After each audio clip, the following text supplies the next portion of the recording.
A single smile can stir the winds, and thunder, a single rage, can chill the seas.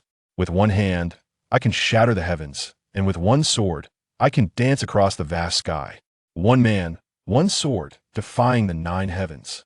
In the realm of the nine heavens, amidst the sea of clouds, lies the thunder platform, a narrow passage to the sky. Here, in this sacred land, the thunder platform stands as a perilous domain where one can commune with the elements. Yet at this moment, the thunder platform is shrouded in a miasma of blood and carnage. Chuyang surrendered the nine tribulations sword. Spare yourself from death. Chuyang, you are on the brink of demise hand over the nine tribulations sword, and we shall grant you a complete corpse. Chuyang, possessing such a supreme artifact as the nine tribulations sword is a sheer waste in your hands. After all these years, you have made no progress truly. It is a crime against nature. Surrender it, please. An uproar of voices echoed from all directions. At the center of the thunder platform, upon a slightly elevated stone, stood Chuyang, clad in black, drenched in blood, his hair disheveled, yet his face bore an unwavering indifference. His eyes remained as calm and steadfast as granite. His body stood straight as a spear, embodying the unyielding spirit of the sword he wielded, even in the face of mortal wounds. Despite the mortal peril he faced, he remained prideful and disdainful, amused by the throng of masters surrounding him, each calculating their chances, knowing that while they were exhausted, any attempt to confront him would lead to mutual destruction. They hoped for a foolhardy soul to charge forth, yet none were naive enough to do so, resulting in an unspoken agreement to hold back. Such individuals, with their narrow-mindedness, regardless of their skill or number, even if they could slay him 1,000 times, they were unworthy adversaries. With a mocking smile, Chuyang slowly sat down, his face betraying no emotion, his mouth sealed in silence. Yet within him, a storm of questions raged. How could the existence of the nine tribulations sword in his possession have been leaked? After 3 years of meticulous investigation, he had confirmed the presence of a fragment of the sword within the thunder platform, overcoming countless dangers to arrive here. Why then, upon his arrival, was he met with such overwhelming ambush? Today marked merely his 5th day in the upper heavens. He had just discovered the thunder platform when he fell into this trap. The situation was dire. He had always prided himself on his elusive nature. Who could possibly know his plans? Despite launching numerous assaults, each time he had been thwarted. The locations he had chosen were all blind spots by all rights. He should have been able to escape. Who understood his habits so well? Who was this unseen enemy? This question had plagued Chuyang for far too long. The radiant blade of the nine tribulations sword reflected the sunlight, resembling a vibrant rainbow drawn across the sky. Those who beheld it felt their hearts ignite with desire, longing to grasp that divine artifact, an ancient relic, the foremost treasure of the nine heavens. He who possesses the nine tribulations sword shall be invincible. Within the sword lies the secret to unparalleled power. It is said that the sword's might transcends imagination. 9 tribulations, 9 heavens with one sword, annihilate the world for 1,000 autumns revered beyond the 9 heavens. This is the only verse sung about the 9 tribulations sword, its origins lost to time. The 9 tribulations sword had always been a legend none expected that one day it would manifest before them. Chuyang pondered deeply. Indeed, he had acquired the 9 tribulations sword and painstakingly located 5 fragments. Yet he was disheartened to discover that its power was far less than he had envisioned. Moreover, an undeniable barrier separated him from the sword. Despite pouring his blood and devotion into it, he felt no connection. Why was this so? Why? To the utmost of emotion, to the essence of the sword. He had extinguished his feelings for the sword, sought the martial path through the sword, pursued the heavenly way through martial mastery, sacrificing his entire existence, shedding blood for the sake of enlightenment. Alas, he still could not master the 9 tribulation sword or attain the divine art of the 9 heavens. Had he chosen poorly? Was this path fundamentally flawed? Or perhaps his lack of emotion still did not align with the essence of the 9 tribulation sword? An emotionless swordsman is a mere swordsman if a swordsman possesses feelings. What then is he? The paths of sword, martial, and heavenly realms are ultimately devoid of emotion, yet, in this moment of life and death, why did he waver so? Oh, 9 tribulation sword, what is your secret? As he gazed at the avaricious eyes fixated upon the 9 tribulation sword, a bitter smile crept across Chuyang's face. You know not the sacrifices I have made for this sword. He had lost everything. A vivid figure draped in red flashed through his mind, growing ever clearer, as if the soft flutter of crimson sleeves stirred the air. From the depths of his consciousness, a haunting melody began to resonate, and that enchanting figure danced slowly amid the ethereal void. Chu Yang's gaze turned distant and melancholic, filled with sorrow. Blood flowed, and he sensed his life ebbing away swiftly. He had devoted his existence to the martial path, transcending emotions, extinguishing them. Yet in this moment of impending death, he realized that his only regret was not reaching the pinnacle of his lifelong pursuit. But unexpectedly, at this moment, a long-forgotten figure emerged in his mind. That exquisite silhouette in flowing red, with a glance and a turn, embodied unparalleled grace. With each look, she filled his heart with profound affection. Mo Qingwu, the woman who led him to abandon his emotions. Indeed, I have not truly severed my emotions, Chu Yang murmured, a self-deprecating smile gracing his lips. A flicker of regret crept silently into his heart, like wispy smoke, enveloping his entire being in an instant. At that moment, his heart was no longer restrained, nor did he wish to control it. Qingwu, might I encounter you once more on this journey to the underworld? Qingwu, do you know how much I regret leaving you behind to pursue the path of the three tribulations, forsaking my feelings? Chu Yang's heart swelled with melancholy and bitterness. Let's all attack together. Let's swiftly put an end to him. As for the 9 tribulation sword, we can discuss that later.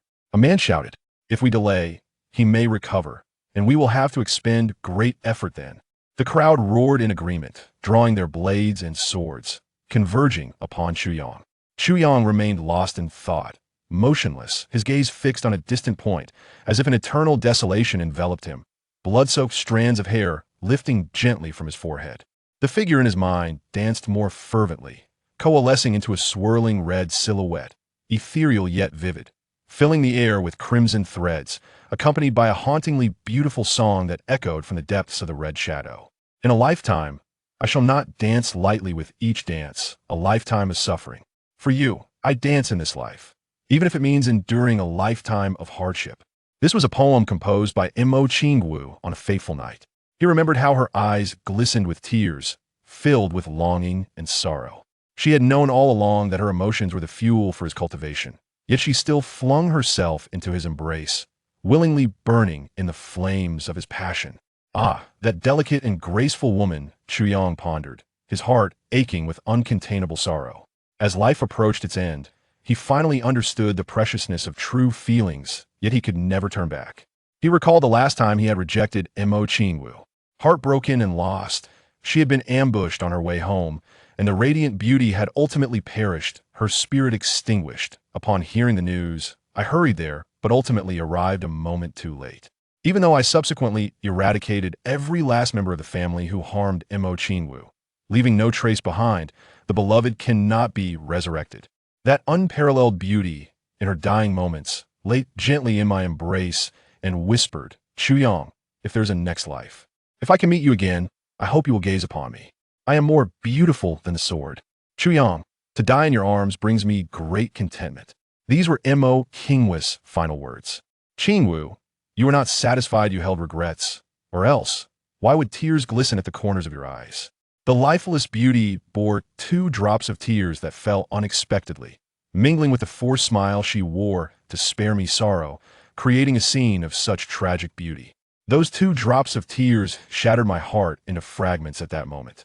From then on, my heart shall remain sealed, light as a dream, dancing ethereally in a sea of blood, upon mountains of bones, I twirl. With sword in hand, do not question. In life and death, I shall follow you to the heavens. This was a poem composed by the renowned poet, Shuai Han, inspired by Mo Qingwu's deep affection for Chu Yang. And now, Qingwu, you have ascended to the heavens, while I remain in this mortal realm. Yet, I shall soon join you in life and death. For all eternity. Chu Yang lost in thought, a once cold expression softened into a gentle, sorrowful smile. His bloodied hair danced in the wind. Qingwu, wait for me. Qingwu, do you know? If there's a next life, I would forsake the path of the sword, abandon the peak of power, and relinquish revenge, just to be with you. What in this world could compare to the joy of your satisfied smile? Nothing. The enchanting melodies in my mind began to fade, and Mo Qingwu's voice grew more ethereal. In this life, I dance for you. In every life, I shall dance for you. My heart unwavering through thousands of trials. Even in death, it is not painful. Not painful. A sudden clash of steel shattered my reverie. Chu Yang, in a daze, instinctively raised his sword to block, still listening to the distant echoes of Mo King's voice. This life has come to an end. Qingwu, let me hear your voice a little longer before I depart. Not painful. Qingwu, you suffer, yet do not perceive your anguish. As for me, I am in torment. Regret fills my heart. More blades surrounded me, blood splattered, and pain converged from all directions, finally interrupting the melodies in my mind. Chu Yang let out a furious roar. He sprang to his feet, his long black hair whipping about violently, snapping his hair tie. He unleashed his fury with abandon. In the final moments of life, you dare to disturb our reunion. Cursed be you. With a resounding thud, a sword pierced Chu Yang's chest. Pain shot through him as he looked down to see the jade pendant around his neck shatter before his eyes. The character danced within it quietly fragmented. Chu Yang, in a daze, reached out to touch the shards. In an instant, rage burned within him. This was the only memento left to him by Qingwu. Kill. Chu Yang suddenly raised his head, a murderous glint igniting in his eyes. With a fierce shout, the Nine Calamities' sword erupted with brilliant light, resembling a flash of lightning that connected into a luminous band. With a series of thuds, all weapons surrounding him were neatly severed. Everyone hastily retreated, terror etched on their faces as they beheld the circle of cut weapons at Chu Yang's feet, cold sweat trickling down their backs. They had not anticipated the terrifying might of the Nine Calamities' sword. They had thought Chu Yang was at his wit's end, a moment ripe for their confidence. Each one contemplated how to seize the Nine Calamities' sword after his demise. But just as they schemed, Chu Yang erupted into action, and with such formidable power, completely unexpected, Chu Yang, drenched in blood, stood defiantly, his icy gaze scanning the crowd before him, examining each face. The moment his eyes landed upon someone, that individual trembled involuntarily. In those eyes, they perceived boundless sorrow, immeasurable despair, infinite rage, and limitless intent to kill. After surveying the crowd, Chu Yang suddenly asked softly, "Do you desire the Nine Calamities' sword?" Before anyone could respond, he let out a chilling laugh and slowly declared, "Very well. I shall show you the Nine Calamities' sword." He suddenly leaped into the air. Despite having sustained countless fatal injuries, he soared upward. As he ascended, blood poured from his wounds, yet he remained unfazed, his expression solemn, coldly declaring, "Nine Calamities' sword, a sliver of cold light, a myriad of brilliance." With a sweep of the Nine Calamities' sword, a crescent arc shot forth.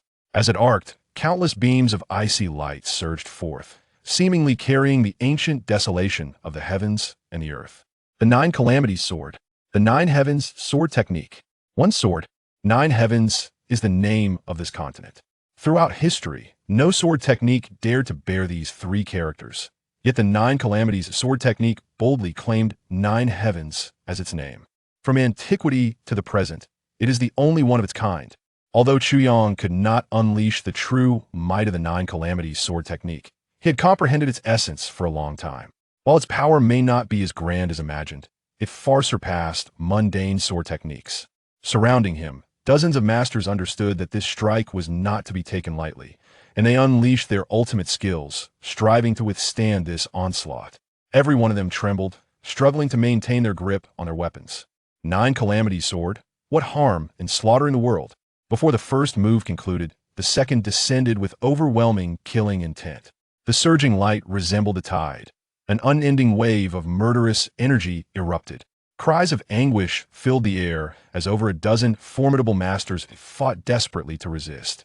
Yet they were drenched in blood, retreating in disgrace. In that moment, everyone felt a strange illusion. Chu Yang was absolutely uninjured. He was in peak condition. Little did they know, they had interrupted Chu Yang's memories, shattered Mo King's dance, igniting his fury, allowing him to unleash all his potential. This was the power of life, the wrath of the soul. This strength surpassed even his prime. Nine Calamities' sword, gather the winds and clouds, and it is the throne. Chu Yang's fierce laughter echoed as the Nine Calamities' sword waved, seemingly conjuring a massive crown. That overwhelming pressure descended like a tidal wave. Where the sword light pointed, cries of agony resounded, blood arrows shot forth, and severed heads tumbled down like a cartload of rotten melons. The king descends, the world at large, let me slaughter. With reckless abandon, I take what I desire. 9 Calamity Sword. Sever the lustful souls of the world. 9 Calamity Sword. In ancient times, a mountain of corpses and a sea of blood. With 3 strikes unleashed, this blood-soaked ground transformed once more into a slaughterhouse. All those who had besieged him lay, without exception, drowning in a sea of blood. Chuyang staggered as he landed, his gaze, disdainful and contemptuous, swept across the surroundings. In a radius of several dozen feet, not a single person remained standing. Once formidable masters, once glorious and revered, now lay lifeless beneath the unparalleled power of the 9 Calamities sword. You desire the 9 Calamities sword? Are you worthy? Yet after this explosion of power, Chuyang was utterly depleted. Qingwu, whether in heaven or on earth, who can obstruct our reunion? He stood with his sword, panting, yet gently closed his eyes. He longed for the return of the melodies and dances in his mind. But they did not return. Chuyang suddenly opened his eyes wide, growling, Why? Why is there nothing? Qingwu.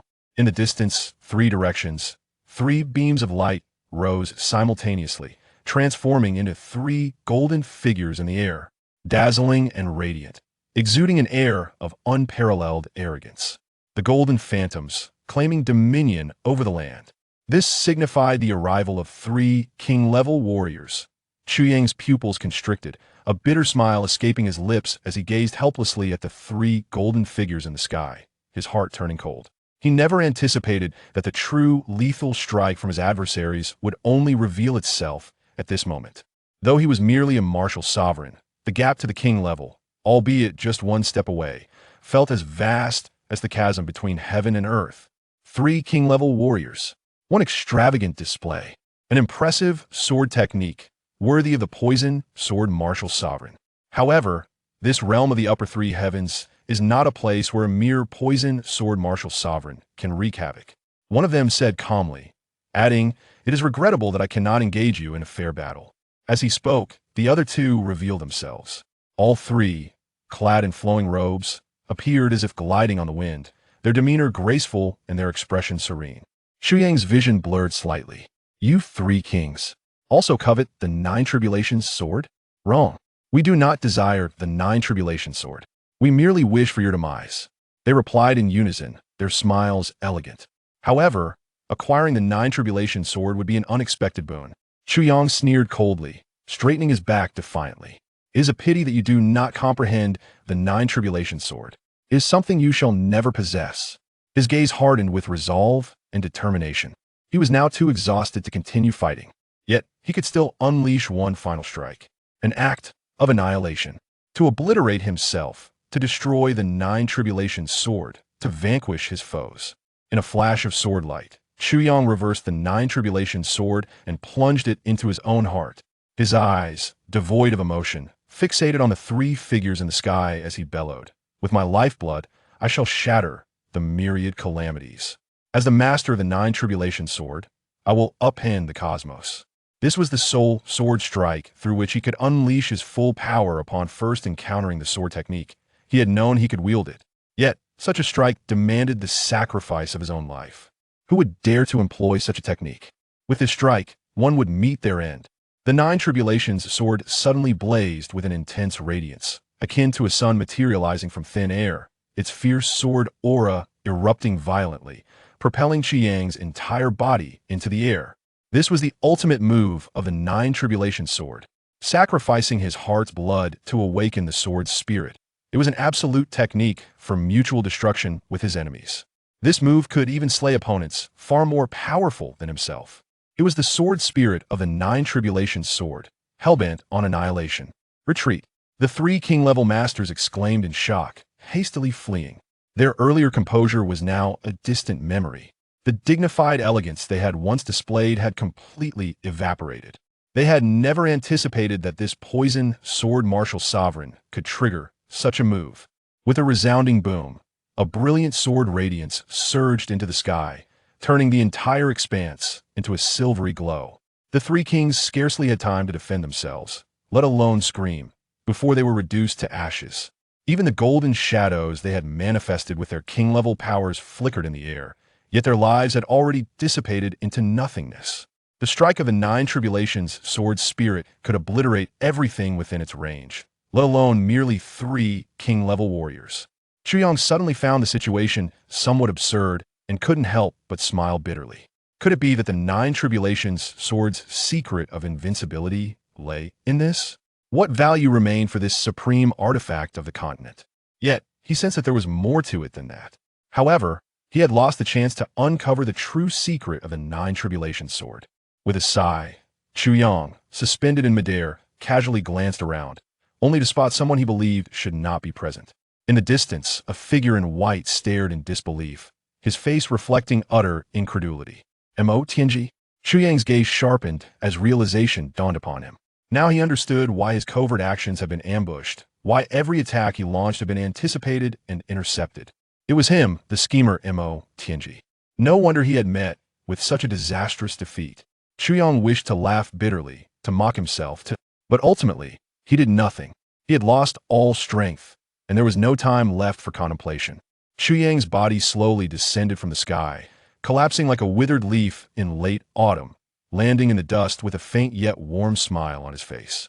He murmured, "Qingwu, if there's a next life, let's dance together across the world." Since death was inevitable, he would embrace it with the utmost passion and fervent longing, for there he would be reunited with his beloved. In the depths of oblivion, it seemed as though on an endless expanse of pristine snow, snowflakes drifted from the vast sky, blanketing the earth in silver. A graceful red figure danced lightly amidst it all, seemingly welcoming him, or perhaps anxiously waiting for Chuyang. He could not discern her face, but the gentle, devoted gaze in her eyes was unmistakably clear. Her dance grew more intense, soaring through the heavens, as if the very cosmos were drenched in blood's somber beauty. At the center of Chuyang's heart, the tip of the Nine Tribulations sword suddenly emitted a dazzling light, illuminating the surroundings. Though his eyes were closed, Chuyang seemed to hear an ethereal voice echoing from beyond, filled with weariness and joy, as if it had awaited millennia to be released. It softly uttered, "The Nine Tribulations have turned to dust. Life and death remain at ease. The azure sky can still be mended. Why wait for the next life? Alas, I have finally waited." In those 20 brief words, it felt as though countless eras had passed, rendering them almost unattainable. Then, a brilliant light shot forth from his heart, soaring into the sky, only to explode into a dazzling rainbow that illuminated the entire world, blinding all who beheld it. Yet, in a mere flash, it ascended into the heavens, vanishing without a trace.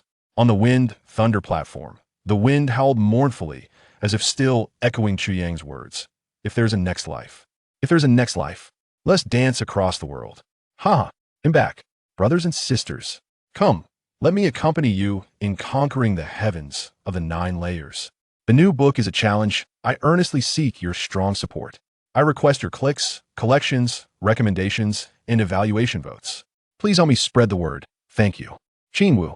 Chuyang suddenly awoke, his eyes still shut, calling out in anguish. He felt his heart convulsing with pain, though the sound emerged as a mere whisper, almost inaudible to himself. Upon uttering those words, Chuyang froze in shock. I clearly saw Qingwu come to welcome me, that familiar gentle smile, that tenderness that had seeped into my very bones. But what is happening? Before him lay an endless expanse of rocks, the setting sun crimson in the sky, while nearby, purple bamboo swayed gently like ethereal clouds, undulating in the breeze. At his feet, a pool of blood lay ominously. A sharp pain throbbed in his head, touching it. He found his hands stained red. This mountain, these stones, this scene, this injury, how achingly familiar they all seemed. Where's this place? A voice, trembling and almost in tears, whispered in his ear, "Hey, please don't scare me. I am far too handsome and charming to be frightened." Chuyang felt a wave of confusion wash over him, wondering if he was truly still alive. But who was this narcissistic individual calling out beside him? Seeing that he had not responded, the person called out again, "Really? Is there no breath left?" Whoa! This cry echoed like a train's whistle. Anyone hearing it from afar would think a hungry wolf was howling. The sound rang long and loud, reverberating endlessly. There was even a faint echo, which indeed transformed into a howl. What a talent, Chuyang mused. He could tell that the voice was genuine, filled with fear and sorrow. There was no faking that.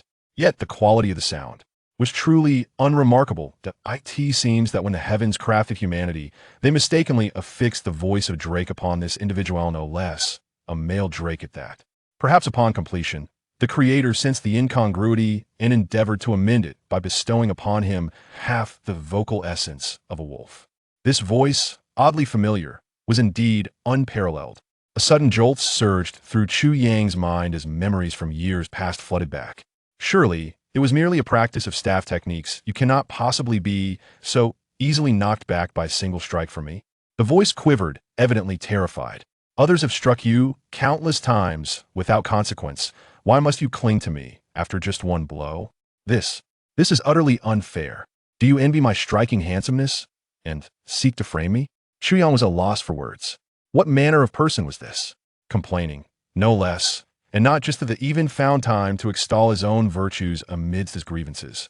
Such narcissism had reached a level that could astonish the heavens and move the spirits. With a groan, Chu Yang finally mustered the strength to open his eyes. He could no longer endure the cacophony, for even the illustrious poison sword master could hardly withstand such a sound. The discordant blend of the raspy voice of a drake and the strained vocal cords of a long-starved wolf was unbearable. Awake, awake! Ha ha! I knew it. You were merely stunned by my charm, not unconscious. The voice continued its assault on Chu Yang's ears. I suspected that was the case when you were so captivated by my visage that you lost focus during our sparring. It all makes sense now. Furrowing his brow, with pain still raging in his head, Chu Yang softly commanded, silence. He could take no more. If he had to endure another word, he would willingly pierce his own heart with his sword. After all, he had already tasted death. Once, must he now suffer the torment of such a dreadful voice? Is there no justice left in this world? Though his voice was low, it brimmed with authority. The chilling aura of the poisoned sword master emanated from him, rendering the incessant chatter of the individual before him momentarily speechless. Chu Yang abruptly opened his eyes, only to be met with blinding sunlight, causing a flurry of golden stars to dance before his vision. He promptly closed his eyes once more, then gradually reopened them. Before him lay a face indeed, the very individual who had been incessantly praising his own handsomeness. No doubt, aside from himself and this man, there was no one else present. Yet, upon seeing this visage, Chu Yang was struck by a wave of familiarity, accompanied by an overwhelming sense of amusement at the absurdity of the term handsome being applied to this person. This face was certainly not ugly, with large eyes, a prominent nose, and a small mouth, complemented by two sword-like eyebrows. The features were not unattractive. The complexion was fair, neither overweight nor underweight.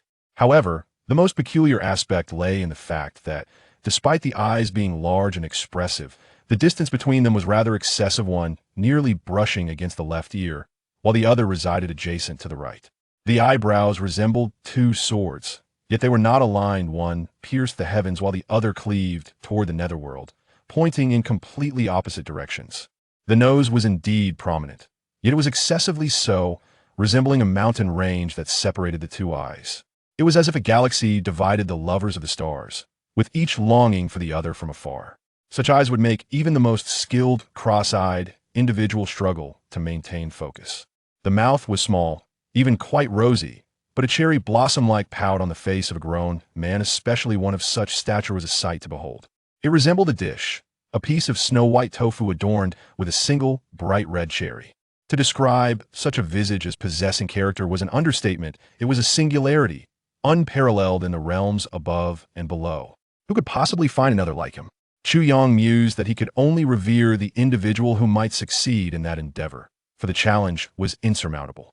Tan, Chu Yang, aching all over, felt as though a multitude of blades were swirling within his mind, threatening to split his head asunder. Yet, he fought to maintain composure, donning a gentle smile. Tan, you remain as chatty and self-absorbed as ever.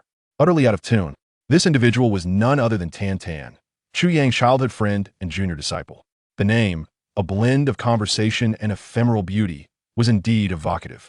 Tan, a steadfast ally to Chu Yang, shared the bond of orphanhood, both having been taken in and nurtured by their master. When Chu Yang was 19, news of Tan's untimely demise reached him, leaving him in a haze of confusion and sorrow. To this day, The reasons for Tan Tan's death and the identity of his enemies remained shrouded in mystery. Despite extensive investigation, no clues surfaced. The impact of Tan Tan's death on Chu Yang was profound, exacerbating his already solitary disposition. Having merely listened to the voice with his eyes closed, Chu Yang was certain. Upon opening his eyes and sweeping the surroundings, he instantly recognized his location. This place was overwhelmingly familiar. The outer sky pavilion, the rear mountain, the purple bamboo grove.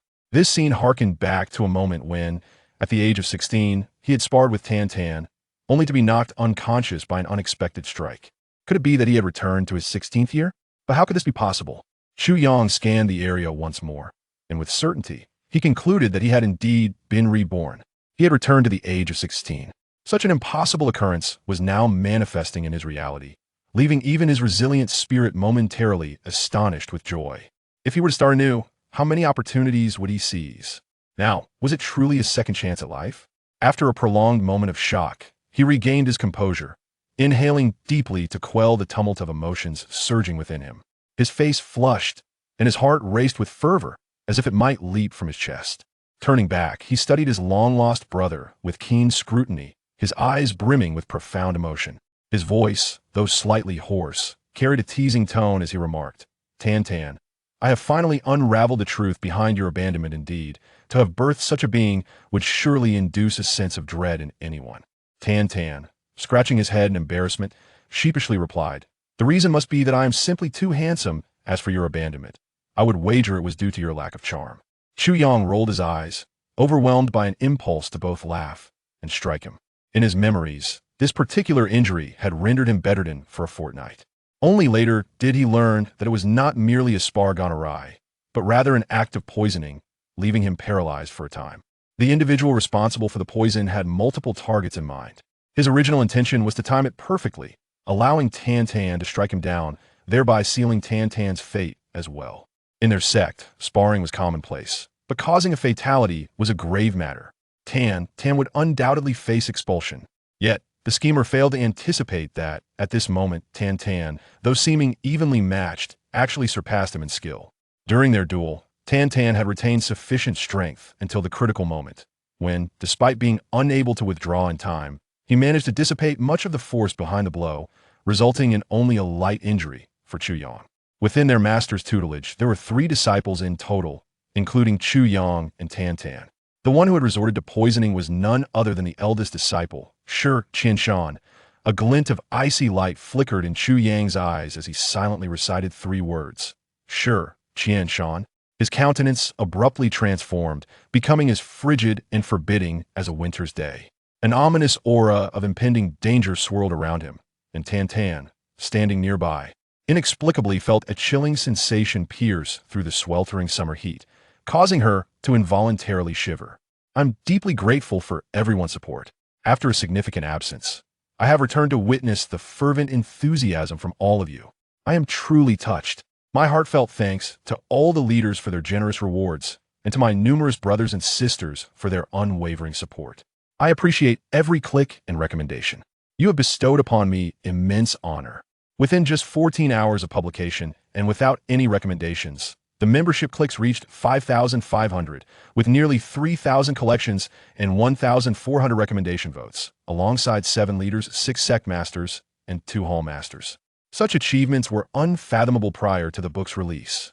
My dear brothers and sisters, you have given me a tremendous surprise. This is all due to your efforts. Thank you. I extend my heartfelt gratitude to all the esteemed individuals who have come to support me. I am immensely thankful. Your kindness has truly honored me. Additionally, I am currently striving for the rankings. I earnestly seek your recommendation votes. During this critical period, your recommendations are urgently needed. Clicking to collect is equally vital, as it directly impacts the book's ultimate success. Therefore, I have requested a halt to manual updates on the forum. I encourage everyone to visit the original site, where the public version is free of charge. If there are any grievances, please direct them at me, as I have made this request myself. I implore everyone to indulge my selfishness this once. I seek recommendation votes. A fervent call to arms. The battle begins today. Starting now, as the clock strikes midnight, those with recommendation votes, please send them my way. Let us together ascend to the pinnacle of the 9 heavens. Chapter 3. The hypocrite. At this moment, the master received a spring and autumn pill issued by the sect, as the name suggests. The consumer of this pill could enhance their pure power for an entire year. It was a reward for the master after completing a task assigned by the sect. I recall the master once mentioning that consuming such a pill would be of no use to him. Hence he intended to select one among his 3 disciples to take it. In Chu Yang's heart, there was a wave of sorrow. This pill, which was regarded as worthless, discarded by others, had become the excuse for his elder brother to betray the 2 of them. In a past life, it was this very spring and autumn pill that was acquired by his elder brother, Shi Qianshan, until the unexpected demise of Tan Tan. During a visit to pay respects, Chu Yang inadvertently overheard Shi Qianshan confessing at Tan Tan's gravesite, revealing the betrayal that had been hidden. It was then that he realized the elder brother, whom he and Tan Tan had always respected, was in fact a despicable individual. Reflecting on this, Chu Yang sighed deeply. How foolish he and Tan Tan had been in their previous lives. Shi Qianshan, slender and appearing quite refined, was around 23 or 24 years old. He had always treated Chu Yang and Tan Tan exceptionally well, almost more like a true brother than a disciple. Little did they know, it was all a fade. From the beginning, he had been exploiting both Chu Yang and Tan Tan, wearing a mask of sincerity solely to eliminate them at a crucial moment and monopolize the sect's cultivation resources. Chu Yang understood Shi Qianshan's motives. He was determined to enter the inner sanctum of the Tianwai Tower and obtain the qualification to be an inner disciple, ultimately aspiring to become the elder brother of all inner disciples in the Tianwai Tower, thus gaining access to the 7 Yin convergence. Only one individual from each generation could enter that revered place. Shi Qianshan had an insatiable thirst for power. In his eyes, he would sacrifice anything to achieve his goals. Chu Yang and his companions were merely outer disciples of the Tianwai Tower. Logically, they had no chance of entering the inner sanctum. To succeed, Shi Qianshan needed to distinguish himself in the disciple competitions, emerging victorious time and again until the end. This was a traditional method employed by the Tianwai Tower to inspire disciples to strive for excellence. Therefore, while the spring and autumn pill could only augment one's pure power for a year for these young disciples, such an enhancement was enough to leave their peers far behind. In his previous life, Shi Qianshan succeeded. He climbed the ranks from an outer disciple to eventually gain entry into the inner circle, qualifying for the competition of the elder brother position. Yet, for years later, for reasons unknown, the Tianwai Tower was besieged by various sects, vanishing overnight into oblivion. Chu Yang, gravely injured, fell into a coma beneath a pile of corpses and did not awaken until 3 days later. At that time, the Tianwai Tower was engulfed in flames, still smoldering from the devastation. After 3 days of intense burning, the main structure finally collapsed, nearly crushing the immobile Chu Yang beneath it. Yet, amidst the ruins, a glimmer of sword tip emerged from the depths, seemingly luring him with a demonic charm. It was the tip of the 9 calamities sword. Fortune smiled upon Chu Yang, granting him the sword tip, marking the beginning of his rise to power. And at that time, he was already 20 years old. The collapsed foundation, in his memory, was indeed the very site of the 7 Yin convergence, the place Shi Qianshan had longed to enter. A smile crept across Chu Yang's lips as he murmured, "This 7 Yin convergence, Shi Qianshan. In this life, it shall be mine." Having been reborn and with 4 years to spare, how could he waste this time? He must obtain the 9 calamities sword beforehand. To acquire it, he needed to enter the inner sanctum, gain the title of elder brother, and then access the 7 Yin convergence. There was no alternative. "What did you say?" Chu Yang's voice was barely audible. Tan Tan did not hear him, only noticing his lips move, prompting his inquiry. "I said, the sky is truly blue. The earth is truly vast. The purple bamboo is truly beautiful. The flowers smell divine. Tan Tan, you look incredibly dashing." "Ha ha ha." Chu Yang leaped up, bursting into laughter, his voice resonating joyfully in the air. In that moment, he felt invigorated. All the regrets of his previous life would be rectified in this one.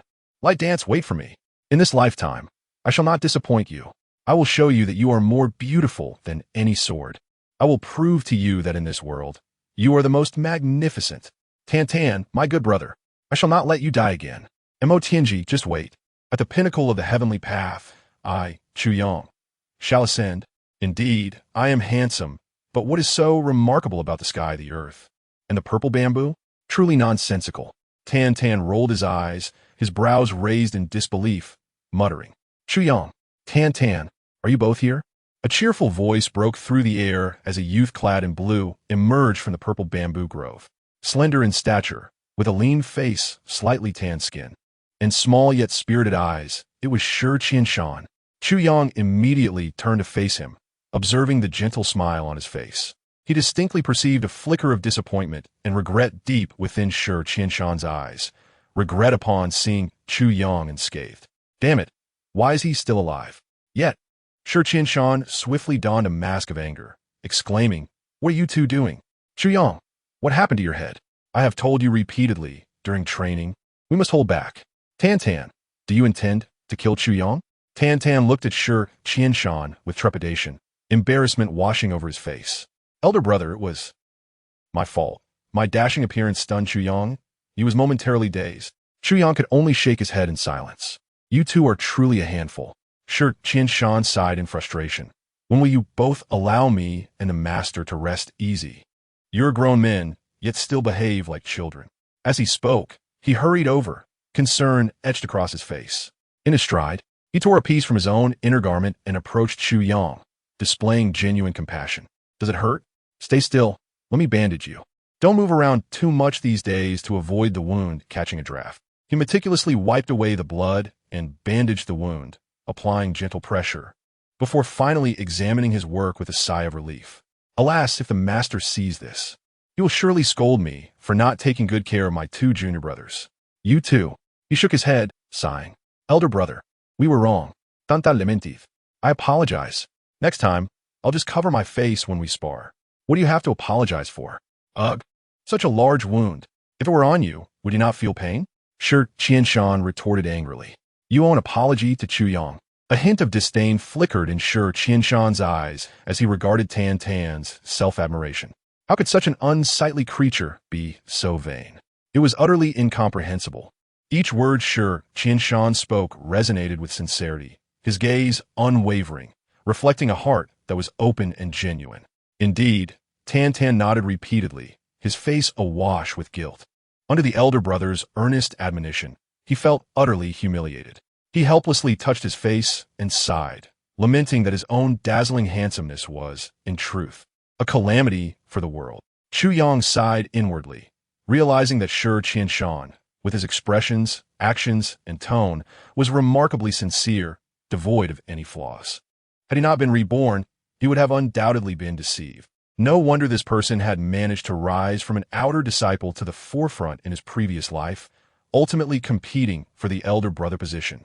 If the Celestial Tower had not been destroyed, Chu Yang could be certain that the position of the intersex elder brother would undoubtedly belong to Shi Qianshan. Such skill in presenting one face while concealing another is truly rare, almost seamless. No one could ever fathom his true thoughts. It is no wonder that in his past life, he captured the heart of the sect leader Wu Yunliang's daughter, Wu Qianqian, in a remarkably short time after entering the intersect. Wu Qianqian was renowned as the most beautiful woman in the Celestial Tower, pursued by countless admirers. Yet Shi Qianshan, who lacked striking looks, quietly won the affection of this extraordinary woman. When this news spread, the entire Celestial Tower was astounded. But now, Chu Yang understands that this was no mere coincidence. Shi Qianshan could indeed achieve such feats. However, in this lifetime, it would be far more challenging for Shi Qianshan to accomplish it again, for I, Chu Yang, stand before him. All of his schemes are rendered futile in my presence. Come, let us return so you can recover properly. Shi Qianshan graciously assisted Chu Yang to his feet. Chu Yang smiled and was about to take a step when suddenly he froze, overwhelmed by an intense sensation of hunger emanating from his dantian. It was an urgent, pressing feeling. Chu Yang was momentarily stunned. What was happening? Surely, it must pertain to hunger.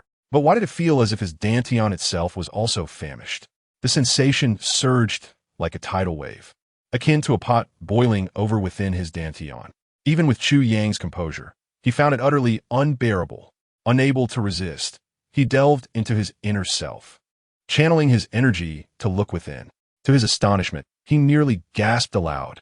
In the center of his dantian, a shadow of a formless small sword had emerged. Its color was dull, no larger than a finger's breadth, and on the blade, 8 distinct cracks were clearly visible. The sword's shape was peculiar, yet it felt extraordinarily familiar to Chu Yang. Though worn and aged, this ephemeral image exuded an indescribable aura of dominance. Could this be the 9 Calamity Sword? How could it reside within his dantian? In that moment, Chu Yang was left dumbfounded, his body swaying, nearly shocked into collapse. Chapter 4. The secret of the 9 Calamity Sword. The intense yearning beckoned once more, and Chu Yang meticulously attuned to the sensation. Sure enough, shortly thereafter, the dim 9 Calamity Sword within his dantian emitted a powerful call. It felt akin to a starving infant desperately kicking its legs and crying for nourishment. Chu Yang broke into a sweat, bewildered by this absurd feeling. As his thoughts connected, the shadow of the dim 9 Calamity Sword exhibited a faint reluctance and curiosity, as if a child with innocent eyes gazed at him, filled with longing, unfamiliarity, and anticipation. A wave of inexplicable tenderness surged within Chu Yang, and he gently enveloped it with his thoughts. This time, the sword's shadow offered only slight resistance before dropping its guard. Through this mental connection, Chu Yang comprehended the origin of this phenomenon. This was not merely the 9 Calamity Sword. Rather, it was the sword's soul, or its essence. It was a remnant of the moment he had plunged the 9 Calamity Sword into his own heart during an act of destruction, his lifeblood nurturing the sword's spirit, thus igniting the beginning of the sword's greatest secret. And somehow, this activated sword spirit had brought him back to his youth. The final move of the 9 Calamity Sword was, after all, a forbidden technique, one that led to mutual destruction, beginning with oneself before striking the enemy. Only with such a resolute intent could it be wielded. What Chu Yang did not realize was that this was one of the mysteries of the 9 Calamity Sword. Previous masters of the 9 Calamity Sword had merely followed the path of sword cultivation, yet none had gained the sword's recognition. They treated themselves solely as a sword. What would they ultimately gain? A sword is inherently devoid of sentiment. Thus, under such compulsion, they would naturally gravitate towards a heartless sword path. Consequently, all past masters of the 9 Calamity Sword were mere sword slaves. Even in Chu Yang's previous life, he was but a sword slave, a servant to the sword, rather than a master wielding it. Yet, Chu Yang executed the final move, sacrificing his lifeblood to obliterate countless tribulations. No one else who had wielded the 9 Calamity Sword dared to perform this act. When their lifespans reached their limits or they perished unexpectedly, the 9 Calamity Sword would disintegrate, returning to its fragmented state, scattered across the continent, quietly awaiting its true master. Yearning for the day it could ascend to the pinnacle of glory and fulfill its sacred destiny. Thus, Chu Yang's reckless final act led to the complete activation of the sword's spirit, taking residence in his dantian, and from that moment forth, the foremost divine artifact of the ninefold sky continent truly found its master. It was only fitting that, aside from the creator of the 9 Calamity Sword, Chu Yang was the first true master of the 9 Calamity Sword. This was indeed a rebirth from the brink of annihilation. From this moment onward, Chu Yang knew he would tread a path vastly different from his previous life. Now, the sword spirit of the 9 Calamity Sword resembled a hungry infant, desperately in need of the sword's fragments and the nourishment of the world's spiritual essence. The urgency of this emotion propelled Chu Yang to seek the remnants of the 9 Calamity Sword, to find the sustenance it craved. Chu Yang's consciousness delved into his dantian, enveloping the dim sword spirit with his thoughts, pouring forth his intent to comfort. After a while, the essence of the 9 Calamity Sword seemed to sense Chu Yang's sincerity, gradually calming down. Although it still exhibited a hint of reluctance, it no longer emitted that desperate call. It resembled a child deprived of a beloved toy, yet understanding enough not to fuss, merely pouting, tears glistening in its eyes, gazing at its parents with a look of grievance. This sword spirit was indeed reminiscent of a child, evoking a sense of compassion in Chu Yang. Amidst this emotion, a twinge of guilt arose within him. Controlling his excitement, he took a deep breath. Upon opening his eyes, he found Shi Qianshan gazing at him with a hint of excitement hidden in his depths, likely believing that Chu Yang's strange behavior was a result of his injury. Seeing Chu Yang awaken, the glimmer of excitement in Qianshan's eyes flickered and vanished, replaced by concern. Chu Shitty, what is the matter? Nothing. I just felt an urge to release some gas, but considering you were right here, I held it back with great effort. Chu Yang remarked meaningfully, casting a serious look at Qianshan. That must be quite uncomfortable. Qianshan's expression shifted, unsure of how to respond, whether to advise him to let it out or to continue holding it. Both options seemed inappropriate. At this moment, Tan burst into laughter, but realizing it was ill-timed, he stifled his laughter, resulting in a sound that oddly resembled a muffled fart. Qianshan felt a wave of nausea wash over him, nearly retching. Chu Yang couldn't help but chuckle inwardly, sensing a subtle shift in his mindset, as if he was beginning to diverge from his former self. Every regret now had a chance for redemption. Naturally, his outlook became invigorated and serene. In his previous life, it took him 4 years to acquire the tip of the 9 Calamity Sword. Moreover, he had never known that the sword possessed such a soul. As he walked step by step towards a dwelling within the purple bamboo grove, Chu Yang's thoughts seemed to undergo a continuous metamorphosis along the way. With each step closer to the familiar house from his memories, he felt his soul tremble, and a fresh wave of emotions and insights began to rise within him, gradually filling his heart with longing. In that room, there stood his own master, the person he revered most in his life. Having returned to the age of 16, regardless of whether it was a rebirth or another circumstance, he was no longer the formidable poison sword martial sovereign. He was now Chu Yang, a mere youth, a frail boy. Before he could grow strong, countless others on this continent could easily bring about his demise. If he continued to perceive himself as the martial sovereign from his past life, while lacking the corresponding strength, his demise would be swift. Only Chu Yang understood that while the martial sovereign might wield great power in the lower realms, once he reached the intermediate realms, he would find himself somewhat constrained and must tread carefully. As for the upper realms, they held no extraordinary significance. The only path forward was to forget all the past glories and start new. Step by step, ascending to the pinnacle was the true way.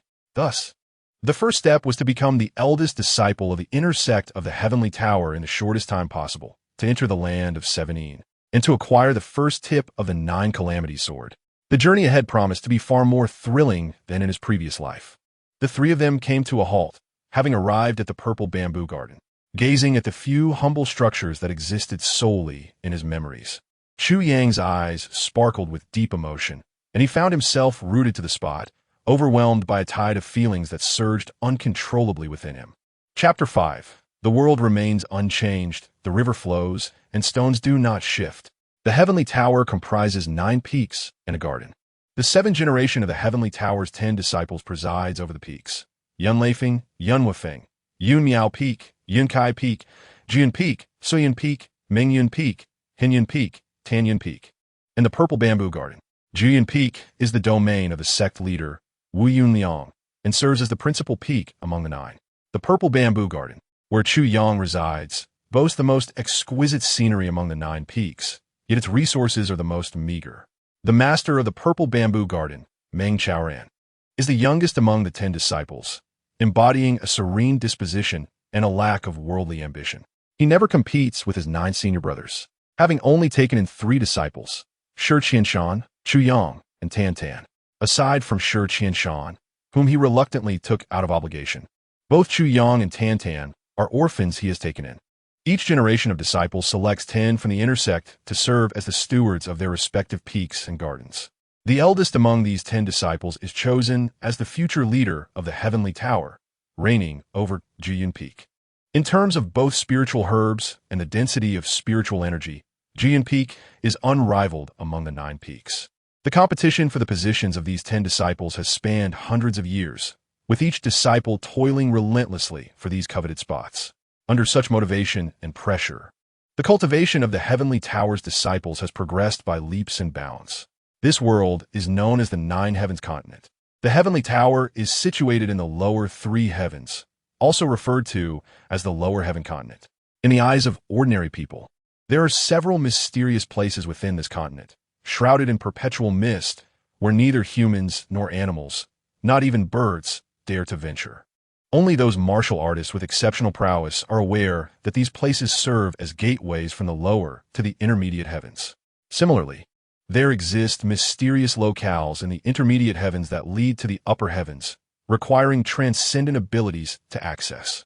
The Nine Heavens continent is vast beyond comprehension, stretching endlessly from east to west and from south to north, with no records of its true extent.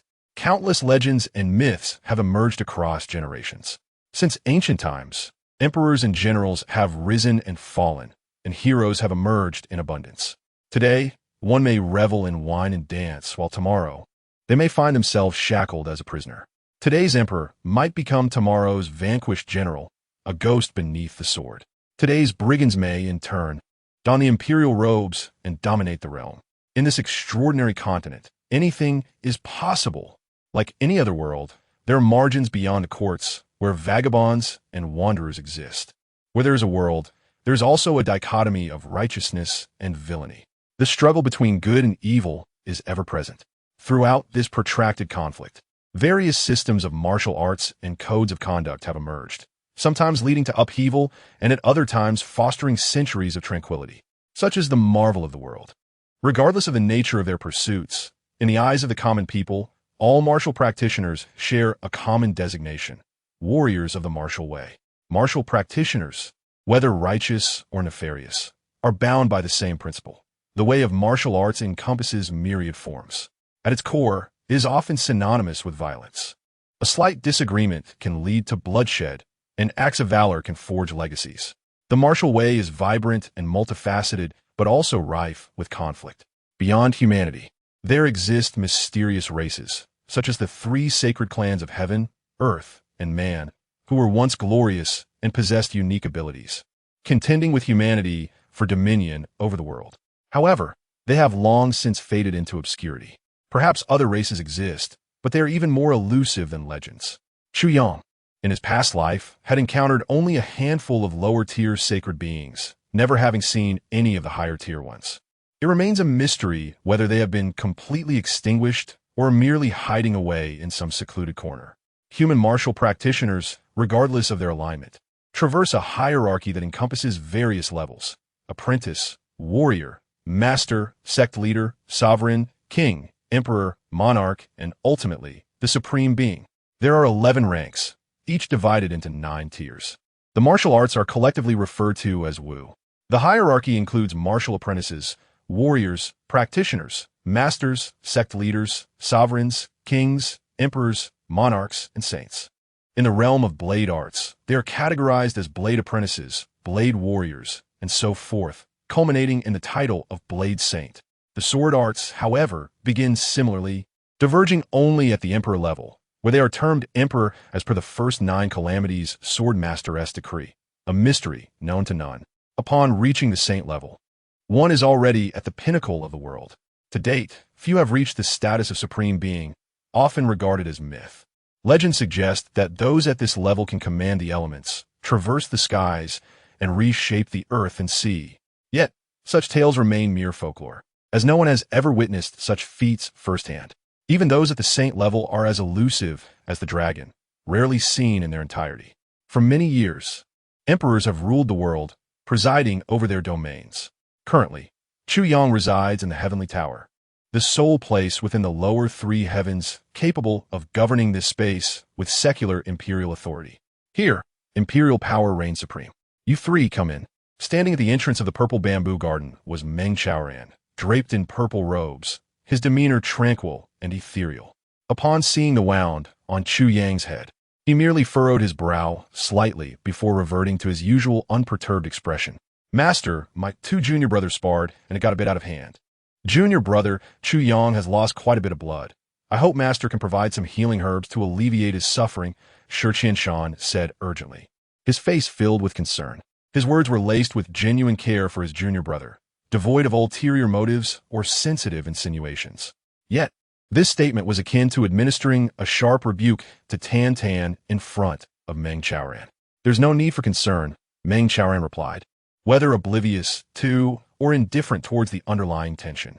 It is beneficial for young people to endure some injuries and hardships, as long as it does not endanger one's life or injure vital organs. Why be so anxious? As Chu Yang gazed upon the refined and graceful visage before him, a warmth and affection surged from within. He felt an overwhelming urge to rush forward and embrace him. Master, a mentor and a father indeed. He was not mistaken. As an orphan, Chu Yang had been raised by Meng Chaoran since childhood. In his heart, his master was the most esteemed and significant person in his life, regardless of the achievements he might attain in the future. Even if he were to become a martial sovereign, his master would forever remain the source of warmth in his heart. This master of mine appears harmless and uncontentious, yet the world is filled with intricacies he perceives with unparalleled acuity. Meng Chaoran, who has always remained discreet, carries an energy that surpasses the imagination of any onlooker. Chu Yang vividly recalls the calamity that befell the Outer Sky Tower 4 years later, where Meng Chaoran, clad in white, wielded a sword amidst the raging inferno with extraordinary grace.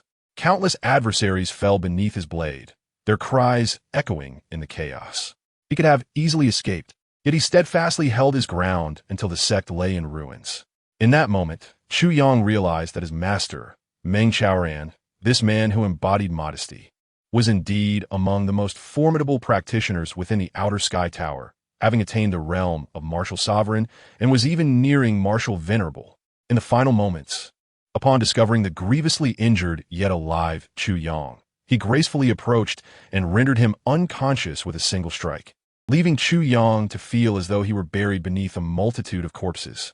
This was undoubtedly the only means by which his master could ensure his safety. However, in the entirety of his subsequent life, Chu Yang never encountered Meng Chaoran again, nor did he hear any tidings of him. In his past life, the pursuit of his master's whereabouts became an eternal mission etched in his heart. To seek his master, to protect him, and to repay him was his heartfelt wish. Yet he was perpetually unsuccessful. This longing transformed into an everlasting regret. Now, upon seeing that familiar and cherished visage once more, a tumult of emotions surged within him. In 3 months, the grand competition among the peaks would commence. Meng Chaoran's voice interrupted Chu Yang's reverie as he instructed, "You 3 must intensify your training. Let us see who can enter the inner sect and become an inner disciple. This is a grand event for our Outer Sky Tower, and we must not be lax." "Yes," the 3 responded in unison. "Our Outer Sky Tower is unlike any other sect. The leaders of the 9 peaks are traditionally chosen from among the inner disciples. I hope one among you will ascend to become one of the top 10 disciples to inherit the purple bamboo garden." Meng Chaoran smiled with ease, adding, "But if none of you can, do not feel pressured. I shall personally take you away from the purple bamboo garden to seek a secluded place." Chu Yang couldn't help but chuckle bitterly. His master remained so unperturbed, while such significant matters would compel anyone else to strive with all their might. Meng Chaoran seemed utterly indifferent. "We will not disappoint your expectations, master," Shi Qianshan declared passionately. "I have business to attend to outside," Meng Chaoran replied calmly. "I may not return until after the competition. You may continue your training on your own." The 3 were taken aback, with the competition looming, which master from the other peaks was not urging their disciples to practice earnestly. Their master, however, chose this critical moment to depart, completely unconcerned. "Master, please take care," Chu Yang implored. "Since you have decided to leave at this juncture, it must be for a matter of utmost urgency." After a moment of thought, he slowly said, "The heavens do not change, and the rivers do not shift. There will always be time ahead. As you have taught us, master, one should not force matters. We merely hope for your safe and smooth return, nothing more." Chu Yang faintly recalled that Meng Chaoran's last departure would see him return only after 6 months, grievously injured, requiring over a year to recuperate. Given his martial sovereign strength, he was already a master in this realm, with few capable of inflicting harm upon him. The only possibility was that he had faced numerous enemies or ventured into the middle realm. The heavens do not change, and the rivers do not shift. Suddenly, Meng Chaoran swayed, as if struck by a thunderclap from the heavens, momentarily rendered speechless. After a long pause, he turned to Chu Yang, his eyes gleaming with a peculiar light. Among the 3 disciples, Shi Qianshan was fervently ambitious, coveting the position of the inner sect's chief disciple, while Tan Dan, in youthful naivety, remained oblivious. Only Chu Yang grasped that his master's journey was not only significant but also perilous, and that his words carried profound implications.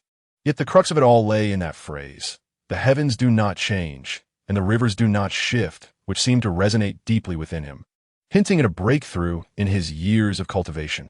Inwardly, Chu Yang chuckled, "Master, do not fault me for trying to deter you. I do this for your own good. In your past life, this journey nearly cost you your life, underscoring that your strength was still insufficient for such a task. You should meditate for a while longer." The phrase, "the heavens do not change, and the rivers do not shift," encapsulated the key to overcoming the bottleneck of the martial sovereign realm. Upon reaching the pinnacle of this stage, one would encounter a threshold that required profound comprehension to surpass. Only those who had attained such a delicate level of mastery as a martial sovereign could appreciate the profundity of this statement. How could Meng Chaoran be an exception? This chapter, rich in world-building and intricate lore regarding cultivation and races, undoubtedly requires double the word count. I must admit that crafting these elements demands considerable thought and can be quite tedious. However, the plot will unfold in the next chapter, so stay tuned. I have always enjoyed concealing details early on, gradually revealing them until they culminate in an overwhelming narrative. Yet this book's backdrop is far grander than the previous two, which might detract from its beauty. Reflecting on the earlier works, I realized that such a gradual reveal can lead to an absurd contrast between initial grandeur and later shortcomings, prompting me to mention this in advance. I just realized my oversight. Out of habit, I initially updated several chapters according to the word count of VIP chapters, only to discover the count had surged significantly. Chapter 6, The Turning of Seasons and the Spring-Autumn Pill. The impact of this phrase on Meng Chaoran was akin to a seismic tremor, shattering his plans entirely. Once the bottleneck wavers, should one fail to push through in a single surge, the next attempt may demand even greater effort without guarantee of success. In light of this unsettling shift in his mindset, even if Meng Chaoran were resolute in his departure, it was now rendered impossible. "I need to enter seclusion for a time," he declared, his gaze fixed intently on Chu Yang, observing his composed demeanor as though the previous statement were merely casual banter, prompting a resigned smile from Meng Chaoran. Having just expressed his intention to leave, he now proclaimed his inability to do so. Such abrupt changes in intent are typically scorned. Yet Meng Chaoran spoke of them with an air of nonchalance, as if such matters were commonplace. By the way, have you consumed the spring-autumn pill, Chu Yang?" Meng Chaoran inquired with a smile, tossing a small jade vial to him. "As Qianshan mentioned earlier, your injuries require some nourishment. Use this to recover." His smile seemed to carry a hint of mockery, laden with deeper significance. Sure, Qianshan's complexion instantly paled. The spring-autumn pill was intended to enhance one's prowess, not for recuperation. With so many healing potions available in the sect, why resort to the spring-autumn pill? His previous remark was merely to incite some disfavor between his master and the two other disciples. Yet it had backfired, resulting in the loss of the spring-autumn pill. How did this happen? Chu Yang keenly noticed the fleeting smirk of derision on Meng Chaoran's lips, and he couldn't help but smile bitterly within. It appears that sure Qianshan's schemes are all too visible to my master. Yet why does he never intervene? Furthermore, this bestowal of the spring-autumn pill upon me must surely relate to my previous remark about the heaven's unchanging nature and the river's unwavering flow. My master, however, remains remarkably composed. Not inquiring further, after some contemplation, Chu Yang decided to probe. Master, my cultivation is still rudimentary. Consuming the spring-autumn pill would yield little benefit. Perhaps it would be better suited for senior brother, so he might achieve a commendable rank in the grand competition among the peaks. This statement serves as a probe to discern whether Meng Chaoran truly comprehends the true nature of Shi Qianshan. Upon hearing this, Tan Tan's brows furrowed in agitation, trembling with urgency, as if he wished to seal Chu Yang's lips, nearly bursting forth with exclamations of foolishness. What a fool! Your master has graciously provided you with this opportunity. You could simply amass wealth in silence. Yet here you are, foolishly revealing it. A glimmer of anticipation flickered across Shi Qianshan's countenance. The three individuals simultaneously turned their gazes towards Meng Chaoran. Tan Tan was anxious. Shi Qianshan was a blend of apprehension and expectation, with a hint of greed, while Chu Yang remained remarkably calm. "There is no need," he asserted. "Your senior brother is not injured. He has no use for this." Meng Chaoran replied nonchalantly, meeting Chu Yang's gaze with a slight smile. Moreover, your current realm is not significantly different from that of your senior brother. Very well, let it be, he concluded, dismissing further discussion. Chu Yang's expression soured. Meng Xiaoran's words were laden with ulterior meaning. He was currently a third-tier martial apprentice, while his senior brother, Shi Qianshan, was a fourth-tier warrior, a disparity that could not be overlooked. How could Meng Xiaoran claim, "You two are not far apart in realm"? The true implication of Meng Xiaoran's statement seemed to be, "Your cunning and treachery are quite comparable. This is unjust, master. I am entirely innocent." Chu Yang lamented internally. Meng Xiaoran cast a deep glance at his disciple, then rose with a flourish of his sleeves, stating, "Focus on your cultivation. In 3 months, I shall personally lead you to the gathering Cloud Peak." With that, he departed, leaving no trace behind. The three exchanged glances. Shi Qianshan's eyes were fixated on the small jade vial in Chu Yang's hand, which emitted a soft glow, causing the muscles in his face to twitch involuntarily. Had he exerted so much effort merely for this? And now it vanished before his very eyes. "Senior brother, thank you," Chu Yang expressed with a semblance of sincerity. "Had you not suggested restoring my vitality, Master would never have bestowed this invaluable elixir upon me. In truth, it is all thanks to you." Shi Qianshan opened his mouth, a smile more sorrowful than tears gracing his features. "You flatter me, junior brother. This was a gift from Master, a testament to his profound kindness." The divine elixir had unwittingly slipped from his grasp, and now the recipient genuinely expressed gratitude. Shi Qianshan felt an overwhelming sense of discomfort, yet dared not voice his resentment.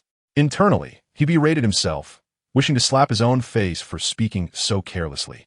Chu Yang chuckled lightly, tilting the vial to release a ruby-red pellet, which, upon being freed, filled the room with an enchanting aroma. "I've heard that this is a marvelous item. Consuming one can remarkably enhance one's power for an entire year. Though the increase may be modest, it must not go to waste. I shall partake of it now, and I would appreciate it if my senior brother and fellow disciples could assist me in protecting my cultivation." Shi Qianshan's face twitched violently at those words. "Modest increase? How can you be so ungrateful? Do you not believe that the heavens may strike you down? Originally intended for him, it now lay in another's possession, and this person now requested his assistance in safeguarding their cultivation." The turmoil within Shi Qianshan was indescribable, and he was about to speak when he saw Chu Yang eagerly toss the spring and autumn pill into the air, catching in his mouth as if savoring a delicacy, chewing with a satisfying crunch, and remarking, "It lacks flavor." Shi Qianshan's face flushed crimson, his blood rushing to his head, nearly causing an eruption. In the next moment, a flush of crimson swept over Chu Yang's visage. The effects of the medicine had begun to take hold. Tan Tan watched enviously, exclaiming, "Chu Yang is so fortunate. He suffered a mishap yet received a divine elixir. A year of pure power. Truly a blessing in disguise. Alas, why did I not suffer a mishap?" Shi Qianshan's heart ached, yet he could only force a smile, saying, "Indeed, fortunate indeed." After consuming the spring and autumn pill, Chu Yang felt a surge of potent energy course through him, permeating every limb and sinew, causing his meridians to expand, a torrent of force rushing towards his dantian. He couldn't help but chuckle bitterly. The effects of this elixir were indeed impressive. Although it merely offered a year's worth of power for someone at his current level, that power was considerable. Were he to consume a more potent elixir, perhaps his meridians would struggle to accommodate it. Within his dantian, the soul of the 9 calamities sword erupted with excitement, seemingly extending an inexplicable tendril. And Chu Yang felt the medicinal power rush into the 9 calamities sword, leaving not a single drop behind. He was taken aback, pondering whether the sword had developed an affinity for such energies. In his previous life, such phenomena had not occurred. Now, however, it seemed the sword desired to partake as well. Had all this medicinal power been siphoned to nourish the 9 calamities sword, leaving him with no benefit? As he contemplated this, the sword's dim blade vibrated, emitting a faint luminescence, followed by a concentrated stream of energy exuding from the hilt. A mere thread as fine as a hair, yet Chu Yang sensed immense power contained within. Though it lacked the potency of the spring and autumn pill, its purity surpassed that of countless others. This small amount alone elevated Chu Yang's cultivation from the peak of the 3rd-tier martial apprentice to the middle of the 4th tier. Admittedly, The lower tiers require less energy for advancement. Yet such a direct elevation startled Chu Yang. Had the sword's soul developed the ability to refine medicinal energy? Or was it something else? How peculiar. Then, the Nine Calamities sword languidly began to rotate within his dantian, falling into a quietude. The emotion conveyed was one of disdain, clearly dismissive of the meager energy it had absorbed. Chu Yang could distinctly sense the sword's condescending expression, as if it were rolling its eyes in human fashion. This fellow was indeed hard to please. Chapter 7. Is senior brother unwell? Chu Yang slowly opened his eyes. Junior brother Chu, how do you fare? Shi Qianshan inquired urgently, having noticed no signs of Chu Yang's elevation. Typically, during breakthroughs, even the slightest reaction would cause a tumultuous surge of energy. Yet after the Nine Calamities sword's transformation, the elevation had occurred quietly and without notice. Chu Yang's gaze remained tranquil, yet internally he was in deep contemplation. This is a clever ruse. While others perceive me as a third tier, I could very well be at the 5th, 6th, or even 7th or 8th tier. How exhilarating it would be to engage in combat. However, it seemed of little utility, still a third-tier martial apprentice. Moreover, the medicinal power was too domineering, uncontrollable, and much was wasted. Suppressing his elation, Chu Yang furrowed his brow and sighed deeply, managing to utter in a melancholic tone, "What a waste! Had I known this would yield so little effect, it would have been better for you to consume it, senior brother." Shi Qianshan's eyes widened, nearly bulging from their sockets, mouth agape as he gasped, his face oscillating between red and white. Finally, he rose, his expression grim. "I need to step outside." With a swish, he exited. "Senior brother seems unwell," Tan remarked, his brows quivering with suspicion as he observed Shi Qianshan's retreating figure. "What could be the matter? Senior brother appears quite fatigued these days," Chu Yang mused, stroking his chin thoughtfully. "His heart seems weary. Based on his pallor, he likely has a stomachache. Perhaps it coincides with those few days each month. Oh, senior brother is too burdened. Sigh. Our purple bamboo garden is such that master neglects everything, leaving all matters to senior brother. No wonder he feels so drained." Tan's ears perked up, nodding sagely. "Indeed, it is quite exhausting. A stomachache is certainly plausible. So, Chu Yang, which days are those each month?" I was unaware that senior brother had this affliction. Tan, filled with curiosity, inquired, "Well, you'll understand when you grow up. Children shouldn't pry into adult matters, especially those of a more mature nature. Do you comprehend?" Chu Yang admonished him with a serious demeanor. Tan's brows danced up and down, expressing his confusion, and he muttered a few indistinct phrases before falling silent. With a flicker in his eyes, Chu Yang's mind began to wander toward another idea. He recalled how, in his previous life, Shi Qianshan had stumbled upon a golden blood ginseng in the Zizhu garden, later boasting about it on the cliffs of the back mountain. While the golden blood ginseng did not enhance one's martial prowess directly, it had the remarkable ability to expand one's meridians. Consuming a golden blood ginseng that had matured for over 50 years would allow the medicinal properties to attach to the meridians, facilitating significant expansion with each advancement in a martial artist's cultivation. Regardless of the martial art practiced, the flow of power occurs within the meridians, and only with wider meridians can greater strength be unleashed. Even if two warriors possess the same level of cultivation, the disparity in their meridian widths could be insurmountable. Although the golden blood ginseng was effective only for those below the martial artist level, it was during this formative period that a person's meridians would take shape. This seemingly insignificant effect could set the foundation for one's lifelong achievements. In his previous life, Shi Qianshan had excelled among his peers precisely due to the benefits he derived from the golden blood ginseng. Rubbing his chin thoughtfully, Chu Yang pondered whether Shi Qianshan had discovered the golden blood ginseng yet. If not, perhaps he might venture to procure one for himself. Outside, the sky remained shrouded in darkness as Chu Yang quietly rose. He glanced at the bed opposite him, where Tan lay sprawled, rhythmically emitting snores that resembled a melodic tune. Chuckling to himself, he quickly dressed and stepped outside. To achieve greatness, one must endure hardships. His innate talent was not exceptional. Moreover, in his previous life, he had not exerted himself diligently during his youth, resulting in a considerable gap compared to his peers. Without doubling his efforts, how could he hope to attain greater accomplishments? In mere moments, Chu Yang found himself atop the stone cliff outside the Zizhu forest, standing firm with his feet shoulder-width apart, embodying a posture of absolute harmony. After a brief moment of stillness, he commenced his exercises. His movements were simple, yet demanding. His feet remained rooted, his legs straight, and his arms hung motionless at his sides. Only his upper body was in motion. He gradually tilted his head to the left, then bent at the waist until forming a right angle before returning to the upright position.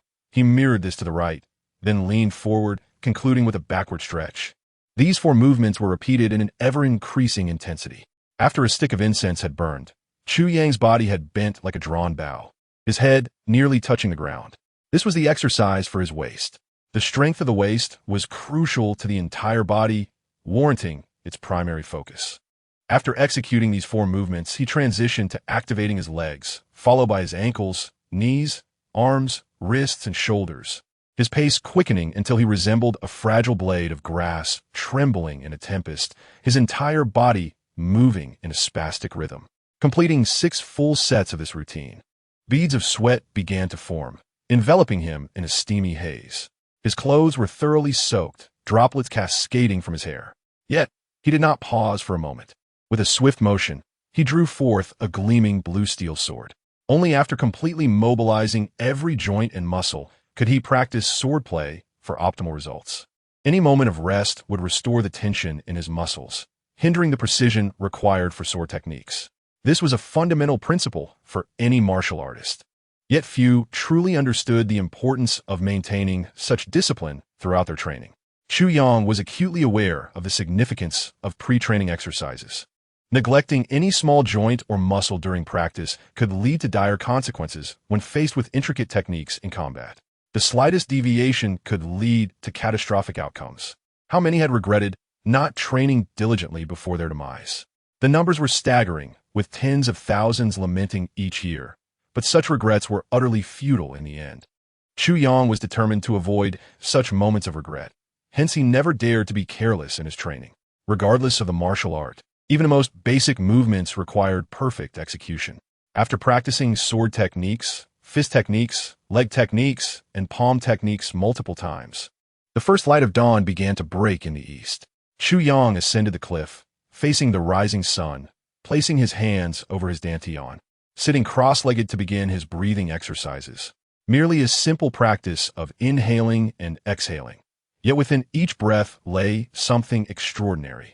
With a deep inhalation, it felt as though he absorbed an imperceptible purple energy from the heavens. He sealed his mouth, circulating the energy within his dantian. Once it settled, he expelled it forcefully, releasing a faintly colored mist into the air. After fully exhaling, he sealed his mouth again, continuing the cycle of inhaling and exhaling. This method of breathing was etched into the sword body of the 9 calamities sword in his past life, aimed at purging impurities from his body and absorbing the innate solar true fire. This would lay a solid foundation for his future cultivation of the 9 calamities, 9 heavens divine skill. Tomorrow would herald a crucial day for rankings. I hope my friends and siblings will lend their support with recommendations. Our recent voting has been lackluster. The future of this book rests in your hands. Please assist me. I seek your collections, recommendations, clicks, and evaluations. Every click, every recommendation, every collection, and every evaluation fuels my motivation and propels me forward. Thank you all. A new chapter will be released at midnight. The mantra of the 9 calamities, 9 heavens divine skill was already second nature to Chu Yang. He could recite it flawlessly. However, he could not practice it yet. The 9 calamities, 9 heavens divine skill had a significant characteristic. Knowing the mantra alone was futile. It required the corresponding sword body, which harbored a peculiar power. Only by absorbing this power could one cultivate the divine skill effectively, leading to swift advancements. Each segment of the sword body possessed a different energy. If one attempted to practice without acquiring the 9 calamities sword, they risked being incinerated by raging flames within moments.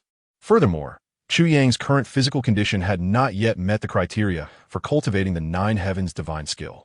Only after becoming a martial artist, with thoroughly flowing meridians and a burgeoning vitality, could he transition from the minor circulatory cycle to the major circulatory cycle, thus enabling him to cultivate the 9 calamities, 9 heavens. As the sun rose, Chu Yang inhaled deeply, concluding his session. He stood in tranquil contemplation, enveloped in a warm sensation that was indescribably pleasant. He remained there, squinting towards the direction of Jian Peak, where the first segment of the 9 Calamities sword lay quietly buried beneath the earth. He needed to acquire it swiftly. A sharp glint sparkled in his eyes as he gazed for a while longer before retracting his gaze. Cautiously scanning his surroundings to ensure he was alone, he began to descend the steep stone wall, his eyes keenly observing every direction. For if Shi Qianshan was correct, then the golden blood ginseng was indeed hidden within these cliffs. Although not considered a top-tier spiritual herb, the golden blood ginseng held great potential. However, even if it were available just 3 days ago, it remains a precious treasure with no market. All prominent families require this miraculous herb to lay a foundation for the future generations of their lineage. Many descendants of these illustrious families are fed with golden blood ginseng from birth. By harnessing the innate energy of the mother and with the assistance of supreme masters guiding the infant's cultivation, they can indeed nurture a prodigious talent in martial arts. If this prodigy diligently applies themselves as they grow, their future achievements are undeniably unimaginable. A significant portion of such accomplishments can be credited to this single plant of golden blood ginseng during their childhood. The rapid cultivation speed observed among the scions of noble families is primarily attributed to the accumulation of these rare herbs. In this world, there is no shortage of geniuses. Indeed, geniuses possess far more opportunities for success than the average individual. Yet, it is equally undeniable that the number of prematurely extinguished or gradually faded geniuses far surpasses that of those who succeed. I may not be a genius, but I shall transform myself into a prodigy greater than any genius. I will render those geniuses inconsequential in my presence. Chu Yang gradually descended, his entire body pressed against the slick cliff, moving with the grace of a great gecko, effortlessly navigating the sheer precipice. This technique, known as the Skywalker technique, was acquired after he had slain a martial sovereign in his past life. Finding it useful, he practiced it. Now, although this body had never trained before, he could still manage to apply it with some effort. Suddenly, a rustling sound echoed, accompanied by a whiff of a foul wind. Chu Yang furrowed his brow, his gaze flickering. With a powerful push of his right hand against the stone wall, his body silently shifted 7 feet sideways. A vividly colored, venomous snake slithered past him. Had he not moved, the snake's gaping maw would have bitten into his leg. Joy sparked in Chu Yang's eyes. Indeed, there was golden blood ginseng here, and it was over 100 years old. The snake, adorned with shimmering scales and as thick as an arm, bore a fleshy crown upon its head. This was a rainbow-crowned snake. Wild golden blood ginseng, aged over a century, is always guarded by such a serpent. Thus, upon sighting the snake, Chu Yang immediately concluded that the existence of the golden blood ginseng was genuine. This snake's scales are exceptionally tough, impervious to blades. Its weak spot, typically 7 inches in other snakes, is not applicable here. Its fatal vulnerability lies in the fleshy crown atop its head. Golden blood ginseng, over 100 years old, emits a faint scent that irresistibly attracts the rainbow-crowned snake. This aroma alleviates any discomfort the snake experiences during its molting process. For the rainbow-crowned snake, the ginseng itself holds little value. However, that scent is something it yearns for deeply. The rustling intensified as the rainbow-crowned snake swiftly turned its head and charged towards Chu Yang, its tail striking the stone wall with a crack, launching it into the air to bite at him. Chu Yang's focus sharpened to a point. He remained perfectly still. Only when the snake was a foot away did he suddenly pivot to the right and leap upward, contort his body into an odd arc, allowing the serpent to glide past him. In that fleeting moment, Chu Yang's fingers, poised like a sword, concentrated his entire strength and pierced downward onto the fleshy crown atop the snake's head. A ghastly cry erupted as the rainbow-crowned snake writhed in agony. Blackish-green blood gushing from its crown and rolling down the cliff. Sighing in relief, Chu Yang cautiously proceeded in the direction the rainbow-crowned snake had come from. He could have moved more swiftly, but feared disturbing the golden blood ginseng. A century-old golden blood ginseng. Indeed, excitement surged within him. He had struck gold. If a 50-year-old ginseng could yield such effects, what might this ancient specimen accomplish? Descending another 3 yards, a faint yet alluring fragrance wafted through the air, elegant and ethereal, reminiscent of snow-capped orchids. Though subtle, the scent invigorated his spirit. Chu Yang felt a surge of elation. Ordinary golden blood ginseng is typically colorless and tasteless. Only those over 100 years old emit such a delicate aroma. This scent resembles the freshness of flora and is often undetectable amidst dense vegetation. Yet here, on the smooth cliff face, it stood out as something extraordinary.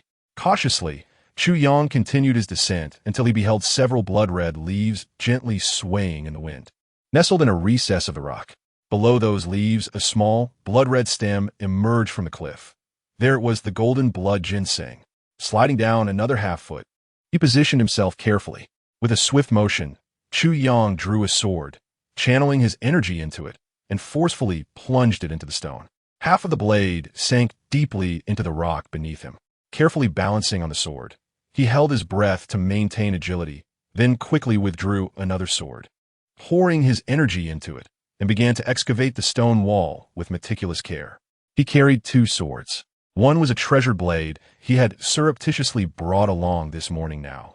He wondered how his companion would feel upon discovering that his beloved sword had been repurposed for digging. As he pondered this, a peculiar sense of malicious amusement blossomed within him. Such a sensation left Chu Yang astonished. He had always considered himself earnest and straightforward, not one to indulge in such whims. Before long, drenched in sweat, Chu Yang managed to carve out a hollow just large enough to accommodate half his body. He squeezed himself inside and exhaled in relief.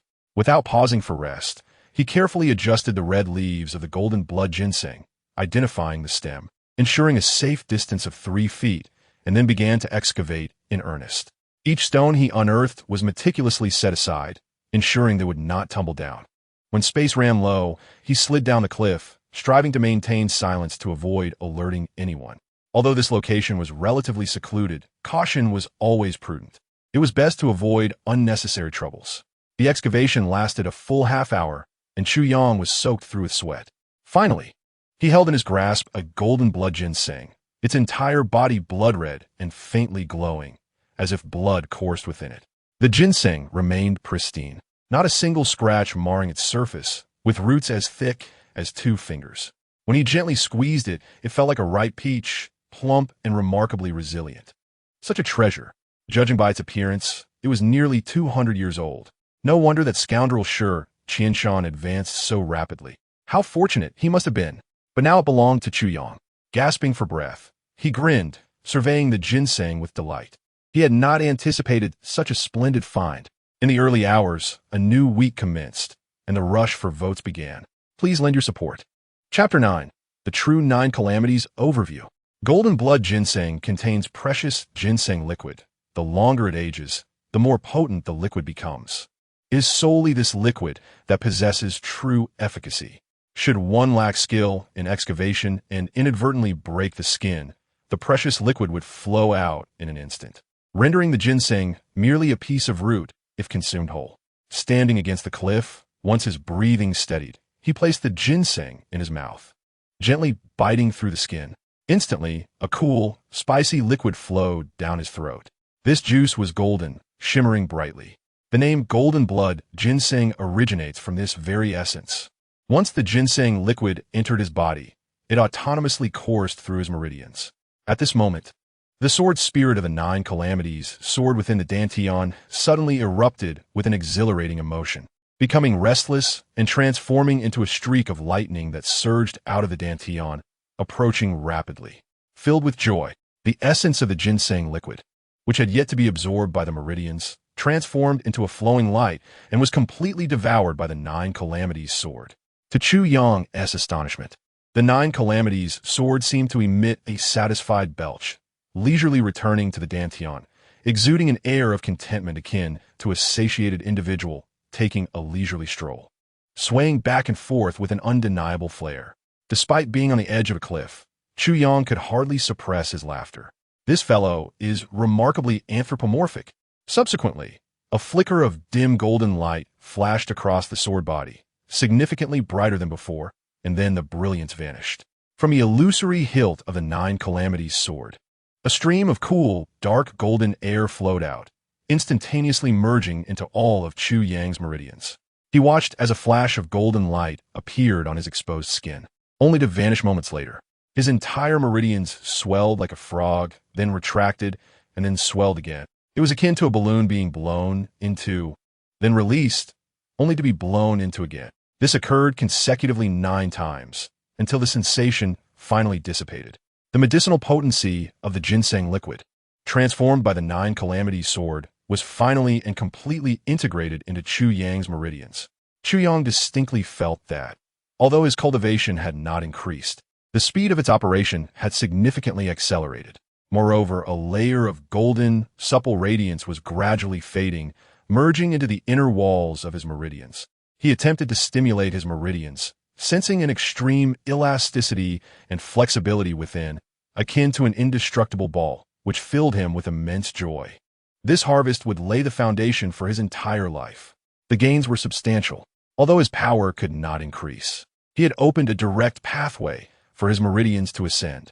If others' meridians resembled a small pond, his had undoubtedly transformed into a deep well. This was a qualitative distinction. This foundation was sufficient for him to advance to the martial sovereign rank without concerns regarding the capacity and endurance of his meridians. Before he could fully appreciate this joy, he felt a sudden surge of brilliance emanating from the 9 Calamities sword in his dantian, illuminating him with an almost blinding radiance. Suddenly, a sharp pain pierced through his dantian, and the light vanished without a trace. Yet Chu Yang was acutely aware that something profound was occurring. In his heart, a few phrases suddenly emerged. The way of heaven is merciless. All things face destruction. The way of heaven is compassionate. All things find life. The way of the sword is merciless, slaughtering the world. The way of the sword is compassionate, empathizing with the living. Compassion and ruthlessness depend on the heart.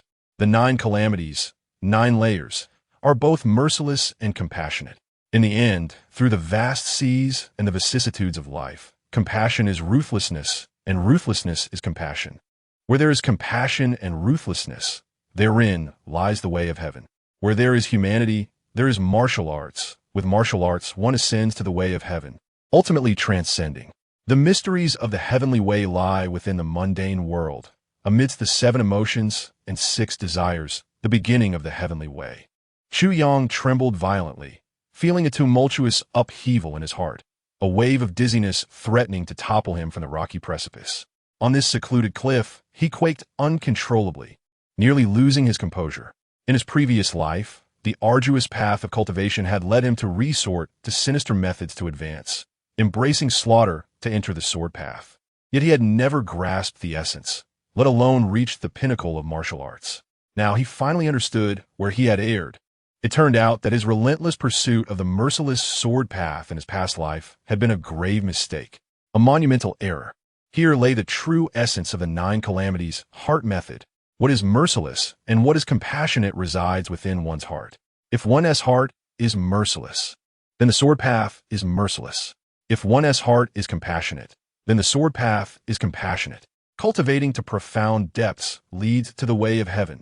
Yet in his previous life, despite having compassion in his heart, he insisted on severing and extinguishing it. How could he succeed? A singular essence, yet 2 paths diverged. One path leads to sanctity, while the other leads to demonic ruin. How one cultivates hinges upon the heart. Light as a feather, it was my folly. From the very beginning, I trod the wrong path, leading to the tragedy of our lives. Chu Yang gazed skyward, his heart aching with indescribable pain. 9 Calamities sword, oh 9 Calamities sword, have you played a cruel jest upon me, allowing my life to be ruined by misguided technique, only to grant me true rebirth after my downfall? Should I resent you? Or should I express my gratitude?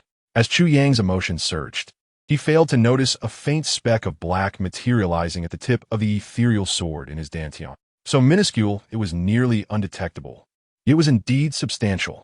As dawn broke, 2 figures approached the outer reaches of the purple bamboo garden, a young man and a young woman, both clad in white robes fluttering in the wind, appeared ethereal amidst the sea of purple bamboo. The young man possessed sword-like brows and starry eyes, handsome yet bearing an air of suppressed arrogance. The young woman, merely 17 or 18 years of age, was strikingly beautiful, tall, and serene, exuding an aura of gentleness that compelled admiration upon first glance. She seemed delicate yet spirited, strong yet imbued with a tranquil grace. Li Jianin, disciple of Lock Cloud Peak, and Wu Qianqian, disciple of Gather Cloud Peak, had come to pay their respects to Master Meng on their teacher's orders, requesting the brothers within to relay their message. The white-robed youth spoke aloud, his voice carrying far and wide, showcasing his remarkable inner strength. Lock Cloud Peak was the second of the 10 great disciples' peaks, closely linked to Gather Cloud Peak. However, the houses within the purple bamboo garden were eerily silent, with no response. At this hour, Shi Qianshan and Tan were likely deep within the bamboo grove, practicing, oblivious to the commotion. Meanwhile, Meng Chaoran's whereabouts were unknown, leaving the place devoid of occupants. Li Jianin called out once more, yet silence persisted, causing his brows to furrow in discontent. Is the purple bamboo garden still asleep? Not even a breath to be heard. The young woman frowned slightly, whispering, Li Shixiang, please be cautious with your words. This is the purple bamboo grove. We must not attract Master Meng's displeasure. Master Meng? Huh. The young man laughed lightly. Though he lowered his voice, I've heard that even if someone were to ride on his back, he wouldn't lose his temper. Such a cowardly individual. I truly wonder how he earned his place among the 10 great disciples. The young woman was taken aback, quickly imploring Li Shixiang, what did Father instruct us before coming? He told us to be extremely careful with our words. How could you? Before she could finish, a cold snort interrupted from behind them. A voice, icy and sharp, retorted, how my master earned his place among the 10 disciples is none of your concern. You lack the qualifications to inquire. Rather, I wish to ask, how did such an arrogant individual, who disregards his elders, become a disciple of Lock Cloud Peak? Is it merely because of wealth? Or perhaps you have a notable father? The voice was frigid, yet the reproach and retort within were striking. The gaze from behind them felt like a prickly thorn, almost palpable, inducing a twinge of pain. The voice emanated from behind the two. Startled, they turned to see a youth covered in dust, appearing somewhat unkempt, yet his eyes shone with a sharp brilliance, coldly scrutinizing them. This youth was slender and tall, with sword-like brows and thin lips. At first glance, he did not seem particularly handsome, but the longer one looked, the more intriguing he became. His slightly downturned lips formed a subtle arc, exuding an air of unapproachable aloofness, tinged with a hint of brutal wildness.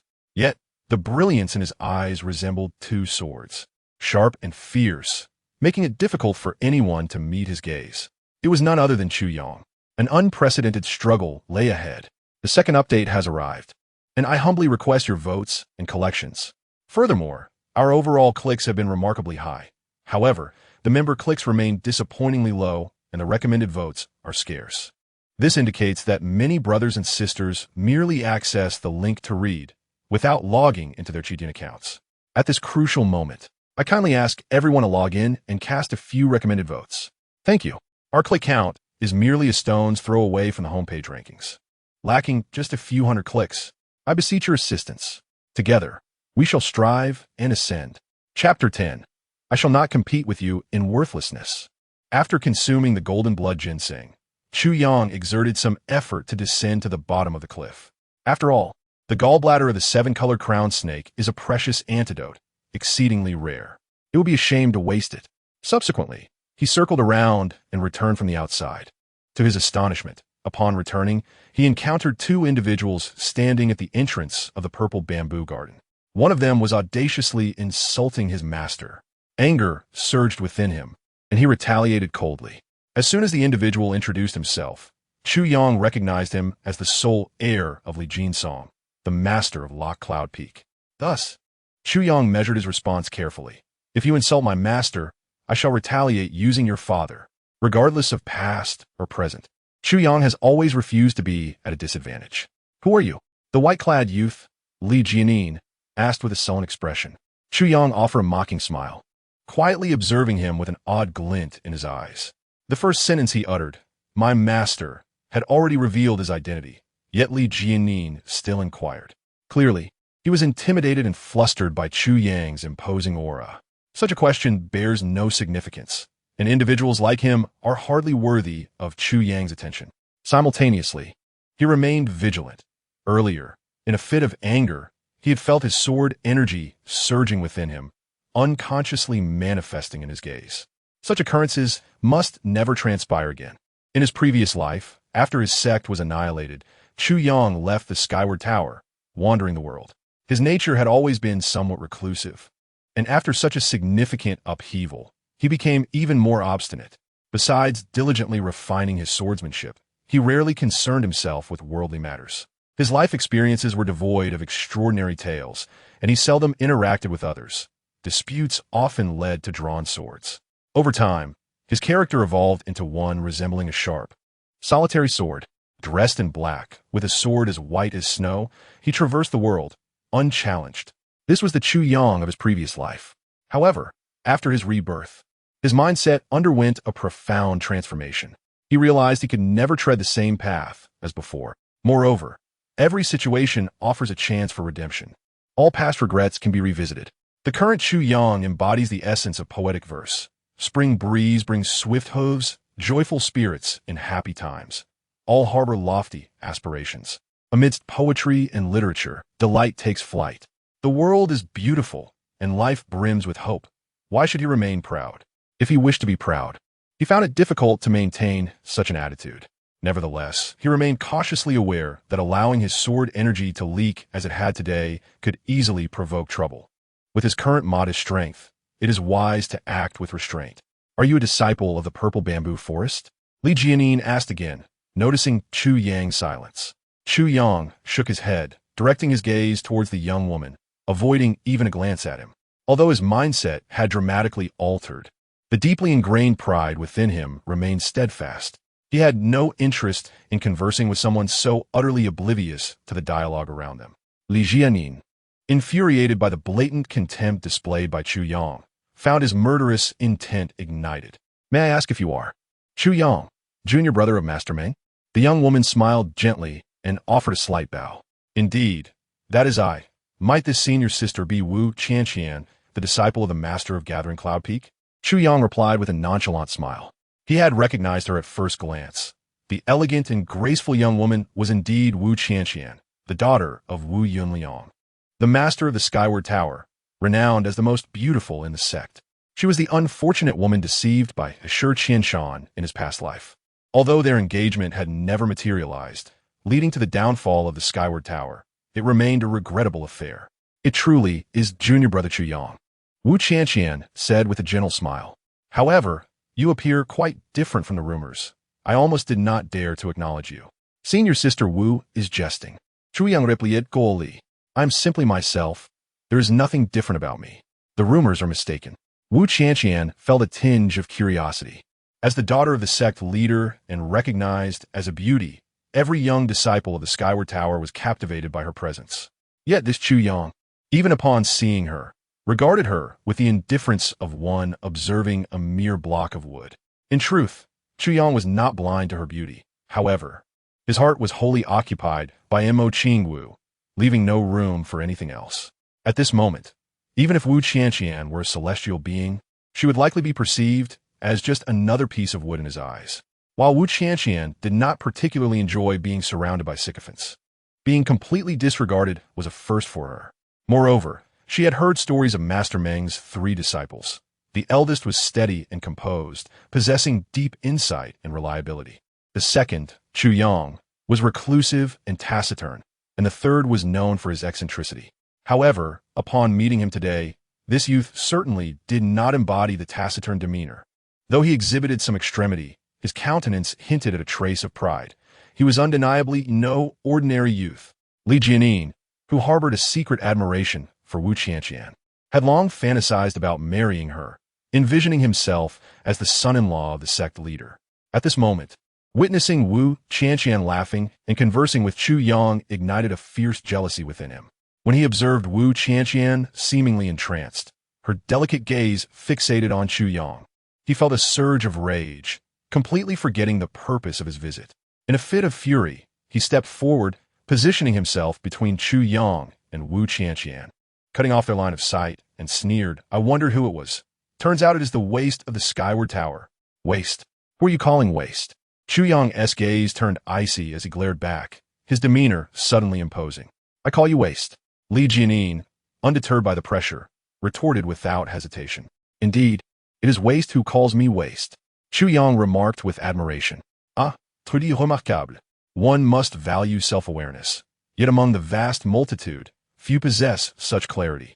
I never imagined that Senior Brotherly would be one of them. Chu Yang expressed, genuinely impressed.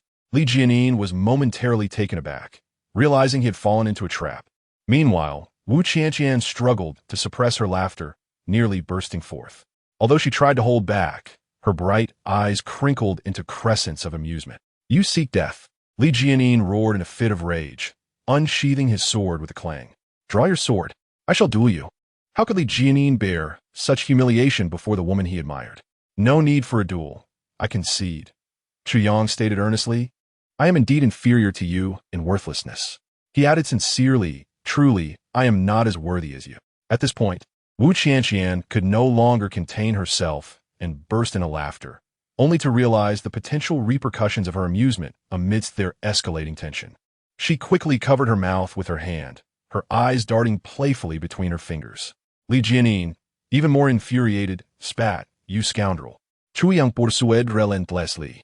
Who are you calling a scoundrel? A scoundrel is, Li Jianyin began, but abruptly came to a realization.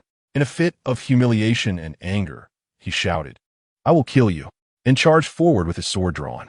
Chu Yang retreated repeatedly, feigning panic as he called out, What are you doing? In broad daylight. Among our own sect, do you dare to commit murder? As he retreated, he keenly observed the situation before him, exerting a subtle force beneath his feet, allowing a thread of true essence to surge forth and plunge into the ground.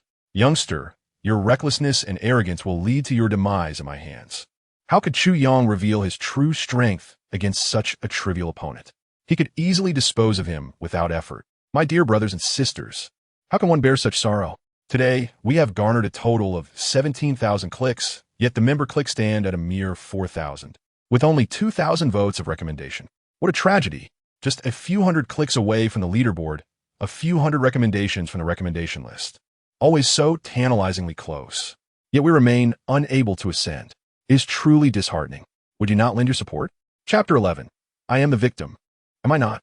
Upon witnessing the panic-stricken expression of his opponent, Li Jianyin felt a surge of confidence, realizing that this fellow was indeed a fool, easily frightened at the mere draw of his sword. His heart lightened, his spirit soared. Meanwhile, Wu Qianqian gaped, momentarily forgetting to intervene, her eyes filled with disbelief. Was this really Chu Yang? Even if he were to be inept, he should not be reduced to such a state. Not only did he refuse to engage, but he also appeared utterly flustered. His prior demeanor hardly suggested such a nature. Before anyone could react, Chu Yang suddenly shouted help, and, as if his legs had turned to jelly, he collapsed onto the ground. Yet at that moment, Li Jianyin stepped into a peculiar pit on the ground. The surface appeared flat, but somehow, when he stepped on it, a hole emerged, perfectly molded to the shape of his foot. As he stepped in, he discovered it was surprisingly deep, with the direction beneath completely contrary to the opening. With a cry of despair, Li Jianyin, already exerting himself to sprint, found his momentum too great and, caught off guard at his overconfidence, lost his balance and fell to the ground. A sharp crack resonated as his ankle twisted painfully. With Chu Yang's sharpened perception and experience, he quickly discerned Li Jianyin's weaknesses in both technique and character, setting a trap that, despite its simplicity, seized the perfect opportunity. If Li Jianyin could escape, he would cease to be Li Jianyin. With a sudden thud, Li Jianyin, propelled forward, found himself in an unfortunate position, inadvertently wedged beneath Chu Yang's trousers. The movement was swift and fluid. At that moment, Chu Yang, startled, had sat down heavily, landing squarely on Li Jianyin's neck. Li Jianyin let out a muffled cry, his mouth hitting the muddy ground with a resounding thud. When a person cries out in anguish, their mouth opens wide. Li Jianyin, accustomed to a life of luxury and fearing pain, opened his mouth even wider, revealing nearly 30 teeth. The mouthful of dirt he ingested was substantial, likely choking him.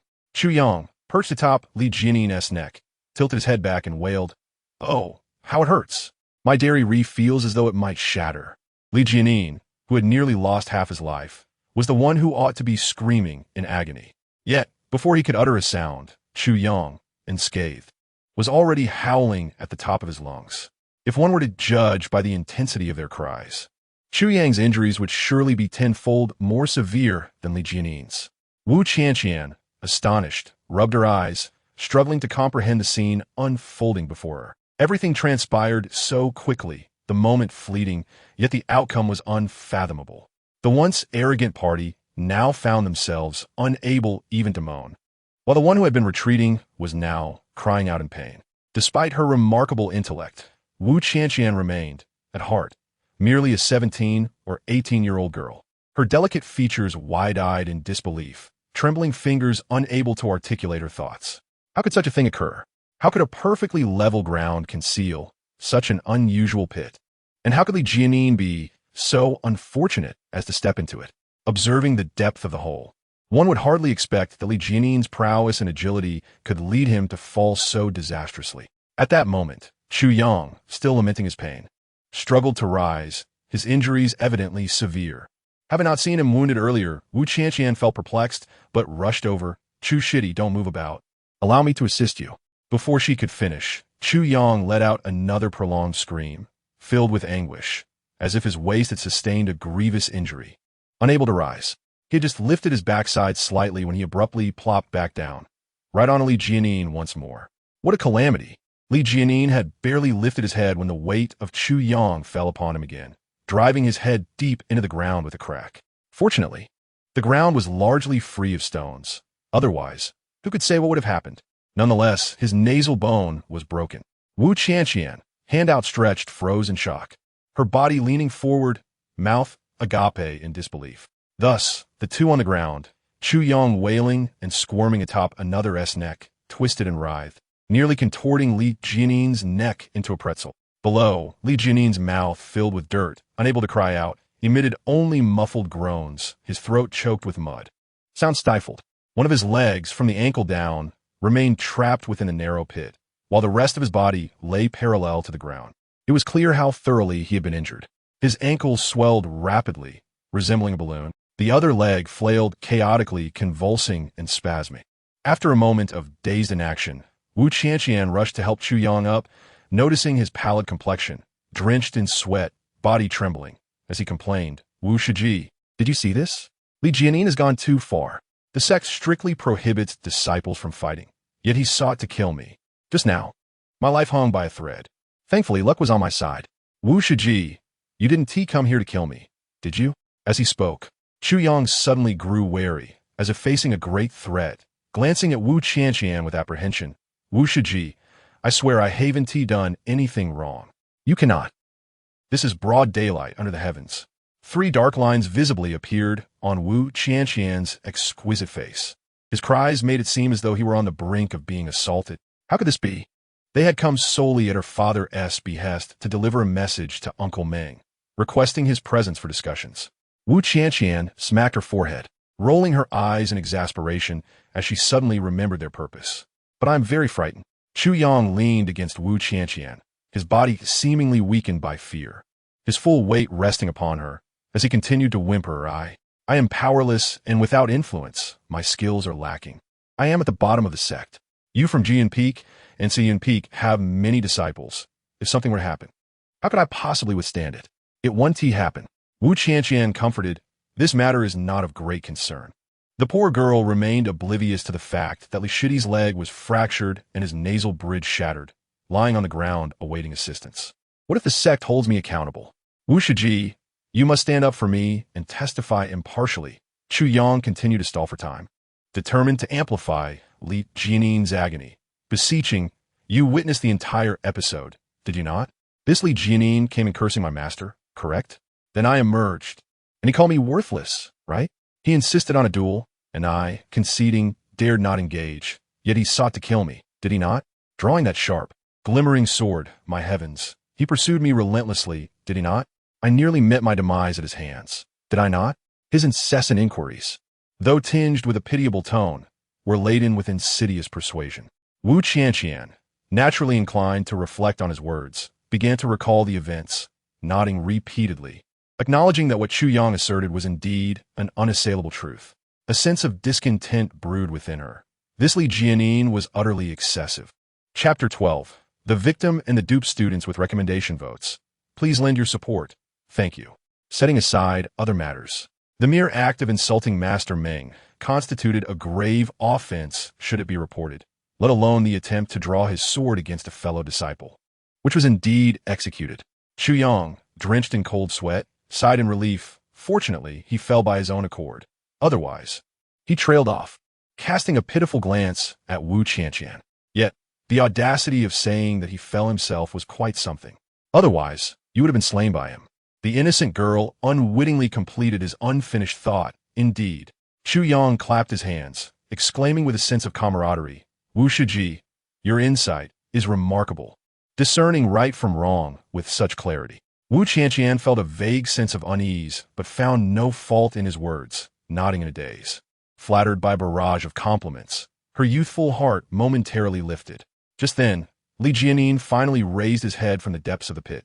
Though injured, he was not unconscious. His ears, still keen, heard Chu Yang's words transforming him into the victim, nearly inciting him to spew blood in fury. However, his throat was choked with mud, rendering him incapable of expressing his wrath. Enduring the excruciating pain, he dug at the dirt in his mouth. But the blockage in his throat was insurmountable. In a desperate bid, he stretched his neck forcefully, swallowing hard. This was a dire necessity. If he did not expel that clump of dirt, he would suffocate.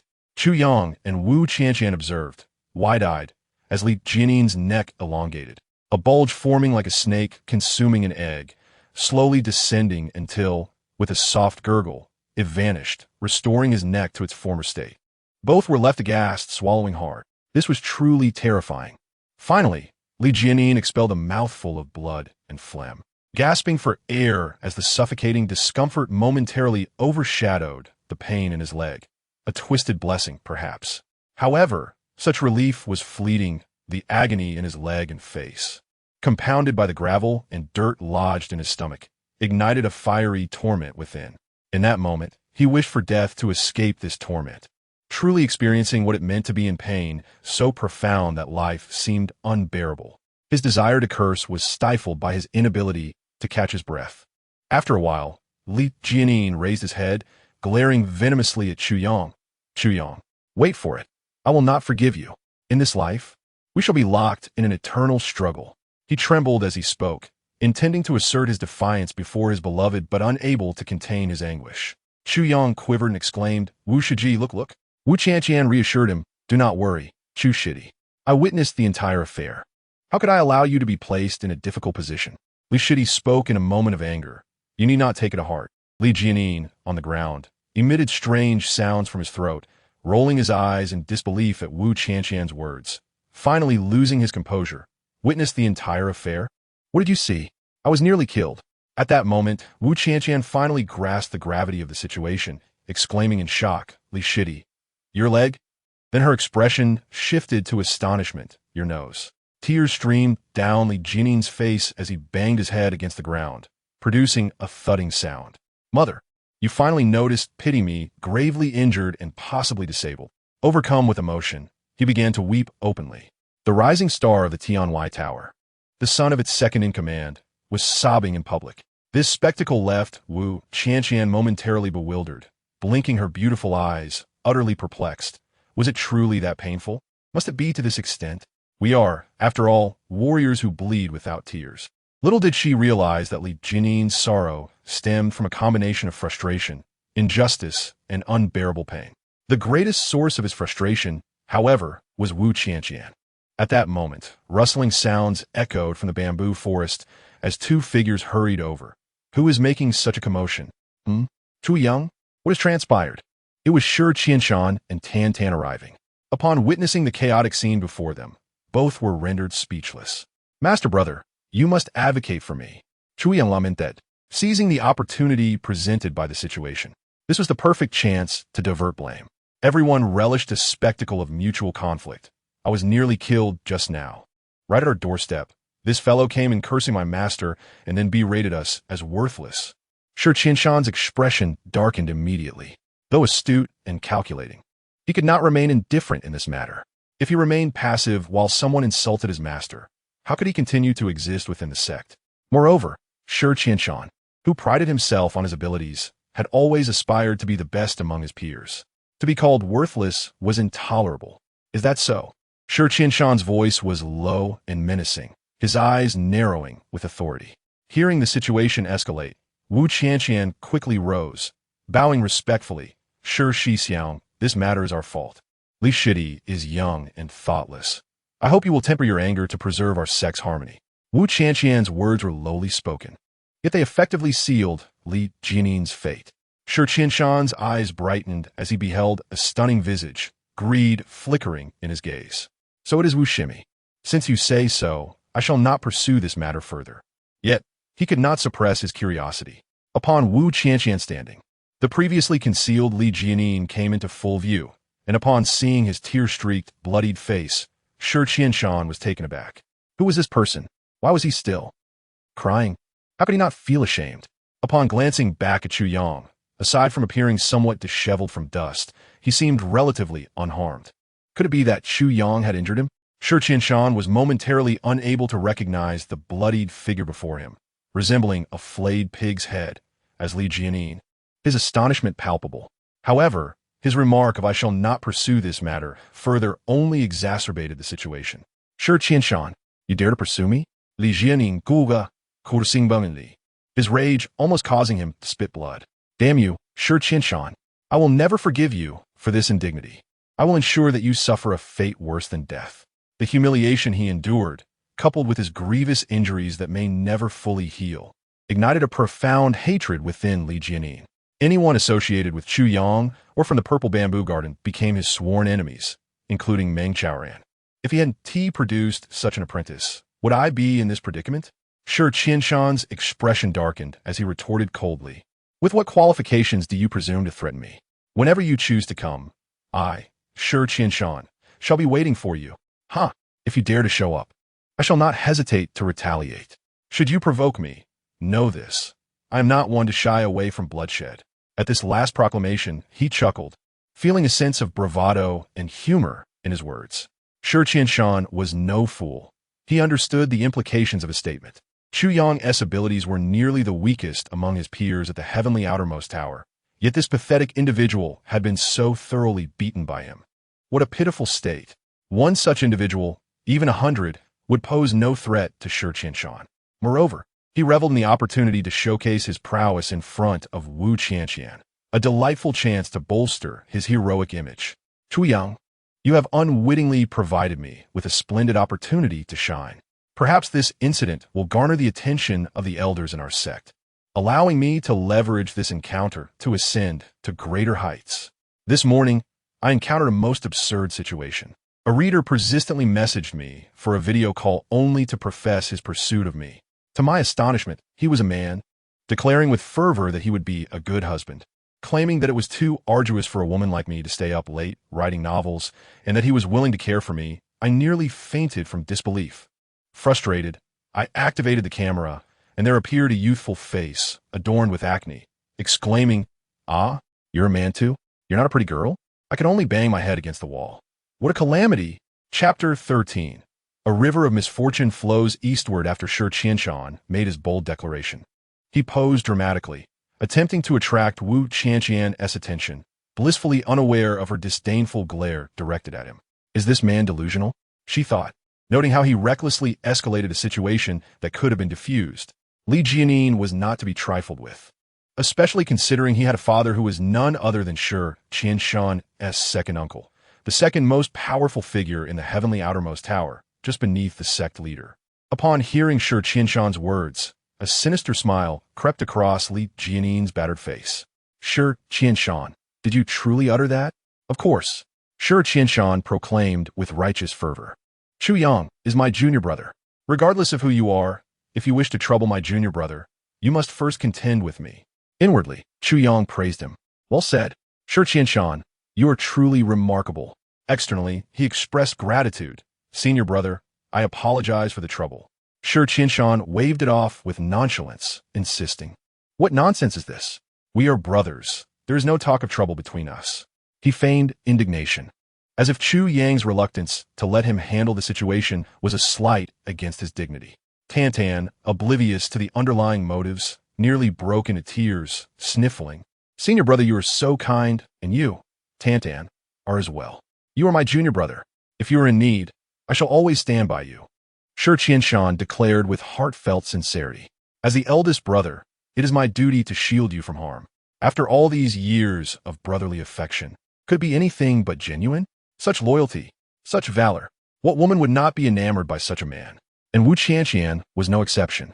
Shi Qianshan maintained a facade of solemnity while secretly glancing at her, feeling quite pleased with himself. At that moment, Chu Yang, eager to incite chaos, shouted, "Indeed, with our senior brother here, do you dare to bully me? Our senior brother is the foremost expert of the younger generation at the heavenly outermost tower. Chu Yang, cease this at once." Shi Qianshan frowned, swiftly interjecting, "Your blind admiration is flattering, but such words cannot be carelessly uttered. One must beware, for trouble often arises from the tongue. The foremost expert? Huh, I could never claim such a title. The esteemed Wu here is far superior to me." Shi Qianshan delivered this advice earnestly, feigning humility, yet within, he felt buoyant as if a weight had been lifted. His efforts over the years had not been in vain. In this pivotal moment, he was indeed gaining prestige. The term foremost expert was merely a testament to Chu Yang's unwarranted adulation, yet it served to elevate his standing. Furthermore, he had cleverly flattered Wu Qianqian, showcasing his own prowess while winning her favor. Shi Qianshan could almost envision Wu Qianqian developing feelings for him. Lost in his own delight, he failed to notice Wu Qianqian, head bowed, hastily tending to Li Jianin's wounds, her expression growing increasingly grim. This situation had spiraled out of control. She needed to inform her father immediately so he could devise a plan. Alas, this was all Shi Qianshan's doing. What right did he have to play the hero without understanding the full situation?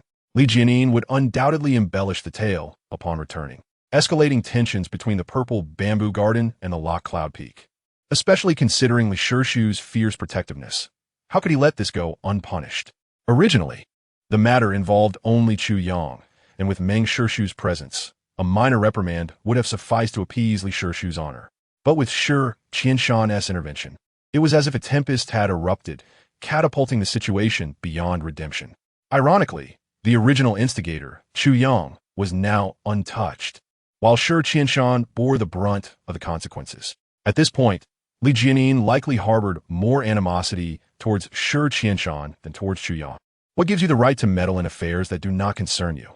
he thought, hissing in pain while sneering. "Shi Qianshan, remember your words today? Senior sister, let us depart." Despite his injuries, Li Jianin managed to rise, casting a venomous glance at Shi Qianshan as he struggled to leave. He did not even look at Chu Yang, acknowledging his own fault in the matter. Chu Yang had done nothing wrong. Moreover, it was his own carelessness that led to his injury, and it had little to do with others. This incident was not particularly honorable, and he resolved to address Chu Yang discreetly in the future. But as for Shi Qianshan, if I cannot bring him down, I shall no longer bear the surname Li. The unfolding events left even Wu Qianqian bewildered. The true instigator remained unscathed, while the innocent bore the greatest burden of responsibility. And this trouble was no trivial matter. "Please inform Brother Shi to relay to Meng Shishu that my father requests his presence at Gathering Cloud Peak." Wu Qianqian pondered for a moment, realizing that she could no longer handle the matter directly, thus taking her leave. Junior sister Wu was polite in her response. "My master is currently in seclusion. As soon as he emerges, I shall promptly inform him." Shi Qianshan, with his refined demeanor, inclined his head and remarked, "Sister, given your delicate constitution, assisting this junior brother back is indeed a considerable task. In Tantan, you shall carry this junior brother and ensure his safe return to Suyin Peak." Tantan complied and departed. Wu Qianqian bid farewell to Shi Qianshan and expressed her gratitude before turning to leave. She felt a twinge of discomfort, almost as if she were partaking in a funeral rite. It seemed that her recent conversation with Shi Qianshan felt akin to speaking with a specter. As Shi Qianshan observed the trio's figures vanish at the road's end, a smirk of satisfaction crept upon his face. Today, he had undoubtedly left an indelible impression on Wu Qianqian. Chu Yang displayed no outward reaction, yet there was a glimmer of mockery in his eyes. An impression had certainly been made, albeit one of disdain. Today's events were largely attributed to the elder brother's machinations. Chu Yang earnestly stated otherwise. I would have found myself in dire straits. Not a problem, Shi Qianshan replied with an air of pretense. Chu, junior brother, do you know the name of that person? Chu Yang replied, I do not know. It is only now that I think to inquire about his name. I am aware he is called Li Jianin, the biological son of second Uncle Li Jinsong, and the only son, one of the elite of Tianwai Tower. Yet I simply refuse to divulge that to you. Knowing or not knowing is inconsequential. Shi Qianshan scoffed dismissively. This fellow possesses little strength and is not a notable figure. There is no need to concern yourself. For even if he sought revenge, I doubt he could rally any significant support. My fellow brothers would not offend me, Shi Qianshan, over such a worthless individual. You may rest easy, Chu junior brother. Chu Yang acknowledged with a sound of agreement and expressed his gratitude repeatedly. It was not until the afternoon that Tan Tan returned, disheveled and flustered, his demeanor fraught with tension. Upon Tan Tan's return, Shi Qianshan was humming a melody, envisioning a promising future while practicing his swordplay in the courtyard. His sword danced gracefully, embodying his spirited confidence. Meanwhile, Chu Yang sat cross-legged in his room, seizing every moment to enhance his martial prowess. Strength, after all, is the essence of power. Chu Yang would never squander a single opportunity to cultivate. Tan Tan rushed back, drenched in sweat, and exchanged a few words with Shi Qianshan outside. Suddenly, there was a crash, and Shi Qianshan's sword, which had been flying through the air, clattered to the ground. In the next moment, he plopped down, his complexion pale, and his expression devoid of color. As Shi Qianshan leapt to his feet, a whirlwind of fury propelled him to Chu Yang's door, where he kicked it open with a resounding bang, his face contorted with unprecedented rage. Chu Yang, how dare you frame me? The composed demeanor Shi Qianshan was known for had vanished, replaced by bloodshot eyes that seemed ready to burst. Elder brother, from where does this accusation arise? Chu Yang exhaled calmly, concluding his meditation with an expression of bewilderment. Tan Tan entered hastily and attempted to interject. Elder brother, second brother, is unaware of these matters. Nonsense. Shi Qianshan bellowed in exasperation. Why didn't you clarify? That person is Li Jianin. How could you so ruthlessly ensnare me? Shi Qianshan felt on the verge of tears, overwhelmed by the inexplicable calamity that had befallen him. It was as if he had been shot while minding his own business. Master brother, what does this have to do with me? Chu Yang feigned innocence, raising his hands in a gesture of extreme grievance. The moment Shi Qianshan heard these words, his nostrils flared in indignation, and darkness clouded his vision, nearly causing him to spew blood. The audacity of the true culprit to claim, "What does this have to do with me?" in front of the most aggrieved was enough to make his heart palpitate in disbelief.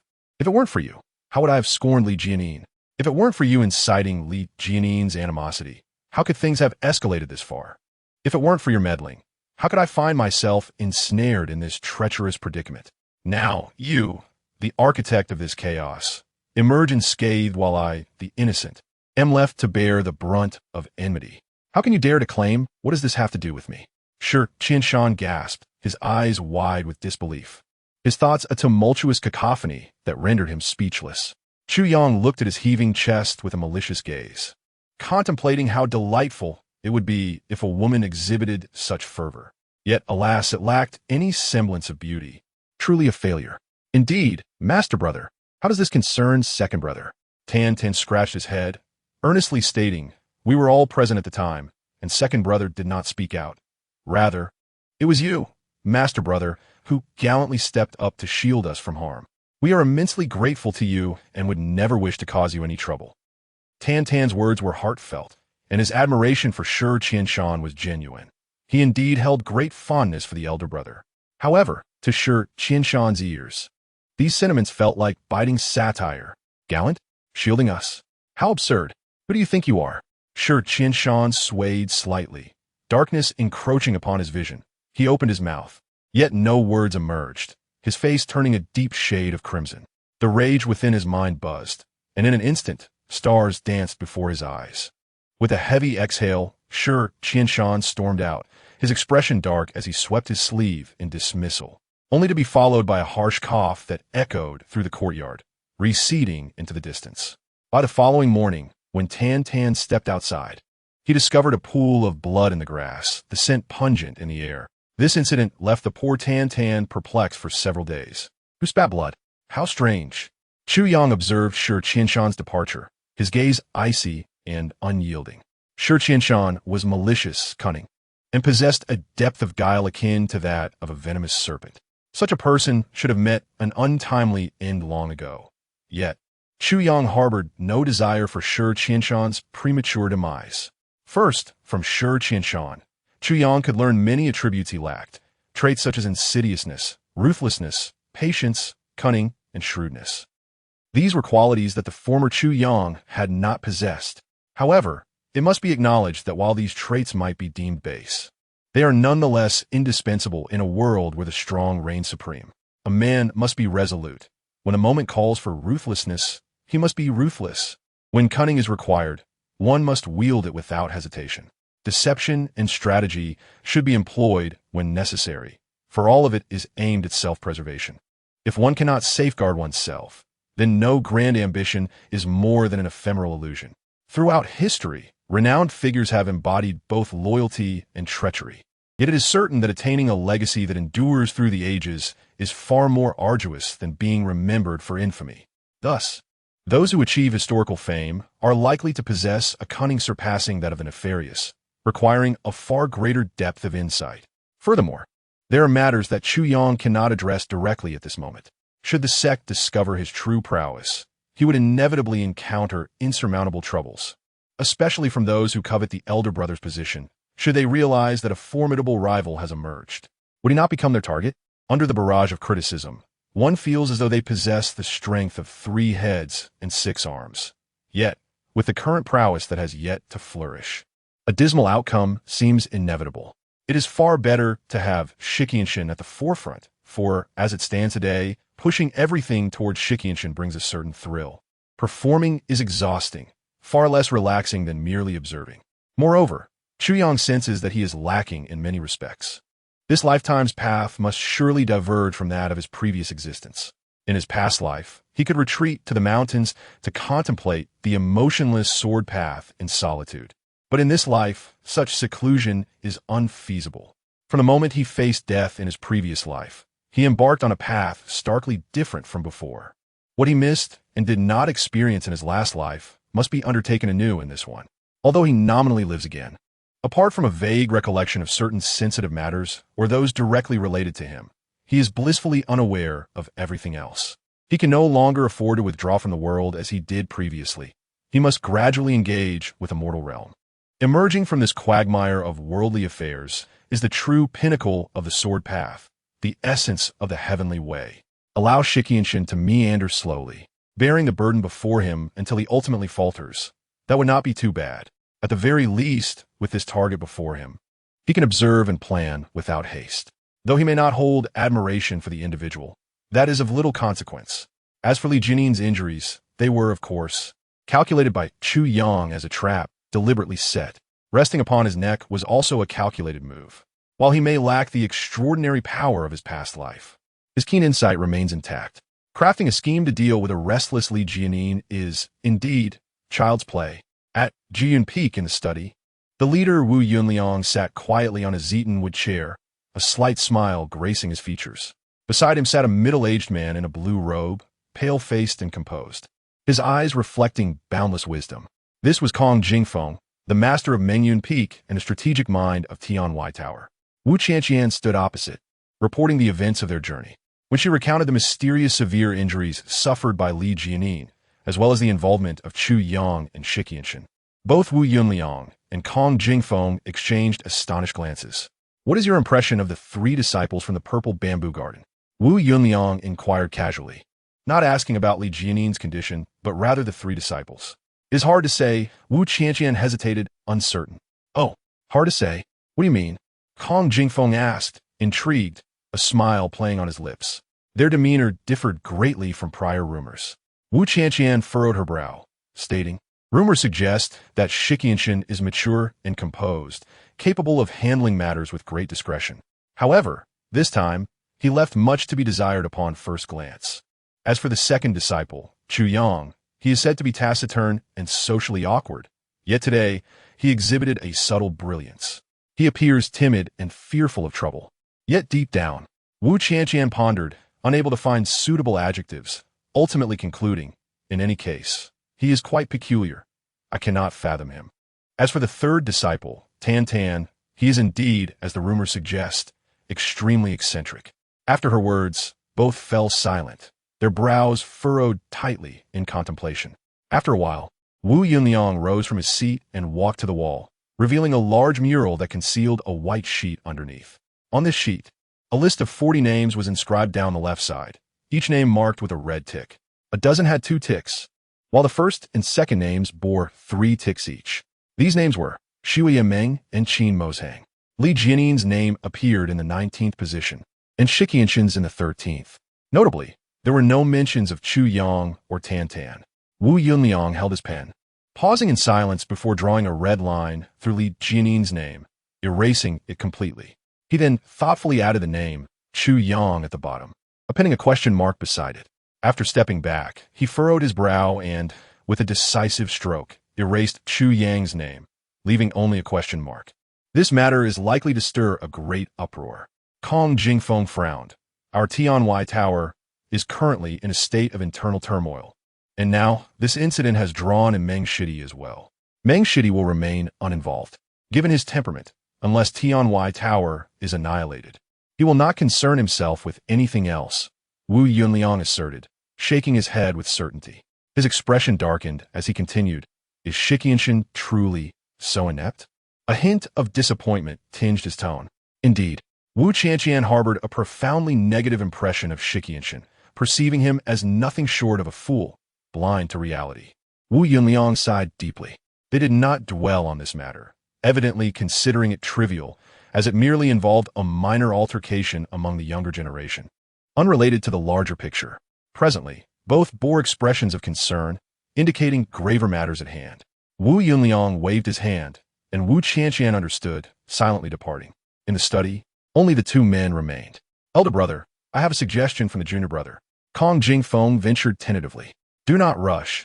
Wu Yunliang gestured dismissively, his expression anxious. After a moment of silence, Kong Jingfeng spoke gravely. In our generation, Tianwai Tower has only just reached its 7th generation. The founding ancestor established the sect, positioning it among the 7 foremost sects of the lower 3 heavens, enjoying royal patronage. Such was the glory and prestige.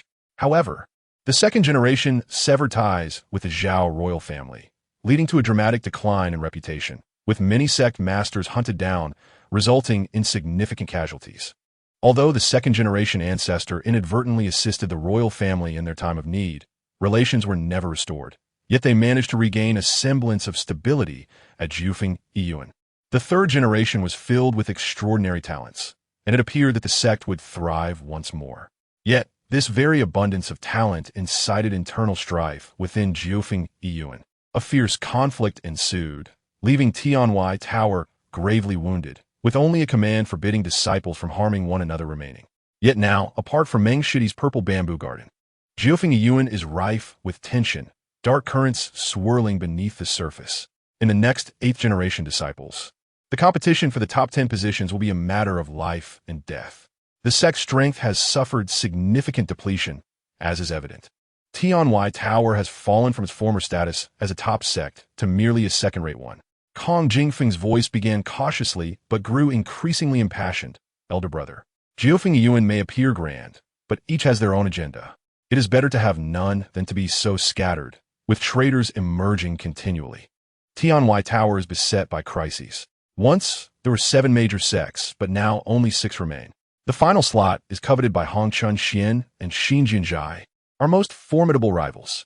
Moreover, Shundao Pavilion and Heishua Alliance harbor deep-seated enmity toward us, their intentions to see us destroyed unrelenting. Tianwai Tower now stands on the precipice. Kong Jingfeng's expression turned sorrowful. Elder brother, we cannot afford to delay. Am I unaware of what you speak? Wu Yunliang sighed deeply. Yet what you mention are merely factors of the martial world and external influences. The true crisis you have yet to address is far more profound.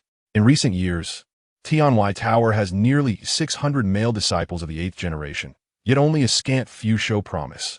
Conversely, the female disciples, who numbered less than 50 a decade ago, have now blossomed to nearly 150. Although their talents may be limited, each one possesses a beauty as radiant as a blooming flower. Wu Yunliang let out a long sigh, standing with his hands clasped behind his back at the window, solemnly stating, "This is the portent of the demise of a sect, delicate and enchanting. They are the roots of calamity." Wu Yunliang remarked lightly, "In a continent where the strong are revered, beauty is a resource. It is also a source of misfortune. The decline of the Tianwai sect is imminent. Once the 8th generation disciples venture into the world, they will undoubtedly attract endless disputes. It is a source of calamity, but it may also serve as a resource." Kong Jingfeng countered, "Venturing into the world might indeed bring significant support to our Tianwai sect. Who can say for certain? Do you believe it is possible?" Wu Yunliang scoffed mockingly. "In the eyes of most strong individuals, beauty is merely a tool. The current situation of Tianwai sect is fraught with internal strife and external threats. If we were to heed your suggestion and forcibly merge Jiufeng and Yiyuan into a centralized power, it would likely lead to immediate fragmentation. We would find ourselves on the brink of collapse." Wu Yunliang spoke gravely. "Should external enemies seize the opportunity to attack then, our Tianwai sect would be swiftly annihilated. It is true that drastic measures are warranted in dire circumstances, but if one were to recklessly apply such measures when the situation is already critical, it would only result in immediate demise. Moreover, our enemies extend far beyond these." Wu Yunliang hesitated, as if grappling with unuttered words. Kong Jingfeng, unwilling to concede, exclaimed, "Shall we allow this to continue? Shall we let the sect decline gradually? We must seek external assistance." As Wu Yunliang uttered the phrase, "seek external assistance," his expression grew exceedingly complex. Each word weighed heavily upon him, his eyes reflecting a sense of desperation.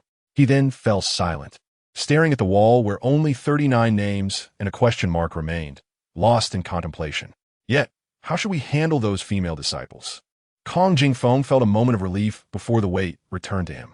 The 16th chapter, "The fragrance of plum blossoms arises from bitter cold." What I am currently concerned about is precisely this. Wu Yunliang's gaze was profound. If the Tianwai sect could rapidly strengthen, it would safeguard these female disciples from being bullied and ensure they find satisfactory homes. But for now, we can only do our utmost. Kong Jingfeng sighed deeply and added, "Regarding Li Jianin, the second senior brother will undoubtedly not let this matter rest. Does the eldest brother have any thoughts on this? The second brother is known for his fiery temperament and protectiveness. It is certain he will take action against the Zizhu garden." Wu Yunliang replied coolly, "Yet he understands the temperament of the 9th junior brother. Thus he will merely express his anger without intervening directly. Those who will truly take action will likely be the disciples of the 2nd junior brother. Regardless of who prevails, this will serve as a trial for both sides' disciples, a form of growth." Wu Yunliang gently stated, "As long as it does not exceed reasonable bounds, there is no need to intervene. If we can uncover a few talents through this incident, it would not be a misfortune." Both remained silent, lifting their eyes to the wall adorned with 39 names and a question mark. Within a sect of 1,000 disciples, they sifted like gold from sand, seeking only a handful of promising individuals. These individuals represent the hope of the Tianwai sect. Whether it is to safeguard the sect's status, challenge the 7 major sects, or even break into the central 3 heavens to become a legendary figure of the lower 3 heavens, it all hinges upon these people. The 39 individuals plus 1 question mark embody the elite of the entire Tianwai sect. For such a grand sect, this is indeed somewhat disheartening. As Kong Jingfeng gazed at these names, his thoughts wandered to another matter. The eldest brother is clearly aware that Li Jianin harbors a narrow-minded disposition and an infatuation for Wu Qianqian. Yet he still allowed him to accompany Wu Qianqian to deliver the announcement. With Wu Qianqian's beauty, it is only natural that some disciples would develop affections, leading to anticipated troubles. Yet the eldest brother proceeded nonetheless, rather than selecting someone from his own Jiyun Peak to carry the message. Dispatching one disciple from Jiyun Peak and another from Siyun Peak may outwardly appear as a gesture of importance, offering the second brother considerable face. However, in reality, it subtly exacerbates the conflicts among the younger generation. The eldest brother, surely this is a deliberate act on his part? This is a tactic aimed at the second brother from Soyun Peak.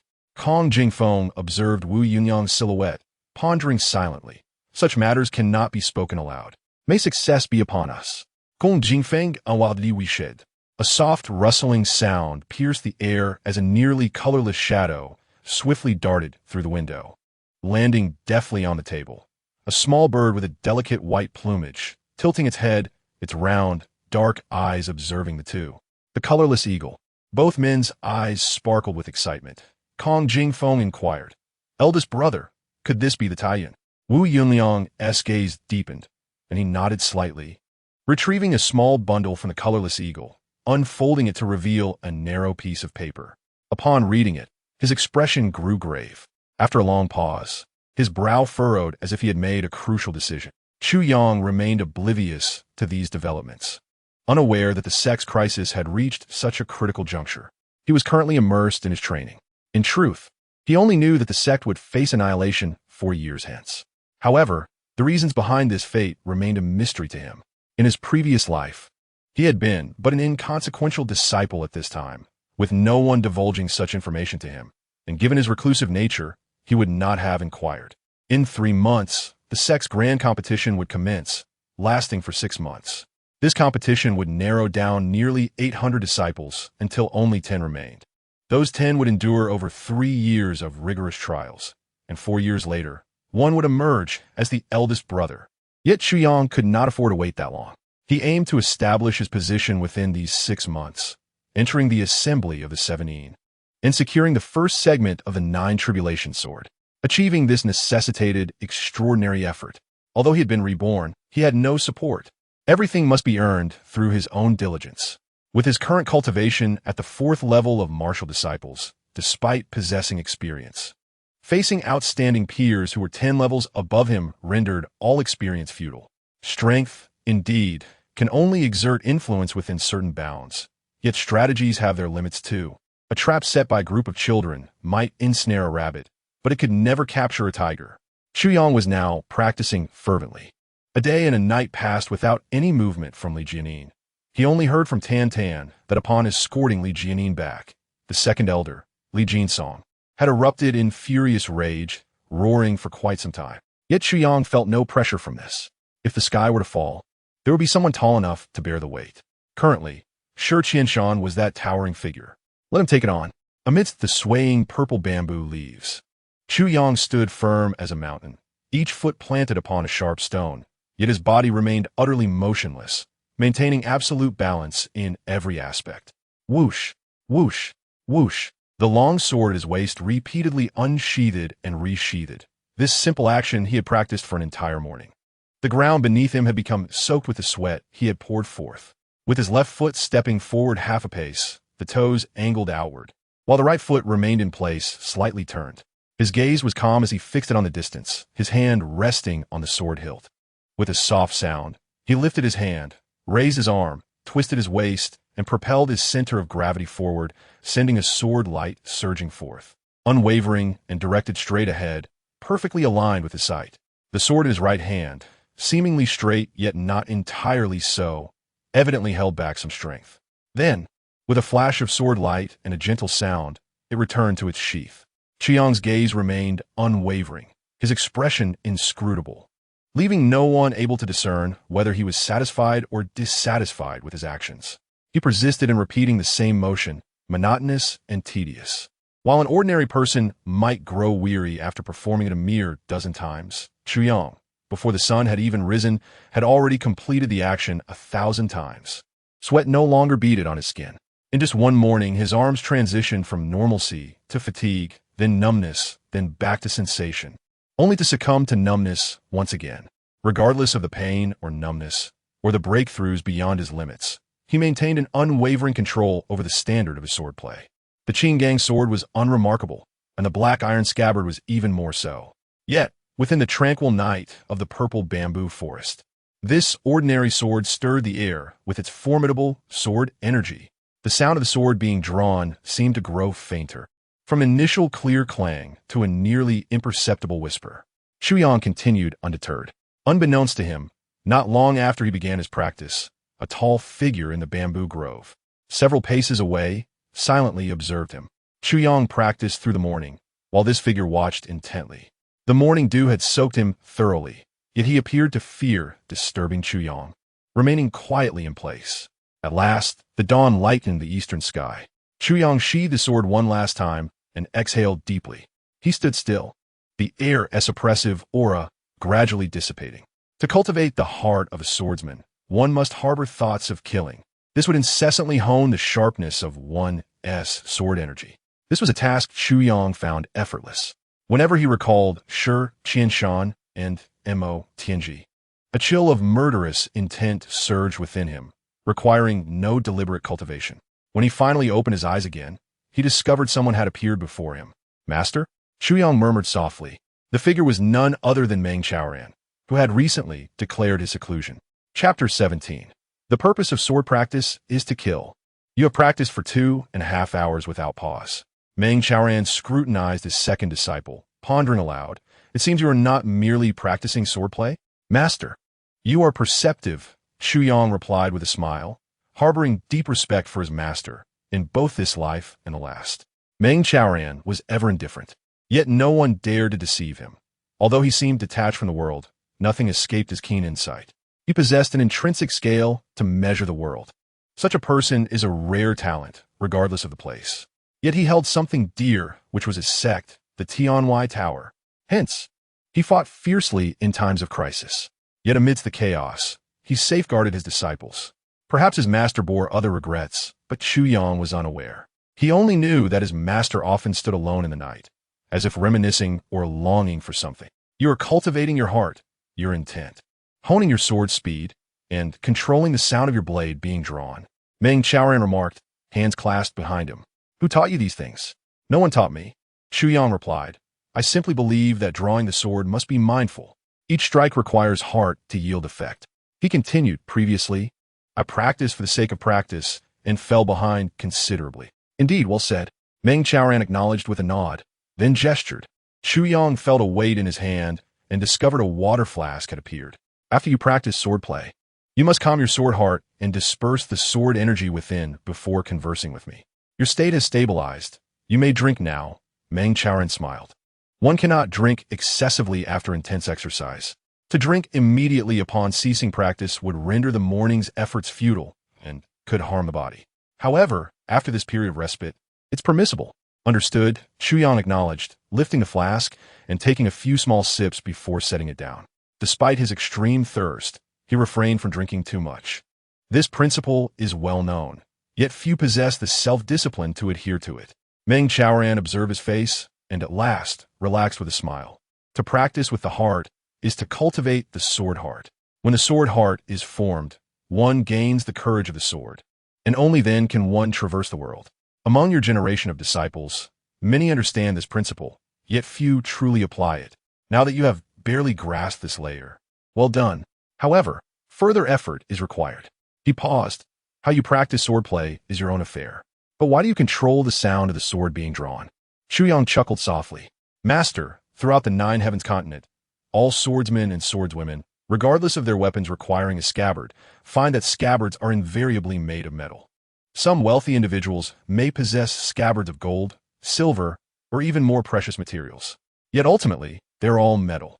Metal is sturdy, resistant to wear, and can be used for an extended period. Moreover, in dire circumstances, it can serve as a weapon. These are all advantages. However, the sound produced when a weapon is drawn from its scabbard is clear and resonant. Indeed, Meng Chaoran nodded. However, a clear sound grants the enemy time to prepare. Disciple believes this is the flaw of a metal scabbard. Chu Yang elaborated confidently. Master, why practice swordplay? It is for the purpose of killing. If one merely seeks fitness, weapons are unnecessary. If one intends to kill, why provide the enemy with time to prepare? A swift strike to end a life is far more efficient. I practice the silent sword precisely to catch them off guard. Chu Yang smiled slightly. The world is ruthless. A man must kill, spilling blood across 3,000 miles. Killing without a trace. I have always believed that killing without a trace is the highest realm. Killing without a trace? Is that akin to how you ensnared Shi Qianshan? Meng Chaoran tilted his head, his gaze suddenly sharp. Chu Yang was taken aback, not expecting Meng Chaoran to have observed this matter and seen through his scheme. He could not deny that ensnaring Shi Qianshan was the most gratifying act he had ever undertaken. With a candid smile, he admitted, if he had not succumbed to lust and greed, he would not have fallen into my trap. Meng Chaoran regarded him intently, letting out a deep sigh before swiftly shifting the topic. You mentioned that learning the sword is for the purpose of killing. That may be somewhat one-sided. Know that in this world, there are many treasures and attachments. Learning the sword is not solely for the purpose of killing. It is also for protection. To wield one's sword to safeguard what one holds dear. Meng Chaoran sighed. Life is precious. If one can avoid killing, then one should. Even the most ruthless of villains, taking a life, wounds one's own heart. Regardless of whether the slain are deserving of their fate, they are nonetheless someone's child, husband, brother, or father. Master speaks of protection. I concur. However, when others seek to harm that which we protect, to spare our loved ones the anguish of tears. Chuyang followed Meng Chaoran's footsteps, resolutely stating, then we must ensure the parents of our foes weep instead. This person cannot be spared. Meng Chaoran replied, one should grant mercy when possible. I show mercy, yet they do not spare me. Chuyang retorted, such is the path of humanity. It is best to resolve crises and confront enemies swiftly. You harbor too much karmic debt from killing. Meng Chaoran admonished, such a stance is detrimental. He shook his head with compassion. One must realize that vengeance begets vengeance. When will it end? One must eradicate the root of the problem. Then let it be done swiftly. Chuyang candidly remarked, Master, your heart is too soft. You do not resemble a practitioner of the martial world. Your silent swordplay is akin to a sneak attack, which contravenes the conventions of the martial arts. I fear it may invite criticism, adversely affecting your future. Chuyang chuckled lightly and replied, rules are rules, yet I am myself. Why should I adhere to those conventions? For a disciple, there exists but one fundamental principle. To preserve one's life is the utmost rule. Without life, even the strictest adherence to rules becomes utterly meaningless. He paused, a sardonic smile gracing his lips as he continued. Moreover, how many in the martial world truly abide by those rules? Such conventions have, in fact, become the very cause of honest individuals meeting their demise. Meng Chaoran fell silent. Neither master nor disciple could persuade the other. Yet both felt a sense of novelty in their discourse. In his previous life, Chuyang had held only respect for his master, never engaging in disputes. Now, as they walked and conversed, despite discussing the grim topic of taking lives, warmth blossomed in their hearts. Meng Chaoran felt similarly. He did not agree with Chuyang's perspective, yet could not deny its validity. He refrained from further discussion, recognizing that even as his disciple, he had never forced any of them down a particular path. Each individual must choose their own way. Master, there's a matter that has long perplexed me, Chuyang pondered aloud. You speak of, Shi Qianshan? Meng Chaoran chuckled lightly. I have always indulged Shi Qianshan's insincere deceptions, allowing him to monopolize the resources of our sect without a word of protest. Is that not so? Indeed. Chuyang raised his eyebrows and looked up. This matter had long been a source of confusion for him. If Meng Chaoran understood, why had he never intervened? Shi Qianshan was a disciple. Were they not disciples as well? Chuyang was not dissatisfied, but rather aware that Meng Chaoran must have his reasons for such actions. He now inquired to gain clarity, for his next step would be to eliminate Shi Qianshan. Yet, what if it disrupted Meng Chaoran's plans? I have not acted against him because that is Shi Qianshan's capability, and because you two are rather foolish. Speaking of it as futile, Meng Chaoran remarked nonchalantly. Cunning and treachery may be despicable, yet they are skills essential for survival in the martial world. Shi Qianshan's actions were not sufficiently covert, as you have uncovered. Pausing for a moment, Meng Chaoran added, Shi Qianshan remains hypocritically inadequate. Chuyang silently followed him for a while before softly saying, I understand. Without turning back, Meng Chaoran gradually continued his pace, his tone remaining calm. Had you not discovered this, I would have continued to indulge Shi Qianshan until he no longer required my indulgence. Although there are but 3 of you in my tutelage, this is still a martial world. Life and death are matters for you to navigate, your own choices. When he spoke of life and death being your own choices, Meng Chaoran's expression remained unchanged, yet his voice suddenly bore a weighty tone. This seemingly heartless statement elicited a deep sigh from Chuyang. His master was but a guide. The path ahead must ultimately be traversed by oneself. Meng Chaoran's current inaction, though seemingly callous, was intended to allow his disciples to experience the martial world for themselves. Though they may be late to understand, they would gain insights that others had yet to grasp. This, he realized, was a personal revelation, distinct from any teachings received from others. Though harsh, such realities were inevitable. An earlier awakening could mean a greater chance of survival. It was only after his sect's downfall in his previous life that Chuyang began to comprehend the depth of his master's intentions. If you continue in such ignorance, you will inevitably perish at the hands of others once you venture into the world. Thus, I cannot harbor great hopes for you. Do not blame me for my ruthlessness. Our sect requires strength, not foolishness. Sure, Qianshan, with his treachery and ruthlessness, was not a virtuous individual. Meng Chaoran finally came to a halt, and Chuyang realized they had arrived at the stone cliff on the back mountain. Meng Chaoran stated, "Yet Shi Qianshan is capable of achieving success. His potential is commendable. Hence, I have chosen to indulge him and suppress you. Until now, you have been rather mediocre, too ordinary and naive. The lesser your achievements, the greater your chances of survival. Even if bullied, you would ultimately endure.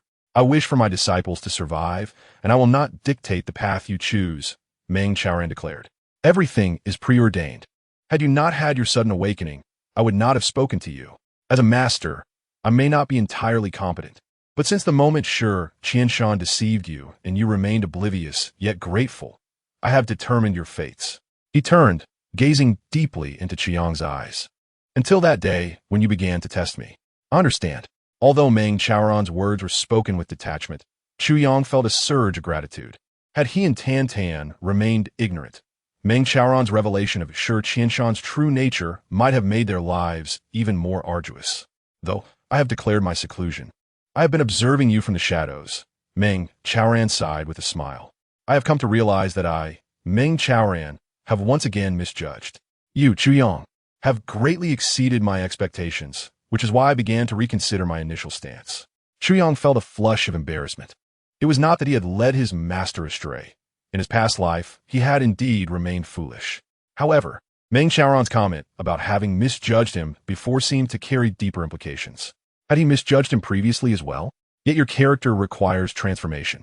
Meng Chaoran seemed to ponder for a moment before gravely stating, "In the martial world, conflict is inevitable. However, your words today reflect a deadly intent.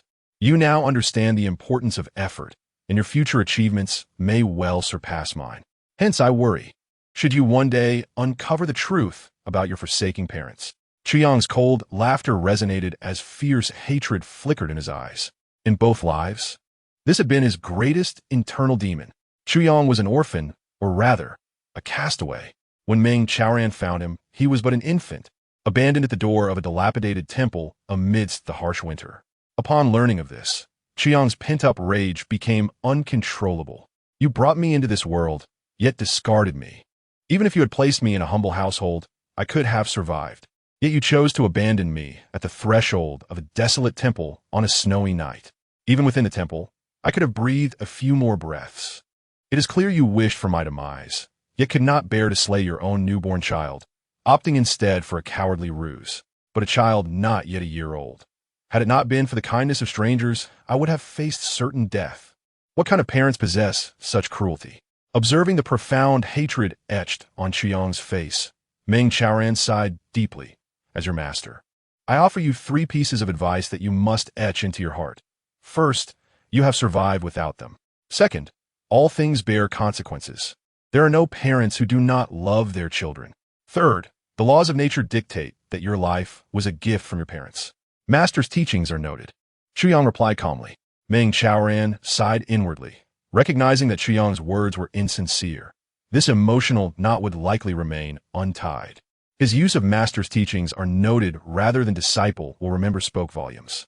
It was no wonder, among the 800 disciples of the sect, many were orphans. Yet only 2 had been truly abandoned, Chuyang and Tan Tan. The feeling of being forsaken, especially by one's biological parents, was an indescribable sorrow that grew more intense with age and experience. As he witnessed the myriad facets of life, his anger only deepened, particularly since Chuyang possessed an exceptionally strong sense of pride. Chuyang's reclusive nature emerged after he grasped the intricacies of human affairs and learned of his origins. From that moment on, he became taciturn, and over time, this silence crystallized into the persona he now embodies.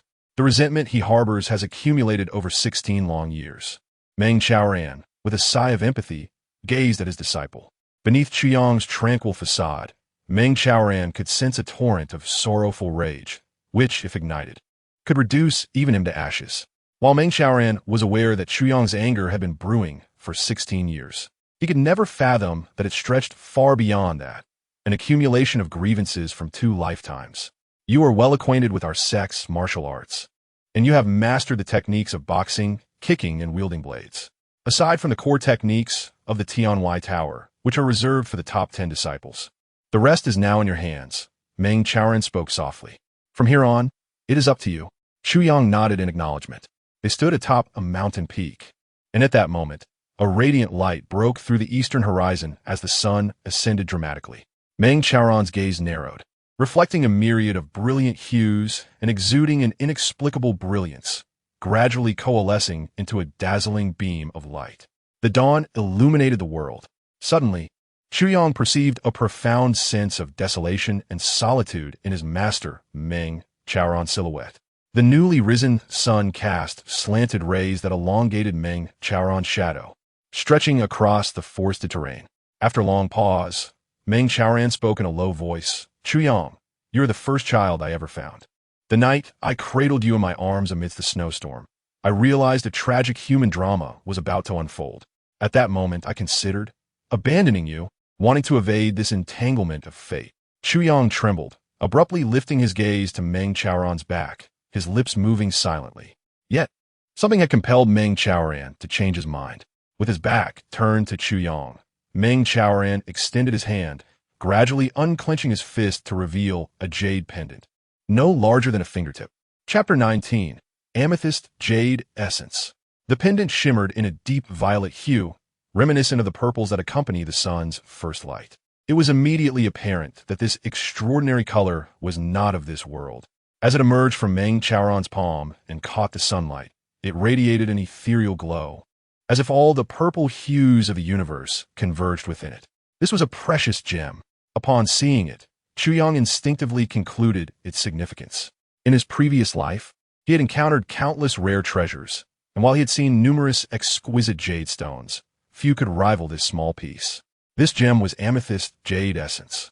Meng Chaoran quietly remarked, though it may appear small, it is an exceptionally intact piece of jade essence. Such Amethyst Jade Essence is rarely seen, and it takes the worth of thousands of superior stones to equal that of a single piece of amethyst jade. It is only within the depths of millennia-old amethyst mines that one might find a chance of such a gem appearing. The value of this amethyst jade essence is unparalleled. Meng Chaoran slowly turned around. When I found you, this jade essence was hanging around your neck. His gaze pierced into Chuyong's face, causing Chuyong to feel a strong heat rising to his cheeks. He swallowed hard, suddenly aware of a dryness in his throat. As he reached out to accept this priceless amethyst jade essence, his usually steady hand trembled slightly. This was his sole token of identity? At the center of the jade essence was carved the character Chu. Meng Chaoran continued. The surface of the jade essence is flawless, yet this character appears within. Such craftsmanship is beyond my abilities. It is utterly unattainable. The character Chu could signify either your given name or your surname. Meng Chaoran sighed softly. When I carried you out of that place and ascended a mountain peak, the skies suddenly cleared and the dark night receded, revealing the sun in the east. He paused before continuing. Just as it is today at this very moment, the rising sun has been my greatest love throughout my life. Thus, I named you Chuyong. Meng Chaoran's voice grew hoarse, and although his tone remained calm, an undercurrent of tumultuous emotion simmered beneath. I hope you do not tarnish the name Chuyong. Do not let this amethyst jade essence go to waste. Taking a deep breath, Meng Chaoran's emotion settled. Your origins are unlikely to be ordinary. If you were to continue living in mediocrity, I would never have bestowed this jade essence upon you. In truth, I wish for you to lead a mundane life. He whispered, but one that is peaceful. He did not turn back, yet his eyes revealed profound sentiment. Like a father who has endured hardships, he only desired his son to live safely, without aspirations for wealth or grandeur. After all, great wealth comes with significant risks, and parents would not wish their children to face even the slightest danger. Chu Yang remained silent, absorbing every word as tumultuous waves surged within him. Meng Chaoran's revelations disrupted his thoughts entirely. While his words seemed to merely recount Chu Yang's origins, Chu Yang discerned the weight of meaning woven within them. The amethyst jade essence, of immeasurable worth and rarity, bore a character on its surface, unmarred. Amethyst jade is impervious to blades, and it possesses the ability to deflect both true energy and elemental power. Even the innate sacred powers of the Holy Clan cannot harm it. The amethyst jade essence is even more formidable. It would be challenging for a martial sovereign to leave a mark upon it, let alone an unblemished surface with a character inscribed within. Was it possible that the one who carved this character was a sovereign or someone of even higher stature? How could such an extraordinary treasure be left hanging around the neck of an abandoned infant? What deeper truths lay hidden within his origins? The fog surrounding his identity was thick. To unveil this mystery, one would need considerable power. The individual who inscribed the character must have been of sovereign rank or higher 16 years ago. Chu Yang gently bit his lip, his gaze steady, glimmering with newfound hope. Perhaps he was not abandoned. There might be other reasons behind it. This thought illuminated his heart like a sunbeam, dispelling the shadows within. It began to thaw his icy heart. Gradually, he closed his palm around the amethyst jade essence, holding it tightly. The jade felt smooth and cool in his grasp. Yet as Chu Yang's excitement surged, his inner strength flowed into the jade. Suddenly, it emanated a peculiar warmth, like a gentle current coursing through his veins, filling his entire being with a soothing warmth. The fatigue from a morning of arduous training vanished in an instant. Chu Yang's heart raced, and he looked up at Meng Chaoran. Your intuition was correct. Meng Chaoran smiled. This amethyst jade essence has the ability to restore your energy swiftly. It may possess other powers as well. You must cherish it. However, I advise you not to become overly reliant on it. Indeed, Chu Yang's eyes brimmed with gratitude. With such a treasure at his side, he could practice tirelessly day and night, advancing his skills at an extraordinary pace. In anyone else's hands, it would likely be hoarded for personal gain. If Meng Chaoran had not spoken, Chu Yang would have never known this was his sole token of identity. Yet Meng Chaoran had silently safeguarded it for 16 years, returning it to him unblemished. Such a sentiment is truly rare in this world. In Chu Yang's heart, Meng Chaoran's unwavering intention and dedication are far more precious than the violet crystal jade. Meng Chaoran's advice not to rely too heavily resonates with Chu Yang, for without the sensation of fatigue, one cannot reach the limits of human endurance. A warrior must feel the brink of their limits, and then break through to surpass their current realm. From this jade pendant, it is evident that your lineage is either from great wealth or an extraordinary family from beyond the heavens. Meng Chaoran spoke slowly. Before your strength reaches a sufficient level, do not venture carelessly, for it may bring you perilous consequences. Should you reach that point, even the entire Tianwai Tower might not be able to save your life. Remember this well. Yes, I will remember, Master, Chu Yang replied solemnly. Ever since he laid eyes on the violet crystal jade, he had harbored such a feeling. Moreover, one of my greatest aspirations in this life is to promote and protect Tianwai Tower. Meng Chaoran sighed. With your strong heart, assist me in safeguarding it. Yes. Chu Yang nodded deeply, aware that while others remain oblivious, he knows that in 4 years, Tianwai Tower will face a great calamity. His agreement signifies that he has taken this responsibility upon his own shoulders. With his current meager cultivation, achieving this task will likely require efforts 1,000-fold greater than others. Nevertheless, he now possesses his first goal in life. Tianwai Tower. Once it survives the crisis, he shall wield his sword across the world, seeking the 9 Calamity Sword, searching for Mo Ching Wu, and unraveling the mysteries of his own lineage. Since his rebirth, Chu Yang's objective has remained simple. Mo Ching Wu, the 9 Calamity Sword. To find Mo Ching Wu is to love for a lifetime. To seek the 9 Calamity Sword is to ascend to the pinnacle.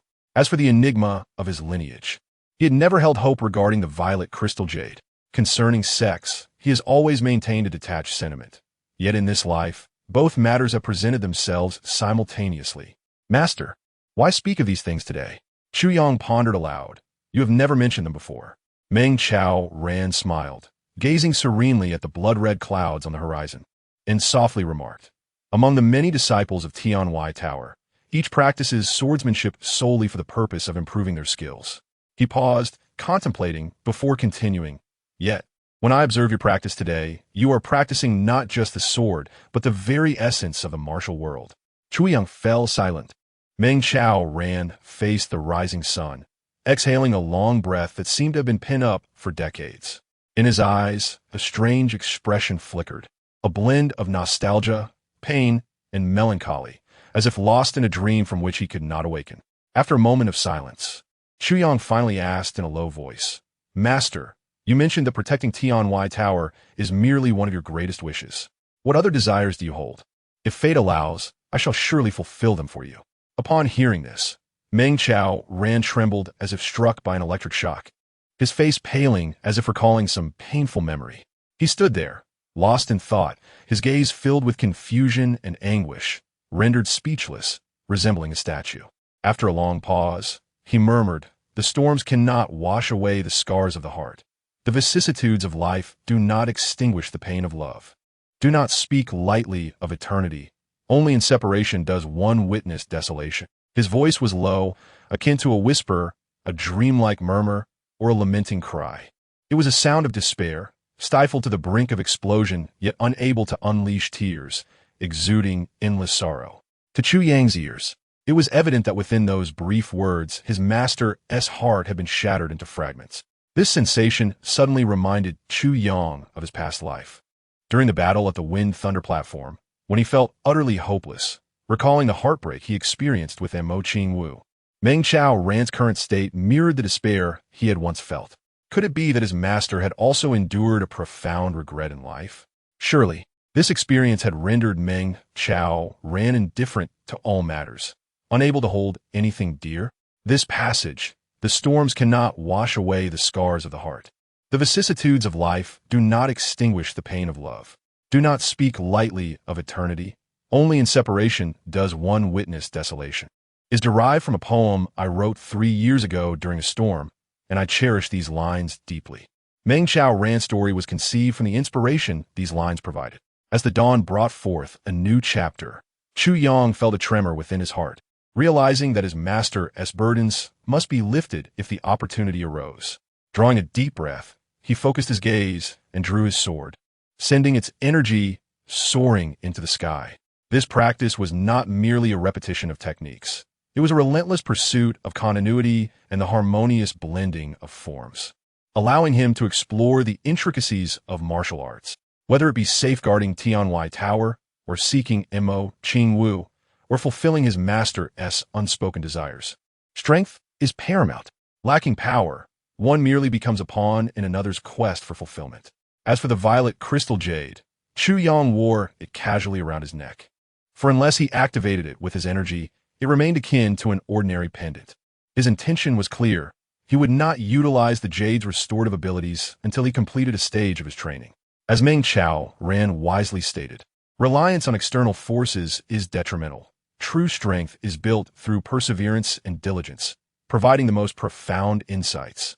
To depend solely on external aid may elevate one's skill, but one's realm shall remain forever unattainable, leading to an irreparable void in life. The martial master possesses a unique spiritual domain. Only by fully comprehending it can one naturally ascend to the level of martial sage. A warrior, even when bestowed with a decade's worth of pure power, without the corresponding mindset and spirit, shall never attain supremacy, merely a more formidable warrior. Thus, every step must be firmly grounded. Being thrust to the peak by others is not the same as scaling it oneself. The former may lead to a disastrous fall. Time flows swiftly, and during lunch, Chu Yang encountered Shi Qian Shan once more. Now, Shi Qian Shan appeared haggard, devoid of vitality, his face etched with worry and apprehension. It was evident to all that the incident involving Li Jianyin could not simply be brushed aside, even if merely to curry favor with their master. Disciples of the second master are bound to seek retribution for Li Jianyin. Their absence signifies only that they are fervently scheming, not that the matter has dissipated. Tang Tan, blissfully oblivious, gnawed on a chicken leg, grease coating his hands. Chu Yang, in a buoyant mood, sat down and devoured his meal with fervor, while Shi Qianshan could hardly muster an appetite, forcing himself to eat, finding it tasteless. His eyes, shadowed with resentment, frequently flickered towards Chu Yang, as if simmering fury were about to erupt. Shi Qianshan, I hear you possess remarkable prowess. They say you are the foremost expert of the younger generation. Come out. Let's exchange knowledge and hone our skills. At that moment, a cacophony of voices erupted from outside, followed by a chorus of laughter. From a sound, there seemed to be at least 7 or 8 individuals. Indeed, this Shi Qianshan had audaciously proclaimed himself the foremost expert among the younger disciples of the Tianwai Tower. He truly seemed oblivious to the concept of humility. The foremost expert? Shi Qianshan, of all people, he ought to emerge and kneel in supplication. The troublemakers had finally arrived. The malevolent consequences sown by Chu Yang for Shi Qianshan had unexpectedly manifested so soon, a reality that even Chu Yang had not anticipated. Shi Qianshan's complexion paled, and he shot a venomous glare at Chu Yang. The title of the foremost expert among the younger generation had been uttered by Chu Yang on that fateful day. At the time, Shi Qianshan had reveled in his self-importance, only to later realize that it was a quagmire from which he could not extricate himself. Now, hearing those words felt like daggers piercing his heart. What exquisite irony! Furthermore, it posed the greatest trouble for the Tianwai Tower. Among the 8th-generation disciples, who would not be acutely sensitive to the term foremost, the position of the elder brother was at stake, as was the belonging to the 7-yin convergence. Li Jianin's fellow disciples feared to openly confront Shi Qianshan to avenge Li Jianin. Yet Chu Yang's declaration of the foremost expert among the younger generation provided them with an excellent pretext. The sect had always tacitly permitted such rivalries among its disciples. Shi Qianshan could already envision an endless stream of troubles coming his way. Chu Yang remained absorbed in his meal, seemingly oblivious to the jeers outside, or Shi Qianshan's spiteful gaze. In his heart, he smirked coldly. By heaven, if I do not bring this hypocrite to his knees in this lifetime, I would truly be unworthy of my rebirth. Outside, 8 young men clad in green attire sported a red sash at their waists, with red accents adorning their cuffs. This was the emblem of the disciples from Suiyun Peak, much like the purple sashes of Chu Yang's group from the Zizhu Garden. At this moment, the 8 glared at Shi Qianshan as he emerged, their eyes ablaze with fury. Li Jianin, being the only son of Li Jinsong, was pampered and accustomed to an easy life, resulting in discord with his fellow disciples. However, while they might not have been particularly fond of him, they were eager to seize this opportunity to let off steam on his behalf.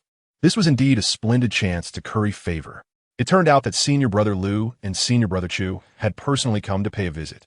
Shi Qianshan, despite his grim countenance, greeted them with utmost respect. Shi Qianshan, I do not deserve to be called your senior brother, Lu. One of them, Lu Yinyan, sneered. You are the foremost expert among the younger disciples of Tianwai Tower. How could I, with my meager cultivation, dare to take such a title? Indeed, they were wielding the title of foremost expert among the younger generation against him. Shi Qianshan's expression darkened further. His heart brimmed with hatred for Chu Yang. He suddenly recalled, was it possible that Chu Yang had uttered those words deliberately to provide them with an excuse to target him? Lu Yinyan, around 30 years of age, was the foremost disciple under Li Jinsong, while Chu Ping, aged 27 or 28, was ranked second. The remaining individuals were their fellow disciples. At Lu Yinyan's words, they erupted into laughter. Shi Qianshan, come, let me witness the prowess of this supposed foremost expert. Kuping stiped forward, drawing his sword and directing his gaze at Shi Qianshan. I am no match for senior brother Chu. Shi Qianshan hastily demurred. What a jest! He dared not raise a hand now. The 8 were intent on trouble, and Lu Yinyan ranked higher than he did, while Chu Ping and the other 6 were not far behind. To engage them would be folly, and he feared he might be beaten senseless. As for Tan Tan and Chu Yang, the low cultivation rendered them unreliable allies. He was effectively 1 against 8. Shi Qianshan felt despair. His reluctance to engage did not deter Chu Ping from prolonging the encounter. Suddenly, with a resounding clang, a sword was drawn, a blinding flash of light followed by a sharp crack, and then a thud. Chu Ping had struck Shi Qianshan with a resounding slap, followed by a kick to his abdomen. The force of both blows was considerable. Shi Qianshan, unflinching endured the assault, feeling as though his insides were being twisted, collapsing onto the ground. Shi Qianshan knew that as long as he refrained from retaliating, he could withstand the blows without consequence. However, should he strike back, his very survival that day would be in jeopardy. Thus, he gritted his teeth and bore the onslaught. This scoundrel dared to strike me. Chu Ping, the assailant, cried out in agony, "Damn it, that hurts." Truly deserving of the title foremost young expert of Tianwai Tower. "Brothers, we are in peril. Come save me." Disaster. The second brother was in trouble. "Quick, go rescue the second junior disciple." Lu Yunyan, his eyes flashing, shouted in panic. At his command, 6 individuals rushed forward, raining punches and kicks upon the fallen Shi Qianshan as if he were a punching bag, the sound of strikes filling the air. "How dare you strike my second brother?" It was agreed upon to engage in fair competition, yet Shi Qianshan resorted to underhanded tactics. "Let us finish off this shameless wretch." Others shouted as they continued to pummel him. "Shi Qianshan, you presume to act so brazenly in the Zizhu garden, stop it." "Second brother, are you all right?" The cries suggested Chu Ping was on the verge of being killed. As Chu Ping continued to stomp on Shi Qianshan, he lamented, "It hurts. I'm in agony." "Shi Qianshan, you are so vicious." Initially, Shi Qianshan screamed and begged for mercy, but as the sound of cracking bones echoed, his body curled up and he lost consciousness. The 7, still unsated, continued their assault for a while before finally ceasing, each one panting heavily. Chu Ping wiped the sweat from his brow. "That was close. I nearly got killed by Shi Qianshan." "Indeed, Shi Qianshan is truly vicious." Someone echoed. Tan Tan's eyes were red with rage, but just as he was about to charge out, Chu Yang held him back.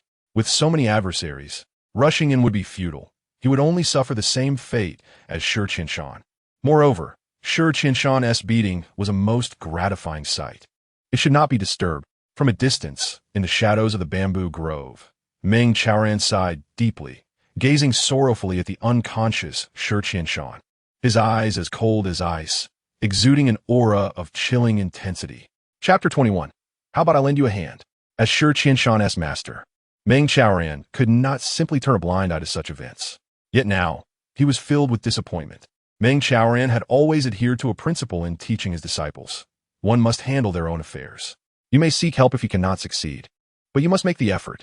This was Meng Chaoran's guiding principle. Had Shi Qianshan possessed even a modicum of courage or a semblance of male fortitude, engaging in a true contest with his opponents, Meng Chaoran would have immediately stepped in to defend his disciple. He would have even confronted the second brother directly. "If your son has been beaten and requires retribution, must my disciple's beating be dismissed?" Meng Chaoran was prepared for such a scenario. However, witnessing Shi Qianshan's slippery demeanor, choosing to endure beatings for the sake of self-preservation rather than rising up in defiance, filled him with dismay. Such an absence of spirit, no matter how cunning, was of little consequence. If a formidable enemy were to strike, would he not kneel in submission? Enduring humiliation must have its limits. "I can stand up for you, but you must possess the worthiness that compels me to do so. I may protect you for a moment, but I cannot shield you for eternity. Everything still requires you to carve your own path and bear your own burdens." This encapsulates the methods and philosophies of Professor Meng Chaoran's disciple. Although somewhat emotionally detached, they are indeed fitting for this realm, valor, and courage. While often regarded as the reckless path of youthful exuberance that leads to demise, it is undeniable that without these two qualities, one could live 1,000 years without ever becoming a formidable force. Though valor and courage may be seen as shortcomings, they are essential prerequisites for becoming a true powerhouse. Meng Chaoran suddenly felt an overwhelming disappointment in his disciple, Shi Qianshan. He resolved to ignore the matter entirely. In the depths of the purple bamboo forest, on the opposite side from Meng Chaoran, 2 individuals watched the farcical scene unfold with somber expressions. Astonishingly, these 2 were the leader of the heavenly outer tower, Wu Yunyang, and the master of Dream Cloud Peak, Kong Jingfeng. How could they be here? And what intrigued them about the skirmish among these young disciples? If Chu Yang were aware of their presence, he would undoubtedly be taken aback. Observing Shi Qianshan sprawled on the ground like a heap of mud, bloodied and unconscious, Chu Ping and Lu Yunyan suddenly found the situation devoid of interest. They had anticipated a fierce battle given Shi Qianshan's arrogance in daring to strike Li Jianin, yet instead encountered such a coward who offered no resistance as he was pummeled. Concerned about the implications of having beaten him to death, they prepared to leave. Just as they turned to depart, a languid voice called out, "Hey, are you really just going to leave like that?" The footsteps of Lu Yunyan and his companions faltered. They heard the voice continue, "Ahem, 8 of you brothers faced off against one Shi Qianshan, yet suffered such significant losses. Is it truly appropriate to simply walk away?" Lu Yunyan spun around, his gaze icy as he glared at the speaker, his tone dark. "Do you have an issue?" The other 7 also turned to face the sudden intruder, bewildered. Moments ago, they had unleashed a barrage of blows upon Shi Qianshan in his presence. Yet he had remained silent. Why now, when the deed was done, did he emerge? Did he wish to receive a beating as well? Chu Yang smiled gently, saying, "Brother Chu, having come to my purple bamboo garden and suffered such a loss, I feel quite remorseful." His usually indifferent countenance suddenly bore a warm, spring-like smile, radiating an ethereal charm. Tan Tan's jaw dropped in astonishment, gazing at Chu Yang's beaming face as if witnessing a ghost. Heavens, after all these years, my brother finally smiles. My life is not in vain. Tan Tan felt a surge of emotions, almost compelled to compose a poem in that moment. However, Lu Yunyan and the others felt a wave of frustration. Just moments ago, they had beaten Shi Qianshan to a pulp, yet now they were the ones claiming to have suffered losses, as if it had been Shi Qianshan who had bested them. The fact that Chu Yang, as a member of the Purple Bamboo Garden, stood there with such audacity, distorting the truth and siding with them, only served to deepen their vexation. Chu Yang's intervention was not to defend Shi Qianshan. Had this incident occurred elsewhere, he would have merely observed with indifference before departing with a flourish. However, since it transpired within the Purple Bamboo Garden, he could not allow them to leave unchallenged. This was his master's domain, Meng Charon's reputation at stake. The disciples of Gathering Cloud Peak had assaulted Meng Charon's eldest disciple within the Purple Bamboo Garden, and to walk away as if nothing had happened. The ramifications for Meng Charon's reputation would be dire. While Meng Charon himself might be indifferent to such matters, Chu Yang could not afford to be. In this life and the next, Meng Charon had always been the person Chu Yang respected most. Since Shi Qianshan had already been punished according to his plan, it was now time for him to retaliate. Those who came to the Purple Bamboo Garden to wreak havoc must pay the price. To Chu Yang, this was entirely different from their earlier assault on Shi Qianshan. Am I being unreasonable? Chu Yang pondered, feeling a twinge of guilt, and instinctively rubbed his nose. Being unreasonable. So be it. Unreasonable or not, they're just a bunch of fools. Moreover, while he could use Shi Qianshan as a shield, the current situation demanded that he procure the blade tip of the 9 Calamities sword in the shortest time possible. Thus, he must ascend over these individuals. Since he would eventually have to step on them, what harm was there in doing so sooner rather than later? What do you mean by that? Lu Yunyan waved to halt his disciple's advance, casting a disdainful glance at Chu Yang. This youth appeared to be merely a martial apprentice of the 2nd or 3rd rank, hardly worthy of consideration. What could such a person possibly achieve? My meaning is clear. This is the Purple Bamboo Garden, not Lock Cloud Peak. Chu Yang replied with a warm smile, though his eyes gleamed with the sharpness of a blade. So what if it is the Purple Bamboo Garden? Lu Yunyan scoffed. You are from Lock Cloud Peak. While we share the same sect, Lock Cloud Peak is Lock Cloud Peak, and Purple Bamboo Garden is Purple Bamboo Garden. Chu Yang replied nonchalantly. You come to the Purple Bamboo Garden causing such a ruckus. Did any elder from our sect permit this? What do you mean by causing a ruckus? Chu Ping shot back, eyes narrowing. We merely came to spar with Shi Qianshan. Is it not normal for fellow disciples to engage in friendly competition? Indeed, a spar. The others echoed, insisting that they could not be accused of causing a disturbance. A spar. The laws of the heavenly outer tower dictate that for disciples of the same sect to spar, an elder must be present. Since this is a spar, where's the elder? Chu Yang sneered. The heavenly outer tower rules state that when disciples of the same sect spar to encourage their diligence, an elder must hold the ranking list on site to update the standings. Where's the ranking list? You.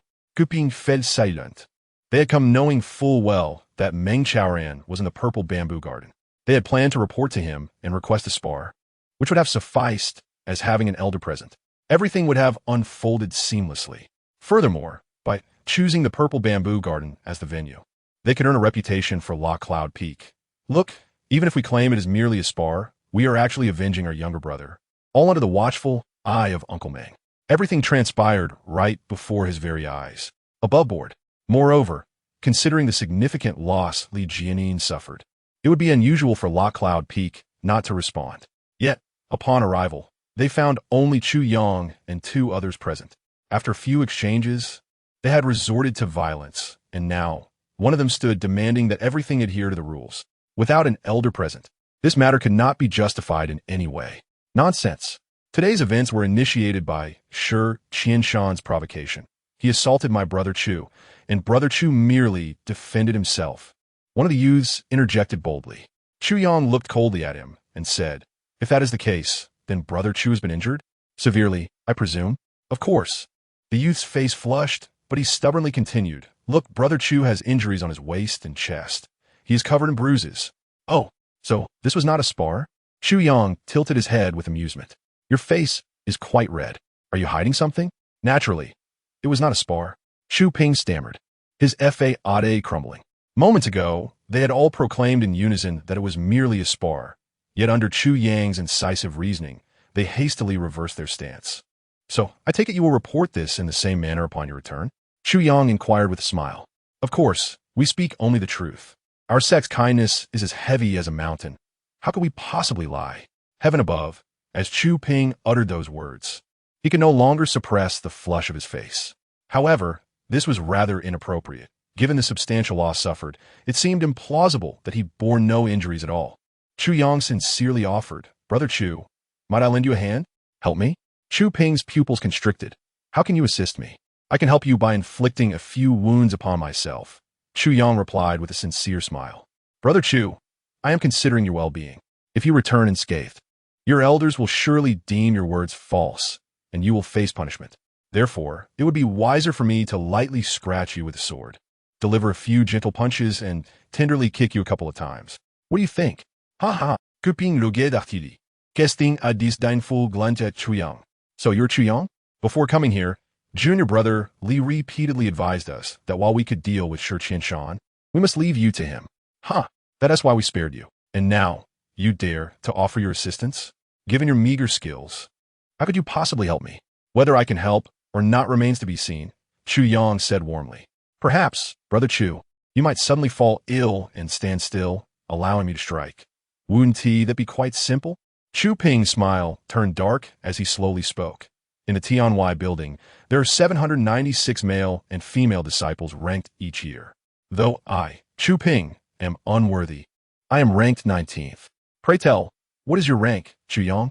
Upon hearing this, the youths and maidens behind him burst into laughter. They all knew that among this generation of disciples, the 8 peaks dominated the top 10. The foremost disciple of the Zizhu Garden, Shi Qianshan, was only ranked 13th, while the other 2 disciples languished beyond the 700 mark, almost at the very bottom. Chu Yang, a mere nonentity, dared to challenge Chu Ping, who ranked within the top 20. The disparity of over 700 ranks was akin to a cat licking a tiger's nose, an act of folly. Chu Yang chuckled, his laughter ordinary yet chilling. Though it was summer and the air was hot, his smile felt like a cold wind descending from a snow-capped mountain, sending shivers through everyone present. His gaze turned icy as he spoke slowly. "The dignity of a Zizhu garden is not something you can offend. The rules of the Tianwai building are not for you to disrupt. Chu Ping, let today be the day I establish my authority.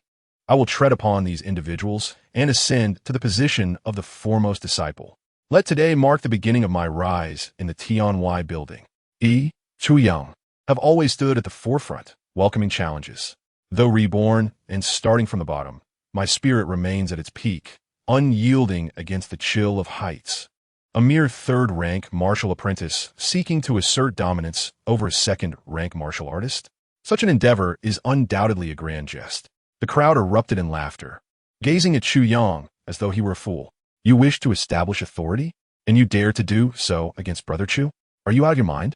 "Brother Chu, you should engage in a duel with him," Lu Yinyin, who had led the group but had yet to make a move, stated while gazing into Chu Yang's eyes.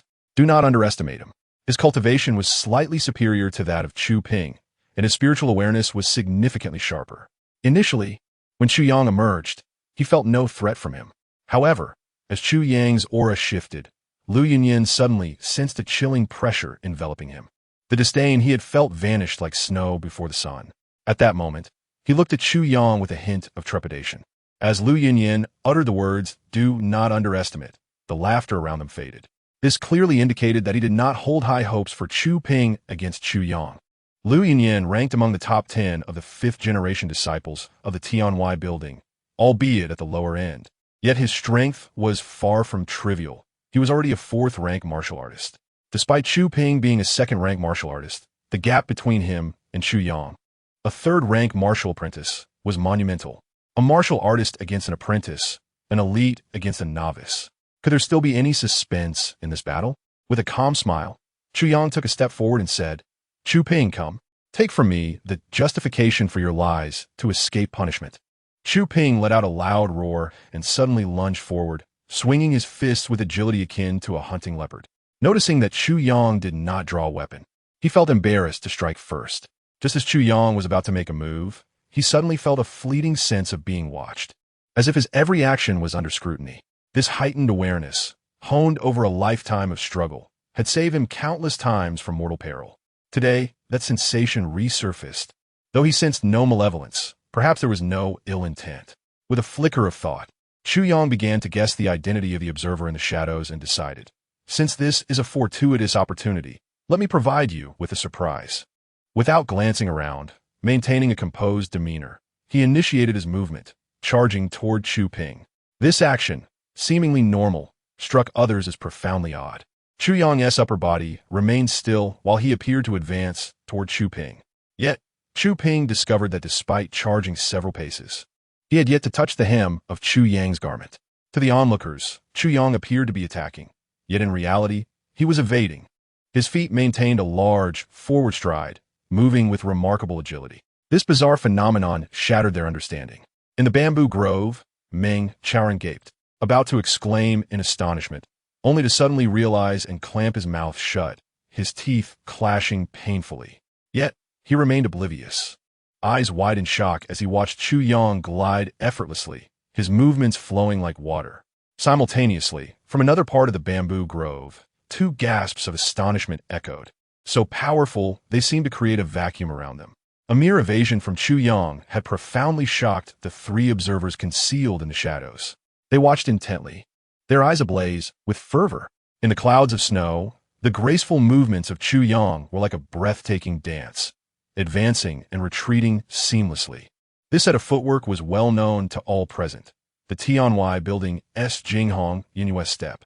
Every generation of disciples practiced it, and even the lowest servant could perform a few steps. Yet, never had anyone executed it with such artistry as Chu Yang. The Jinghong Yinyue step was created by the founding ancestor of the Tianwai building, who, while basking in the rare warmth of winter sunlight atop a mountain, was inspired by the interplay of pure white clouds and the glistening snow below, reflecting the sunlight. The clouds seemed to move forward and back, expanding and condensing, creating an illusion of distance.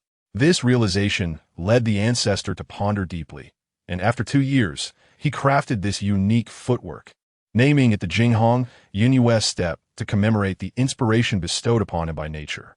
With this technique, he roamed the world, rarely facing defeat, combining it with swordplay, making him a formidable figure. Even adversaries far more powerful than he could not harm him. However, in the aftermath of his legacy, future generations could never truly master the exquisite steps of the stunning flying snow. Even with dedicated practice of unique internal energy, none could achieve the remarkable prowess of the founding master. This art could neither serve as a means of offense nor self-defense, rendering it a somewhat futile endeavor. Practicing it bore no fruit, yet abandoning it felt like a loss. Many believe that the founder must have erred or failed to leave behind the true essence of the technique, marking it as a significant regret of the Heavenly Tower. Little did they anticipate that centuries later, the true spirit of this footwork would resurface within Chu Yang. How did he accomplish this? Chu Ping, in a frenzy of attacks, could barely graze the hem of Chu Yang's garment, his frustration mounting with each failed attempt. How could a mere second-tier warrior struggle against a third-tier apprentice? With his fellow disciples watching, his humiliation was unbearable. In a fit of rage, Chu Ping drew his sword, but as he reached for the hilt, a sudden blur caught his eye. Chu Yang was upon him. Before he could evade, a resounding thud echoed as a fist struck his nose, causing blood to gush forth and tears to stream down his face. "Do not cry. I do this for your own good," Chu Yang consoled gently, while his strikes remained merciless. With an agile movement, he swiftly landed 2 powerful blows on Chu Ping's eyes, resulting in the emergence of a fresh panda-like visage. Chapter 23. Hidden Intentions. Chu Ping was on the verge of fainting with rage. The opponent's power was evidently inferior. Had they been evenly matched, those 3 punches would have surely felled him. Clearly, the strikes had been delivered with full force. Yet he only bore superficial wounds. This indicated that his opponent's skills were indeed lacking. Why then did he suffer such repeated defeats? Chu Ping's fury escalated, especially at the condescending tone of Chu Yang, which felt akin to soothing a child. The fact that he had shed tears only deepened his humiliation. With a furious roar, he unsheathed his sword with a sharp clang, the sound slicing through the air. Lu Yinyan silently cursed. Recognizing the perilous situation, Chu Yang's footwork was masterful. While Chu Ping was wholly disoriented, he was no match for his opponent. Should Chu Ping strike, it would only invite retaliation from Chu Yang. Enduring a few punches would be inconsequential for someone of Chu Ping's caliber, but an attack with the sword would escalate the confrontation beyond mere blows. As silver blades flashed and shadows danced, Chu Ping, his face darkened with murderous intent, charged forward. Chu Yang's eyes glimmered with an icy resolve.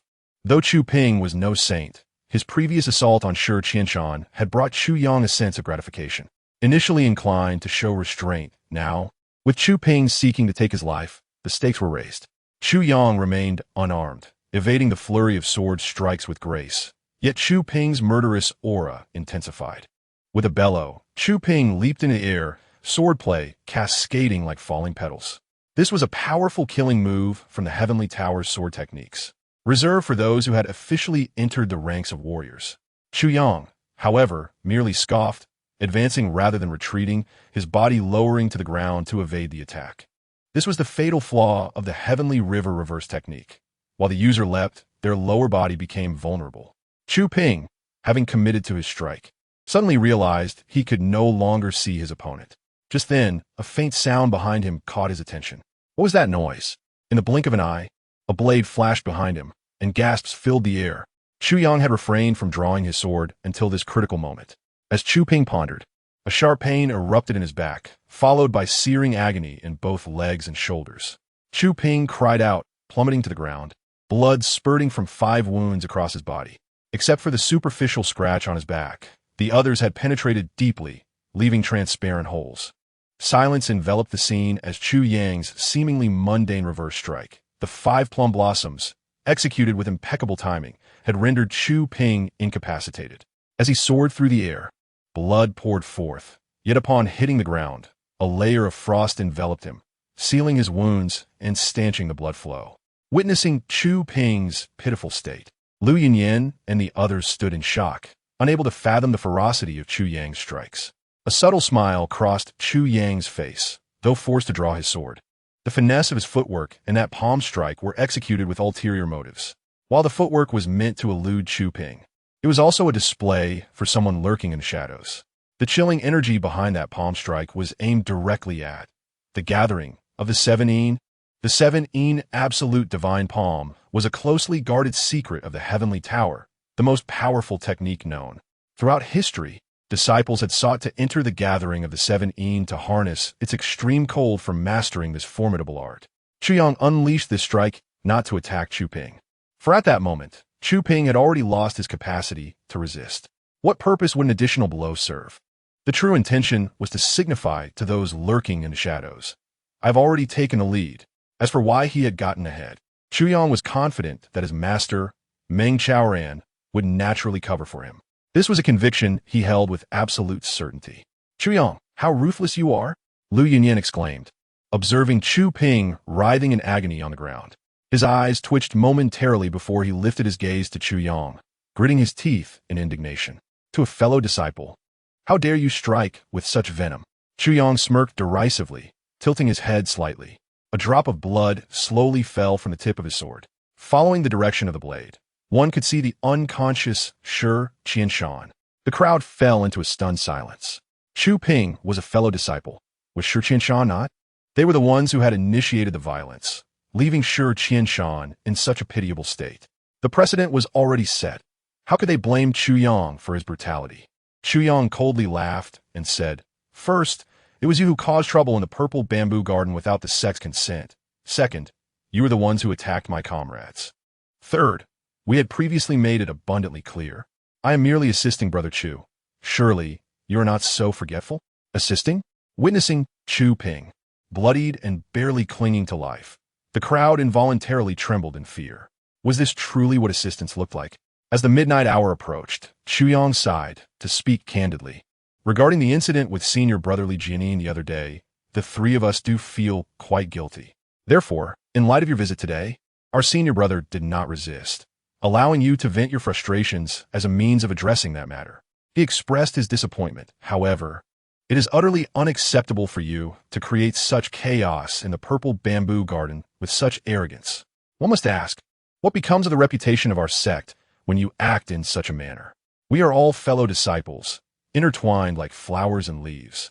Why must you press so harshly?" Qian's expression grew increasingly sorrowful and indignant. "You have already inflicted harm, and yet you still pretend to be the victims? How can you be so shameless?" The words left the crowd dumbfounded, nearly causing them to choke on their disbelief. The three individuals secretly observing from within the purple bamboo garden felt their blood pressure spike.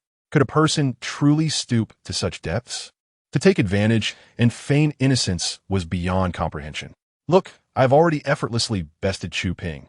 What of my senior brother, Shi Qianshan's prowess? He is far superior to me," Chu Yang declared in a mix of fury and grievance. "Though my senior brother's skills far exceed yours, he refrains from retaliating to let you release your pent-up frustrations. What more do you want? Must it come to bloodshed?" Upon hearing this, Lu Yunyan and the others glanced at the unconscious Shi Qianshan, a flicker of trepidation crossing their eyes. Indeed, if the younger disciple wielded such formidable skills, how much stronger could Shi Qianshan be?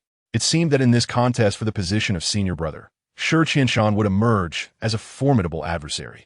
"Currently, you have harmed one of our own, yet I have rendered you a great service. While we may have suffered some losses, I believe in repaying grievances with kindness. After all, as fellow disciples, is there anything we cannot overcome?" Chu Yang spoke magnanimously. "For the sake of our second master, I shall let this matter slide." Lu Yunyan and the others felt as if they were seeing stars, nearly suffocating from the absurdity of the situation. "You have left someone bloodied and near death. Yet you have the audacity to suggest that the matter is resolved. And in such a condescending tone, no less. Of course, if you fellows wish for my assistance, I shall not refuse. I have always believed that helping others is a virtue, and I have kept this teaching of our sect close to heart." Chu Yang smiled sheepishly. "It is a bit embarrassing to admit, but I have become accustomed to lending a hand, especially to my fellow disciples. We are all family. Yes, I would go to great lengths to assist." Lu Yunyan and the others trembled at the sight of Chu Ping on the ground. "This is your idea of helping?" they thought. "Help? What a farce! We are not fools." The gazes of the others were fixed on Lu Yunyan, clearly awaiting his decision. Yet Lu Yunyan found himself caught in a dilemma. Although he ranked among the top 10 and possessed far superior skills to Chu Ping, witnessing Chu Yang's recent battle made it evident that he would undoubtedly be no match for him. Such a peculiar method of combat would surely lead to his downfall. If he advanced and suffered defeat, it would be an unbearable blow to his honor and that of his sect. "Chu Yang, what cunning tactics you employ. Let this matter conclude here," Lu Yunyan declared after a moment of contemplation. "The 8th generation disciple ranking battle of Tianwai Tower is about to commence. We shall eventually cross paths between the Gathering Cloud Peak and the Purple Bamboo Garden. At that time, let us settle this matter before the eyes of the entire sect." With that, the 7 of them hoisted Chu Ping and retraced their steps. As they departed, they cast Chu Yang a glance laden with new implications, fear and wariness. Among fellow disciples, who would truly strike with malice? Even when facing Shi Qianshan, one would exercise restraint, ensuring no fatal harm, merely inflicting some broken ribs or limbs to vent frustrations. Yet, Qian's approach was merciless, striking with lethal precision, an audacity none dared to replicate. Watching the 7 retreat, Qian's expression darkened, his heart weighed down. This battle had been a resounding victory, indisputable in its outcome. Yet, unbeknownst to all, Chuyang had uncovered a personal weakness through this confrontation. His triumph had relied entirely on skill and experience. Undeniably, Chuyang's expertise and acumen surpassed those of Lu Yunyin and Chu Ping by decades. He had anticipated each of their moves, seizing the upper hand at every turn. Chuyang had once believed that although they possessed greater strength, his experience and technique would ensure an easy victory. However, this encounter had revealed his error. Skill and experience could not encompass everything.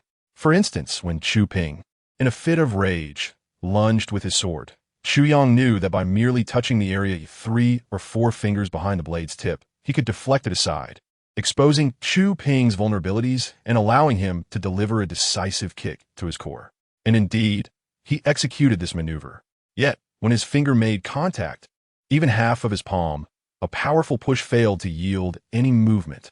Despite Chu Ping being merely a second-level warrior, he far surpassed Chuyang, a third-level martial apprentice. In strength, Chuyang realized that even employing clever tactics would not suffice. He was no match in direct confrontation. Thus, Chuyang had been compelled to draw his sword. For his own strength could not inflict any harm on Chu Ping by mere physical means. To outsiders, Chuyang's footwork appeared elegant and effortless, seemingly handling Chu Ping with ease. But none could fathom the weight that burdened his heart. Even Chu Ping himself remained oblivious to the countless times Chuyang had tested him during their brief skirmish. Adjusting his strategies, to have compelled Chuyang to resort to using his sword was, in itself, a source of pride for Chu Ping. Yet, once Chuyang drew his weapon, he could not afford to show mercy. Any sign of leniency would invite a fierce backlash from his opponent. At that moment, despite having unleashed his sword techniques, he found himself unable to withstand the onslaught. The stunning swallow and cloud-like snow step, when mastered, rendered one impervious to attacks. Yet every offensive maneuver inevitably exposed vulnerabilities. While Chu Ping could not see such opportunities, it did not imply that others would not. Evasion was undeniably clever. However, relying solely on it would never lead to victory. The only path to triumph lay in aggression. Yet, with each attack, maintaining an impeccable defense became an impossibility, revealing inherent flaws. All things are reciprocal. As one targets another's vital points, one's own vulnerabilities remain exposed to counterattack. Chuyang felt a chilling resolve. A fervent light flickered in his eyes. Power. That was what truly mattered. Skill was applicable only among peers or those of similar capabilities. In the face of absolute strength, technique became a mere jest. And power was precisely what Chuyang found himself lacking. Tan Tan, standing nearby, was already in a daze. Suddenly, he exclaimed with excitement, "Chuyang, you are truly stunning." After a moment's reflection, he added, "Except for being just a tad less handsome than me." Chuyang scoffed, replying, "Tan Tan, starting tomorrow, I shall rouse you at dawn to train with me. I aspire to achieve the same level of handsomeness as you." Tan Tan's face fell, and he lamented, "Must you surpass me in looks?" Chuyang chuckled, "Tan Tan, just observe the current state of the Tianwai Tower, filled with those who fear the strong and bully the weak. With the upcoming grand competition of sex, we must select those capable of inheriting the Tianwai Tower from among them." His voice rose slightly, seemingly intended for someone specific, laced with a heavy sarcasm. He coldly remarked, "The weight of the Tianwai Tower will inevitably rest on these individuals, but can they truly safeguard it? The calamity of extermination looms ever closer. Dun dun. I hope you can rise to the occasion, to preserve yourself, and not let others drag you down to ruin." Witnessing Chuyang's sudden seriousness, Tan Tan, though perplexed by his words, nodded in vague comprehension. Chuyang smiled faintly, and together with Tan Tan, they carried Shi Qianshan into the building. Shi Qianshan remained in a deep stupor, unaware of the unfolding events. He would not realize that following this battle, he had already gained renown among the disciples of the Tianwai Tower. Upon their return, Lu Yunyin and others immediately spread the news. Shi Qianshan, concealed and mysterious, was an absolute contender among the top 10 disciples of this generation. If Chuyang, as a junior, could triumph over Chu Ping, what then of Shi Qianshan, as a senior? After assessing Chu Ping's injuries, the numerous contenders among the 8th generation disciples cast envious eyes upon Shi Qianshan, marking him as a figure of absolute danger. They would guard against him with utmost vigilance.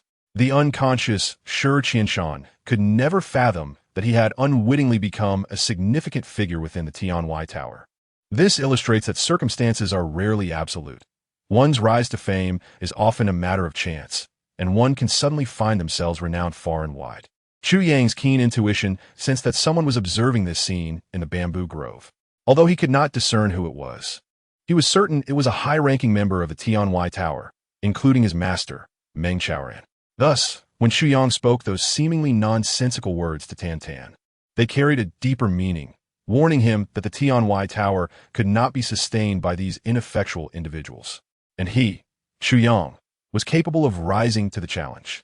Having resolved to seize the title of the top disciple and enter the realm of the Seven Yin to obtain the Nine Calamities sword, every word and action of his must be made known to the upper echelons. Otherwise, he would merely repeat the fate of his past life, waiting until the Tianwai Tower's demise 4 years later to achieve his goals. What significance would that hold if he were to boldly enter the sight of the higher-ups? Even an attempt at subtlety would be futile. It was better to declare his intentions openly, to revitalize the Tianwai Tower and safeguard the sect. Who else but him could undertake such a task? Arrogant? Indeed, this time he would embrace arrogance. What of it? After Chu Yang and Tan Tan had entered for a considerable while, the bamboo grove stirred slightly, revealing 3 figures amidst a sea of purple, each wearing a contemplative expression. Xu Yang's final remarks seemed laden with implication. Meng Qiaoran stealthily approached the two, smiling as he said, "Senior brother, seventh senior brother, what a surprise to find you here in the purple bamboo garden so discreetly." Among them stood Wu Yunyang, the sect leader of the Tianwai Tower, and Kong Jingfeng, the master of the Dream Cloud Peak, one of the 9 peaks. However, Kong Jingfeng looked somewhat pale, with a transparent hole in his trousers, through which the wind whistled, forcing him to awkwardly cross his legs. The true astonishment belonged to them. Wu Yunliang scoffed, stating, "Little junior brother, if you wish to remain low-key, that is your prerogative. But to train such an extraordinarily gifted disciple without informing me?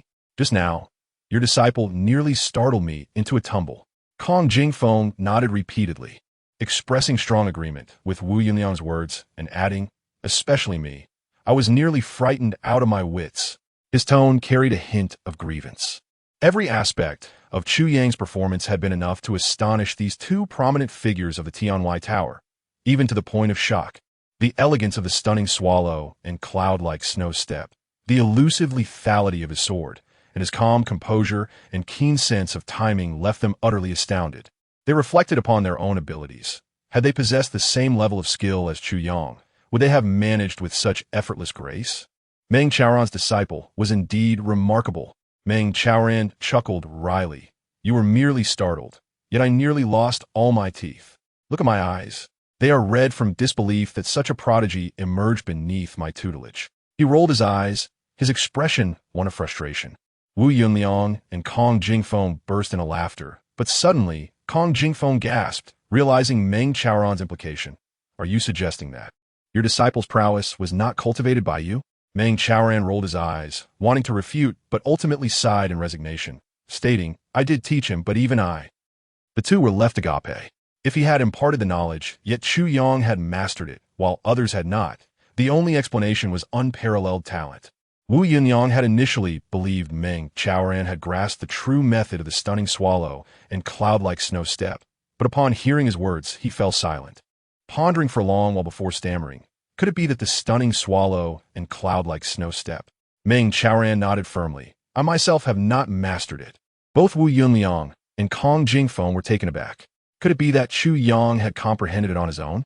Wu Yunliang stroked his beard, his hand trembling as he nearly plucked a hair.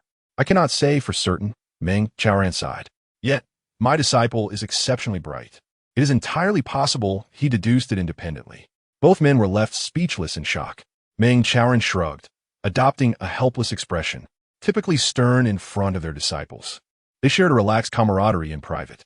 "Regardless, this disciple of yours." Wu Yunliang pondered for a moment before declaring, "Indeed, we have witnessed the emergence of an extraordinary talent." As he spoke, a bitter smile crossed his lips. "With the cultivation level of this little fellow, he certainly wouldn't notice me lurking here." Yet those last few words he uttered seemed to be directed at me, the leader. To this day, I cannot fathom why that is the case. A genius has emerged, yet so has a fool. Meng Chaoran's expression, while uttering these words, was rather peculiar. Although he harbored a disdain for Shi Qianshan, it was not the individual he disliked, but rather Shi Qianshan's methods. In Meng Chaoran's heart, there remained a flicker of hope for Shi Qianshan. Defeating an enemy through honorable means is undoubtedly a triumph, yet achieving victory through clever schemes is no less commendable. The difference lies merely in the approach. Perhaps Shi Qianshan might carve out a path through the intricacies of the martial world. One cannot say for certain. However, today, when Shi Qianshan clearly had the opportunity to fight, he instead cowered under the onslaught, refusing to retaliate, thus extinguishing the last ember of hope that Meng Chaoran held for him. A hero may remain humble, but a coward will never ascend to greatness. A fool? Are you referring to Shi Qianshan? A fleeting glance of disdain flickered in Wu Yunliang's eyes, and with an ambiguous smile, it was evident that Shi Qianshan left a rather poor impression on this master of the Celestial Tower. Meng Chaoran sighed softly. In the Celestial Tower, with its 9 peaks and a garden, housing nearly 800 disciples, which sect does not have a few wayward students? Do not dwell on it, junior brother. After the sands of time have settled, true talent will inevitably emerge. The mediocre and the foolish will merely turn to dust. Wu Yunliang's gaze deepened as he continued. Having Chu Yang among your disciples is already enough to compensate for all regrets. Your second disciple, Chu Yang, possesses a fierce demeanor, acts decisively, and thinks meticulously. The most remarkable aspect is his ability to present arguments with such conviction. Indeed, he is a rare talent. Kong Jingfeng nodded deeply in agreement. Today, the two had come together, partly to observe how Li Jinsong's disciples would perform, but primarily to investigate the one who had tripped up Li Jianin. They sought to ascertain whether the Celestial Tower had truly birthed such a prodigy, blessed with extraordinary insight and cunning. After hearing Wu Qianshan's report, they had begun to suspect that Chu Yang might be playing the role of the innocent while outsmarting others. Otherwise, how could events unfold so fortuitously? Yet, the fact that an 8th-generation disciple could possess such keen perception and rich experience left them somewhat incredulous, which is why they had come to verify. However, after witnessing Chu Yang's handling of Chu Ping, they both understood. There was no longer any need for further verification. He was undoubtedly the one behind it. This fellow named Chu Yang is certainly a dangerous individual. The current Celestial Tower, beset by internal and external turmoil, is in desperate need of talent, particularly from the younger generation, which is why Wu Yunliang placed great importance on Chu Yang.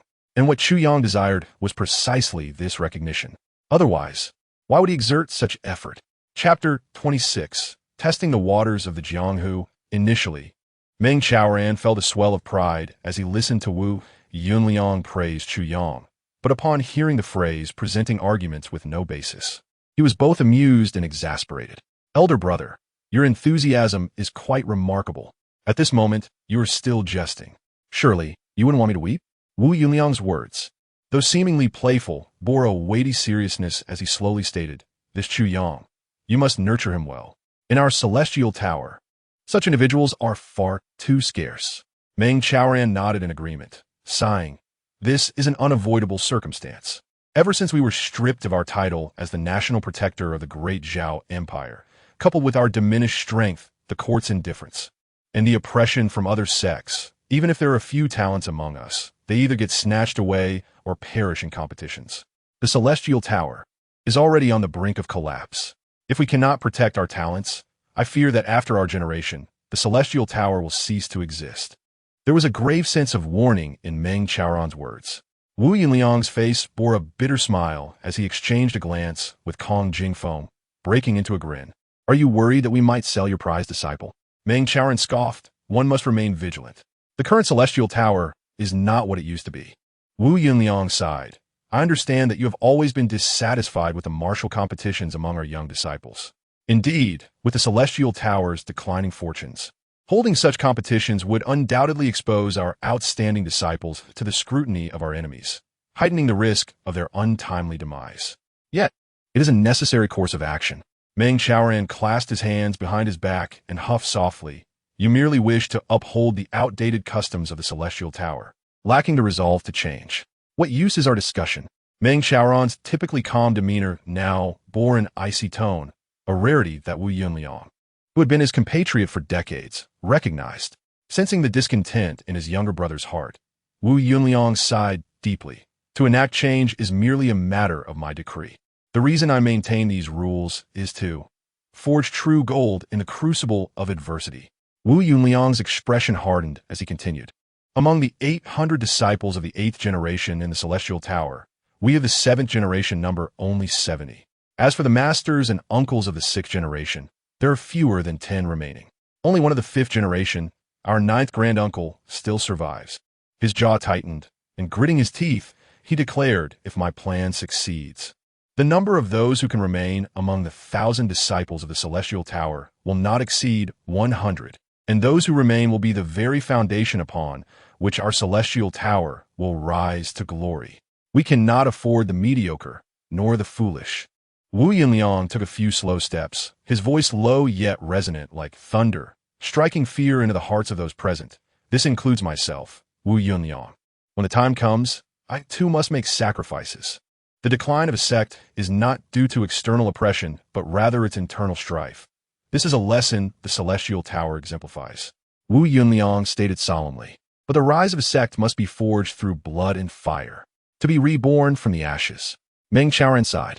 While the presence of these exceptional disciples in the eyes of the enemy certainly posed innumerable dangers, it simultaneously presented countless opportunities. Only by overcoming these challenges can they become pillars of strength. Wu Yunliang remarked indifferently, if they cannot break through, if they are annihilated, then the Celestial Tower shall cease to exist. What I desire is not mere survival, but a dance of storms and clouds. Kong Jingfeng nodded deeply, affirming, Elder brother speaks the truth. To live in mediocrity is truly inferior to a glorious death in battle. Suddenly, Meng Xiaoran narrowed his eyes, Elder brother. The decline of our sect is intertwined with the great Zhao Empire's court. If you now harbor such aspirations for revival, does that not imply? Indeed, Wu Yunliang's expression darkened. During these past 10 years, while I was absent from the sect, I have been within the Iron Cloud Kingdom. The great Zhao suppresses us, but we need not cling to their coattails. The great Zhao is not destined to remain unyielding forever. Meng Xiaoran's heart trembled with shock. Observing Kong Jingfeng's calm demeanor, he realized that Kong Jingfeng was also in the know. Elder brother, this is too risky. Meng Xiaoran took a deep breath. Worry etched across his face. Fortune favors the bold. Wu Yunliang spoke coldly. The initial rise of sect, while challenging, is not impossible. However, to rise again after a fall is far more arduous. We must be prepared for the possibility of our sect's annihilation. Meng Xiaoran sighed deeply, falling silent. 3 days prior, I had already dispatched our 9th junior brother with Qianqian, along with Shuya and Mozhang, to quietly venture into the Iron Cloud Kingdom. 1. There are matters to attend to. 2. It serves as Qianqian Shi and Ma Shang's first foray into the martial world. Consider it a test of the waters. Kong Jingfeng was taken aback. Elder brother, how could you allow Qianqian to go? I knew you would attempt to stop me, which is why I did not inform you. The clouds, pale and cool, remarked. 3 days have already passed. Even if you wish to pursue, it is futile. Kong Jingfeng, stamping his foot in urgency, retorted, 9th junior brother has taken Shuya and Mushi. I have no words for that. But why must you send Qianqian? This journey is fraught with peril, and the various sects are already eyeing us covetously. What if? That would be her life.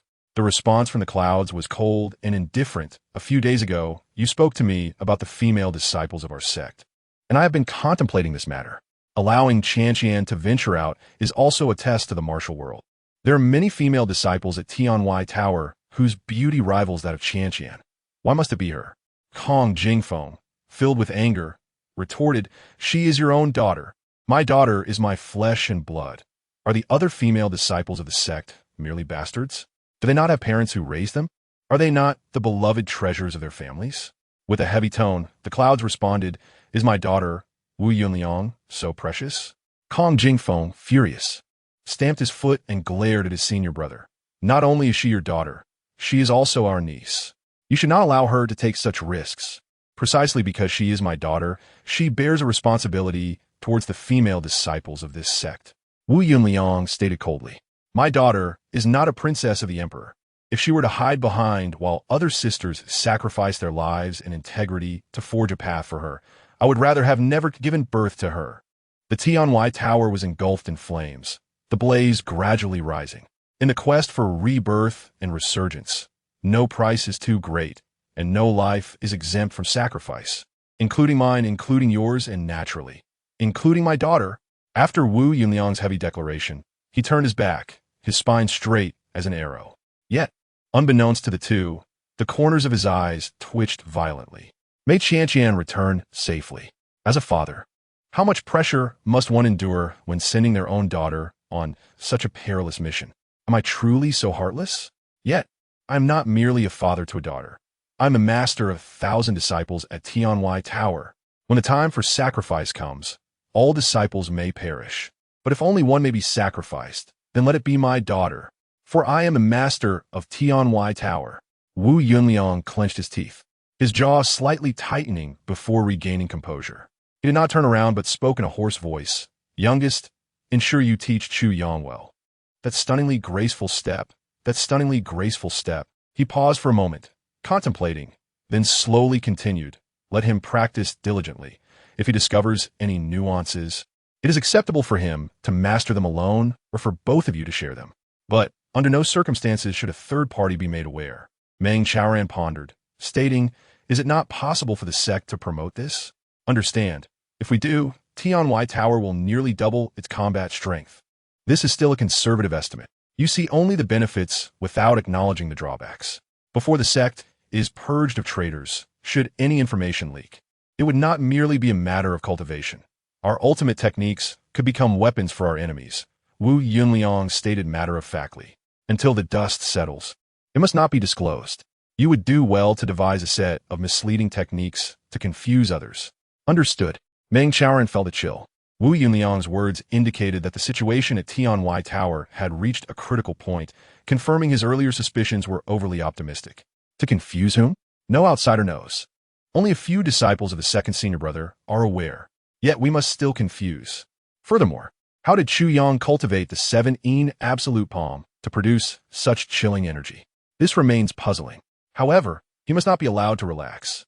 Wu Yunliang contemplated, then slowly said, once he reaches a certain level of cultivation, allow him to enter the place where the 7-yin converges to enhance his skills. Although this disciple possesses extraordinary talent, his current power is still too low to be of use. You must keep this in mind. Meng Chaoran acknowledged with a thoughtful expression. Junior brother Meng, I initially planned to consider Shi Qianshan, who is astute and a suitable candidate. However, it seems he is not up to the task. But this Chu Yang. Wu Yunliang smiled. I have great expectations. Great expectations? Meng Chaoran raised an eyebrow, his gaze sharpening. Even in Iron Cloud, we lack a foundation. The sect requires someone to infiltrate Iron Cloud as an undercover operative. Wu Yunliang solemnly stated, based on Chu Yang's performance today, he is undoubtedly a suitable choice. Shall we designate him as a chess piece? Meng Chaoran paused, lost in thought. After a while, he replied, this undoubtedly presents a great opportunity, yet it is fraught with peril. Each nation is filled with formidable experts. If discovered, it would spell disaster. Chu Yang is still young. I hope the senior brother considers this carefully. Without experiencing storms, how can one become a talent? Wu Yunliang replied, one must always fight against the tide. Without taking great risks, how can one reap the greatest rewards? Therefore, rest assured, other disciples may expose themselves, but Chu Yang will not. After Wu Yunliang finished speaking, he called out to Kong Jingfeng, and the two departed to bid farewell to Meng Chaoran.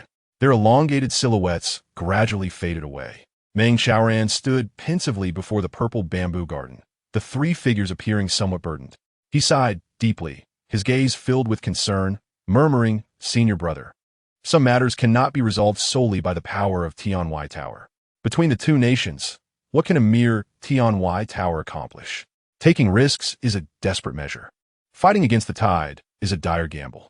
One misstep could lead to utter ruin. We must not allow a clever plan to backfire. Tianwai Tower cannot withstand such great upheaval now. Meng Chaoran sensed a massive vortex brewing in this world, with Tianwai Tower positioned at its very center, perpetually in danger of annihilation. And this vortex, ironically, is being fueled by Tianwai Tower itself, even to the utmost. In the next 3 days, within a radius of tens of thousands of miles, 3 nations stood poised. Beyond that, the conflict's range was distant. Among these 3 nations, the Great Zhao Empire, true to its name, was the most expansive, with a vast territory and a substantial population, dominating the region and gradually encroaching on its neighbors, subtly exuding the aura of unification. The other 2 nations were Ironcloud and Wujia. Although these 2 nations possess considerable strength, they pale in comparison to Great Zhao. The targets of Great Zhao's expansion are precisely them. Territorial disputes frequently erupted along the borders of the 3 nations. At this moment, beneath the capital of Ironcloud City, for individuals on horseback, stood weary yet resolute. A middle-aged man, 2 youths, and a girl veiled in black gauze bore traces of blood upon them. After exchanging glances, the middle-aged man exhaled deeply. "We have finally arrived. Qianqian, how are you?" His voice carried a sense of relief. "I'm fine." Wu Qianqian's eyes reflected fatigue as she shook her head. "This journey has been fraught with too many ambushes. Our movements should have been secret. Such occurrences should not have happened. It is rather unusual." The middle-aged man was none other than Bao Lei, the master of the 9th peak of Tianwai Tower. Known for his bravery and wisdom, his character, however, was quite the opposite of his explosive name. He was steady, daring to confront challenges, and meticulous in his dealings. Regardless, they had finally arrived. Wu Qianqian smiled. The 4 exchanged knowing glances, understanding without words. There must be a traitor within the sect, and perhaps of considerable rank. "Let us proceed into the city." Bai Lei's expression darkened momentarily, but he quickly regained his composure and gestured grandly. As they joined the throng of people entering the city, they soon arrived before a magnificent palace adorned with a silver plaque, upon which 3 golden characters gleamed resplendently. Qinqiu Mansion. This was none other than the residence of the crown prince of the Ironcloud Kingdom. After announcing their arrival, the 4 entered Qinqiu Mansion and were guided by the servants to the grand hall. At the center, reclined on a comfortable chair, was a youth of ethereal grace, clad in a flowing yellow robe, seemingly engrossed in a book. His long brows brushed his temples, and his face was as radiant as jade, crowned with a purple jade diadem that gathered his flowing black hair. This youth appeared somewhat slender, exuding an air of fragility, yet his wrist, delicate and dry, held the book with a steady grip. His countenance radiated a gentle aura, serene and reassuring, almost inviting protection, yet upon closer proximity, one could sense an ineffable dignity that rendered him as lofty as the moon in the night sky. It felt as though the power of life and death in the world lay firmly within his frail yet resolute hands. Upon being informed of their presence, the youth set down his book, turned slowly to face the 4, and bestowed upon them a smile reminiscent of spring thawing the frost. "You have traveled far. Please take a seat." Bai Lei clasped his fists in gratitude, replying, "Thank you, Your Highness," before guiding Wu Qianqian and the others to sit beside him. This youth was none other than the crown prince of the Ironcloud Kingdom, Tai Butian. At this moment, his gaze swept over the 4 visitors, and a subtle smile broke upon his lips. With a slight arch of his brow, an unspoken aura of menace permeated the air as he casually inquired, "Has your journey been uneventful?" "Indeed, the road has been fraught with peril," Bai Lei replied, maintaining a calm demeanor. As members of a sect, they were not bound to bow before a prince, but Shui Yimu and Qin Mufang felt a hint of tension. It seems there are forces at play behind the scenes," Tai Butian remarked lightly, a smile gracing his lips, his eyes narrowing slightly. He rose with poise, hands clasped behind his back, and assured them, "Rest assured, such occurrences shall not transpire within the Ironcloud Kingdom, not even once." Despite his slender frame and moderate height, his stance radiated an air of regal authority, as though he stood over the very heavens and earth themselves. Bai Lei felt a jolt within. He finally comprehended his master's decision. The demeanor of the crown prince was unequivocally that of a formidable leader. Chapter 28. The overbearing overseer. "For now, you 4 may reside here. I shall personally report to my father at dawn. Once my father has made a decision regarding this matter, we shall act swiftly," Tai Butian said with a smile. Moments ago, he had exuded an air of determination, yet with a mere smile, his entire demeanor shifted to one of warmth and approachability. enveloping them like a gentle spring breeze. He did not need to employ any special tactics to win their hearts. His simplicity stirred a profound desire to pledge their loyalty to him. Bai Kuang Lei felt a shiver run down his spine, unable to resist elevating his assessment of the crown prince. Though young, this prince was anything but ordinary. In all his life, he had never encountered anyone, regardless of age, who could rival Tai Butian. No wonder he was heralded as the greatest young genius throughout history, a born ruler. Before meeting Tai Butian, Bai Kuang Lei had dismissed such claims. Was there truly a born ruler? Was it not merely a matter of favorable birth and superior education, coupled with years of studying the ways of kings? And as for the title of the greatest genius, were there not countless geniuses in the world? Yet at this moment, he was convinced. The innate elegance and regal presence exuding from Tai Butian's every gesture resonated deeply, even within someone as formidable as Bai Kuang Lei. Meanwhile, in the Zizhu garden of the Tianwai building, a scene of fervent activity unfolded. It was morning, and Tan Tan lay sprawled on the ground in a shape resembling the character, panting heavily and rolling his eyes as he exclaimed, Chu Yang, I admit you are more handsome than I, but how ruthless have you been these past few days? You're going to work me to death. For days, whenever Chu Yang rose to practice, he would drag Tan Tan along, who was left utterly exhausted after each session. After several days, merely the sight of Chu Yang sent him trembling in fear. Chu Yang was precise in gauging how long Tan Tan could endure before reaching his physical limit, ensuring that after each training session, Tan Tan could not stand unaided, all while avoiding any harm to his body. Tan Tan now regarded Chu Yang as a specter. Initially, he had boasted of his self-admiration, but now he scarcely had time for such vanity. Taking a deep breath, Chu Yang stood up, having not relaxed his training for the past 20 days. He had successfully elevated his cultivation to the 9th rank of martial disciples, just a step away from entering the ranks of warriors. Feeling the changes within, Chu Yang smiled. Only by becoming a warrior could he truly begin to refine his body. Before reaching this stage, forcing the enhancement of physical strength could lead to severe damage, whether to bones or internal organs, due to overexertion. This principle was likely still a misconception in the lower realms. Thus, a saying circulated, scholars endure 1,000 autumns, while martial artists rest after a 60-year cycle. While this phrase carried an element of promoting literature over martial prowess, it also bore a certain finality. Each year, many martial disciples pushed themselves to advance their cultivation, risking their health. Though they might improve temporarily, by the age of 50, the detrimental effects would become evident. Once revealed, their bodies would often be irreparably damaged, leaving them powerless to recover. The most significant damage to a martial artist's body often occurred during their foundational years as martial disciples. Just one more step remained. The cultivation condition for the 9 Tribulations Sword S 9 Tribulations 9 Heavens technique was to be a warrior.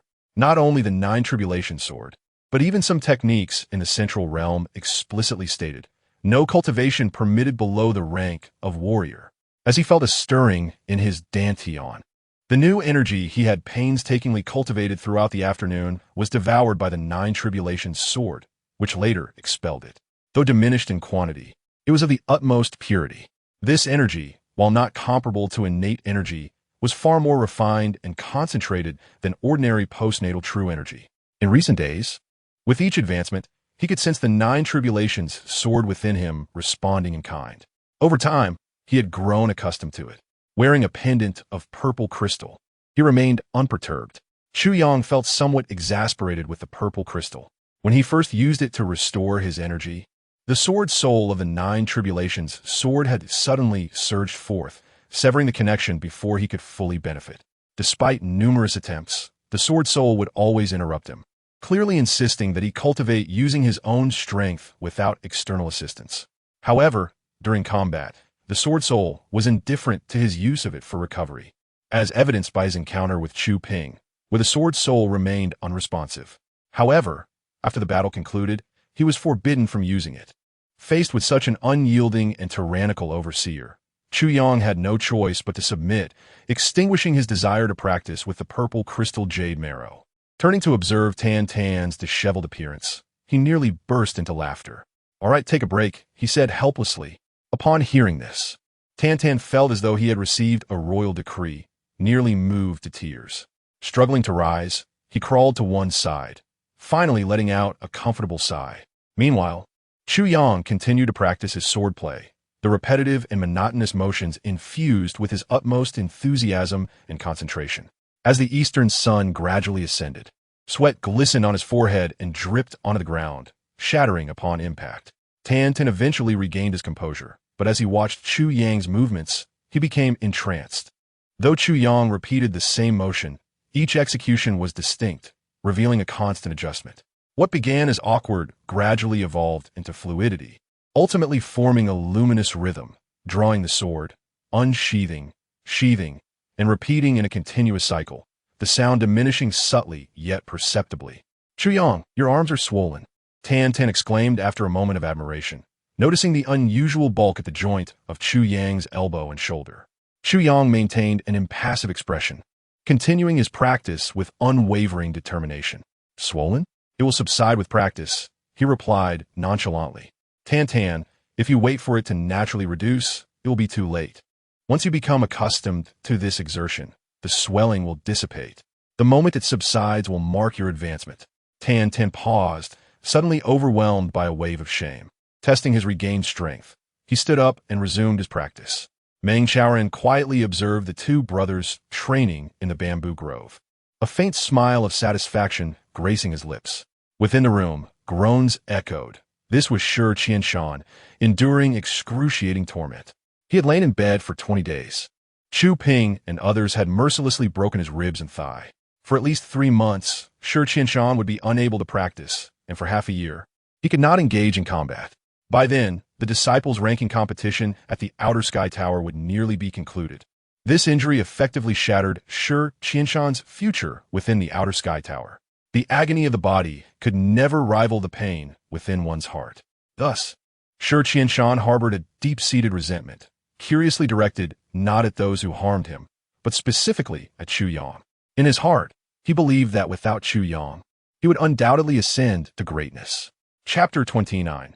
The heart of a wolf and the lungs of a dog. It must be said that Shi Qianshan's sentiments were indeed accurate. His current misery was entirely the result of Chu Yang's actions. During this period, Chu Yang's attentiveness towards Shi Qianshan was meticulous. He would enter daily to report his progress. "Senior brother, how are you? I've broken through to the 5th level of martial disciple today. Senior brother, I've reached the 6th level today. I'm now at the 7th level." Each piece of good news pierced through Shi Qianshan's heart like 1,000 arrows, further darkening his mood and slowing his recovery. In moments of extreme distress, his wounds even showed signs of deterioration. Yet, what was most unfortunate was that in his hatred for Chu Yang, he extended his animosity to Meng Chaoran and Tan as well, loathing them deeply. Why should Chu Yang advance so swiftly?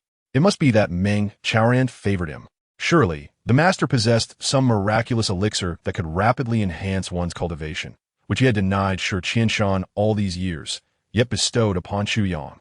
The mere thought ignited a seething jealousy within him, eventually leading to an unspoken enmity. Although Meng Chaoran's demeanor had grown somewhat distant since that day, he still showed care for Shi Qianshan, even sacrificing his own energy to mend his meridians and alleviate his suffering, tirelessly seeking herbal remedies for his recovery. Yet, in his blind hatred, Shi Qianshan found himself resenting even the master who had been so generous to him. Thus, Shi Qianshan sought revenge. Outside his room lay a small pond, merely the size of half a room, about a zhang deep. The mountain spring from the peak of the purple bamboo garden flowed here, filling the pond before continuing its descent as a meandering stream. Hence, the water in this pond was perpetually clear and fresh, providing the drinking water for Chu Yang and the others. Now, as Shi Qianshan lay in bed, he strained to prop himself up, quietly retrieving a paper package from beneath the bed. Inside was the 5 Mornings soul-breaking powder, a blend of 5 deadly poisons. Colorless and tasteless, said to be incurable once ingested. When mixed into food, it appeared as a delectable seasoning, further stimulating one's appetite. Shi Qianshan's lips trembled, and his fingers shook, yet he resolutely pulled the candle closer, slowly breaking off a piece from the bottom. His face shifted between shades of red and pale, reflecting the intense conflict within, yet his fingers continued their task, carefully enclosing the entire package of 5 mornings soul-breaking powder in a wax ball. He then concealed this wax ball within his blanket. Since I am already ruined, how could I allow you to fare better? Regardless of my injuries, even if everyone here perished, suspicion would never fall upon me. If the purple bamboo garden were left with only me, the sect master would undoubtedly show some leniency out of old affection, thus granting me another chance. I shall rise again without relying on you. Meng Chaoran, let them perish. At this moment, Shi Qianshan's mind teetered on the brink of madness. The sun ascended slowly, casting a slanted glow overhead. Shi Qianshan strained to listen, then gritted his teeth, flicking his fingers to send the wax ball flying. A soft plop resonated outside, indicating that the wax ball had indeed landed in the pond. Shi Qianshan exhaled deeply, collapsing back onto the bed, a flicker of guilt and shame crossing his eyes, soon overshadowed by an insatiable malice and madness. He gritted his teeth, gripping the thin blanket tightly, nearly tearing it asunder. Yet, he ultimately relaxed, a hint of satisfaction creeping onto his lips. The water was fresh, the poison would dilute quickly. If it were too late, the wax ball would not have time to release its contents. Calculating the timing based on the usual lunch hour, it was just right. After nearly a quarter of an hour, he heard Tantan's familiar creaking as he carried a wooden bucket to fetch water, prompting Shi Qianshan to hurriedly burrow back under the covers, closing his eyes and groaning loudly. After a while, the clanging of dishes filled the air, followed by Tantan's peculiar humming, soon accompanied by the enticing aroma of food, rich and savory. Shi Qianshan silently laughed with malicious delight. Meng Chaoran, Tantan, and Chu Yang gathered around the table, drawn to the enticing aroma wafting from the dishes before them. Tantan's eyes glimmered with anticipation as he stared at his master, his stomach rumbling with hunger, ready to devour the moment Meng Chaoran took his first bite. However, Meng Chaoran frowned at the meal before him. The colors of the dishes appeared unremarkable, and the aroma was undeniably strong, yet it seemed excessively fragrant, bordering on peculiar. He immediately sensed something amiss. Meng Chaoran pondered in silence for a moment, and as he reached for his chopsticks, he slowly set them back down. Glancing at Chu Yang, he noticed that Chu Yang was also tilting his head, lost in thought over the meal. This revelation stirred a sense of astonishment within Meng Chaoran. The ability to discern such nuances is a culmination of decades of experience in the world, combined with a cautious nature and numerous trials at the brink of life and death that have honed this keen sensitivity. How could an ordinary person perceive the unusual fragrance of the food? They would likely be enticed by its aroma. Yet, how did Chu Yang notice it? At merely 16 years of age, and having never ventured beyond his home, how could he possess such observational acuity? Tantan, you prepared this meal, didn't you? Chu Yang inquired with a serene smile. Yes, do eat. It smells so delightful. I can hardly restrain myself. Tantan pleaded pitifully. Chu Yang, lost in thought, gazed at the glimmering surface of the nearby pond. With a flick of his wrist, a mysterious crystal needle appeared in his hand, which he dipped into the soup. The needle's tip abruptly changed color, turning a startling shade of blue. Tantan's expression shifted, and he was about to exclaim in shock. Chu Yang, seemingly anticipating his reaction, swiftly covered his mouth, yet his gaze remained fixed on the meal as he gravely asserted, Tantan could not have poisoned this. It must be the water. Meng Chaoran felt a jolt in his heart, for he had just arrived at the same conclusion. It was inconceivable that Tantan, who had grown up before his eyes and had never even come into contact with poison, would resort to such treachery.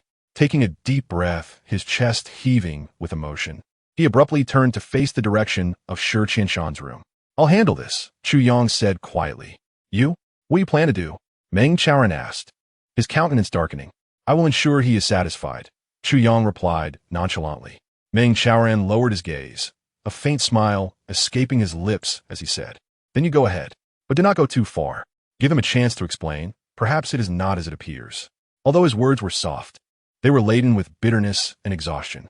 No matter how unworthy Shi Qianshan was, he had been Meng Chaoran's disciple for 7 or 8 years.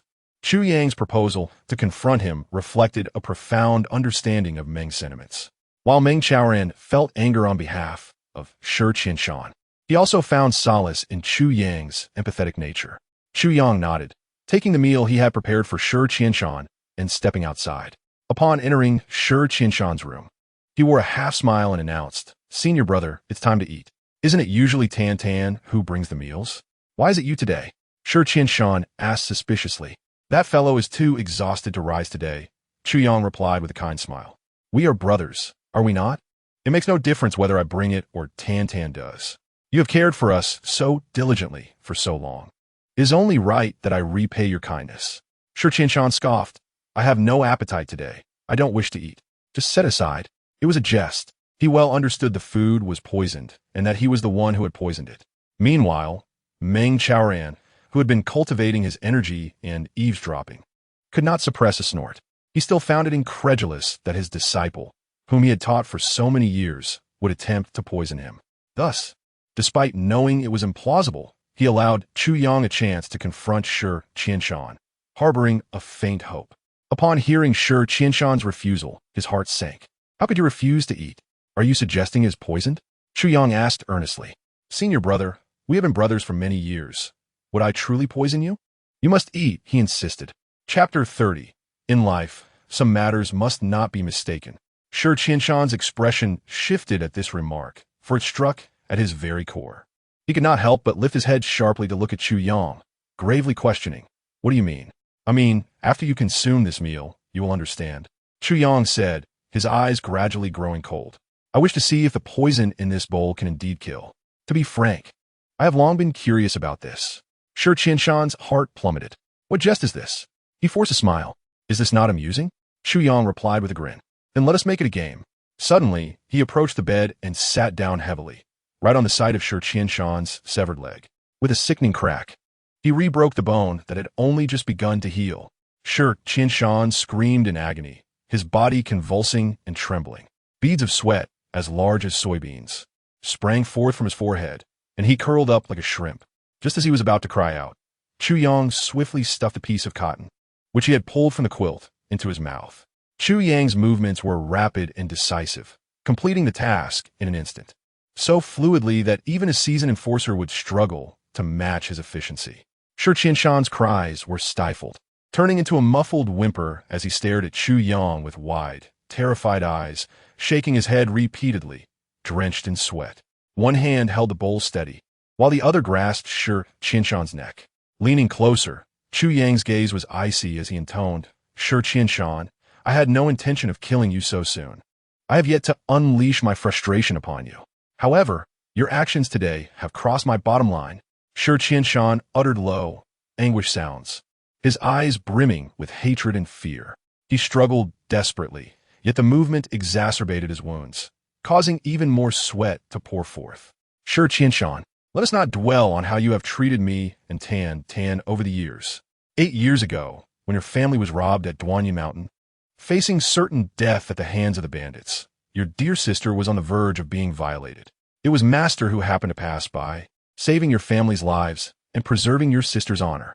Afterward, when your family begged on their knees, Master, seeing your potential, took you in as a disciple, bestowing upon you martial arts and knowledge. Yet you, ungrateful as you are, today chose to poison your master, wishing to bring about his demise? Have you any shred of humanity left?" Chu Yang's voice was a low growl. "You are nothing but a wolf-hearted, dog-hearted wretch." Shi Qianshan's eyes revealed a flicker of shame, quickly replaced by a fierce glare directed at Chu Yang, his gaze filled with malice. He showed no remorse whatsoever. Suddenly, he coughed violently, blood surging from his throat with alarming force, even expelling the cotton from his mouth with a loud pop. Blood splattered onto his quilt, leaving dark stains. He glared at Chu Yang, yet he did not cry out in pain. "Chu Yang, do not pretend to be virtuous before me. It is of no use here. Your tactics are beneath my contempt." Shi Qianshan rasped, coughing as blood flowed unceasingly from his mouth, seething. "Am I ungrateful? What if I truly wish to poison you? Am I ambitious and heartless? What of it?" Shi Qianshan gasped for breath, his chest heaving. "If it were not for you, Chu Yang, I would not have suffered this injury. If I had not been injured, I would not have lost the opportunity at the great competition of all peaks. Had I not lost this chance, my life would not be so bleak. All this is because of you, Chu Yang. I cannot coexist with you. As for Master." "Hif, hif, hif." Shi Qianshan scoffed, wiping the blood from the corner of his mouth. "Do you think Meng Chaoran has any good intentions? Why did he save my family back then? It was merely because he coveted my sister's beauty. If my father had not noticed in time and arranged for my sister's marriage upon returning home, she would have long fallen into his hands. He may appear dignified, but in reality, he is a lecherous scoundrel. At night, he calls out choo-choo, choo-choo, as if I have never heard it. Choo-choo is my sister's childhood name. That lustful fiend, he could not escape his fate today, as all the venom in his heart spilled forth, uttering every word with unbridled candor. From a distance in the dining hall, Meng Chaoran, alerted by the commotion, suddenly trembled, his face turning a deep shade of purple. With a resounding crack, he crushed the teacup in his hand. As the shards slipped through his fingers, Meng Chaoran's beard bristled, and he exhaled forcefully, the breath erupting like a cannon shot, creating a large hole in the solid wooden door. Ha ha ha! I knew it! I knew it! Shi Qianshan laughed maniacally. With a roar, Chu Yang struck down with his palm. Suddenly, with a loud thud, a massive hole was formed in the wall, dust swirling around as Meng Chaoran burst through. Seizing Chu Yang's wrist, he understood that Chu Yang would not withstand this provocation and would act immediately, lacking even the time to enter through the door. You, old scoundrel, what more do you have to say? Upon seeing him enter, Shi Qianshan instinctively shrank back but then boldly shouted again. Holding Chu Yang's wrist, Shi Qianshan slowly released his grip, taking rapid breaths before miraculously regaining composure. With a gaze devoid of emotion, he slowly declared, Shi Qianshan, at this moment, I expel you from the gates. Shi Qianshan laughed heartily, coughing as he retorted, Meng Chaoran, do you think I still care about your identity as a disciple at this point? Ha! Meng Chaoran's eyes turned cold, yet his voice remained calm as he solemnly stated, Shi Qianshan, your sister, Shi Chu-Chu, is indeed quite lovely, but she has yet to reach a level where I, Meng Chaoran, would long for her. Shi Qianshan scoffed, mocking. Then why do you call out your sister's name in your dreams? Are you mad? A flash of anger sparked in Meng Chaoran's eyes, soon replaced by a wave of sorrow. I did not call your sister. I am 48 this year. 8 years ago, I was 40. Your sister was merely 15. Ha ha, though she is lovely, I, Meng Chaoran, am not so debased. He forced a bitter smile and continued, what I called out was Chu-Chu, not Chu-Chu-Chu-Chu. Yi Chu-Chun is my beloved, my wife. We have been apart for 20 years, and I think of her every moment. Meng Chaoran coldly remarked. One reason I saved your family back then was that your sister's name shares a phonetic similarity with hers. Otherwise, in a world where the weak are devoured by the strong, I, Meng Chaoran, would not meddle so much. Shi Qianshan gasped, his throat constricting, unable to utter a sound. He finally understood, realizing why his master sometimes pronounced his sister's name with such odd intonation. It was not her name he called out.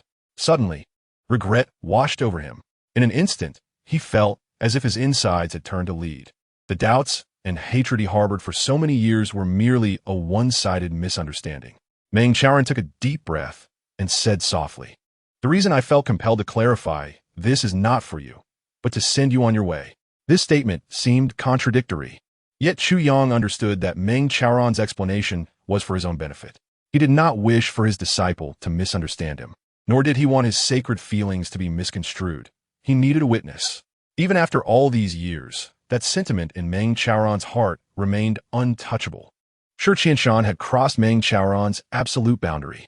Shi Qianshan's face paled, struggling to cry out, Master, I was wrong, I was wrong. It was my folly. I deserve to die. Please, spare me this once. Tears streamed down his face. But it was too late. One must understand that in life, some mistakes can be made, but others cannot. Once made, they come at the cost of life and death. Meng Chaoran coldly shook his head, extending his hand slowly, a flicker of melancholy in his eyes. Yet he paid no heed to Shi Qianshan's pleas and resolutely struck down. Chapter 31. Breakthrough Chu Yang, swift as lightning, acted before him, striking Shi Qianshan's chest with a palm. With a resounding crack, Shi Qianshan's ribcage shattered, his body jolting upright, eyes bulging, and soon blood and foam erupted from his mouth and nose as he collapsed backward, lifeless. Dead. Meng Chaoran glanced at him, understanding his own feelings, and sighed. Master, it is better that the disciple takes action. He has oppressed us for so long. Today is a chance for retribution, Chu Yang stated matter-of-factly. Meng Chaoran regarded him deeply, placing a hand on his shoulder, hesitating to speak. Ultimately, he said nothing and walked out. To have personally slain a disciple he had nurtured for 8 years would weigh heavily on Meng Chaoran's conscience.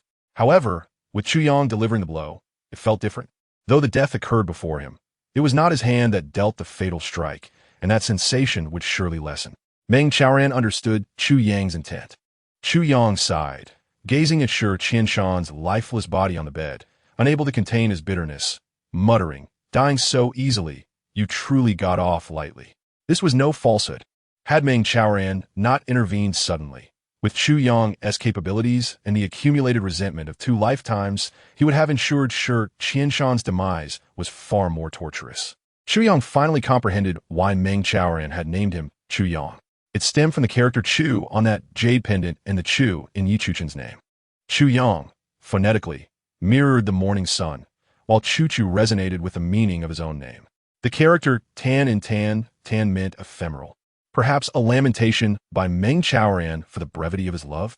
Suddenly, Chu Yang realized how deeply Meng Chaoran must be suffering. The most painful aspect of life is the separation between life and death. Among those 4 characters, the emphasis on separation in life indicates that it is far more agonizing than the separation of death. Death brings momentary sorrow, yet life's separation endures as a lifelong torment. Yi Chuchen, Chu Yang quietly repeated, his gaze fixed on the direction Meng Chaoran had departed, resolving in his heart, "Master, I have remembered this name." Turning to look at Shi Qianshan's wide-eyed corpse, Chu Yang remained silent for a while as a complex emotion surged within him. He truly felt that he had altered the course of some lives. In his past life, Shi Qianshan was destined to live for another 4 years. Yet within less than a month of his rebirth, Shi Qianshan had met his end at his hands. After a moment of silence, Chu Yang wrapped the body in a quilt and slowly exited. Upon returning, he was unexpectedly greeted by the sight of Tan Tan preparing a feast, the steam rising from the dishes. More surprisingly, Meng Chaoran had not vanished. He sat quietly at the head of the table, seemingly awaiting Chu Yang's return. Everything appeared as it always had. Tan Tan noticed Chu Yang's entrance, his brows twitching as he rubbed his hands nervously, asking, "So, senior brother, what about Shi Qianshan?" "He's dead. I killed him," Chu Yang replied flatly, taking a seat. Tan Tan nodded, lowering his head, suddenly feeling devoid of appetite. He had heard Shi Qianshan's words earlier and believed him deserving of death, yet somehow he felt a faint sadness. After all, they had spent many years together, and Tan Tan had been unaware of Shi Qianshan's true nature until now. Meng Chaoran remained silent for a moment, picking up his chopsticks, saying, "Let us eat." His expression tranquil, as if Shi Qianshan had never existed in the purple bamboo garden. The 3 sat in silence, the atmosphere heavy with gloom. Chu Yang remained quiet. At this moment, his master, Meng Chaoran, needed no consolation, though he felt a pang of sorrow and a sense of injustice. It would not take long for him to adjust. However, it was the final desperate outcry of Shi Qianshan that stirred Meng Chaoran's emotional turmoil, a tumult within his heart that would likely endure for a considerable time. After finishing his meal, Meng Chaoran observed that Chu Yang had also devoured his food eagerly, raising an eyebrow and remarking, "Chu Yang, this is your first time taking a life, isn't it? I recall you had never even harmed a chicken before." Startled, Chu Yang replied, "Yes," realizing that he had appeared unnaturally composed after the act of killing. To someone as seasoned as Meng Chaoran, this was indeed astonishing. Even the most nefarious of villains typically exhibited some abnormality during their first kill. Yet, Chu Yang had slain his senior brother, with whom he had shared 8 years of companionship, and it had seemingly left no impact on his appetite. How could this not be curious? Your psychological resilience resembles that of a born killer, Meng Chaoran observed with a faint smile. Suddenly recalling Wu Yunliang's earlier suggestion, he began to entertain the notion of Chu Yang undertaking that perilous mission.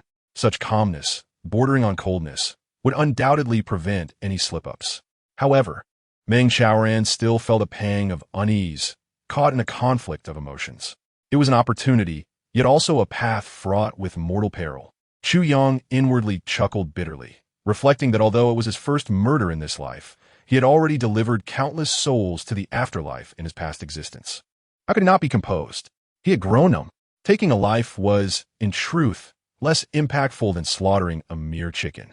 Shi Qianshan had received his just deserts. The act of killing him was entirely justified, devoid of any pressure and even exhilarating. Chu Yang stared earnestly. Meng Chaoran regarded him and suddenly smiled slightly, saying, "Excellent," and fell silent. 3 swift days passed, and that evening, Chu Yang found himself alone in the depths of the purple bamboo forest, attuning himself to the energies of heaven and earth. He sensed that tonight could be the night he would break through to the warrior level.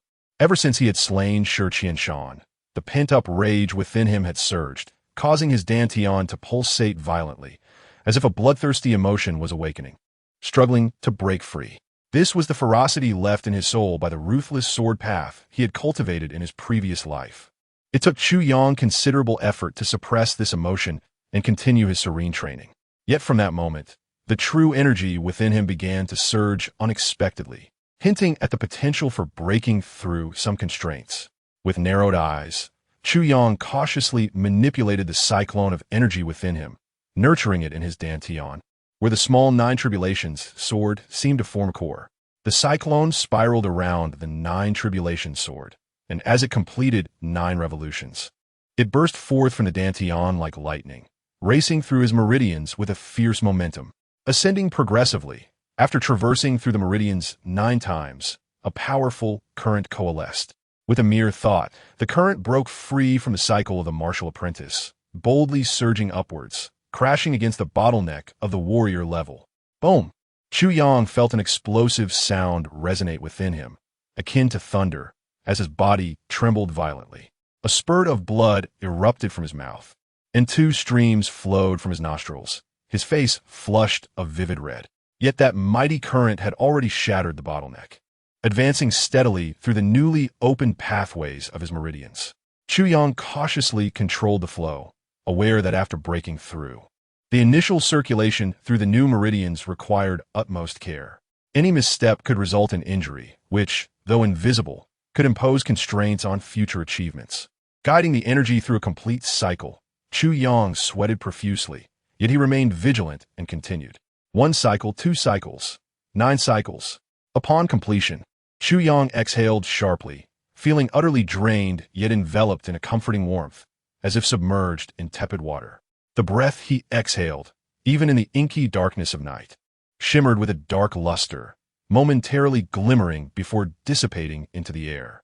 In a concealed part of the purple bamboo forest, Meng Chaoran stood resolutely, motionless, his body adorned with frost as he focused intently on protecting his disciple. At the moment Chu Yang broke through, Meng Chaoran sighed in relief. He had finally done it. Chu Yang's path of cultivation had advanced yet again, purifying the meridians. Meng Chaoran was taken aback, gazing at the peculiar, glossy black gas expelled by Chu Yang, his eyes widening in astonishment. This is the impurity of the meridians. Chapter 32. Purifying the meridians. Chu Yang had merely broken through to the warrior level. How could he expel the impurities from his meridians? What kind of prodigious disciple had I taken on? Meng Chaoran was utterly stunned.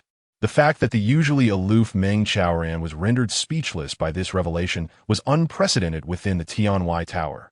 If Wu Yunliang and the others were to discover this, they would be left agape. Typically, when a warrior breaks through, they expel a modicum of impurities from their body, which are acquired over time, termed as transformation. As they progress through the 9 levels of warriors, they gradually eliminate most surface impurities. Following this, they advance to martial masters. Their breakthroughs also involve expelling bodily impurities to render their bodies more conducive to cultivation, including those from the internal organs. These are similarly acquired impurities. This stage is known as refining the body. Subsequently, during the breakthrough of martial sex, the impurities expelled are those within the meridians, which are also acquired. It is only upon reaching this stage that one can be considered to have truly entered the mid-level of cultivation, referred to as purifying the meridians. Above martial sex, the realm of martial lords involves expelling the deepest impurities from the body, including harmful factors within the marrow. This stage is termed refining the marrow. Refining the marrow is the final step of body refinement. Now, Chu Yang had merely broken through to the warrior level, yet had already reached the stage of purifying the meridians. How could Meng Chaoran not be astonished? It is worth noting that Meng Chaoran himself had only recently reached the late stage of purifying the meridians. Chu Yang often exhaled deeply, finally breaking through to the warrior level. This meant that as soon as he obtained the first segment of the Nine Tribulation Sword, he could immediately cultivate the Nine Tribulations ninefold celestial technique. Meng Qiaoran was incredulous, yet Chu Yang felt no surprise at all. The set of movements he diligently practiced each morning was incessantly purging his body of impurities. The surface impurities, muscle impurities, and even those within his bones have been largely eliminated. These movements stemmed from the miraculous techniques of the Nine Tribulation Sword, which directly targeted the secrets of a human body. Though it appeared to be a simple motion, it engaged the entire body simultaneously, generating several times the compressive force to expel impurities. This seemingly unremarkable set of movements was a priceless treasure for martial artists. Chu Yang stood, anchoring his feet to the ground, his upper body gradually reclining backward as if his waist were breaking, his head bending between his legs. He then reached under his hips to grasp his chin, exerting force, and suddenly propelled himself upward in a spherical shape. In midair, he spun rapidly. Meng Qiaoran noticed that as he twirled, every part of Chu Yang's body was still in motion, from his neck to his toes, producing a symphony of cracking sounds from his joints. Meng Qiaoran was astonished. Although he was unaware of the efficacy of this movement, he recognized its tremendous difficulty. Had he attempted it for the first time, he certainly would have failed. After spinning 7 or 8 times in the air, Chu Yang landed, rolling in a circular shape before suddenly stretching his body, akin to a chick breaking free from its shell. The sound of his joints cracking intensified. Afterward, he slowly stood, his posture resembling that of a toddler learning to walk, his legs trembling profusely as he rose. Each tremor was accompanied by a crisp snap from deep within his bones. Eventually, he steadied himself, the crackling of his joints diminishing, yet his arms extended in a peculiar manner, producing yet another round of popping sounds. As the applause of cracking joints echoed, Meng Qiaoran stood transfixed, now grasping the profound significance of this remarkable sequence of movements. Upon reflection, a chill surged through me. These movements unmistakably depict the trajectory of life. Each action, though seemingly peculiar and incomprehensible, is imbued with the essence of the Great Way. From nothingness to existence, from egg formation, gestation, hatching to standing tall. This is the life path of avian beings. Chu Yang executed 4 movements before coming to a halt. This sequence is inherently contained within the 9 calamities sword technique. Only upon entering the warrior realm can one practice it. Attempting this in the martial apprentice realm would likely result in a catastrophic fracturing of one's bones. The agony endured while mastering this sequence is scarcely less than that of bone breaking, and the pain is relentless, penetrating to the very marrow. Yet throughout this ordeal, Chu Yang remained utterly silent. To vocalize would dissipate his vital energy, significantly diminishing the efficacy of his practice. Having been reborn, Chu Yang had firmly resolved that if he were to undertake something, he would strive for excellence. Drawing a breath, beads of sweat began to pour from his body, rapidly soaking the ground beneath him. Master, these 4 movements are henceforth named the boundless way of heaven and earth. There are myriad mysteries within, yet as a disciple, I grasp but a fraction. I humbly ask for your guidance. Chu Yang spoke without turning back, his tone calm. He understood that his master was undoubtedly safeguarding him. Albeit unnoticed, Meng Qiaoran was certainly present, for in his past life, it was not until 4 years later that he realized his senior brothers had each undergone breakthroughs, with Meng Qiaoran appearing nonchalant, yet being even more vigilant than them. Each time, he remained on guard, secretly protecting them, while they could focus solely on their cultivation. Their master endured silent torment for days on end. Yet, Meng Qiaoran never voiced a word. He was a man of action rather than words. By the time Chu Yang comprehended his master's profound intentions, it was already too late. In this life, how could he possibly let such an opportunity slip away? Meng Qiaoran chuckled softly, emerging from the purple bamboo grove, and inquired, "How did you know I was here?" Chu Yang smiled, his eyes reflecting deep emotion. "Master, when have we ever had a breakthrough without your presence? During our training, we have never been disturbed, and during our breakthroughs, not even a single insect has dared to intrude. It is utterly silent, let alone any other creatures, in this grove teeming with such life. Is it not astonishing?" Meng Qiaoran smiled with satisfaction. "Your progress is your own merit. I merely observe from the shadows." Though Meng Chaoran spoke little, his heart brimmed with emotion. He understood that Chu Yang's sequence of movements was deliberately crafted for his own benefit, to enhance his self-defense capabilities.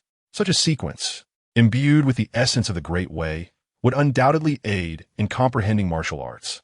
He refrained from questioning, instead silently committing the movements to memory. This sequence was undoubtedly a treasure, and he wondered where Chu Yang had acquired it. Yet, Meng Chaoran chose not to pry. Everyone possesses their own secrets, and he would not inquire if Chu Yang was unwilling to share. He respected his disciple's privacy. Chu Yang is my pupil. That knowledge suffices. After a moment, Meng Chaoran returned.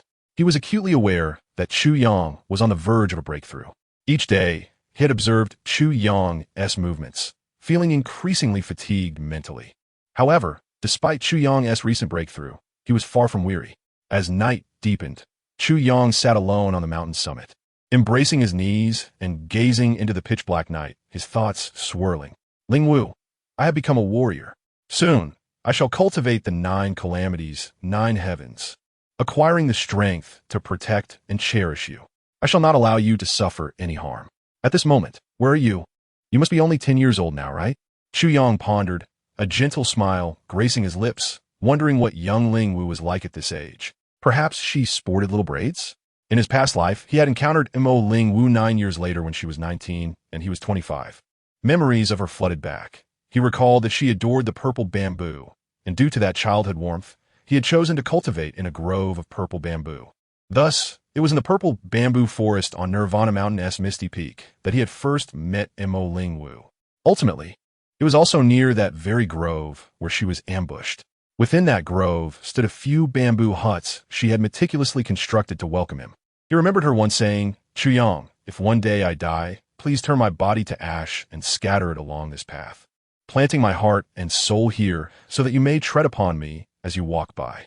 I would rather you trample all of me, even if it is not to see me, but merely to admire the purple bamboo. Just let me feel your presence. Ling Wu, Ling Wu. Chu Yang called out softly in his heart, a tender smile illuminating his face, his eyes filled with anticipation. Chapter 33. The Traitor as the Night Deepened. Approaching the third watch, Chu Yang sat like a rock, lost in distant thoughts, his garments fluttering gently in the night breeze, yet he remained utterly still. The fourth watch arrived, plunging the world into the deepest darkness. Just as Chu Yang prepared to rise and return to his quarters, a sudden sensation gripped him. Something felt amiss. His gaze sharpened, directing towards the mountain path on his left. This path led to the Tianwai Tower, a secret route branching from another mountain range. Under his watchful eye, several shadowy figures suddenly appeared beneath the cliff, darting like the wind, vanishing into the inky night. Their trajectory leading towards the interior of the Tianwai Tower. Chu Yang narrowed his eyes. The fourth watch is indeed the most advantageous time for nocturnal activities. Moreover, this profound darkness lasts for less than half an hour. These individuals had clearly been lurking here, waiting for this precise moment to act. Their intentions were undoubtedly nefarious. Recalling Meng Chaoran's warnings regarding the protection of the Tianwai Tower, Chu Yang's expression hardened. He sprang into action, plunging down the cliff like a meteor. Gaining momentum from the rocky face until he reached the bottom, he swiftly concealed himself amid the trees and rocks, hastening after the 3 figures as they disappeared. While he was merely a first-tier warrior at present, he felt no trepidation. Even if he were to be outmatched, he was confident in his ability to escape. Should these individuals harbor ill intentions, Chu Yang felt capable enough to cause some disruption. He pursued them for several miles, his movements light and agile, appearing slow yet swift. Should an expert observe, they would be astounded. With each step, he positioned himself in absolute blind spots, seamlessly blending into his environment. It seemed as though he was merely seeking temporary cover, yet each maneuver was executed flawlessly. Though he floated several yards away, he could discern the cover ahead and meticulously crafted his plans. After advancing for 5 or 6 miles, he finally caught sight of the mountain gate of Tianwai Tower in the distance. Suddenly, a sense of urgency washed over him, prompting him to halt and slip into the shadows. He lay flat against the rocky surface, stealthily inching forward. Though his pace had slowed, he made not a sound. 3 shadowy figures waited quietly in a mountain hollow just around the bend. Not far from them lay the mountain gate of Tianwai Tower. where disciples stood guard day and night. A considerable number stationed there, one from each of the 9 peaks, mutually supervising and ensuring accountability. Clearly, these individuals dared not force their way through. Although they possessed the strength to confront the gatekeepers, they were wary of raising alarm. It appeared they were waiting, or perhaps meeting here. Chu Yang speculated, cautiously inching closer, now within 10 yards of the trio. They were cloaked in black, concealing their faces behind masks, carefully hiding behind a large rock. Chu Yang glanced at their hiding spot and couldn't help but exclaim, "These 3 appear to be seasoned veterans." Their choice of concealment was impeccable, surrounded by dead angles on 3 sides, while the remaining side offered 2 exits, one of which was rather discreet. This meant that, even in the face of unforeseen circumstances, they could swiftly escape without being captured like a turtle in a jar. Chu Yang held his breath, his body seemingly melded with the rock, patiently awaiting the unfolding events. His patience rivaled that of anyone in the world. Time passed slowly, and among the trio, a slender figure appeared somewhat restless, adjusting his posture slightly and whispering, "What is going on?" Wasn't he had agreed that this was the time? Why isn't he that damned fellow arrived yet? Calm down, another figure clad in black cautioned, glancing around with vigilance. He then lifted his head to survey the area, expressing suspicion. "Do I sense a disturbance?" Upon hearing this, the other 2 became alert, straining their ears and scanning their surroundings. Chu Yang maintained his steady breathing, dismissing their words as mere nonsense, remaining utterly still. This was a form of instinct, akin to the sensation one feels when walking alone at night, even without turning back. One can sense if someone is following. This instinct isn't exclusive to martial artists. Even ordinary people possess such awareness. However, if one turns around and finds nothing, they might dismiss it as a mere illusion. Indeed, after a thorough search, the 3 relaxed, and the one who had mentioned the disturbance chuckled self-deprecatingly. "I must have been overly paranoid. Being cautious is never a mistake." The other 2 murmured in agreement.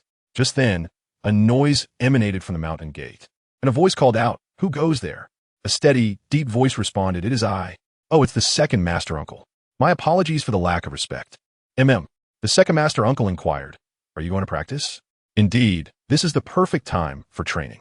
You all must remember, diligence can compensate for inadequacy. The morning air is most abundant with spiritual energy, an optimal time for cultivation." "Yes, we will heed your teachings, second master uncle." A shadow slowly approached. Behind them, the gatekeeper disciple continued to extol, "The second master uncle is truly a remarkable figure in our sect, possessing exceptional skills yet remaining approachable. His diligence is unparalleled. Practicing at this hour daily, such determination is truly admirable. I could never manage that." "Of course, the second master uncle is a person of great stature. How could you compare?" Another voice chimed in.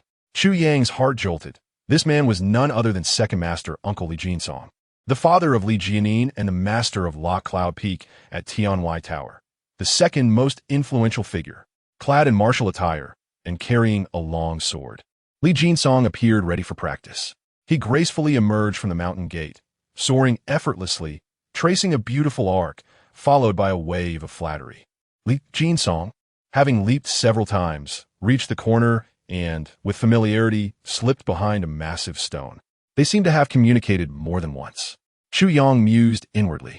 Coupled with the gatekeeper's remarks about his daily practice at this hour, it was evident that Li Jinsong had been involved in numerous covert activities. "Why did you arrive so late? Any new information?" The slender man among the trio inquired impatiently. "Late? Oomph." Li Jinsong snorted, clearly displeased by the question. "Do you have the items?" "The items are not urgent." Another interjected hastily. "Li brother, please share any recent developments." Li Jinsong grunted, lowering his voice. "The situation is rather peculiar. I'd like to ask if anyone besides you is targeting Tianwai Tower?" The 3 figures in black were taken aback, exchanging glances. "We are not certain. However, Tianwai Tower is currently in turmoil, and many are eyeing it." Li Jinsong responded, "Recently, Yunliang's old 9, along with 2 outstanding disciples and his daughter, went to Taiyuan country." "Taiyuan country?" The trio echoed in unison. "Indeed, and their journey was exceedingly discreet. Yet I have learned they faced multiple ambushes along the way. Clearly, someone does not wish for them to arrive. Moreover, those behind it are quite well informed." Li Jinsong's expression was grave. Chu Yang, concealed behind the stone, felt a surge of shock. It appeared that the traitor was not solely Li Jinsong. What is their purpose in going to Taiyuan country? The trio seemed less concerned about Wu Yunliang's safety and more about the reason behind their journey. Unknown.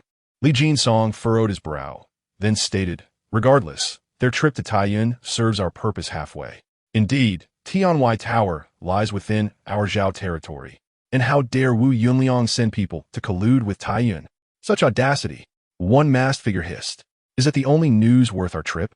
Li brother, you're being rather stingy. Another masked figure, though concealed, betrayed a tone of discontent. Naturally not. However, you must fulfill your end of the bargain as well. Li Jinsong restrained his anger, stating, you are representatives of the court's military, and I trust you will honor your commitments. Furthermore, our pressure on Wu Yunliang to align with Taiyuan, though not finalized, nearly equates to my mission being accomplished. Chu Yang's heart raced in alarm. Representatives of the court's military? Tianwai Tower is merely a sect. What connection could it have with the military? And this court evidently refers to the Zhao dynasty. Chu Yang senset an immense conspiracy unfolding. The downfall of Tianwai Tower in his past life might be intricately linked to this matter. An update notice. I will generally post twice a day, around 9 a.m. and 7 p.m., with an additional update on Mondays. I apologize for not mentioning this earlier. Chapter 34. Shrouded in mystery, Li brother. That was not the message conveyed by the fifth Prime Minister, was it? The leading figure among the black-clad men chuckled darkly. We support your efforts to overthrow Wu Yunliang, eliminate dissenters, and take sole control of Tianwai Tower. You will be recognized as a court-sanctioned sect, and your disciples may enter the court as officials, bringing glory to your family. The Prime Minister will provide substantial support. He smirked. Such grand benefits would surely entice even Xin Yuan, the leader of the Heavenly Path Alliance. And you think you can exchange a couple of pieces of information for a lifetime of endless riches? Li Jinsong seethed with anger, his voice low and fierce. What riches can be discussed when my family's lives are in your hands? The man replied ominously, but Li brother, you know how crucial the item you seek is. Li Jinsong grunted in frustration. If need be, I will travel to the capital to confront the fifth Prime Minister. I can set this matter aside. His tone was resolute. The black-clad man pondered for a moment before finally relenting. Very well, Li brother. To be frank, the 1,000-year crystal spirit herb you seek is exceedingly rare. The Prime Minister has dispatched 18 teams to search for it. Once found, it will be delivered to you immediately. He chuckled. The Prime Minister is aware that this is your greatest concern, isn't it? Li brother, you are quite the sentimental soul. However, such rare treasures are often elusive. If you lack patience, it will be futile. Li Jinsong huffed, angrily asserting, I can wait, even 100 years if necessary. But my wife cannot wait. She is relying on this for her life. Of course. While the fifth Prime Minister could not provide the 1,000-year crystal spirit herb, he did instruct us to bring 3 life-extending pills. The black-clad man replied with a chuckle. Li Jinsong's eyes widened in surprise. Really? Do not speak of him. Even the eavesdropping Chu Yang felt a sudden stirring in his heart. The 3-life pill. The Millennium Crystal Ganoderma. These are treasures that one can only dream of possessing. What could Li Jinsong possibly want with them? The 3-life pill is not merely a medicine. It is a peculiar fruit. The plant that produces this fruit sprouts in its first season, only to wither after 10 years. After another 20 years, it sprouts again, growing into a small tree over the course of 50 years, only to wither and decay once more. 50 years later, it sprouts for the 3rd time, and after 200 years, the plant reaches maturity, blooming for 1 season. Its flowers are highly toxic, producing the fruit known as the 3-life pill. Once the fruit ripens, it reaches the size of an apricot, and the plant immediately withers, never to sprout again. This cycle of withering and flourishing occurs 3 times over 330 years, yielding fruit only once. The rarity of this fruit is beyond imagination. Its effects are remarkable. It can alleviate chronic ailments, cure terminal illnesses, heal severe injuries, replenish vitality, and extend life. As for the Millennium Crystal Ganoderma, it is a legendary item, ranking among the 9 great miraculous medicines of the world. Its specific effects could revive the dead and restore bones. However, Chu Yang was unaware of its precise efficacy. Yet, both of these miraculous medicines are related to healing. Could it be that Li Jinsong's wife is ill? This fifth prime minister is surprisingly generous, offering three life pills to Li Jinsong all at once. These 3 pills could ensure his sister-in-law's well-being for 3 years. A black-clad figure appeared, presenting a dark jade box. The fifth prime minister instructed me to convey that if the crystal Ganoderma is not found within 3 years, he will provide further compensation. He emphasized, the fifth prime minister has ordered me to never deceive you regarding this matter. He stated that although we collaborate for mutual benefit, honesty between us is of utmost importance. These were the prime minister's precise words. Li Jinsong bowed his head, remaining silent for a moment before softly expressing his gratitude for the prime minister's candor. Li Jinsong understood. With his head lowered and the sky darkening, his expression was unreadable. Yet Chu Yang, hidden behind a large stone, couldn't help but smirk inwardly. The fifth prime minister spoke beautifully. Yet Li Jinsong's statement that the lives of my family are in your hands reveals the true nature of the matter. Although Li Jinsong is driven by greed, he did not embark on this endeavor willingly. He is under considerable duress. Can one who coerces another truly speak of integrity? If Li Jinsong were to believe him, he would indeed be the greatest fool in the world. The 3-life pill is exceedingly precious. Preserve it well, and keep it within this dark jade box. Do not open it until necessary. For each time it is opened, the celestial essence of the 3-life pill diminishes. The black-clad figure stated solemnly, we must report this matter to the fifth prime minister without delay. If he is informed, arrangements are likely to be made. Li Jinsong, we bid you farewell. Li Jinsong clasped his fists and replied, no need to see you off, tightly cradling the dark jade box to his chest. The 3 black-clad figures departed long ago. Yet Li Jinsong remained in place, sighing softly for a long while before turning to leave, the box still in hand. Before long, his figure vanished into the darkness. Chu Yang remained motionless behind the stone, his breathing unchanged. Indeed, as the wind rustled, Li Jinsong reappeared, circling the area to ensure no one was eavesdropping before he soared into the air and departed. He has finally left. Chu Yang breathed a sigh of relief, aware that the secret he had overheard today was of paramount significance to the survival of the Celestial Tower. If discovered, escaping would be exceedingly difficult. Caution was imperative. No one would expect that the traitor within the Celestial Tower was none other than the second-in-command of the entire sect, the powerful Li Jinsong. Just as Chu Yang was about to rise and stretch his nearly stiff limbs, he suddenly felt a tense sensation, quietly looking up to observe the scene. To his astonishment, a black-clad figure had silently appeared in the very spot where 4 individuals had been conversing. Chu Yang felt a chill run down his spine. He had not noticed when this person had arrived. The figure, clad in black, stood tall and motionless. After a moment, a deep sigh escaped his lips as he calmly addressed, Chu Yang, you may come forth. At that moment, Chu Yang's heart raced. It seemed this individual had indeed noticed his presence. Moreover, he recognized Chu Yang. At this point, attempting to flee would likely be futile. Yet, the tone of this person bore no malice. Stealing his heart, Chu Yang stood and approached step by step. You heard everything, didn't you? The man, with hands clasped behind his back and facing away from Chu Yang, spoke leisurely. Yes, and I suspect you heard it even more clearly than I did. Chu Yang replied with a faint smile, narrowing his eyes as he retorted. The man let out a low chuckle and slowly turned to face him. At this moment, the darkest hour had passed. The sky gradually brightened, and the faint starlight illuminated the man's face. 3 strands of black beard adorned his chest, and his square, serious visage emanated an air of authority. Chu Yang was taken aback, almost speechless. This figure was none other than the current leader of the Celestial Tower, Wu Yunliang.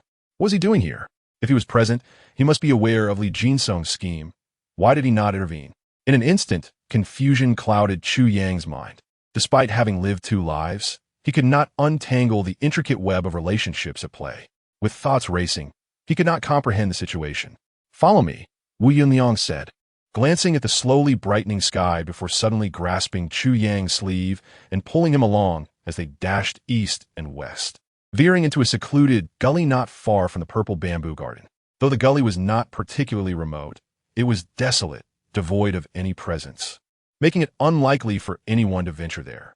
In this location, the mountainside had a collapse that formed a natural stone cave, measuring less than 2 yards in depth. Come inside, Wu Yunliang said, leading the way.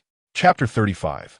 The fifth gentle Chu Yang followed him inside, discovering a small stone platform within, smooth and reflective, seemingly crafted as a seat, indicating that it was a place frequently visited. Indeed, Wu Yunliang waved his sleeve, seated himself upon it, and gazed at Chu Yang with keen interest, a slight smile gracing his lips, exuding a sense of warmth. "You are quite impressive." Wu Yunliang's first words were thus. "Those three individuals are members of the Golden Horse Knights Hall, an organization that operates under the direct jurisdiction of the current Prime Minister, Fifth Qingru, and is shrouded in absolute secrecy." Without waiting for Chu Yang to respond, Wu Yunliang continued explaining. The Golden Horse Knights Hall and Fifth Qingru. Chu Yang pondered. These names were renowned in his previous life, echoing through history. The Golden Horse Knights Hall serves as a clandestine weapon of the Great Zhao dynasty. For context, one might liken it to the Eastern Bureau and the Jinyui of the Ming dynasty. They are fundamentally similar. Elaborating further would be superfluous. Although Fifth Qingru's name suggests gentleness, he is a formidable and ambitious figure of unparalleled capability. It is said that he lacks martial prowess, yet he entered school at 3, excelled at 5, and by 13, he gained fame for his literary talent. At 16, he began his official career, managing a county with remarkable efficiency. By 20, he had become the inspector of the entire southeastern region of the Great Zhao Empire. At 25, he formally took charge of the cabinet, overseeing the entire empire on behalf of the heavens. By 30, he ascended to the position of prime minister, and at just under 35 years of age, he wields immense power, second only to the emperor himself, commanding respect from all officials and ruling the world. Such accomplishments are unparalleled throughout history. Typically, civil officials stand in opposition to military generals, yet this fifth prime minister has subdued both with ease. Not only does he possess the capability to govern, but he also harbors ambitions for expansion. Unifying the world is Fifth Qingru's grandest dream. In his previous life, the name Fifth Qingru cast a shadow over the entire lower continent.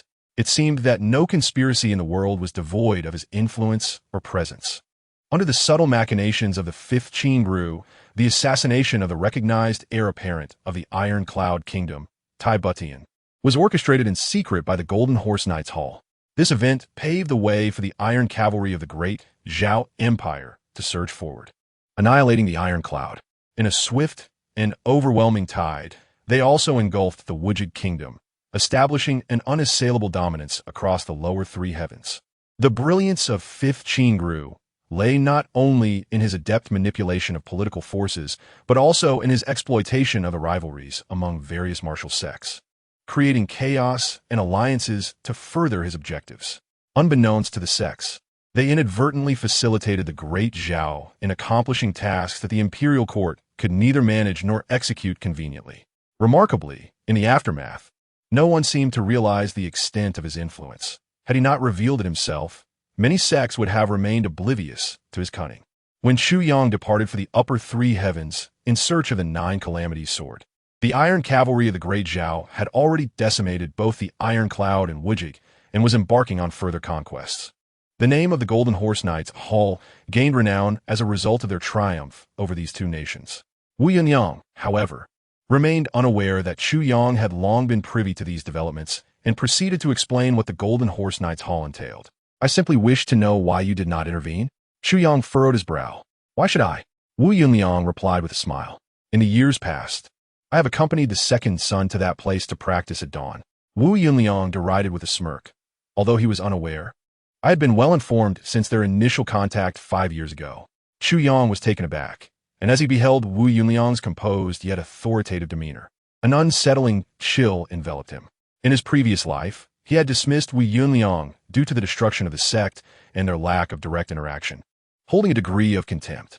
How could a sect leader allow their faction to be annihilated under their watch? What use is such a leader? Yet, he now grasped that Wu Yunliang was a master of strategy. Anyone who underestimated him as a fool was the true simpleton.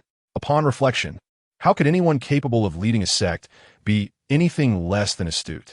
Wu Yunliang had permitted a conspiracy to unfold right beneath his nose for 5 years. Why? Chu Yang contemplated Wu Yunliang's steady expression, beginning to comprehend the layers of his intentions. The first step was to incite internal strife within the Tianwei sect by taking control, I would naturally face opposition from my peers, while the sect's elders were also divided into factions. Internal strife was inevitable and required a cleansing to foster growth. Wu Yunliang stated gravely, "Thus, I allowed him to proceed. If it fails, it will lead to ruin. There is nothing more to discuss." By the second year, their objectives gradually unveiled themselves. They aimed to exploit the diminished status of the Tianhui sect to instigate a war between the Great Zhao and Iron Cloud. Seizing the opportunity to annihilate Iron Cloud with minimal cost while preserving their strength to ultimately unify the realm. "How is this possible?" Chu Yang exclaimed, incredulous. "Though the Tianhui sect is formidable, it is but a sect. What power do we possess to incite a war between two nations? There is nothing impossible in this world. It all hinges on intent and method," Wu Yunliang retorted coolly. "Master, why do you share this with me today? It seems we are meeting for the very first time," Chu Yang remarked, increasingly restless, feeling as though he had stepped into a quagmire of conspiracy from which escape was futile. "Be patient. There is a reason for my words." "Sit down," Wu Yunliang commanded with a sharp gaze. Reluctantly, Chu Yang rolled his eyes and found a stone to sit upon, inadvertently choosing one significantly taller than Wu Yunliang's. What began as a formal exchange transformed into a curious inversion of authority. Wu Yunliang, seated beneath him, now appeared subordinate, shifting the dynamic from admonishment to reporting. Wu Yunliang furrowed his brow, casting a bemused glance at him, yet chose to ignore the impropriety and continued speaking. Chu Yang, internally wincing, realized that a mere expression of discontent from Wu Yunliang would grant him an easy exit from this entanglement. Yet, the man remained silent. Curiosity, indeed, can lead one to perilous paths. Chu Yang regretted his decision to pursue the trio. The young Tai Butian, though merely 17 or 18, was extraordinarily talented, placing great emphasis on the power of the unrefined masses, particularly the might of the assassins. He founded the Butian Pavilion, a gathering place for heroes from the 3 mountains and 5 peaks. Renowned for his humility and ability to attract talent, he embodied the spirit of a formidable young leader.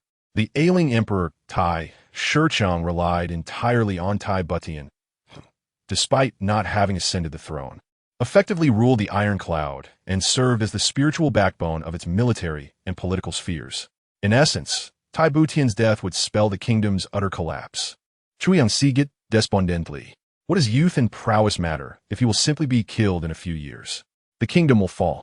He recalled the previous life where Tai Butian's demise was orchestrated by the Great Zhao, employing over 500 elites and enlisting numerous assassin organizations to succeed in their mission. In the aftermath, none of those involved returned alive. The event sent shockwaves through the realm, prompting a brutal retaliation from the Iron Cloud. Entire states along the Great Zhao border were left desolate, with countless lives lost. Such was the esteem held for Tai Butian. Chapter 36. Can history be altered? However, the Great Zhao Empire seized upon his vulnerability, encapsulated in the phrase humility towards the talented. Wu Yunliang stated gravely, "While this quality is indeed commendable, it also strips one of their stature. Without that stature, assassins find their opportunity. Many remain approachable prior to their success, only to become distant once they achieve recognition. This is not a transformation, but rather a means of ensuring safety." Though Chu Yang outwardly appeared languid, internally he recognized the validity of Wu Yunliang's assessment. The Great Zhao had dispatched over 20 waves of assassins to eliminate Tai Butian, all in vain. Thus, they sought to exploit the Tianhui sect. Wu Yunliang chuckled coldly. "So, upon learning of their plans, you chose not to expose them, instead opting to play along?" "Precisely." Wu Yunliang stroked his beard. "Since they wish to use us, why should we not turn the tables and rise to power on their coattails?"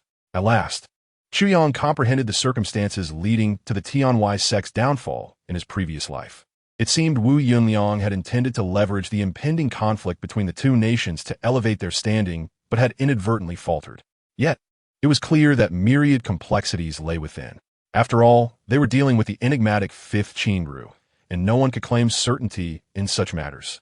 Even Mo Tianji, once lauded as a master strategist, bowed to the prowess of the Fifth Qingru, the prime minister of this secular realm.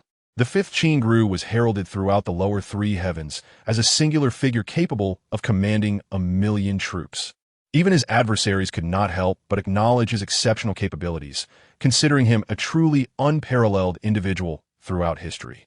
He was undoubtedly a born strategist, politician, and military leader, possessing a boundless vision and encompassing wisdom. It was once said that even if the fifth Qingru possessed no martial prowess, he could still rise to prominence in the upper three heavens. Such high praise is indeed astonishing. Wu Yunliang was merely treading a tightrope, risking everything. A misstep could lead to annihilation for the Tianhui sect. Yet, he had no choice but to take that risk. Chu Yang nodded in agreement with this assertion. In recent years, Zhao has exerted immense pressure on the Tianhui building to implement his plan. Yet, paradoxically, he does not seek to annihilate us. Rather, he subtly coerces us to align ourselves with the Iron Cloud. As we draw closer, the internal betrayal festers, and, aside from your second master uncle, 3 among our 10 brothers are colluding with other sections. This situation has arisen due to the mounting pressure from those sects in recent years, and I suspect this to be the machination of the 5th Qingru. However, I have yet to discern his motives. One thing is certain: once we align with them, these traitors will find it much easier to assassinate Tai Butian. Wu Yunliang expressed his concerns. The 5th simply desires Tai Butian's death, indifferent to the fate of Tianhui building. Yet, should Tai Butian perish, our Tianhui building would undoubtedly face utter destruction. Chu Yang's countenance gradually darkened. He was unaware of all the intricacies involved, yet he grasped one undeniable truth. In his previous life, Tai Butian indeed met his demise, just 2 months before the fall of Tianhui building. If Wu Yunliang were to persist with the original plan, the tragedy could very well repeat itself. Conversely, if Wu Yunliang were to abandon it, then under the subversion orchestrated by the 5th, compounded by relentless assaults from the court and various sects, our demise would likely be swifter. Moreover, we are already inextricably entangled. Tianhui building has established ties with the Iron Cloud Nation. Even in Wu Yunliang's absence, Li Jinsong could represent us with full legitimacy.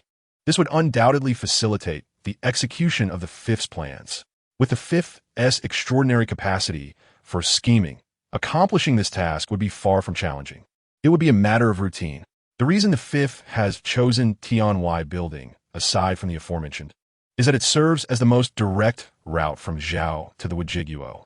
Furthermore, this place is characterized by its towering mountains and dense forests, allowing the concealment of a vast army without detection. This is a strategically crucial location. Should the Iron Cloud Nation fall, Zhao could launch an offensive through Tianhui building and reach the heart of Wujiguo in less than 5 days. At that point, with other forces rising simultaneously, Wujiguo could potentially succumb within a month. This implies that the 5th has meticulously arranged to lay a broad path for unifying the world through this seemingly minor thread of Tianhui building. The specific plan, undoubtedly, is far from simple. It likely involves countless conspiracies, maneuvers, and clandestine operations, details unknown to Chu Yang. Yet, he is aware that this was indeed how events unfolded in his past life. The pressing issue is that Chu Yang is acutely aware of the trajectory of events, yet feels utterly powerless to intervene. He cannot conceive of any method to avert this fate. Moreover, should he voice his concerns, no one would believe him. Bro, if you were to proclaim, "I have returned from 2050 and the Earth perishes then," how many would take you seriously? They would likely dismiss you as insane. Furthermore, can he truly prevent the Earth's destruction? Even if he knows when it occurs, what can that knowledge change?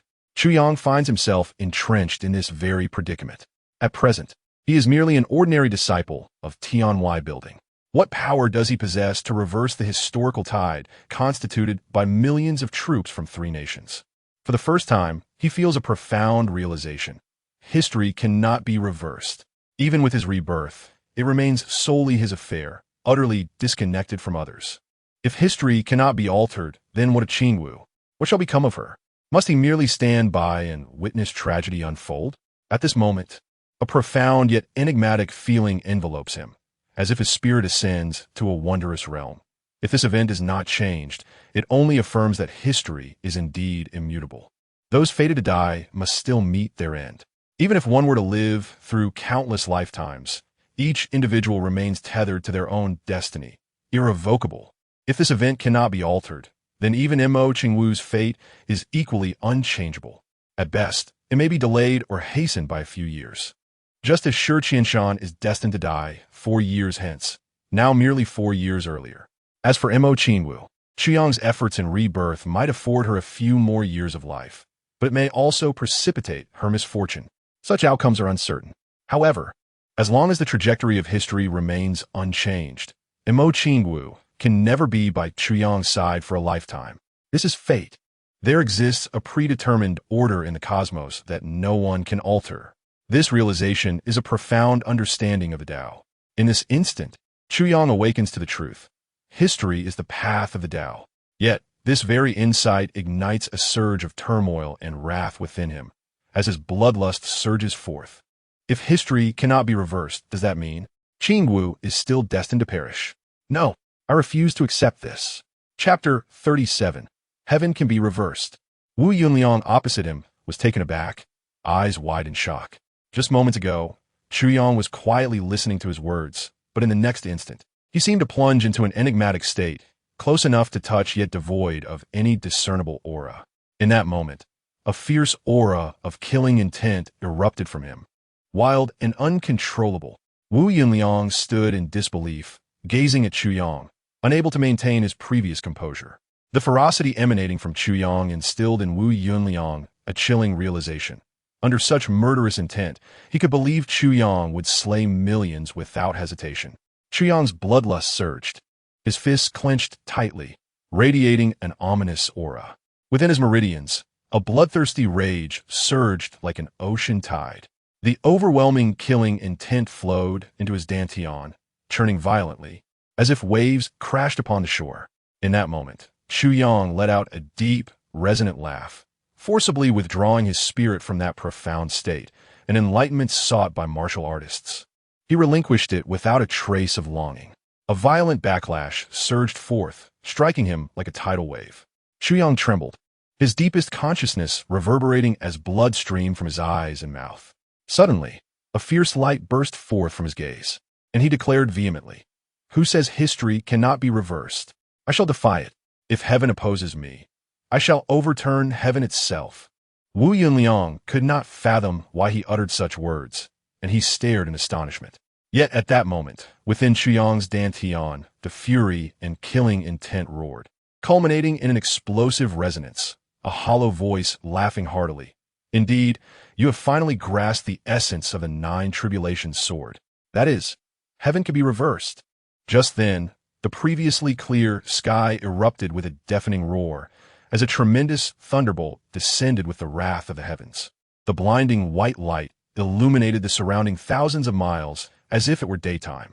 The upper half of the mountain shattered like foam, millions of fragments flying in all directions, shaking the earth as if the apocalypse had arrived. The cave where Chuyang and Wu Yunliang stood transformed into an open plaza. Wu Yunliang gasped, leaping up, feeling a prickling sensation on his scalp, drenched in cold sweat. He, like a bewildered monk, could not comprehend the unfolding events. Chuyang distinctly heard the voice within his dantian and trembled, poised to speak yet unsure how to respond. For he clearly recognized that this voice emanated from within him, an internal dialogue, if you will. As he lingered in astonishment, the hollow voice echoed again. "What is heaven to me? Tear it apart. Shatter it. What is fate to me? Alter it. Reverse it. What is history to me? Destroy it. Annihilate it. Ha ha." This surge of consciousness carried an indescribable arrogance, an unyielding defiance against heaven and earth, accompanied by the rumbling thunder outside. It resonated with a fierce audacity. Chiang's spirit quaked, and he could not help but murmur, "What is heaven to me? Tear it apart. Shatter it. Fate is but a trifling matter. Alter it. Defy it. History holds no significance. Obliterate it. Extinguish it." These words resonate profoundly within me. Such arrogance, such wildness, is the very sensation I yearn for. The audacious voice chuckled. "You are correct in your thoughts. If you wish to transform your fate, commence now by altering the trajectory of this world. Defy it. Otherwise, you might as well eat dung without savoring its warmth. If you cannot reverse fate and rewrite history, then Mo Qingwu is bound to perish." Ha ha ha. Chuyang was startled, about to speak when suddenly a voice inquired perplexedly, "What are you saying? What is the matter with you?" Chu Yang blinked, noticing Wu Yuliang, who appeared utterly astonished and bewildered, scrutinizing him. From his expression, it was evident he had heard nothing moments ago. Upon further attunement to the sensations within his dantian, he realized all was silent. The earlier events had vanished as if they were merely a dream. Yet, Chu Yang was acutely aware that this was no dream. "I am fine," Chu Yang chuckled lightly, only then realizing he was drenched in sweat, his garments clinging to him as if he had just emerged from water. "Why did you suddenly freeze? How could you break in such an odd sweat? And why the blood from your 7 orifices? What was that thunderstorm about? It even shattered the entire peak." Wu Yuliang glanced fearfully at the now brightening sky above, then looked at him with concern. "Chu Yang, do you harbor some hidden ailment?" Without waiting for a response, he grasped Chu Yang's wrist and channeled his energy to examine him. After a thorough inspection, he found no abnormalities and could only shake his head, muttering, "Strange. I don't know. Perhaps I was too tense while tailing those individuals and eavesdropping, and now I'm feeling apprehensive." Chu Yang feigned nonchalance. "Yes, that could be the case," Wu Yuliang cautioned, "but do not be complacent. If you sense any discomfort in your body, inform your master immediately. If your master cannot assist, he will come to me." Chu Yang readily agreed, his thoughts still lingering on those phrases. History can be reversed. Fate can be reversed. The heavens can be defied. If one wishes to alter their fate, then defy it. "I shall defy." Chu Yang gritted his teeth. "Defy. Damn it. If reversal is the objective, then how shall it be achieved? Let us discuss this in another location." Wu Yuliang seized Chu Yang and swiftly flew out of the cave. The earlier commotion had already attracted many. After circling a few times, they found a secluded spot. Chu Yang found the situation somewhat amusing. Here he was, trailing the esteemed leader of the heavenly tower, yet within its confines. He felt as though he were a thief. Such a sensation was ineffably delightful. "Did you clearly hear what I just said?" Wu Yuliang asked. "Do you have any thoughts?" Chu Yang's mind began to whirl, and after a long silence, he finally spoke pensively. "Is the meaning of the Master's words that, since they wish to incite conflict, using this opportunity to unify the realm, we should simply ride the wave?" Wu Yuliang's eyes gleamed with appreciation. "Precisely, continue." Chu Yang's mind raced as he elaborated. "Once war breaks out between the two nations, we may not lack opportunities, or rather, Tai Yunjian may not lack opportunities. The Master's intention should be to find a foothold for our heavenly tower amidst this chaos." Indeed, Wu Yuliang's admiration deepened. There exists a key figure in this. One who is certainly not the 5th Qingru, but rather Tai Butian. Chu Yang pondered. Anyone can perish, but Tai Butian must not. Correct. As long as Tai Butian remains. With his prestige and capabilities, he can rally forces to contend against 5th Qingru, preserving the Iron Cloud. Chu Yang continued. Thus, even if the war concludes with the Zhao Empire victorious, it would be a Pyrrhic victory. To subsequently annex the Wuji Kingdom would be utterly beyond their capacity. They would even have to fear an assault from Wuji Kingdom amidst their devastation. Consequently, 5th Qingru would be deterred from acting recklessly. Well articulated, Wu Yuliang clapped his hands, gazing at Chu Yang as though he had discovered a rare treasure. Thus, this contest for supremacy will ultimately unfold solely between Tai Butian and 5th Qingru. The latter's greatest concern is indeed Tai Butian. Thus, he will go to great lengths to eliminate Tai Butian first. Our task, therefore, is to preserve Tai Butian's life. For we hail from Zhao. Should Tai Butian perish, we would be the prime suspects and swiftly eradicated by the Iron Cloud Kingdom in retribution. The Zhao Empire would never allow us, the traitors, to survive. Chu Yang took a breath and concluded his analysis, realizing all the focus had coalesced upon one individual, Tai Butian, a mere lad of 17 or 18. Yet he is regarded as a thorn in the side of a figure as formidable as 5th Qingru. What level of prodigiousness must this youth possess? In his past life, Chu Yang only knew that Tai Butian was assassinated in the Kaitian Gorge and was aware of his high standing. Yet, he had never cared much for such matters. Reflecting on it now, he could not suppress a shiver. A youth capable of standing toe-to-toe with 5th Qingru is certainly no ordinary character. This reminded Chu Yang of the legendary figure, Lu Yongxiang, the Wuji Absolute Blade, who had become a living legend, akin to 15 grew in his exceptional talent. There was also the infamous young scion of the central third heaven, Shin, who had wreaked havoc across the world at a tender age, and the enigmatic woman, Jun Shiju, who commanded the dark underbelly of the central third heaven. These individuals, along with Tai Butian and 15 grew, are undoubtedly the rarest geniuses to emerge in a millennium. Fortuitously, they are dispersed across 3 realms. Otherwise, the world would surely descend into chaos. There is one more point you overlook. Wu Yuliang regarded him with admiration. If we assist Tai Butian in defeating 15 grew, we would be credited as founding ministers, allowing our heavenly tower to rise to prominence. Moreover, if managed correctly, we could eliminate all hidden dangers during this period. Chu Yang chuckled wryly. Defeating 15 grew? Easier said than done. 15 grew has never experienced defeat in either politics or warfare. To overcome him is indeed a daunting task. As Chu Yang contemplated this, he grew vigilant. Wu Yuliang is right. Since I have resolved to defy fate, confronting 15 grew is indispensable. If I maintain this belief that 15 grew is invincible, defeat is inevitable, victory is essential. At the very least, Tai Butian must survive, and 15 grew's schemes must be utterly dismantled. I shall seize fate into my own hands, be it the heavenly tower, Tantan, my master, or Qingwu. Lost in thought, he heard Wu Yuliang sigh deeply. Speaking of this matter, Chu Yang, you have committed a grave error. Your mistake has completely disrupted my original plan. It is impossible to proceed now. Chu Yang was taken aback. What? I made a mistake? He thought to himself, I have done nothing wrong. Why suddenly am I deemed irredeemably wicked? You killed Shi Qianshan. You acted too soon. Wu Yuliang sighed heavily. Shi Qianshan was an indispensable part of my plan. Chu Yang raised an eyebrow. Shi Qianshan? Indeed, although Shi Qianshan is inherently treacherous, he presents himself as astute and composed. Moreover, he excels at reading people and ingratiating himself.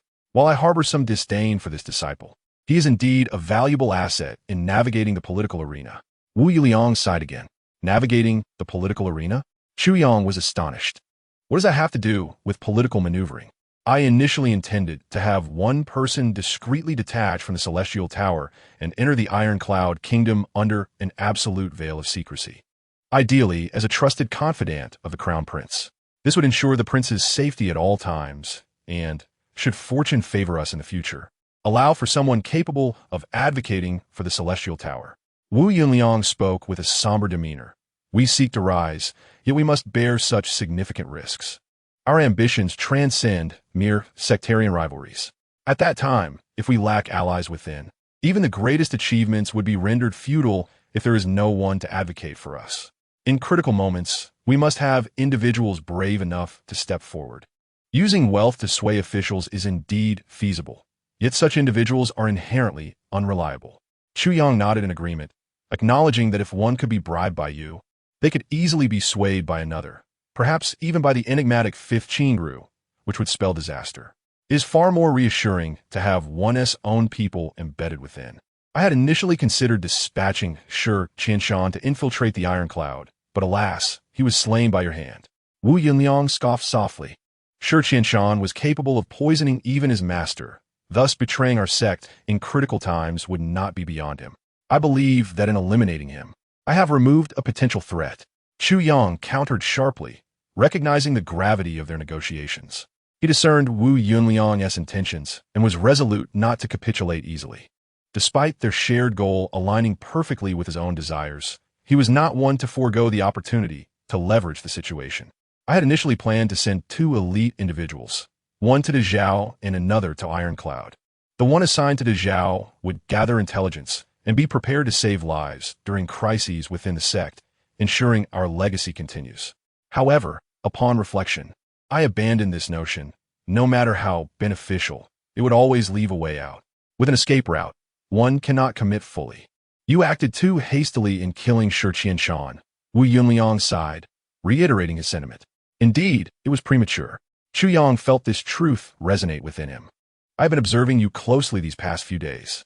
Wu Yuliang continued. You possess a profound cunning, foresight, and a ruthless disposition, coupled with a commendable decisiveness in your actions. Such traits are indicative of someone destined for greatness. In every aspect, you surpass Shi Qianshan 100-fold. Yet, there are 3 virtues he possessed that you lack. 3 virtues? Chuyang inquiret, nodding. Firstly, one should be cunning. Secondly, adaptable and sycophantic.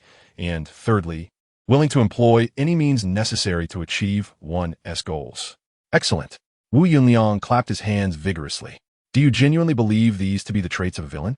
Should they not be regarded as the qualities of a scoundrel? Absolutely not. Chuyang replied earnestly, though I would not conduct myself in such a manner. I have my own methods of operation.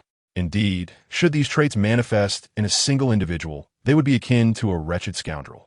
Yet, in the realm of politics, they are indispensable attributes. Wu Yunliang remarked with a hint of irony. Since your confrontation with Chu Ping, I have made it a point to visit you every few days. You have excelled. You are aware of your deficiencies and have keenly observed Shi Qianshan, seeking to rectify your shortcomings. I find this quite commendable. Wu Yunliang sighed regrettably. Shi Qianshan was led astray by his own folly and ultimately met his demise. However, by killing him, you acted prematurely. Had you allowed him to plead for his life, he would have wept and presented various justifications. In the end, while you would have had to slay him regardless, you might have found merit in his arguments.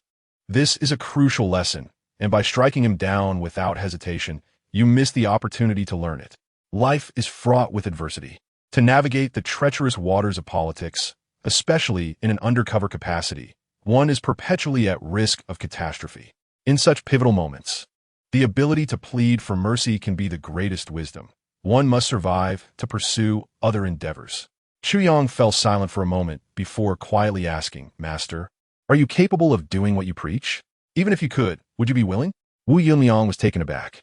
These past few days have been a whirlwind of sleepless nights, laboring over the narrative's turning points, exhausting every ounce of creativity. Yet, I have finally established the framework for the entire first volume, and I find myself utterly drained. Just days ago, I announced an update schedule, but now, after enduring sleepless nights, rising by 9 to post updates seems utterly impossible, an arduous test of my laziness. Thus, I shall postpone, barring unforeseen circumstances. The first update will be set for 11 o'clock. Is that agreeable?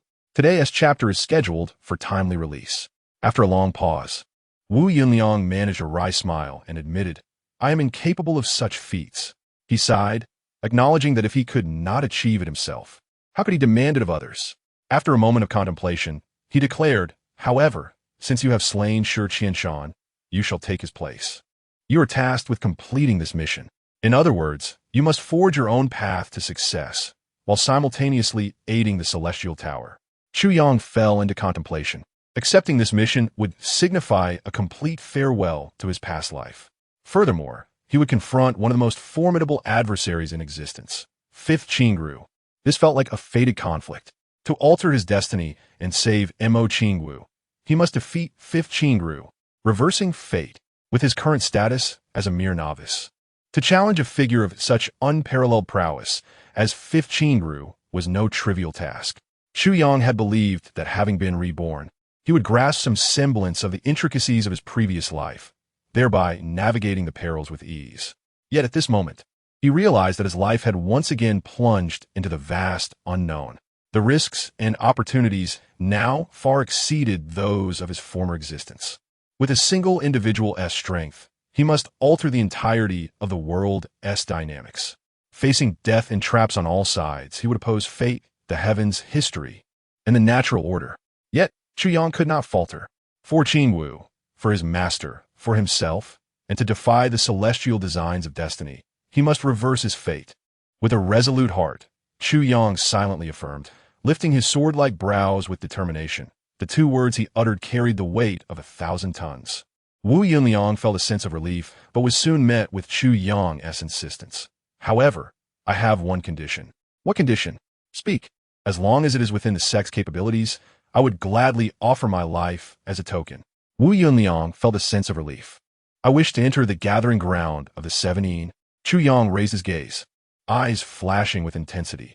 I do not seek to compete for the title of the eldest disciple, nor do I desire the honor of being the sect leader's disciple. But I require an enhancement of my strength. If you agree, I shall proceed. Not a problem. Tomorrow, I shall grant you entry. Wu Yunliang paced for a moment. his eyes glinting with resolute clarity, making an immediate decision.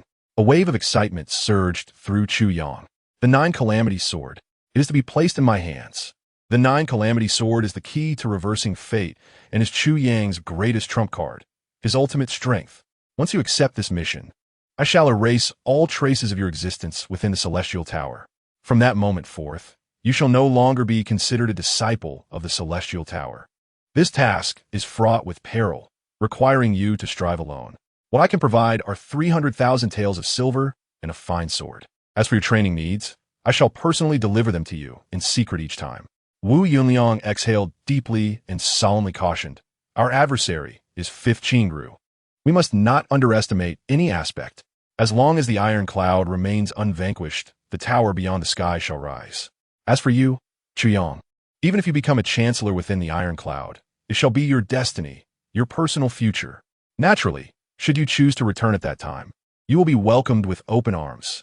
Regarding the set competition, it is merely a means to draw the attention of the outside world. Such trivial games are of no consequence to you now. I only hope that, regardless of the circumstances, you do not forget my earnest admonition today. Chu Yang nodded solemnly. Currently, Qianxian is an ironcloud city, and the other two, your ninth master uncle and Shui Yimu Shang, do not know you. I will instruct Qianxian on how to adapt. No, I shall handle it myself, Chu Yang firmly rejected. It would be foolish to let anyone know my true identity if I am to change it. It is best that even Wu Yunliang remains unaware of my true self once I have transformed. That would guarantee absolute safety. As for the cultivation resources provided by Wu Yunliang, we shall see. As long as I possess the first tip of the Nine Calamity Sword, what else do I need to worry about regarding cultivation materials? Now he finally understood why Wu Qianxian was drawn to Shi Qianshan in his previous life.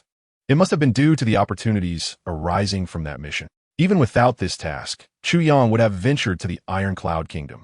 For the second segment of the Nine Calamity Sword is hidden in an extremely obscure location within the capital of Iron Cloud Kingdom. In his past life, after the fall of Iron Cloud, Chu Yang traveled through the Jianghu and, guided by the sword's aura, managed to locate that second segment only after numerous enhancements over the course of a year. The Nine Calamities sword has strict grade distinctions if one's cultivation level is insufficient. Attempting to forcibly engage with the second segment would result in backlash.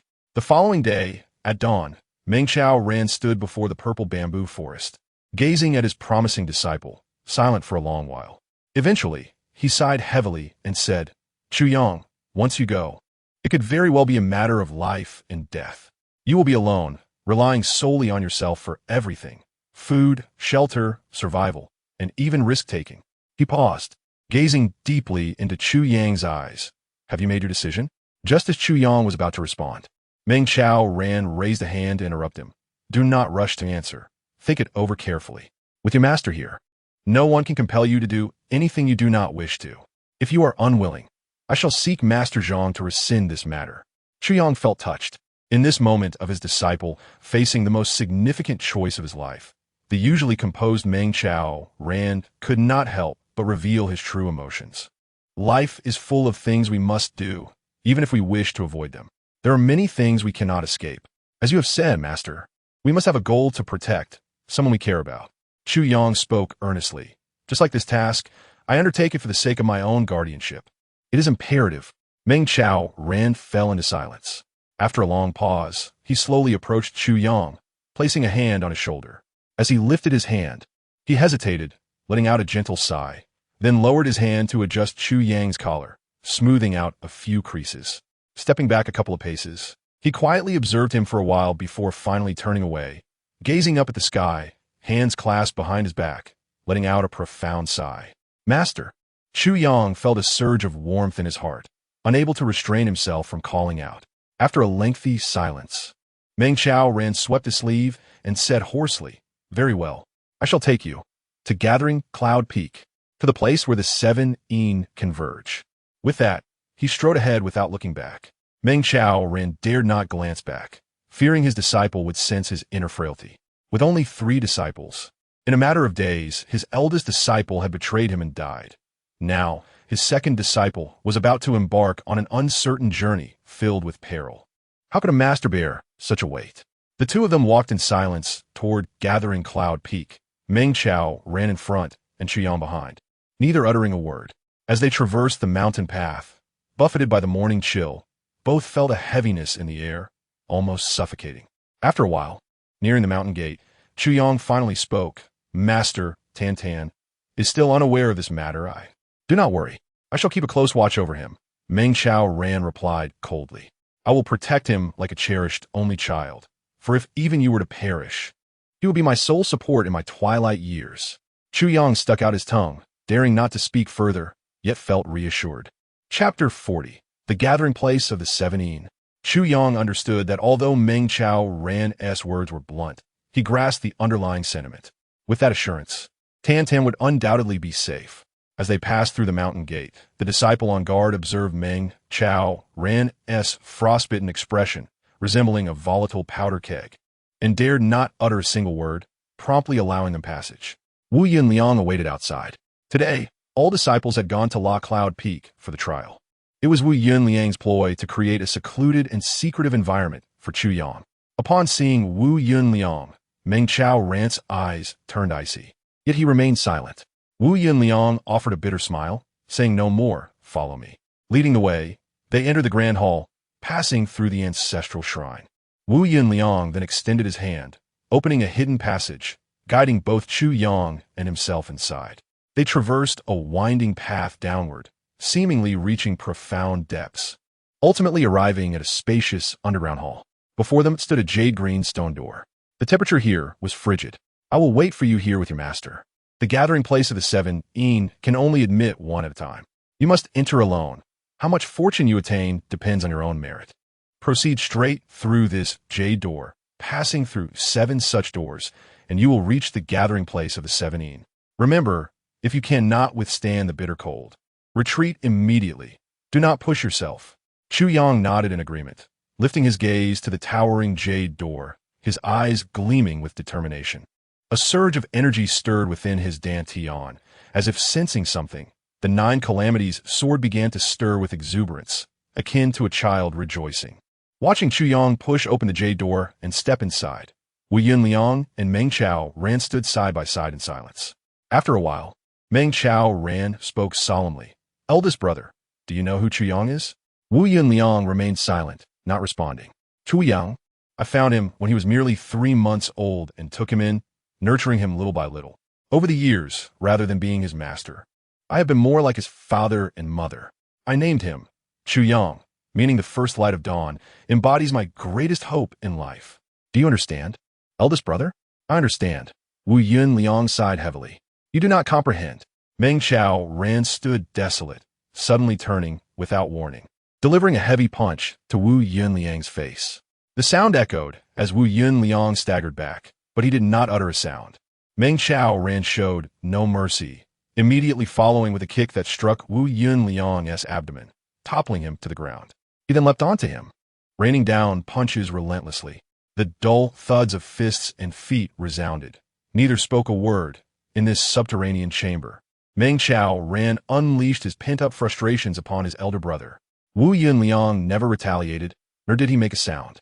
It was only after Meng Chao Ran had delivered several hundred blows that he finally ceased, leaving Wu Yunliang's face swollen and bruised, his body a tapestry of contusions. Youngest, this is truly your temperament. 20 years have passed, and, as the elder brother, I finally witnessed you lose your temper for the first time. Your years of repression have caused me great distress. Ha cough. The dark clouds lay on the ground, and with a cough, I said, for this moment, I would endure your beating. Even if it were harsher and heavier, it would all be worth it. I am truly delighted. If something were to happen to Chuyang, I would ensure you feel that it was worth it every single day. Meng Chao stood up from beside him, speaking calmly. The youngest, not only Chuyang, but also you and I, within this great vortex. None of us can guarantee our survival. This is the fate of our Tianwai building. Wu Yunliang struggled to rise, his body creaking as he moved. He couldn't help but hiss in discomfort, complaining, you truly showed no mercy at all. Meng Chao snorted coldly, turning his gaze towards the Qingyu gate, his expression heavy with concern, his eyes reflecting an intricate complexity. Chuyang advanced, flanked by stone walls adorned with smooth, round orbs that emitted a hazy glow, creating an ethereal ambience underground. The nine calamity sword within his dantian pulsed with increasing intensity, as if it had reunited with a long-lost kin.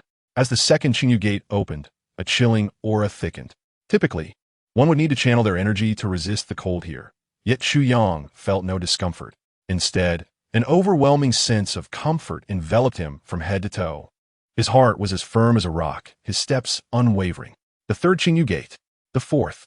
With each step, his pace remained measured, his breathing steady, indicating that his mind remained as calm as snow, undisturbed by the so-called ultimate opportunity, the nine calamity sword. The fifth Qingyu gate swung open. The sixth. Chu Yang's gaze remained unchanged.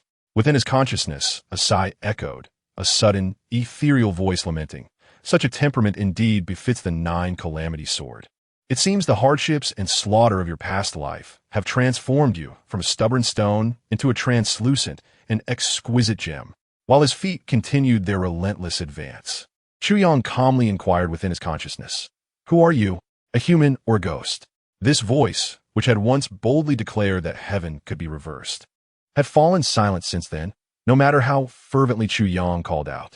Today, in this peculiar environment, it mysteriously reappeared. Yet upon his inquiry, the voice vanished once more, remaining silent for an extended period. Only when Chu Yang pushed open the ninth Qingyu gate did the voice finally resound, "Weary, I am currently very weak. Each word I utter causes significant strain. Chu Yang, ascend to the second section of the nine calamity sword swiftly." Yes, the second section, with a spiritual essence of heaven and earth, rare treasures, and unparalleled forging materials lie. Most importantly, the nine calamity sword. Only these can restore my vitality. The voice grew fainter, more ephemeral, as if it might dissipate at any moment. "Help me, and I can assist you in reversing this fate." With that, the voice faded, seemingly exhausting its final reserves of energy. Chu Yang stood inside the ninth Qingyu gate, which was devoid of anything but an overwhelming cold that seemed capable of freezing a person solid, then shattering them. Soon, a layer of frost formed on his body. The nine calamity sword within his dantian surged with activity as the boundless cold rushed into him like a tidal wave, flowing through his meridians and into the nine calamity sword. For 2 full hours, Chu Yang remained motionless, the frigid energy pouring into him. After 2 hours, the cold finally subsided, and he felt his body regain its mobility. He carefully surveyed his surroundings and took a step to the left. A pulse in his dantian seemed to halt his advance. Moving forward was similarly resisted. To the right, however, the nine calamity sword radiated a sense of delight. After several steps, he reached the stone wall. The nine calamity sword fell silent, yet the silence was one of intense excitement. This was the place. Chu Yang scrutinized the seamless stone wall, furrowing his brow. How does one excavate the sword tip? It lay deeply buried underground. At that moment, a powerful summoning impulse emanated from the nine calamity sword within his dantian, nearly causing his heart to leap from his throat. Gritting his teeth, he resolved to act. With a swift motion, he drew the long sword, channeling energy, and suddenly, the cold energy swallowed by the nine calamity sword surged forth, infusing the blade. An ordinary steel sword transformed into a lustrous, transparent entity, radiating brilliant, cold light. It illuminated the chamber, revealing every detail. With a flick of his wrist, Chu Yang attempted to stab the sword tip into the stone wall. He aimed to test its hardness before making further plans. However, he was utterly unprepared for the blade to penetrate as effortlessly as if it were thrust into tofu, burying itself completely. Elated, he wondered why it was so soft. He pinched the stone wall with his hand, but it remained immovable, painfully jabbing his fingers. Suddenly, realization dawned. Only this peculiar cold energy could vanquish the stone wall. With the cold energy coursing through the long sword, Chu Yang angled the blade inward, exerting force, and carved a deep mark into the wall, 3 feet long. Then, with 3 swift strokes, he traced out a rectangle.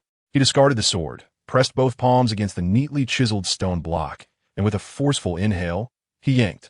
A resounding pop echoed as a stone block weighing several hundred pounds came loose and fell to the ground. Without pausing to rest, he continued digging out stone blocks, meticulously stacking them on the floor until he was drenched in sweat. Nearly 100 blocks of uniform size lay scattered on the ground. Once more, the sword plunged into the stone, producing a sharp clang. Suddenly, the nine-calamity sword within his dantian hummed and took flight, spiraling rapidly, brimming with uncontrollable excitement. The sword tip. As the last large stone was removed, Chu Yang squinted. Beneath that stone, a gleaming sword tip lay in quiet repose. About the length of a palm, its sharp point glinted, flanked by a faint white light, yet it appeared enveloped in a delicate pink hue, a unique sanguine glow characteristic of a blade that had claimed countless lives. A fierce aura wafted from the sword tip. It bore no protective casing, having rested there for an unknown number of years, yet it still shimmered with a cold light and was surrounded by a subtle halo. Chu Yang felt his lips dry and his heart racing. He steadied himself and reached out to grasp the sword tip. As soon as he held it, afroen griveniness forad, sweat pouring forth. Though the sword tip had been buried for so many years and seemed devoid of heat, once in his grasp, he discovered it was searing hot. Upon contact with the cold energy flooding his body, a clash of extremes erupted, filling the chamber with dense mist, obscuring all vision.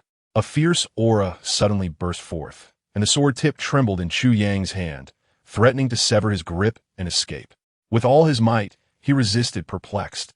When he had obtained the nine-calamity sword tip in his previous life, such bizarre circumstances had not occurred. Why was this life so different? The struggle of the sword tip intensified. Chu Yang found it increasingly difficult to maintain control. Finally, with a sudden leap, the sword tip caused a deep gash in his palm. As it threatened to fly away, he realized that if it escaped, he might never find it again in this lifetime. At that moment, a surge of furious emotion erupted from within his dantian, and the spirit of the nine-calamity sword charged forth like lightning, racing into his meridians, and in the next instant, it surged into his palm. Immediately, a peculiar force surged from Chu Yang's palm into the tip of the nine-tribulation sword. The sword tip, which had been struggling to soar, suddenly became docile upon contact with this force. The chilling aura around Chu Yang dissipated abruptly, and the warmth vanished without a trace. The sword tip of the nine tribulations sword radiated a brilliant light, a crimson glow soaring upward before vanishing in a flash.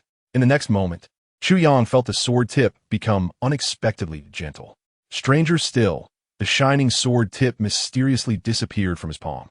Meanwhile, within his dantian, the ethereal nine tribulations sword trembled with excitement, its tip solidifying into substance, returning to its rightful place.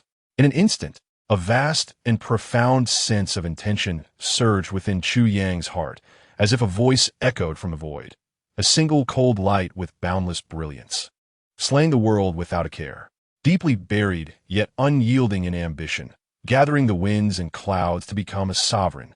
Suddenly, a series of incantations and disordered postures emerged in Chu Yang's mind. His consciousness jolted, plunging into a state of awareness where he discerned that these were the well-remembered incantations of the nine tribulations, nine heavens divine art. An unusual force shot forth from the sword tip of the nine tribulations sword in his dantian, permeating his limbs and bones. Unbeknownst to him, Chu Yang's martial prowess surged dramatically, leaping from a mere warrior level 1 to a formidable warrior level 3.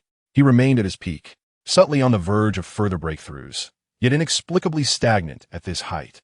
Simultaneously, within his realm of consciousness, a figure adorned in feathered attire and a high crown wielded a sword, gradually unfolding the sword's momentum.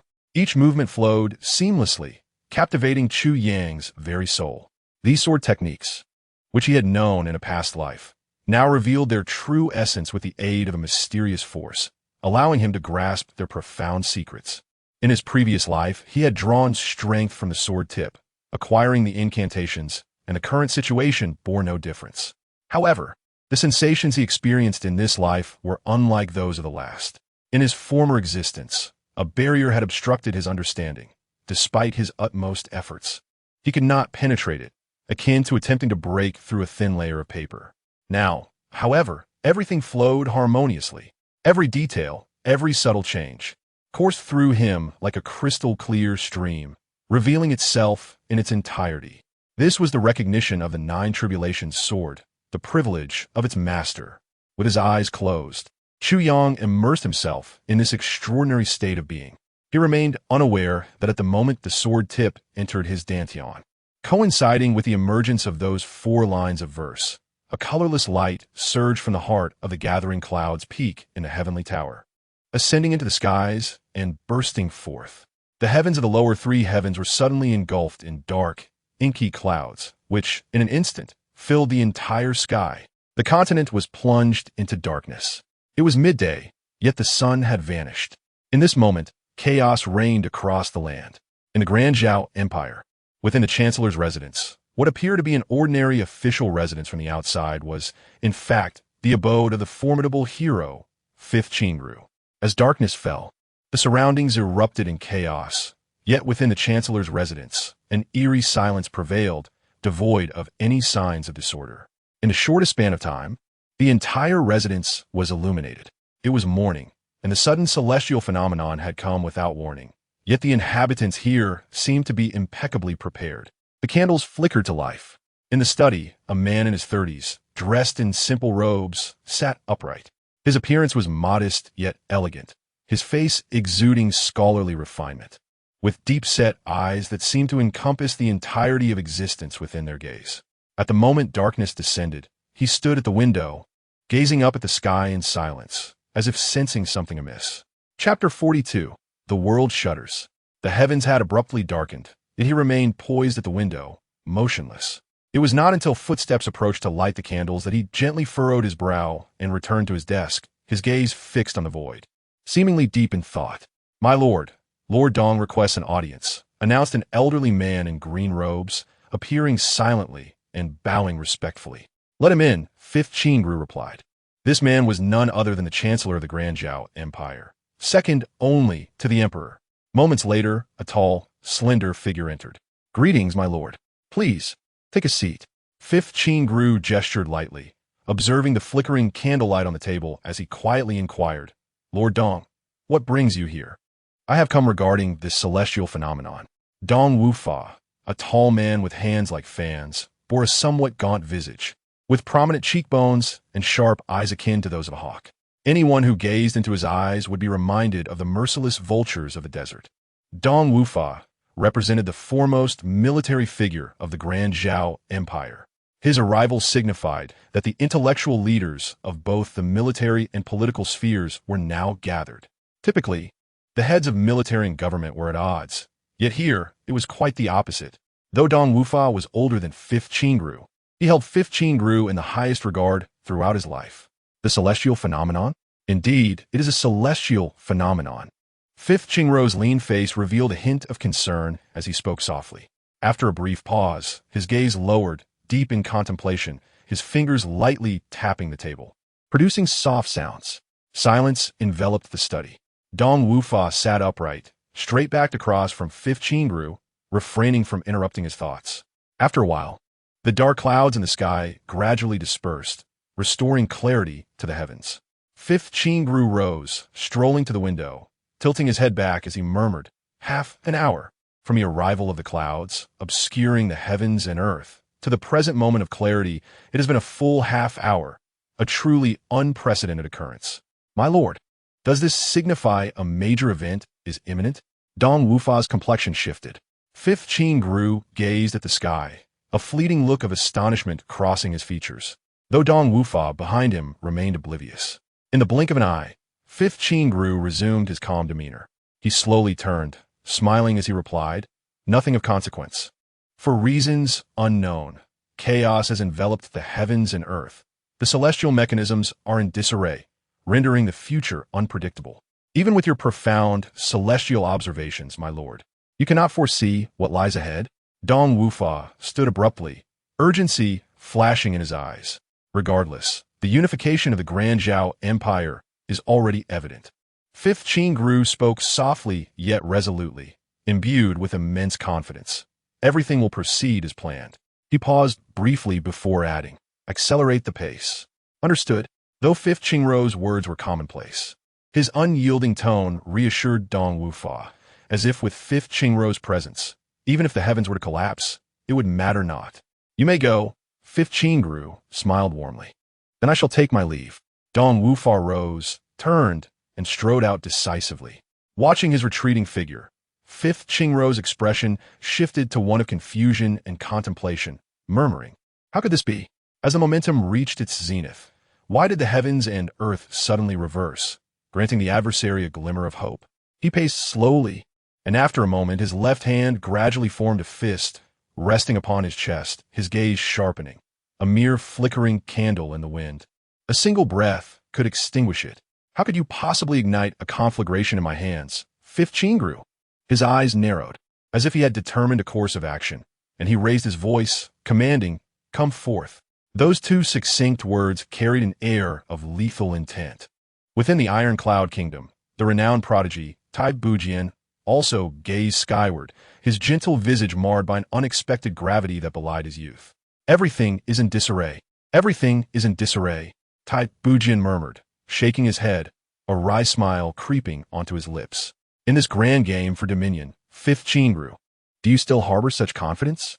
As he uttered these words, a hint of mischief emerged on Tai Bujian's otherwise solemn face, his brows arching charmingly, momentarily rendering him enchanting. Not only the lower heavens, but also the middle and upper skies darkened to an inky black at that moment. In some ancient, legendary realms, signs of restlessness began to stir on the desolate ice plains. As the sky abruptly darkened, an immense energy surged upwards, disturbing the cloud formations. A colossal iceberg suddenly shattered, and a shadow shot skyward, scanning its surroundings before confirming the presence of this potent aura, erupting into hearty laughter.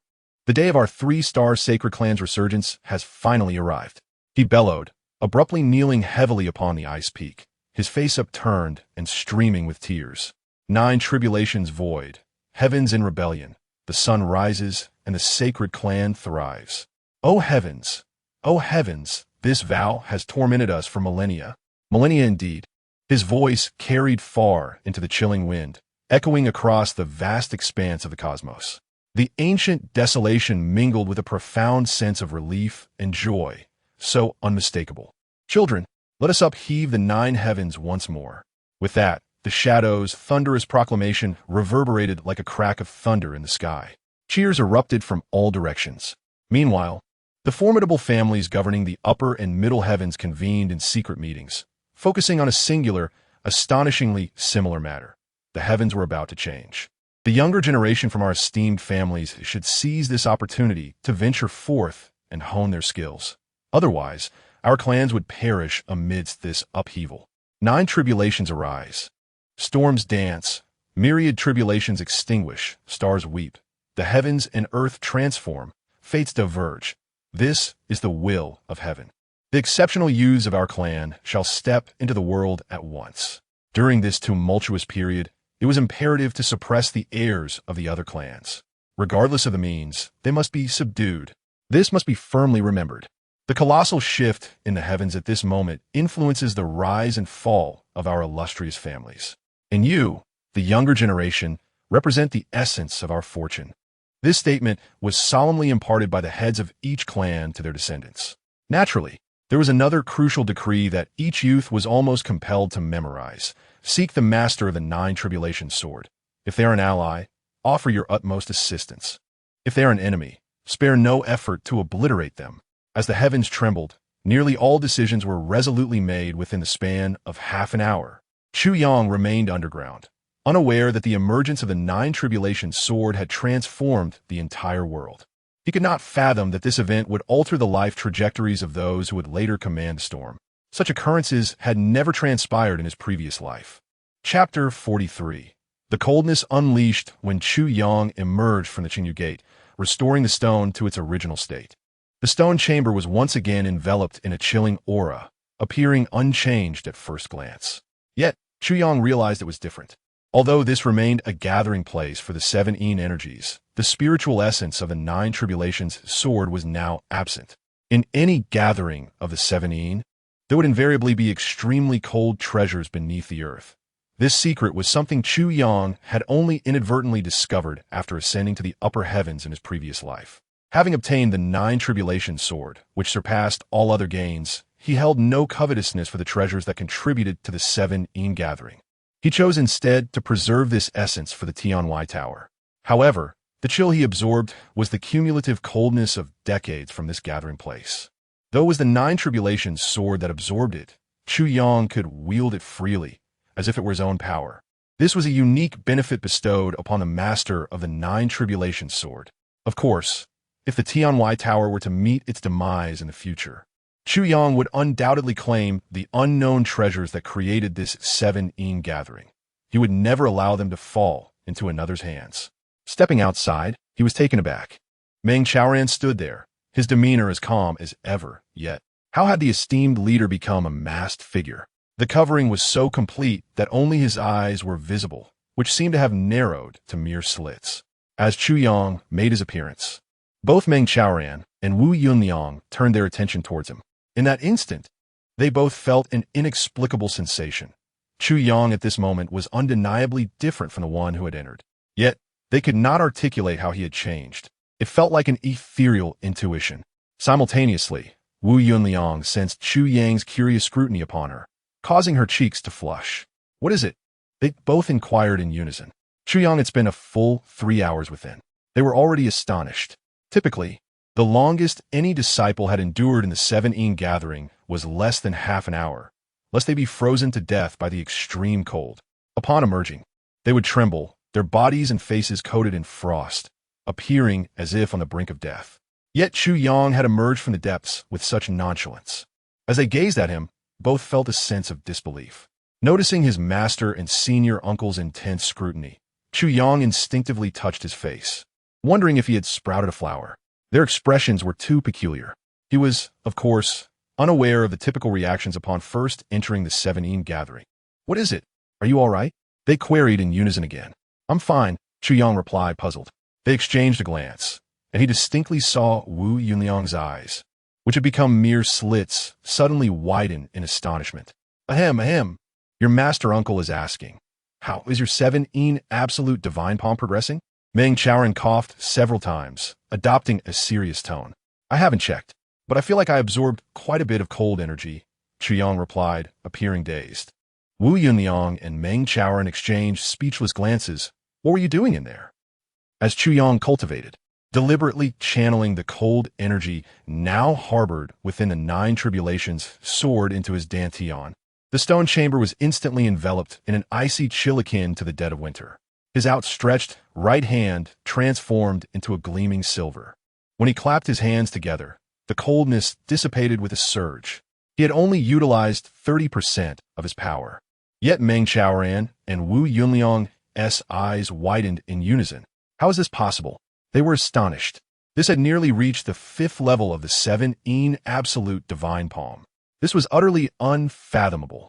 Previously, when they had seen him employing the seven-yin absolute divine palm, he had only exhibited a hint of cold energy, as if he had merely stepped into the threshold of the 1st level. But now this coldness was akin to an instantaneous leap to the 5th level. This was equivalent to the mastery achieved by a disciple over decades of cultivation. If they knew that Chu Yang had merely tapped into 30% of the cold energy, what would their reactions be? As the two individuals rubbed their eyes simultaneously, Meng Chaoran was startled by his own disciple, prompting him to discreetly pinch the thigh of Wu Yunliang. Wu Yunliang let out a yelp. The area was already bruised from previous blows, and the sudden pinch sent waves of pain coursing through him, causing him to jump up, realizing it was not a dream. Meng Chaoran smiled with satisfaction, genuinely pleased with his disciple's achievements. "You." Wu Yunliang glared at him. "Does your leg hurt?" "Not at all," Meng Chaoran replied nonchalantly. "I merely wanted to ascertain the reality of the situation." "But you pinch my thigh," Wu Yunliang retorted angrily.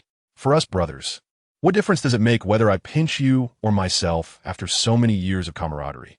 Meng Chaoran laughed heartily, stepping forward to pat Chu Yang on the shoulder with vigor. "Excellent. You've brought honor to your master." Normally composed and dignified, Meng Chaoran's joviality was a departure from his usual demeanor, eliciting a sense of joy from Wu Yunliang, whose outward anger masked immense inner pride. Memories of the lively young disciple from years past flooded back, compelling him to smile.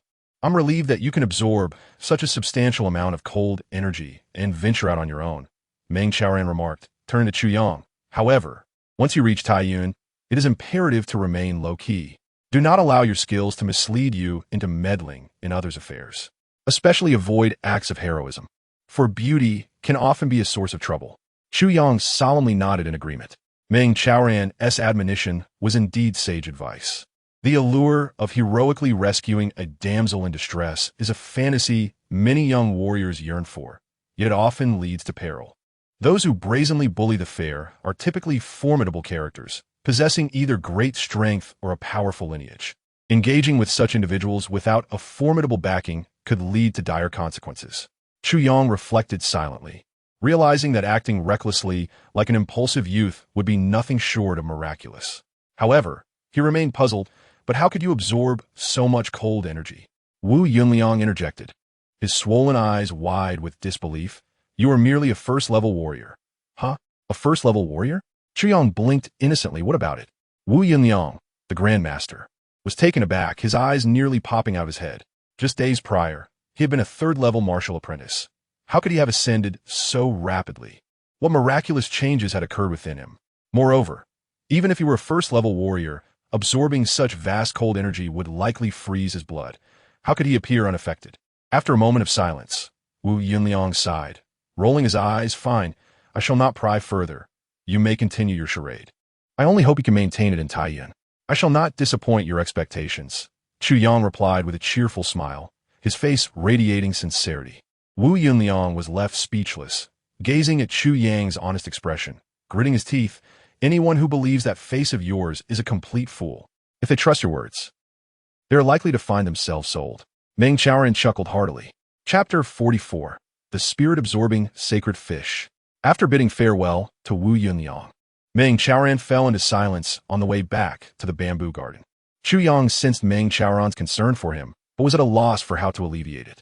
He wished to speak, yet felt that any words would be too feeble to quell Meng Chaoran's worries, leaving him in silence. Upon reaching the entrance of the bamboo garden, they heard a penetrating shout from within. Don't run. If you do, I'll make soup out of you.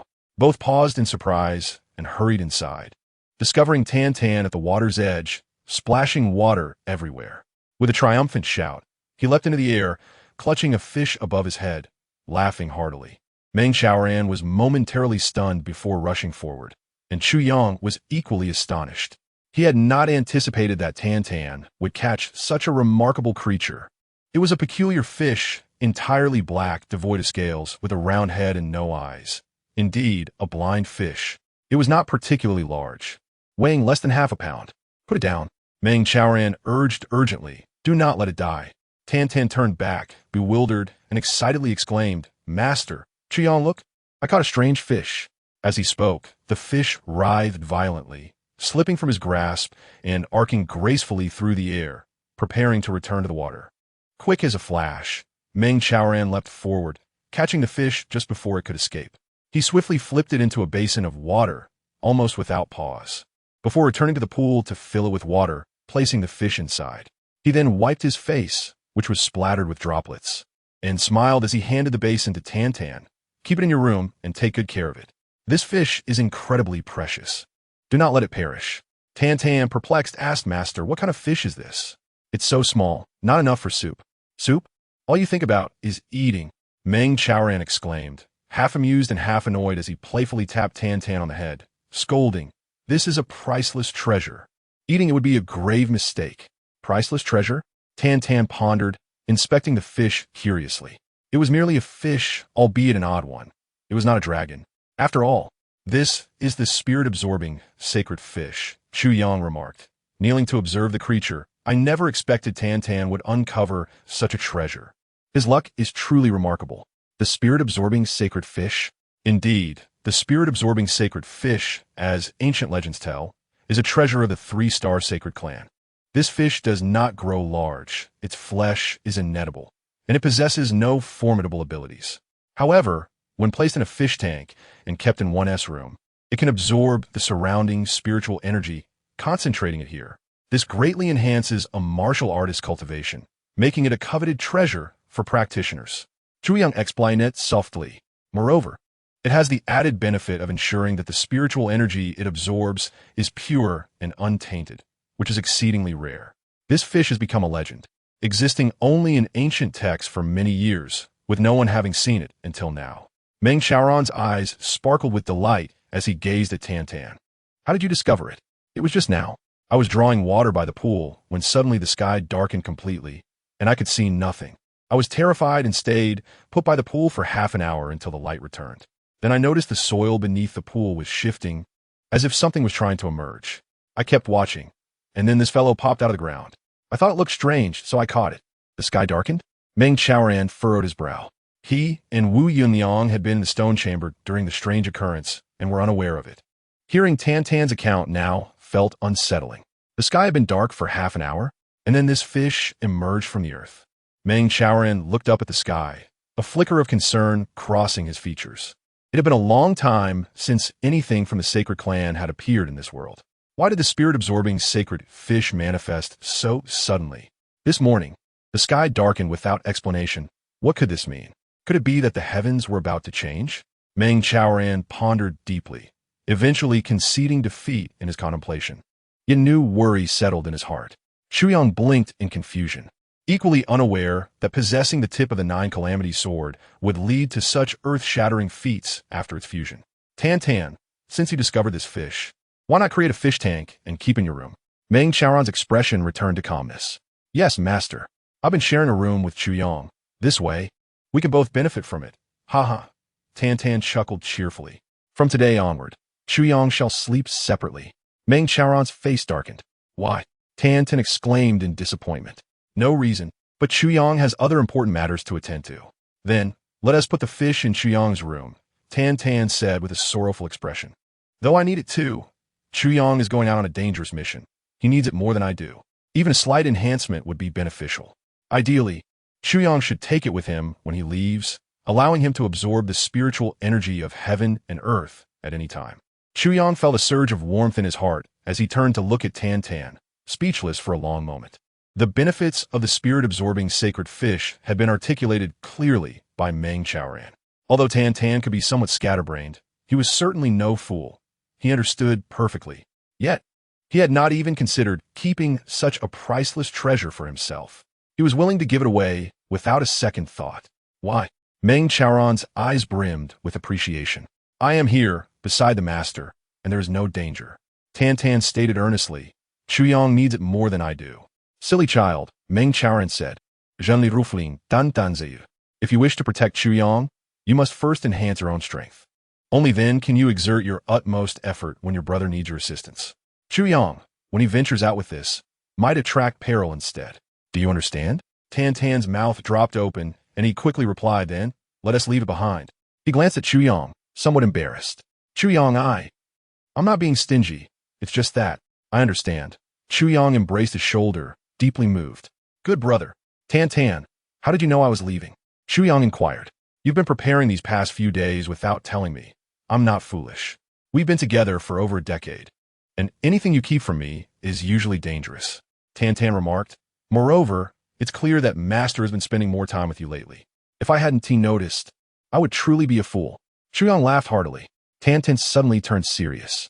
Chuyang, I don't know where you're going, but I will diligently practice and be ready to assist you in the future. Great. I'll be waiting for you. Together, let us unite our hearts and turn this world upside down. Chuyang declared passionately, a wave of unwavering conviction surging within him. With such a good brother by his side, how could he not strive for greatness? This reversal was destined to alter Tan's fate as well. How could he bear to let such a brother perish? In the following 3 days, Meng Xiaoran provided Chuyang with comprehensive training. They even shared a room during this time, where he meticulously guided Chuyang through various skills, tirelessly imparting his experiences and essential considerations. Although Chuyang was already aware of much of this, he relished the feeling of being cared for by his master. Thus, he listened intently, savoring the warmth of that moment. Such warmth had been missed in his previous life, but in this one, Chuyang was determined not to let slip away. He understood that if he disregarded Meng Xiaoran's words, though his master would not express it, it would surely cause him distress. Chuyang wished to spare his master that pain. 3 days swiftly passed. On this day, Chuyang stepped out of his room, gazing at the morning mist curling in the air, taking a deep breath with a hint of reluctance. Today he would be leaving, uncertain of when or if he would return. After a heavy rain the night before, The entire purple bamboo garden appeared pristine. Meng Chaoran had mentioned early on that he was heading up the mountain to gather herbs, disappearing without a trace. Chuyang understood that this was his master's way of avoiding a painful farewell, so he simply hid away. A startled cry emanated from the restroom, followed by Tan Tan rushing out, enveloped in a foul stench, covered in filth. Chuyang was taken aback, wondering why Tan Tan was still clutching the spirit-absorbing sacred fish. Tan Tan dashed past him, embarrassment etched on his face, and hurried into the room, unceremoniously tossing the fish into the tank. He then bolted out, stark naked, grabbing a wooden bucket to douse himself with water from the basin, attempting to wash away the odor. After several buckets, the stench lessened somewhat. Chuyang, lost in thought, was bewildered by the chaotic scene. Was Tan Tan behaving like a lunatic? Had he perhaps fallen into a cesspool this early in the morning? After finally cleaning himself up, Tan Tan dashed into the room, quickly slipping on a garment, and tossed his dirty clothes outside, emerging with a rueful expression, his face contorted in dismay, and sighed deeply. What happened? Chuyang squinted. Oh, don't even mention it, Tan Tan lamented. It turned out that since acquiring the spirit-absorbing sacred fish, he had treated it like a treasure, keeping it in the tank and occasionally feeding it. However, after a day, the fish had flipped onto its back in the tank. No matter how he teased it, it remained unresponsive, drifting lifelessly. When Tan Tan attempted to retrieve it today, he found its body stiffened. With a heavy sigh, he held the fish in his hands, intending to dispose of it in the restroom, reasoning that since it was dead, he might as well toss it into the toilet. However, after throwing the fish into the cesspool, the most unexpected event occurred. The fish began swimming energetically in the filthy water. Tan Tan was left utterly helpless, having to jump in and retrieve it once more. The most tragic part was that after the downpour the previous night, Tan Tan had essentially taken a swim in the toilet. Cough, cough. Ha ha ha. Upon hearing this story, Chuyang was doubled over in laughter, gasping for air, utterly amused by the absurdity of the situation. Tan Tan, sighing in exasperation, wore a tragic expression, muttering angrily. How was I to know this dead fish would act like that? It lay still in the tank, looking like a corpse. But once tossed into the cesspool, it springs to life. Is it that it only moves in foul places? Chuyang, clutching his stomach, tears streaming down his face, retorted, You fool! The spirit-absorbing sacred fish absorbs the spiritual energy of heaven and earth. It needs to digest that energy. When it has absorbed enough, it becomes inactive as it digests before moving on to the next stage. Thus, during this period of digestion, it is the optimal time for a martial artist to harness the energy it has absorbed for cultivation. And you threw it into the cesspool. What? Tan Tan's mouth dropped open in disbelief. Why didn't you say so earlier? You fool! Chuyang exclaimed, exasperated. This spirit-absorbing sacred fish can survive buried underground. Yet, you let it die in a tank. Think carefully with that dense head of yours. Besides, it survives solely on the spiritual energy of heaven and earth. Feeding it anything else is futile. Tossing it into the cesspool. You truly did that? If others found out you had a spirit-absorbing sacred fish, yet discarded it into a cesspool, martial artists from all over would likely come seeking revenge. Tan Sai, expressing his grievances, It hasn't been easy for me either. My clothes are ruined, and look at my hands. As he spoke, he extended his hand and, surprisingly, brought it to his nose to sniff it, instantly contorting his face into a grimace of nausea. I still have to eat with these hands later. How am I supposed to do that? You brought this upon yourself. Chuyang mused, unable to suppress a chuckle. Upon entering the room, he noticed the unfortunate spirit-sucking sacred fish darting frantically in its tank, clearly distressed. Hurry and change the water. Chuyang commanded. Tantan promptly complied, changing the water repeatedly until, after several rounds, the sacred fish finally settled down, lethargically resting at the bottom with a bulging belly, appearing almost mournful. It seemed evident that the fish needed a thorough recuperation. To Chuyang's surprise, as he was leaving, tears of laughter streamed down his face. It wasn't until he had walked quite a distance that he heard Tan Tan's hoarse voice calling out, Chuyang, take care. I will come find you. I will help you. His voice cracked as he shouted, the emotion palpable. Chuyang hesitated briefly, but did not turn back. Instead, he waved his hand and rounded a bend, disappearing from Tan Tan's sight. You must not die. Tantan shouted desperately, tears streaming down his face as he suddenly squatted down, sobbing. He was unsure of Chuyang's intentions, but sensed the perilous nature of his mission. Otherwise, his master would not have reacted so intensely. Tiantin was filled with worry and sorrow. Chu Yang felt a pang of bitterness in his heart, but bravely continued onward without glancing back. Step by step, he moved away. In the distance, on the mountaintop, Meng Shaoran basked in the early morning sun, his gaze fixed intently on his disciple as he departed. His hands, clenched into fists, betrayed his concern. In his right hand, he held a piece of paper inscribed with Chu Yang's words. In the footsteps of the startled swan and the drifting snow, one must lie down and reverse the inner breath, pushing forward from the last step to master the technique. Chu Yang strolled along the mountain path, a small satchel slung over his shoulder. He stepped out of the Tianwai Tower, embarking on his solitary journey, confronting a fate that had grown increasingly bewildering. A hint of melancholy surged within him as he recalled a few lines. This departure leads to mountains of blades and seas of flames without looking back. This journey risks life and death on the rivers and lakes. This path initiates a defiance against the world. This journey propels one to the heights without turning back. These lines were from a popular song from a previous life, Journey Through the Jianghu, which Imo Qingwu had once performed. The memory brought a smile to his face as he softly recited, "This departure will surely defy the heavens. This journey will compel fate to cycle anew. This path dances lightly through the mortal realm. This journey will surely overturn the heavens." He hummed the lyrics he had added, walking leisurely as he exited the Tianwai Tower and the encompassing Nine Peaks Garden, never glancing back. The youth's hair fell loosely, partially obscuring his face, while his calm eyes, sharp as blades, surveyed the world, as if to cleave through the fabric of existence. The rising sun cast a long shadow behind him, shrouded in the mist of the forest, tinged with a crimson hue, as if heralding something significant. Chapter 46. From this moment on the main road, a horse-drawn carriage moved steadily forward, flanked by 8 stern-faced knights riding alongside. An elderly coachman, with graying hair and squinting eyes, held the reins with an indifferent expression as the crisp crack of the whip echoed, leaving a trail of dust behind. Inside the carriage sat a wiry old man, his brow furrowed in contemplation. This man was Du Shiqing, renowned as the greatest divine doctor of his time. He was en route from the Zhao Empire to the Iron Cloud Kingdom.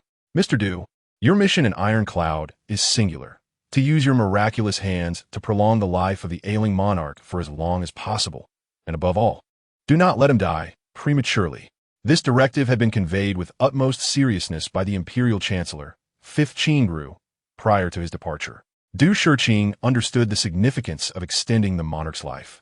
Though the Iron Cloud Kingdom was currently under the regency of the Crown Prince, the prince lacked the authority of an emperor, leaving certain matters in a precarious state.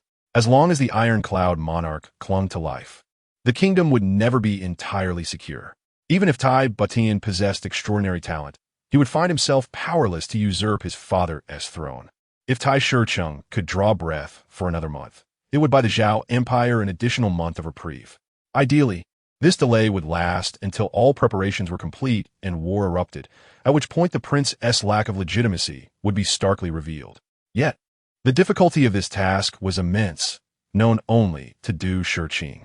A bitter smile played upon his lips as he sighed. In the past, during Tai Shicheng's prime, he had clashed with the Zhao Empire on the battlefield. At that time, 5th Qingru had merely been a cabinet scholar, overseeing military affairs, secretly hiring the greatest archer to assassinate Tai Shicheng amidst the chaos of war. The archer's poisoned arrow had struck Tai Shicheng, but a loyal guard had intercepted it, reducing its lethality. Still, the poison had nearly claimed Tai Shicheng's life. 5th Qingru had subsequently employed Du Shiqing, urging him to heal Tai Shicheng's wounds. In his lifetime, Du Shiqing had committed only one act that weighed heavily on his conscience. He had cured Tai Shicheng of the poison, but had also introduced another incurable toxin into his body. This slow-acting poison had gradually eroded Tai Shicheng's health, mirroring the Zhao Empire's gradual encroachment upon the Iron Cloud Kingdom. He had harmed him without allowing him to die. He had the means to absorb, yet chose not to. Over the years, through the conflicts with the Iron Cloud Kingdom, 5th Qingru had continuously achieved merit, enhancing his status and resources, becoming the foremost figure in both military and political arenas, second only to the emperor himself. He had consistently fought and earned accolades, yet had allowed the Ironclad Kingdom to retain its power to resist, preventing its annihilation. He had treated the Ironclad Kingdom as a base for his own accomplishments, and now he was ready to consolidate his control. For he had reached the pinnacle of power. With 5th Qingrou's current influence, even the Emperor could not dictate his actions. His intricate blend of strategy and deception had reached an unprecedented level. At this juncture, Tai Shiqing's body was beyond salvage. He was merely clinging to the last vestiges of life. Had it not been for the emergence of an extraordinary talent like Butian, the Ironclad Kingdom might have already succumbed to the Zhao Empire. Now, the consequences of his actions required him to take responsibility. Du Shiqing sighed deeply as he contemplated the long road ahead. Chu Yang stood atop the mountain, concealed by the dense forest, quietly observing the approaching caravan. With a slight pressure in his palm, he crushed a note that read, "The Ironclad Kingdom has commissioned the world's greatest divine doctor, Du Shiqing, to travel to Ironclad City, passing through the Evil Tiger Ridge on the morning of the 9th. He let the remnants scatter into the wind and, without pausing, darted through the thicket, racing down the mountain. This had been the path he had meticulously planned. Du Shiqing was a crucial element in his scheme. To enter the Ironclad Kingdom and reverse his fate was not merely a matter of crossing its borders. Once inside, he needed to garner attention, gain trust, and ultimately seize power, all within a limited time frame. He had to accomplish in 2 years what an ordinary scholar would take a lifetime to achieve. Chu Yang's mission was undeniably arduous, yet he remained resolute. This meeting with Du Shiqing marked the beginning of his carefully orchestrated plan. Harriet, the horse let out a long, piercing neigh and came to a halt. Before the carriage, a young boy had already dismounted. Clad in black, his handsome visage bore an expression of calmness intermingled with a hint of excitement as he gazed fervently at the carriage. "Who is this?" 8 knights simultaneously reined in their horses, swords and knives unsheathed in unison. Inside the carriage sat none other than the world-renowned divine physician, known as the Compassionate Hand. Du Shiqing.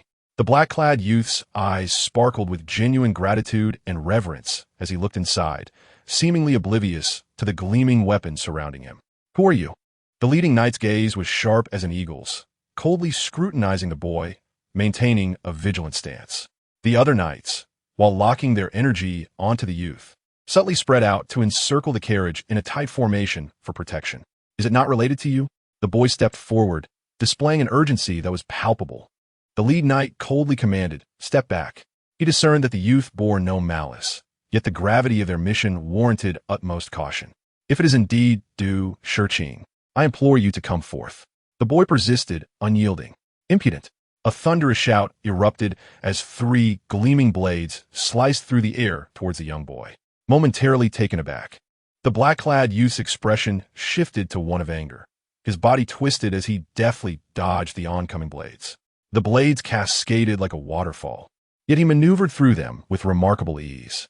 In an instant, he struck back, his hands resembling eagle claws as they shot out. With a resounding clang, one long knife clattered to the ground, and the lead knight felt a jolt in his wrist, almost losing his grip on his weapon. Startled, he dismounted in a whirl. Bellowing from a defensive line, 7 knights swiftly leaped off their horses, ready for confrontation, their blades barely concealed, poised for action. "Hold!"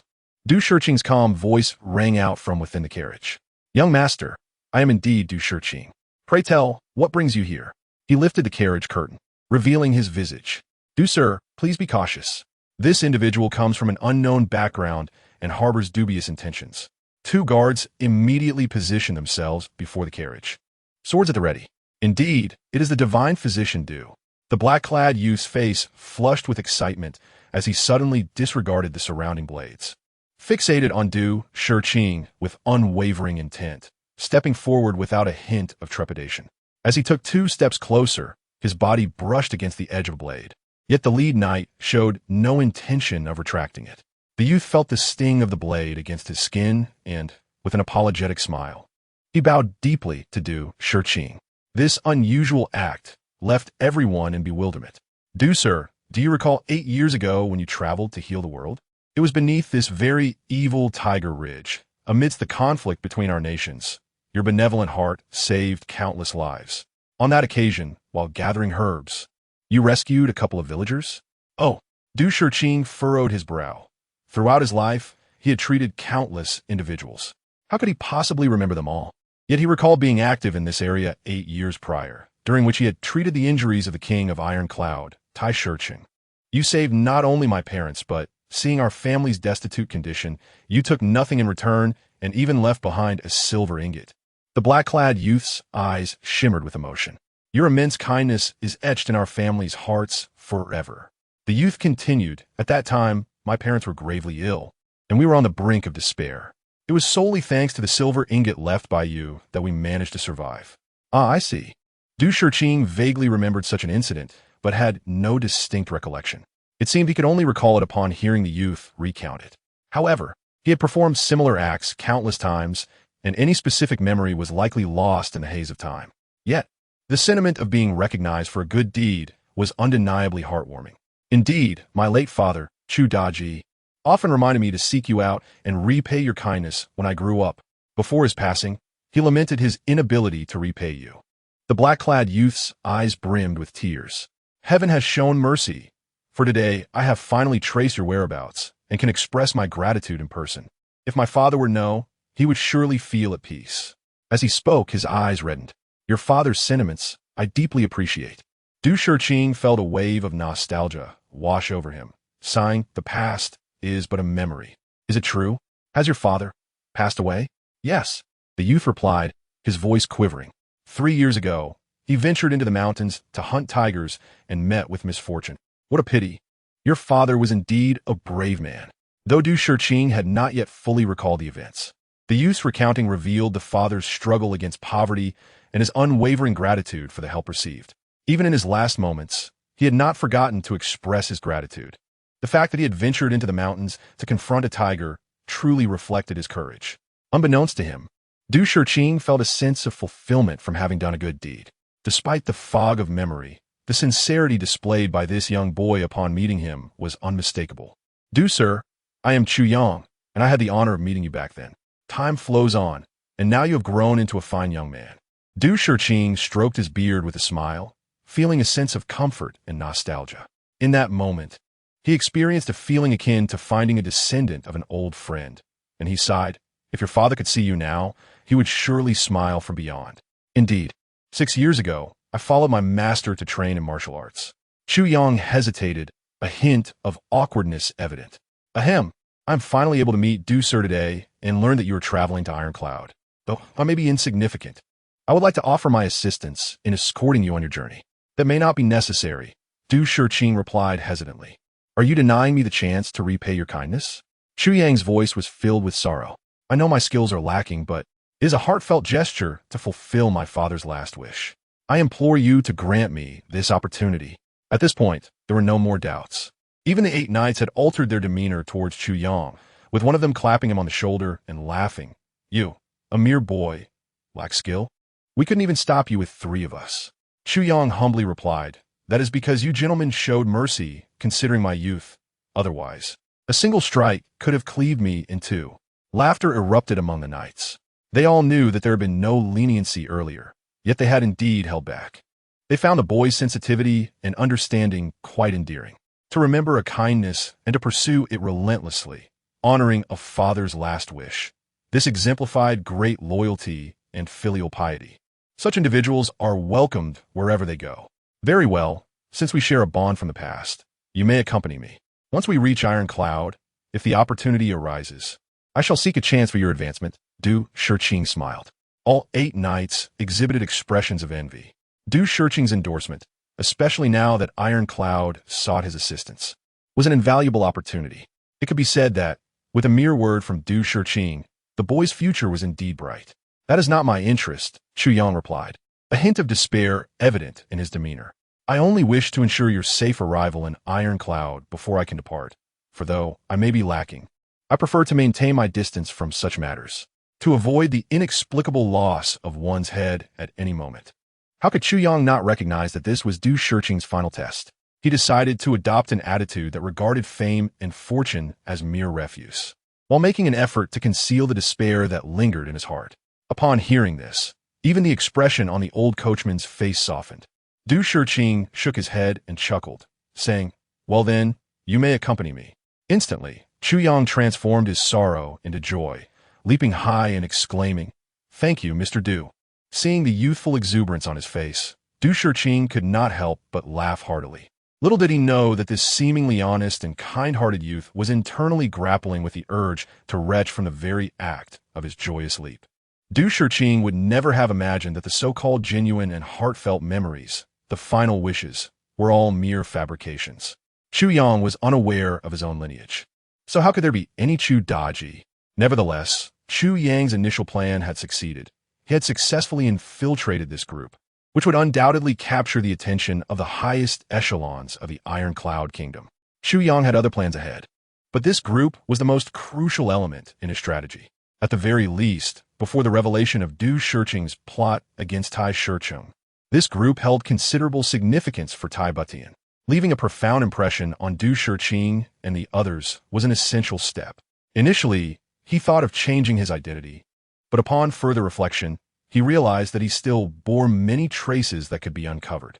If exposed, it would be far from graceful. It was better to enter the Iron Cloud Kingdom with his original identity, the disciple of the heavenly outer tower. Chu Yang. A day later, he had become quite familiar with the 8 knights, sharing drinks and feasting together in joyous camaraderie. Yet, each time, he felt a pair of sharp eyes watching him intently. He knew these piercing eyes belonged to the old coachman. Although the old man's cultivation was unknown, his concealed brilliance indicated that he was no weakling. Compared to the several senior uncles of the heavenly outer tower, he likely posed no lesser a threat. He was indeed Du Shiqing's true bodyguard. Having him was akin to having an army of thousands. Du Shiqing had little suspicion remaining about him, and the 8 knights also held no doubts. However, only the old coachman had never truly believed in him. 2 days later, in the afternoon, as the group passed through a town, they finally heard the news. The heavenly outer tower announced that the disciple Chu Yang had acted improperly, killing the elder brother Shi Qianshan, and was thus expelled from the sect. From then on, he would no longer be considered a disciple of the heavenly outer tower. Upon hearing this, Du Shiqing and the others were greatly astonished. "Chu Yang, is that you?" One knight inquired during lunch. Chu Yang's expression darkened, becoming gloomy, filled with a sense of grievance that seemed to have no outlet. He looked around with a vacant and bewildered gaze. What had transpired? How could you be expelled? Du Shiqing frowned. "With your temperament, you shouldn't have done such a thing." Chu Yang, with a cold demeanor, unconsciously grasped a handful of grass from the ground, crushing it without thought. After a long silence, he gritted his teeth and said, my senior sister and I, we shared mutual affection." But he did not finish his thought, leaving it hanging in the air. Yet, the pain etched on his face, his trembling hands, and the bulging veins spoke volumes, far more eloquently than words could convey. Chapter 48. Controlling the Flames, the Holy Clan? Oh, including Du Shiqing, everyone sighed in unison, as if they understood everything. They then gazed at Chu Yang with sympathetic eyes. Such stories of love torn apart were all too common, especially among brothers. There were certain things that could not be articulated. Chu Yang cooperatively adopted an appearance of utter agony, cradling his head with both hands, curling up, his fingers fiercely gripping his hair, even pulling out several strands, a testament to his profound inner turmoil. Alas, Du Shiqing sighed heavily. This matter should not be mentioned again. The 8 knights nodded in agreement. Even the old coachman, who had been scrutinizing Chu Yang, softened his gaze considerably. It was no wonder that on that day, when he had questioned him, this young lad had displayed such a desperate facade of helplessness. "Thank you," Chu Yang murmured, burying his head in gratitude, his voice hoarse. He lamented, "Once I fulfill my late father's last wish and repay Mr. Du's great kindness, I shall vanish from this mortal realm. I shall retreat to the lonely mountains. A true man need not worry about a wife." Du Shiqing comforted him with a pat on the shoulder. "There is no need to take it to heart." Chu Yang nodded solemnly, sighing heavily, yet remained silent, clearly burdened by unexpressed emotions. Following this incident, the attitudes of several members of the group towards Chu Yang underwent a significant transformation, revealing an implicit sense of closeness. Loyal, dutiful, devoted, enduring humiliation. What a rare youth he was. Chu Yang's performance had entirely captivated these individuals. Even he himself was oblivious to the fact that he had suddenly acquired so many admirable qualities. The leading man sighed and patted Chu Yang on the shoulder, saying, "Brother, there is no need to be so troubled. Keep an open mind. As a man, you should look beyond. As long as you have money, there are plenty of beautiful girls in the brothels." Chu Yang, in his sorrow, nodded and forced a smile that was more painful than tears. Although no one spoke, their gazes towards him had softened considerably. The weak, at any time, invoke sympathy in others. Even the old man, who had always lingered by the horses, avoiding the crowd, sighed deeply, raising his shoe to knock off the ash. His eyes, which seemed to perceive the world as truths, appeared somewhat misty. Chu Yang sighed, fully aware that he had passed through the gauntlet posed by Du Shiqing. What remained was the journey to the Iron Cloud Kingdom. The cunning old foxes of the Iron Cloud Kingdom would not be as easily deceived as Du Shiqing. Du Shiqing was a master healer. It was said that any ailment that reached him would be cured with a single remedy. Yet, he was merely a healer, and despite his exceptional skills, his experience in navigating human affairs was likely limited. Chu Yang recognized that Du Shiqing's downfall years later was linked to the events concerning the Iron Cloud Kingdom. In the end, the emperor's illness had leaked, revealing that Du Shiqing had poisoned him years prior. This incident caused a tremendous uproar across the lower three heavens. Following the exposure, Du Shiqing faced the ire of heroes from all corners, ultimately admitting his culpability before taking his own life in despair. The renowned healer, a master of the medical arts, was thus reduced to dust. Perhaps he was merely a healer, or perhaps he was compelled by circumstances beyond his control. Nonetheless, he had acted, and that action remained. Chu Yang felt no particular sorrow for him. He had manipulated and deceived Du Shiqing along this journey, feeling no guilt. Yet, over these past few days, it became evident that this benevolent healer was not a villain. Perhaps it was merely the clash of two nations, each serving its own interests. After all, he was a man of the Zhao Kingdom. Ultimately, he might have been just a sacrifice, used as a tool to placate the populace after the Fifth Light's conquest of the Iron Cloud Kingdom. As for the 8 knights, after careful observation, Chu Yang finally concluded that none of them belonged to the Golden Horse Knights Hall. They appeared to be pure warriors, lacking any deeper schemes. Furthermore, their cultivation levels were not particularly high, likely around the 5th or 6th ranks of warriors. Such individuals would suffice against ordinary petty thieves, but they were utterly inadequate against formidable opponents. It seemed that Du Shiqing had merely created a facade. The only true expert among them was the old coachman. However, it was possible that Du Shiqing himself was a master, though throughout both his past and present lives, no one had ever mentioned the high levels of his martial prowess. "Chu Yang, how old are you?"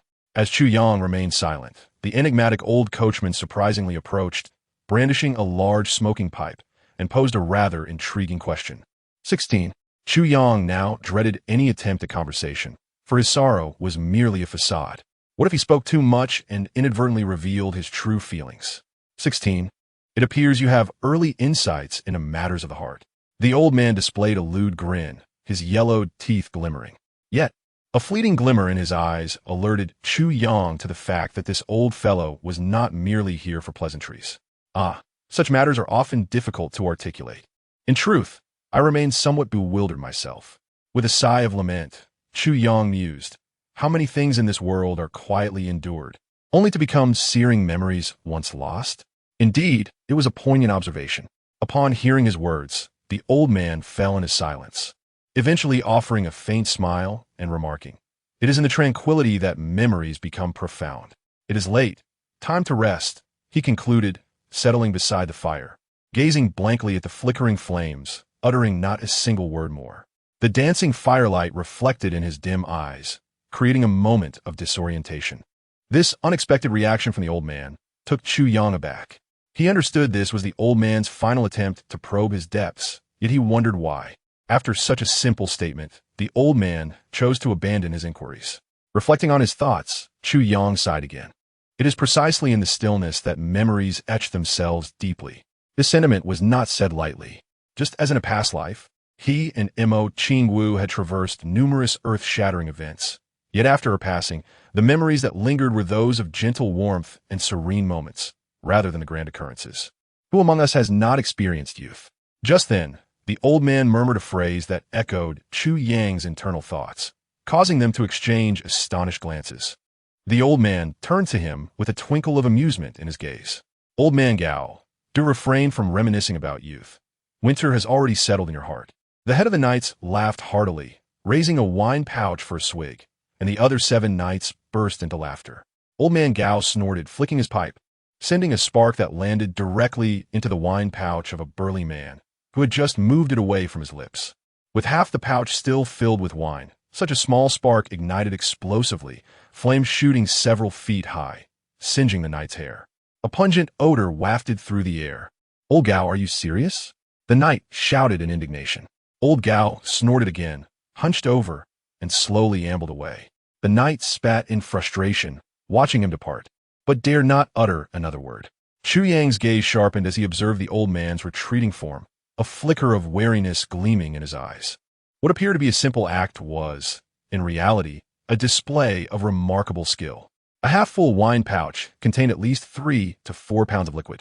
Even a torch would extinguish upon being thrown in. How then could such a minuscule spark achieve this? It required not only keen eyesight and precise timing, but also immense strength. Yet, what truly unnerved Chu Yang was the unmistakable mastery of fire control exhibited. Such a skill could only belong to a member of the 3-star Holy Clan. But how could this seemingly human old man possess the ability to control fire? Could it be that Du Shiqing's bodyguard was of significant origin? Moreover, the journey had been unnaturally calm. As Chu Yang pondered these thoughts, a sudden jolt from the 9 tribulations soared within him, ignited a sense of extreme danger, sending chills coursing through his body. His eyes narrowed, and without a backward glance, he executed a swift roll, then leaped, seamlessly maneuvering behind a tree just as a massive stone slab plummeted from above, aimed directly at Du Shiqing's location. The precision of the attack was astonishing. Du Shiqing stood directly in the center of the stone's trajectory. With a furious shout, Old Gao's frail form transformed into one of feline agility as he leaped forward, but it was too late. In that instant, Chu Yang inexplicably appeared beside the falling stone, a sword materializing in his hand as he struck out with lethal precision. The blade found its mark at the edge of the spinning stone, momentarily slowing its descent as if a mountain had precariously balanced upon a fulcrum. The subtlety of that moment was indescribable. The stone's reverberating backlash struck Chu Yang's chest as if he'd been hit by the stone itself, and he spat a mouthful of blood, somersaulting backward. Yet, he had bought a fleeting moment of time. Even if it was but a fraction of a second, it was enough. Old Gao had already dived between the stone slab and the ground with lightning speed, unleashing a furious punch. A blinding flash enveloped his fist, and a massive stone was shattered into countless fragments, raining down like stone hail. Du Shiqing émergait and sketed, as a hail of dark arrows rained down from the mountaintop. The knight leader bellowed, "Form ranks. Prepare to engage." The 8 knights rolled into action, swiftly reaching their steeds, where they donned circular shields in an instant. Although they dodged adeptly, one knight still suffered arrows piercing his shoulder and calf, blood and flesh splattering as the arrowhead flew into the void. Before his cry could fully escape his lips, 3 shields from his comrades enveloped him. The sound of arrows striking the ground echoed like raindrops on a sandy pit. The earth transformed into a vast porcupine adorned with iron shafts. Old Gao let out a sharp cry, spinning into a whirlwind of gray, snatching 2 or 3 dozen arrows before they even hit the ground, and with a flick of his wrist, he sent them back as black lightning. Without a moment's pause, he scooped up Du Shiqing and seemed to vanish like mist, reappearing beside the cart, where Du Shiqing was swiftly tucked back inside. The sound of arrows striking the cart reverberated like thunder, shaking the entire vehicle, yet not a single arrow penetrated. This cart was evidently specially designed. In the dimly lit forest, the sound of arrows embedding into trees echoed alongside a sudden cry of distress. Old Gao reappeared, his face shadowed with a pallor. But his first instinct was not to retaliate, but to cast a deep glance towards Chu Yang. Only he understood the true difficulty of that sword strike. Had it not been for that unexpected blow, the outcome would have been unfathomable. Every aspect, timing, positioning, strength, and the choice of direction, was extraordinarily challenging.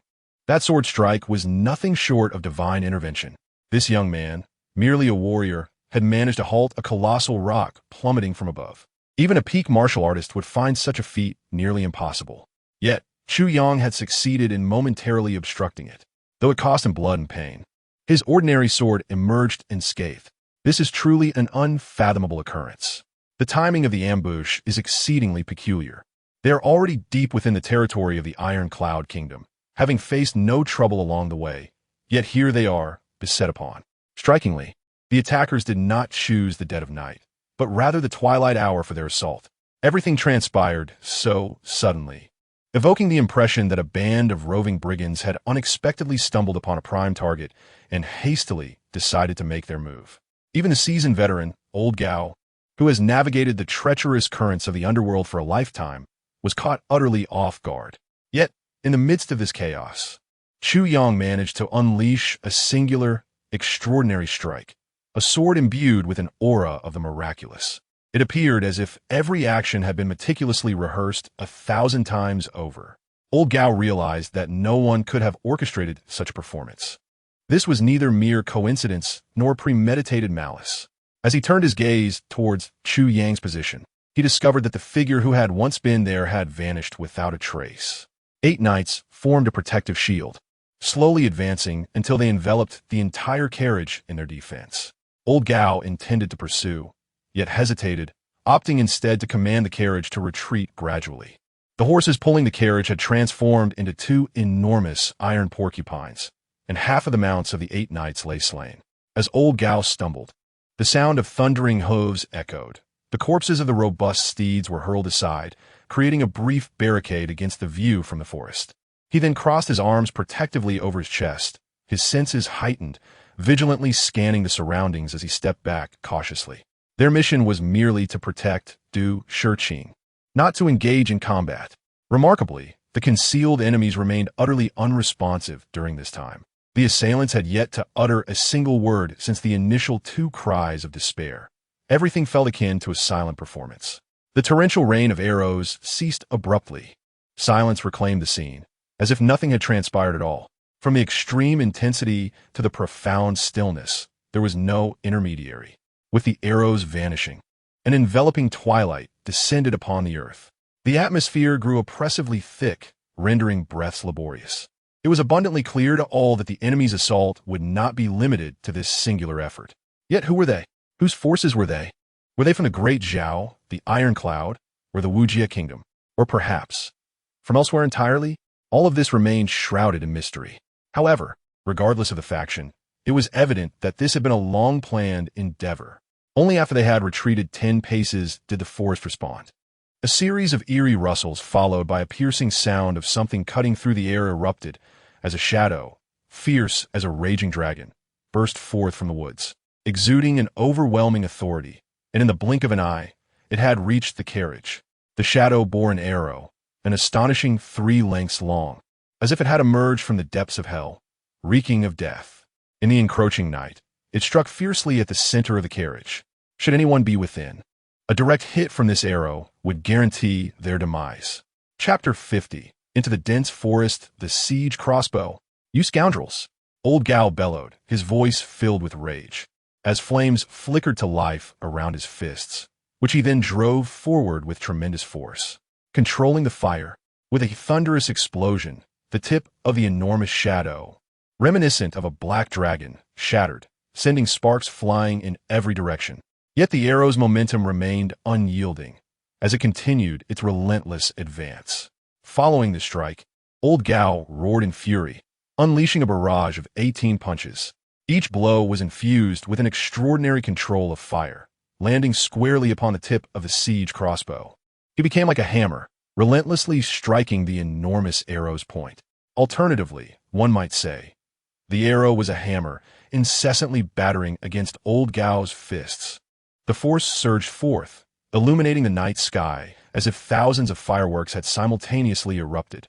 Splintered wood and debris scattered like shrapnel, and with each punch, Old Gao's shouts echoed, and after 18 strikes, the once 3-length siege crossbow had been reduced to a mere length of 1.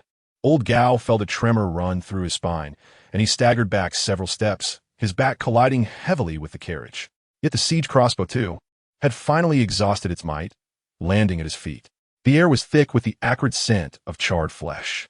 Old Gao's chest heaved as he panted.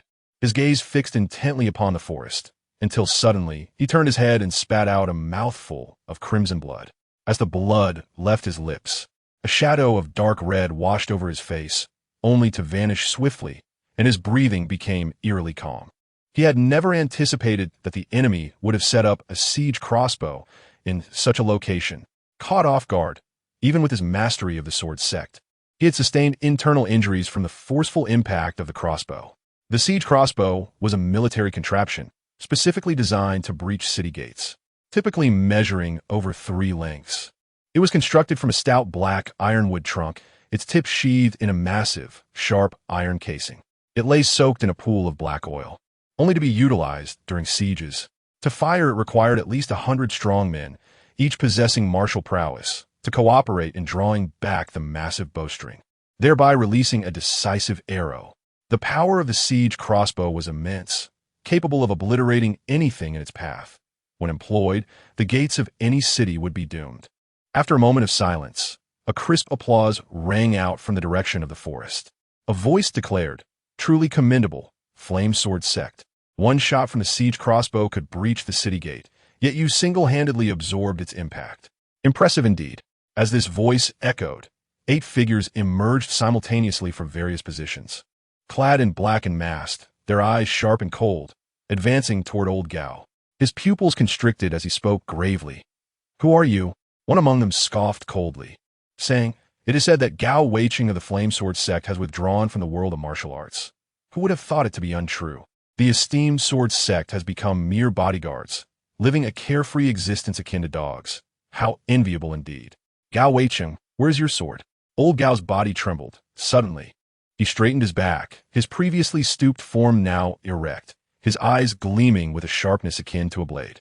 He coldly replied, "Since you know me, it seems you are not a nameless character. Remove your mask." His final demand to remove the mask erupted like thunder. The man remained unfazed, standing tall and indifferent, stating, "Gao Weiqing, you shall take Du Shiqing back now, and we will not pursue. Otherwise, today marks the end for you and the Flame Sword Sect." Old Gao laughed heartily, exclaiming, "Such audacity! Today, I shall see how you intend to keep me here." Another black-clad figure mocked, "The Flame Sword Sect? Is it truly that impressive?" Suddenly, he bellowed, "Everyone, attack together. 6 of you restrain Gao Weiqing, while the other 2 swiftly eliminate Du Shiqing." With a unified shout, the 8 figures drew their blades simultaneously and charged forward. Old Gao had already discerned that these individuals possessed skills that, while not particularly high, were uniformly balanced. They were likely all martial masters, still a significant distance from his level. Yet their coordinated charge conveyed a fierce and brutal intent, reminiscent of an army charging into battle. "Are you from the Ironcloud Army?" Old Gao inquired, recognizing the formidable momentum they exuded, which would be difficult for even more powerful warriors to emulate. Suddenly, a spark ignited within him, and he shouted, "Protect the carriage!" With a flick of his wrist, a dark red blade materialized, unleashing a torrential rain of blade light, amidst which danced flickers of flame. The clash of weapons resounded incessantly as 7 warriors became entangled in fierce combat. Meanwhile, the other 2 paid no heed to the fray, charging toward the carriage like frenzied tigers. If not for the constraints, Old Gao would have been confident in eliminating these 8 individuals one by one during the skirmish. However, to vanquish them all at once was utterly impossible. Moreover, after suffering severe internal injuries from the crossbow strike, he found himself severely weakened. At this moment, 6 foes were entangled with him, while the remaining 2 could not be contained by his 8 guards. An urgent panic surged within him as the formidable crossbow was unleashed. Chu Yang had already stealthily slipped into the forest, akin to a solitary wolf prowling through the desolate plains, returning to his territory. After delivering a lethal strike, he promptly rolled back, expelling a mouthful of blood that resulted from the overwhelming internal turmoil. With a powerful push off the ground, he kicked up a cloud of dust, using it as cover to slither like a serpent back behind the great tree from which he had just attacked. With a series of uncanny maneuvers, he darted from one tree to another, swiftly ascending to the trunk, and then, concealed by the foliage, he deftly evaded past a dozen large trees. Delving deeper into the thicket, the entire sequence flowed as seamlessly as the wind whispering through the treetops, appearing utterly natural. Even a most elite assassin, were they to witness Chu Yang's actions at that moment, would surely be rendered speechless. This was a route Chu Yang had meticulously planned long before the ambush. His habit dictated that regardless of where he took respite, he would always select his escape route and attack path in advance. His position lay precisely between these two lines, ready to advance or retreat. Such an ambush was sure to be formidable. The earlier barrage of arrows had made it abundantly clear that passive defense was not an option. The enemy could simply outlast them. The only viable strategy was to launch an offensive to defuse the crisis. Du Shiqing must not perish, with Old Gao safeguarding Du Shiqing. He was confident that, at least for the immediate future, she would remain unharmed. Thus, after delivering that crucial strike, he resolved upon his subsequent course of action to penetrate the dense forest, for it was within the depths of the thicket that the true source of this ambush lay. As Chapter 51, titled Capture the Leader First, unfolds, the first enemy that caught Chu Yang's eye was a figure draped entirely in leaves, save for a pair of cold, expressionless eyes.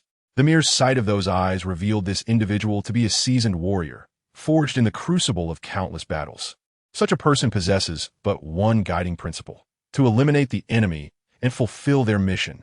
Before him lay a massive crossbow, long buried, now revealed, ready to unleash its 10 gleaming black arrows at a moment's notice. Chu Yang held his breath, cautiously advancing. Now he was perched atop the treetops, a silent specter weaving through the dense foliage. From his elevated vantage point, he surveyed the surroundings, spotting numerous glinting arrowheads nearby, at least 50 to 60 adversaries. This was evidently a meticulously orchestrated ambush. How could the enemy have known that this group would rest here? And they had even pre-placed the crossbow? Observing the positions of the enemy, Chu Yang furrowed his brow. Their placements were too precise. Each soldier's hiding spot was within the line of sight of at least 3 others, creating an unbreakable network of support. Should one be discovered, they could swiftly provide backup. This formation was one that only the most elite soldiers could execute. To attack any one of them would surely alert one of the 3 remaining allies. Although the enemy's hiding spots were utterly concealed, they had no blind spots among their own ranks. To silently annihilate such a unit, there was no other way but to have an insider among them. In the center, behind a cluster of low shrubs, lay a shadowy figure, seemingly indistinguishable from the others. Yet, Chu Yang recognized at once that this individual was of utmost importance. His position allowed at least 10 comrades to see him simultaneously, while others could be observed by at most 5. Furthermore, he occupied the central position, effectively shielded by his allies. Beside him, obscured by the leaves, rested a massive crossbow. Just then, the conversation between Old Gao and the 8 adversaries outside the forest reached Chu Yang's ears clearly. "You should take Du Shiqing back now. We will not pursue." Upon hearing this, Chu Yang's heart stirred with realization. He began to piece together the origins of these individuals. They possessed a crossbow and exhibited strict discipline, undoubtedly indicating a military background. With a ghostly grace, Chu Yang glided closer to the pivotal figure. Suddenly, he propelled himself from the treetop like a hawk swooping down, his fingers poised to strike. Just as he neared within 10 feet, a swift arrow whizzed towards him. This arrow seemed to signal the others, as a storm of at least 30 to 40 arrows flew towards him, whistling through the air. Yet beyond the first arrow's threat, the others arrived too late. Chu Yang arched his body, the arrow narrowly grazing his nose, his hands unfaltering as he snatched at the target. Recognizing the enemy's position, he swiftly altered his approach and launched an offensive. If this unit became aware of his presence, he could disrupt their rhythm with his speed, thereby dismantling their meticulous coordination. The objective was not to kill, but to create chaos within their ranks. Furthermore, the individual he targeted likely held significant importance. Capturing him could potentially dismantle the entire ambush. He had but one chance to seize this person. The moment the figure noticed him, his eyes flashed with alarm, yet he remained composed, bellowing as he nimbly leaped up. Before he had fully ascended, he redirected the crossbow, releasing all 10 arrows in unison towards Chu Yang, swiftly followed by a blade aimed at his neck. Chu Yang evaded the arrows with a graceful flick, his right hand seamlessly transitioning from a claw to a palm, striking the back of the assailant's head with unparalleled speed. The giant, wide-eyed in disbelief, crumpled to the ground as though a wooden post had collapsed. Although the brute reacted swiftly, Chu Yang descended from above. The impact of his strike akin to a thunderous explosion, too sudden for the adversary to counter. Without waiting for the man to fall completely, Chu Yang gripped his collar. Lifting him effortlessly and with a powerful stomp upon landing, he sprung into the air. A flurry of crossbow bolts pierced the ground where he had just landed. As Chu Yang leapt, he planted his feet against the tree, and with a resounding crash, the massive trunk trembled violently, leaves cascading like rain as he propelled himself outward. The giant he clutched weighed nearly 200 pounds, yet in his hands he felt weightless. His agility remained unimpeded. Arrows rained down around him, yet he paid them no heed, twisting and weaving to evade them. His black attire was shredded by the bolts, yet not a scratch marred his skin. Though one arrow appeared to penetrate him, it merely passed through his clothing, and his momentum only intensified. The enemy seemed to hesitate, aiming their arrows with caution to avoid hitting the man in Chu Yang's grasp. This unintentional consideration granted Chu Yang considerable advantage and solidified his belief. This man's identity was undoubtedly significant. Chu Yang's feet relentlessly struck against the sturdy trunks of the towering trees, his body weaving through the dense forest with astonishing speed, akin to a flash of lightning. The air was filled with a series of swift whooshes, as the majority of arrows aimed at him embedded themselves into the bark of the trees. In a mere span of a breath, the remnants of his silhouette danced behind him, yet he was already on the verge of bursting forth from the thicket. A fierce shout echoed ahead, and 3 or 4 figures leapt out simultaneously, brandishing their blades with reckless abandon to block Chu Yang's path. With a flicker in his gaze, Chu Yang suddenly propelled himself forward, inexplicably transitioning from a straight line to an upward leap, soaring 3 zhang into the air, landing directly above his assailants. With a thunderous crash, he stomped down on the trunk of a tree behind him, causing it to shudder violently. Seizing the large man in his grip, he launched himself away like a meteor, emerging from the thicket and into the open wilderness. The ambushers could no longer contain themselves, revealing their positions and pursuing him from all directions. Behind their black masks, their eyes betrayed a loss of composure, now filled with urgency. They had devised a meticulous plan, waiting for 8 skilled fighters to emerge and divert the majority of the enemy's strength, so they could then rush in, eliminate Du Shiqing amidst the chaos, and scatter. To their astonishment, a brash young man had charged in unexpectedly, targeting their commander directly and disrupting their entire scheme. Amidst their fury, confusion reigned, with so many present. How could this young man have been so precise? How did he manage to seize the most pivotal individual? Could he truly possess foresight? What on earth was happening? In the grasp of Chu Yang lay the unconscious commander, utterly oblivious to the situation. Chu Yang was not averse to taking a life. Killing was a trivial matter for him. His primary concern was to navigate the immediate crisis, but even more importantly, to uncover the origins of these individuals. They were likely from Taiyuan, staunch supporters of the Prince Tai Butian. Only they would wish to prevent Du Shiqing from reaching Taiyuan. If Du Shiqing, with his remarkable skills, managed to revive Tai Shiqing, the nation of Taiyuan would be plunged into the awkward predicament of having 2 sovereigns, regardless of how intricately the father and son collaborated. The common folk would not necessarily share their sentiments.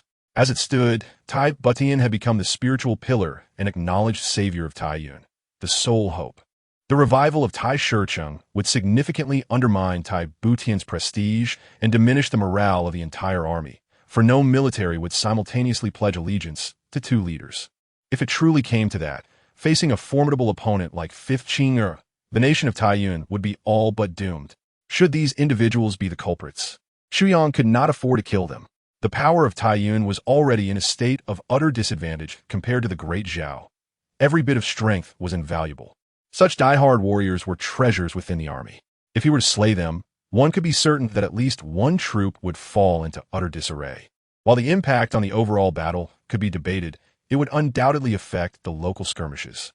Thus, if Chu Yang intended to turn the tide of fate and ensure Tai Butian's victory over 15 he could not bring himself to eliminate these individuals. Chu Yang's figure burst forth from the forest like a shooting star, pursued relentlessly by a throng of black-clad figures. He paid them no heed, his body undulating twice before placing himself between the 2 opposing forces. While still suspended in midair, he bellowed, if you still wish for his life. Then cease your movements at once. Upon landing, he stumbled, rolling momentarily on the ground before regaining his footing, albeit unsteadily. His face flushed crimson as he gasped for breath, suddenly coughing violently, a mouthful of blood splattering onto the earth before him. Throughout this ordeal, he had held his breath, never allowing himself a moment of respite. The internal turmoil was immense, and only now did he draw his first breath, his body feeling utterly drained of strength.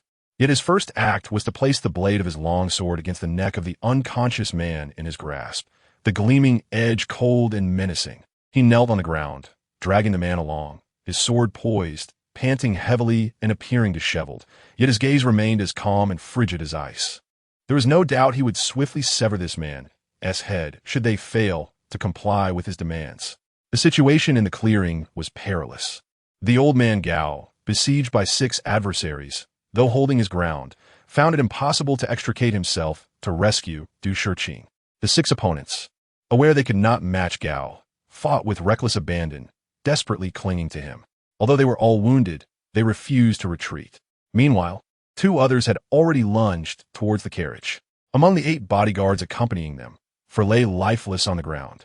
It seemed only a moment before they would breach the carriage and seize Du Shiqing. Yet in that instant, the tide shifted dramatically. All combatants, mid-fight, froze as if ensnared by an unseen force, staring in disbelief at the young man who had suddenly emerged, rendered speechless for a moment. This youth appeared disheveled, his garments torn, struggling to catch his breath, with blood staining his lips, resembling one on the brink of collapse. Had he merely emerged to shout, the next moment would surely have seen blades drawn against him. However, the individual he held aloft made it clear that he was not to be trifled with. His breaths were labored, yet the sword in his grasp remained unwavering. His eyes glinted with lethal intent. Release him. The lead masked figure immediately recognized the man in Chiang's grasp and roared in sheer rage. At that moment, a sense of disbelief washed over him. How could this happen? Wasn't he the commander under stringent protection? 100 iron-blooded warriors, including 8 martial masters, 20 warriors, and the rest all martial apprentices. The weakest among them had already attained a rank. With siege crossbows and 50 skilled archers, such formidable strength was akin to draining an entire battalion. They had anticipated this would be a decisive strike, obliterating the renowned healer here. How had the commander ended up in the hands of the enemy? In the pitch-black night, amidst the dense forest, the commander was ensconced in the very center, shielded from all sides. How could he possibly be here? Release him? Chiang gasped heavily, a chuckle escaping his lips. If you were in my position, would you let him go? You merely captured an inconsequential pawn among us, yet you dare to threaten us? How absurd! Though the leading figure felt a surge of urgency, his tone had calmed. An inconsequential pawn? Chiang laughed heartily. So he is merely a minor character? With a sudden flick of his wrist, he drew the sword's edge across the man's shoulder, causing blood to spurt forth. You! Shock flickered in the eyes of the masked figures, one stepping forward in concern. What are you doing? The leader of the masked men roared in fury. Chiang, sword in hand, cast a sideways glance at him, feigning annoyance. Your remark about him being a minor character has left me rather disheartened. I can barely hold my sword steady now. Besides, if he truly is just a minor character, then you may continue what you were doing. Let us be clear on our roles. You kill him, and I'll take care of this one. With that, he spun the long sword in his grip, resolutely driving the blade into the arm of the man he held. Chiang's eyes sparkled with mockery as he provocatively gazed at the leader of the masked figures, allowing the blood to flow down the sword and onto himself. Hold on. The leader of the masked figures could no longer contain himself, stepping forward to inquire. What are your demands? Very simple. Retreat. Allow us to pass. Chiang's breathing finally steadied as he slowly rose, dragging the unconscious man with him, swaying slightly. As long as we're safe, I'll release this minor character. At the mention of minor character, he emphasized each word, deliberately slowing his tone, imbued with derision. Withdraw your sword first. The leader of the masked men exclaimed, his voice trembling with anger. What sort of hero torments others like this? I am neither a hero nor a righteous man. Chiang replied coldly as he slowly drew his sword. My only aim is to reach Taiyuan City safely and quietly. Nothing else matters to me. I agree. The masked leader replied decisively. But how can I trust you? What assurance do I have? Chuyang retorted easily. I have yet to unveil your mask. Is that not enough? The masked man shuddered, acknowledging, indeed, that is sufficient. The fact that he had not removed his mask indicated a desire to avoid escalating the situation, leaving both sides with an avenue for retreat. Had he unveiled his identity as a general, it would have been inevitable for him to be recognized, leaving only the path of murder to silence him. Moreover, the most pressing concern was that as long as the flame blade sex Gao Weicheng intended to flee, there was nothing he could do to stop it. Du Shiqing had earnestly invited him to Taiyuan Kingdom, with permission from Zhao. Should Gao Weicheng escape and publicize this incident, it could spiral into a serious diplomatic crisis between the two nations, branding him and his men as traitors of Taiyuan. The consequences were simply unfathomable. Chapter 53. The scorn of the Nine Tribulations soared with a wave of his hand. The leader let out a sharp whistle. Instantly, around 80 to 90 masked men aligned into formation, creating an imposing wall of steel before them. The atmosphere was thick with the aura of their elite prowess. Gao Laotu and the remaining 4 guards felt as if they were in a nightmare. As the situation grew increasingly precarious and despair loomed, Chu Yang unexpectedly seized a man, declaring for both parties to cease hostilities. Remarkably, the opposing faction complied. It was only then that they realized the captured individual was the commander of this troop. What incredible fortune, they thought. In a critical moment, he had infiltrated the enemy camp, captured their leader, and returned with an air of composure, single-handedly altering the course of events. Was this a myth or a legend? Such feats were unheard of in reality. The onlookers' gazes towards Chu Yang shifted dramatically. I have a matter to discuss with him, the masked leader stated, eyeing Chu Yang. I need to confirm that he is still alive. Not a problem, Chu Yang replied readily, striking the man on the back, sending a chill coursing through him. The man jolted awake, furious upon realizing his predicament. What are you waiting for? Kill them, he shouted, struggling. Do not concern yourself with me, he cried. Why worry about my life at this moment? Your mask remains intact, Chu Yang gently reminded him, and you have already lost. In this situation, even if you commanded your men to perish with you, do you truly believe they would comply? The man fell silent, his anger boiling. Who are you to declare my defeat?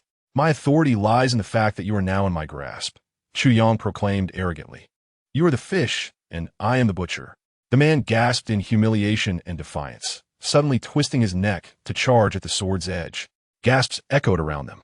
With a cold smirk, Chu Yang effortlessly pivoted the man's body and delivered a swift kick to his rear, threatening, if you do not comply, even in death, I will unmask you, strip you bare, and hang you from the flagpole in Taiyuan City. You may test my resolve. The man trembled, finally subdued, though unafraid of death. The humiliation Chu Yang threatened was intolerable. His esteemed reputation in Taiyuan Kingdom, along with his family's honor, could not withstand such disgrace. Very well, he sighed heavily.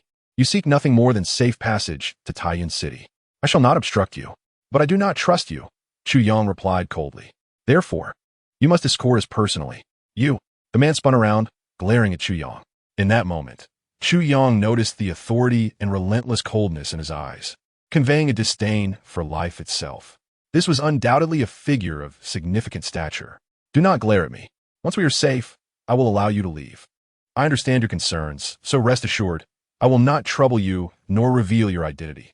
Not even to myself, Chu Yang assured calmly. I do not trust your promises, but now you have no choice but to trust me. He paused, stating flatly, you have no other options. The man glared at him for what felt like an eternity before huffing dismissively and gesturing, you all may leave. I will accompany them for a while. Big brother. The leader of the opposing masked men stepped forward, tossing his large blade to the ground, arms outstretched. Let me take my brother's place. I promise to obey you throughout the journey. Rest assured, while my brother and I may differ in weight, we will uphold our commitment. Get lost. The man holding Chu Yang roared, furious. You are infuriating me. When I return, I will annihilate your entire family. Do you dare to cause trouble before me? Get out. You all are still needed, he bellowed. Under his relentless scolding, the opposing group hesitated, then reluctantly retreated. Listen well. If you dare harm a hair on my brother's head during this journey, I will pursue you to the ends of the earth, even if it means sacrificing my clan. The masked leader warned fiercely before departing, glancing back multiple times. Once they had vanished into the dense forest, Chu Yang finally felt the weight of exhaustion. He sank to the ground, trembling hands reaching into his robes for the purple crystal essence, eager to channel energy for restoration. However, a powerful will surged forth as the sword spirit of the Nine Tribulations sword emerged, thwarting his intentions. Chu Yang was at a loss for words, cursing inwardly. You did not assist during the battle, and now you prevent my recovery. I did not utilize the power of the Nine Tribulations sword in that fight. How could I help you? I merely aided you, not commandeered your body. In both body and will, you, Chu Yang, remain the master, not the Nine Tribulation sword. This is something you must understand. Furthermore, only through the effort of regaining vitality at your limits can you break through and enhance your prowess. Relying on that worthless jade to recover will yield no breakthroughs. Chu Yang had not anticipated the sword as sudden emergence, nor its lengthy admonition, leaving him momentarily stunned. Amethyst chrysoprase, a treasure beyond compare. Yet, in the words of the sword's spirit, it has been reduced to nothing more than a cumbersome and unsightly stone that fails to provide warmth in winter or coolness in summer. Once you unravel the mystery of your origin, I shall be the first to devour this wretched gem. To possess such energy and yet be powerless to absorb, it is truly vexing. The sword spirit expressed its indignation, but before Chu Yang could respond, it lapsed into silence. What the hell? Chu Yang was left dumbfounded. So this fellow has long coveted the chrysoprase. You can absorb it now. No one is stopping you. Chu Yang ventured cautiously. And what will you do to find your parents?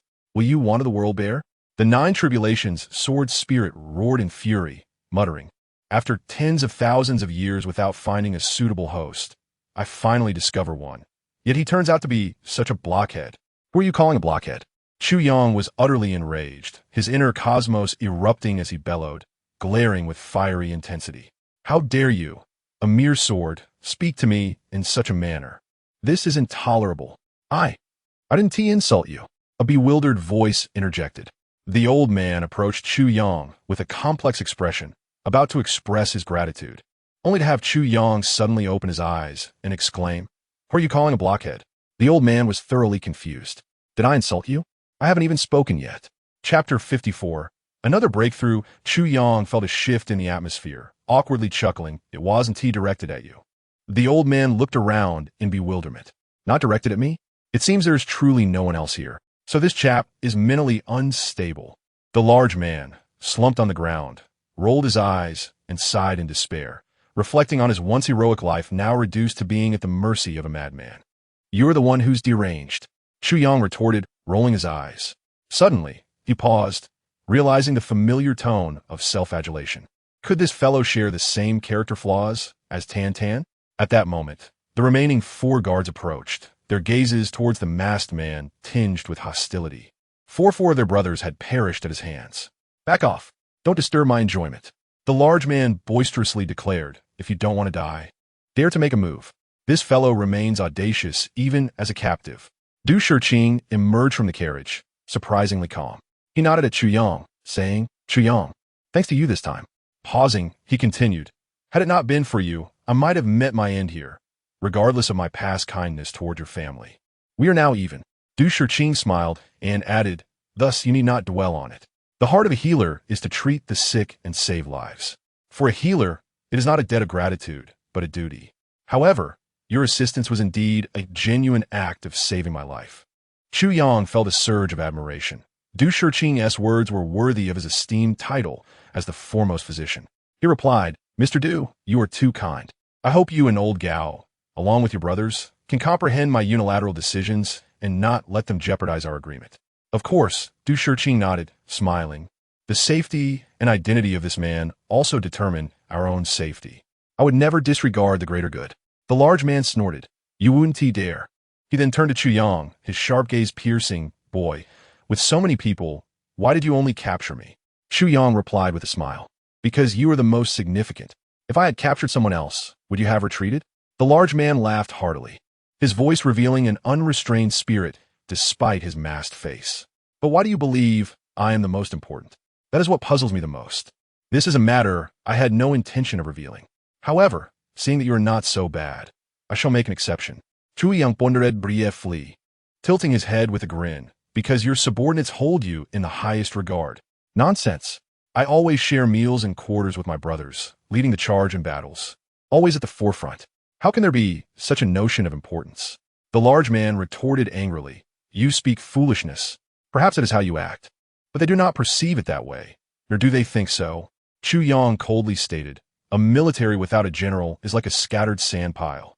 Yet if a general insists on leading from the front in every matter, he becomes the greatest hindrance to the army, the primary cause of defeat." He looked at the large man with a hint of sarcasm. Although this general believes he does well, he remains unaware that his very excellence leads the entire army down a path of certain doom. The large man's eyes reflected contemplation as he asked, "Then how can we avoid conflict? A leader without authority will never be a good leader. Conversely, a leader who is overly authoritative cannot become an excellent general. There must be a balance." Chu Yang said with a faint smile, "I have never been a general nor led troops, so I cannot advise you on where that balance lies." The large man suddenly fell silent, bowing his head in deep thought. After a long moment, he lifted his gaze, solemnly declaring, "I have learned much." Chu Yang found himself intrigued by this captor. Though he appeared rough, he was insightful. His martial prowess was not high, merely at the level of a warrior, perhaps a 4th or 5th rank, but he commanded 8 martial masters as his subordinates. The distinction between a warrior and a martial master is vast, and leading a group of subordinates who are far superior in skills is fraught with challenges. Yet this man managed to earn their respect and loyalty, indicating his exceptional qualities. Furthermore, he was loyal and maintained strict discipline, suggesting he held considerable esteem within his ranks. Such leaders are rare in the Iron Cloud Kingdom. He must be preserved. As Chu Yang contemplated, he glanced at the 4 fallen guards and the sorrowful expressions of the remaining few, sighing at the inevitability of fate. Observing the enemy captured, they remained helpless. Perhaps this is the nature of conflict between nations. However, Chu Yang felt a degree of disdain. Now, as an outsider, he held no close ties to either side. Undeniably, Du Shiqing was a good man. Yet his objectives contradicted Chu Yang's own goal of reversing fate. The illness of Tai Shiqing directly impacted the rise and fall of the Iron Cloud Kingdom. Should the kingdom fall, the Tianwai Tower would surely follow. If Tianwai Tower faltered, Chu Yang's master and brothers would inevitably perish, and even Mo Qingwu would not escape such a fate. Thus, although Du Shiqing was a good man, Chu Yang could not lend his support. The assassins across from him might not be villains. Their goals aligned with Chu Yang's own. He could not kill them.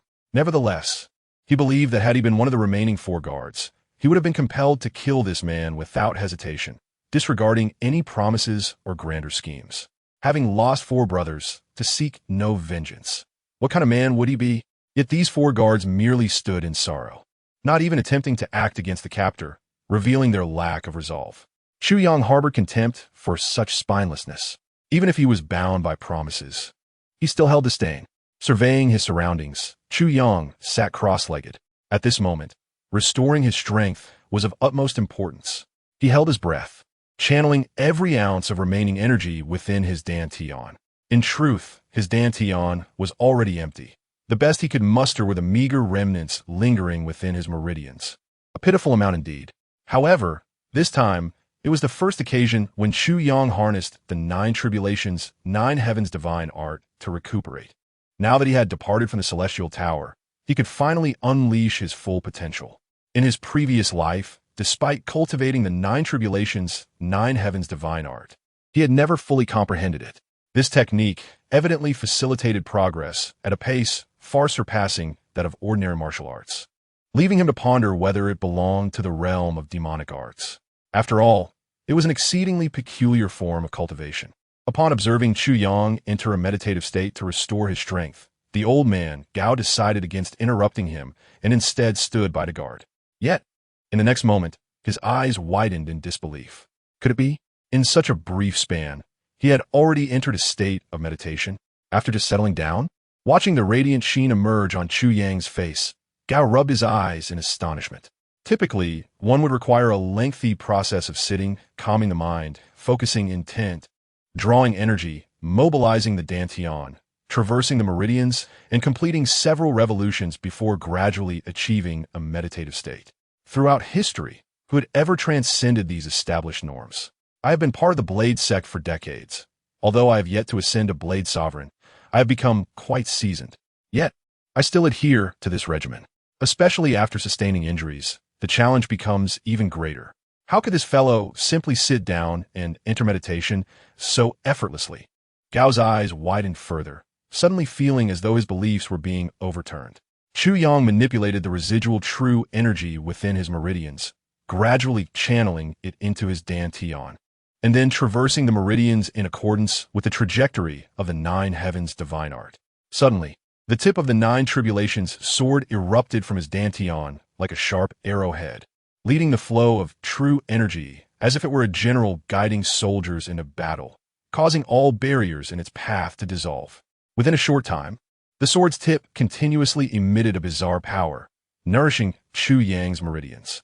The golden blood ginseng, which had been quietly supporting the inner walls of his meridians, suddenly awakened at that moment, merging completely with Chu Yang's energy pathways.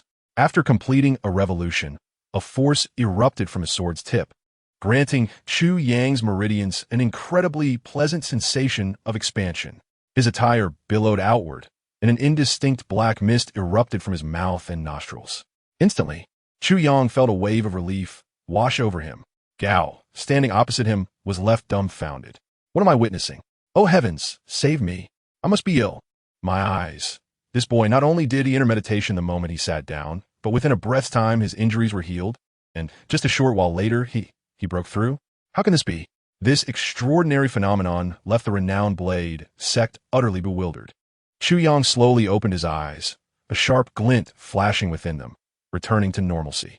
Yet the moment he did, the burly man who had been observing him and Gao both felt a sharp pain in their eyes, as if a searing steel needle had pierced their vision. These two were typically lawless individuals, but in that instant, they felt an inexplicable fear rising from their hearts toward this youth, as if an ancient demon had been unleashed from its seal, descending upon the mortal realm with an overwhelming ferocity. Once more, he had broken through, reaching the 4th level of martial artist. If Gao had known this fellow had only recently broken through to the 1st level of martial artist just 4 or 5 days prior, he might have truly been left agape, possibly even succumbing to a heart attack in disbelief. Such a breakthrough. I cannot fathom this. Despite feeling this way, Gao's eyes remained wide, his hands trembling, utterly perplexed. His gaze toward Chu Yang was filled with envy. Truly, it is infuriating to witness such disparity. For me, each breakthrough feels akin to a torturous struggle, whereas this lad seems to revel in it. How does it feel? Gao asked, his heart in turmoil. You have just broken through to the 1st level. Chu Yang smacked his lips, furrowing his brow. Why is it so slow? This doesn't feel right. Gao stumbled, trembling slightly before inquiring, when was your last breakthrough? He thought perhaps this fellow had been ensnared in this bottleneck for several years. If that were the case, it would be somewhat understandable. Chu Yang scratched his head, rolling his eyes uncertainly. It should have been 4 days ago, or maybe 5. That seems like a long time. Something feels off. Gao rolled his eyes, his lips quivering, extending a bony finger that trembled as he pointed at him. Suddenly, he collapsed onto the ground.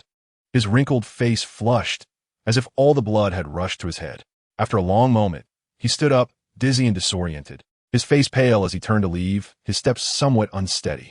Chu Yang, perplexed, asked old Gao, what is wrong with you? Gao, moving as if in a dream, murmured, I need to sleep. I haven't rested in days. I must be hallucinating.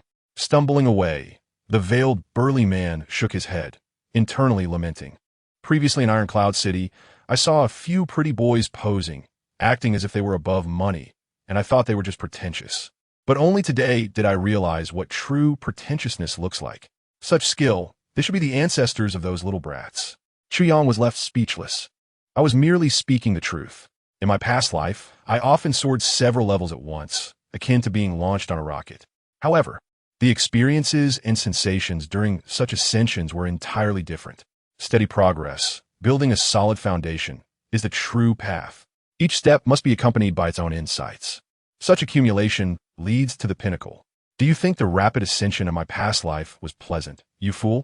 If I hadn't been suppressing you, you would have already advanced by now. Why couldn't you reach the pinnacle in your past life? It was due to your lack of gradual understanding. A single gulp cannot make one a glutton. The only outcome is a fatal overindulgence. Do you comprehend, fool? In his mind, a haughty voice derided him, filled with disdain and frustration. Chu Yang Bao said, Su Denli and Li Kinet. Indeed, Martial arts cultivation mirrors the journey of life. Gradually understanding and accumulating knowledge is the rightful path.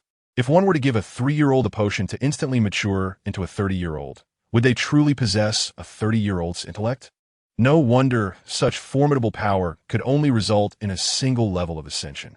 It turns out the 9 tribulations sword had been deliberately suppressing him, allowing time for his comprehension. You're still dawdling. Should you hurry and find some supplements? With such an ant-like pace, when will you become formidable? Supplements? Chu Yang pondered, bewildered. What kind of supplements? Something like 7-star white jade orchid, 9-leaf spiritual ginseng, or perhaps the ethereal purple Ganoderma, or 10,000-year yellow essence would suffice. Failing that, any of the following would do. Purple crystal jade, Xianjin iron, stardust steel, nightmare silver, and diamond sand. Just a few thousand pounds of each would be enough. Chu Yang trembled, suddenly collapsing to the ground, cursing aloud. What the hell are these things? Do you think they are as common as cabbages? These are legendary items. Discovering just 1 or 2 is a monumental stroke of fortune, and you expect thousands of pounds? Are you dreaming? Both Gao and Du Shiqing, who had wandered far off, turned in surprise to gaze at the suddenly enraged Chu Yang, completely baffled. The burly man across from Chu Yang erupted in anger. Nonsense. I merely wanted a few pounds of beef. Do you understand I am hungry? Do you really think I'm some captive? Nonsense. What legendary items? Is your beef a legendary item? You uncouth bumpkin. The man was indeed hungry and was making requests to Chu Yang. With a swift turn of his head, Chu Yang bared his teeth and shouted angrily, "Shut your mouth. If you dare to utter another word, I will strip you bare and drag you into the herd of horses, positioning you to feed them aphrodisiacs." In that instant, a fierce glint flashed in Chu Yang's eyes. Upon hearing these words, the burly man trembled violently, staring at him in despair with a pale face. He was seething with rage, but dared not retaliate, finally realizing the extent of the rogue he had fallen into the hands of. Could a sane person utter such words? These were essential elements for upgrading to the 9 Calamity Sword. In his consciousness, a voice chuckled merrily. "Stinky brat, let me tell you. First, bring back some good items to unlock the space of the 9 Calamity Sword. You will be in for a surprise. You are indeed quite useless, having not yet activated the sword's innate abilities after all this time." The space of the 9 Calamities Sword? Chu Yang was taken aback. Indeed, the space of the 9 Calamities Sword. Wait a moment. So, you are not the sword spirit? Chu Yang asked in confusion. Correct. I'm the 9 Calamities Sword. However, I cannot yet merge with it. The voice replied, filled with frustration. Damn it, it's one thing to test the swordmaster. But why must the sword and soul be separated? Damn it, damn it. Who? Chu Yang felt his heart race.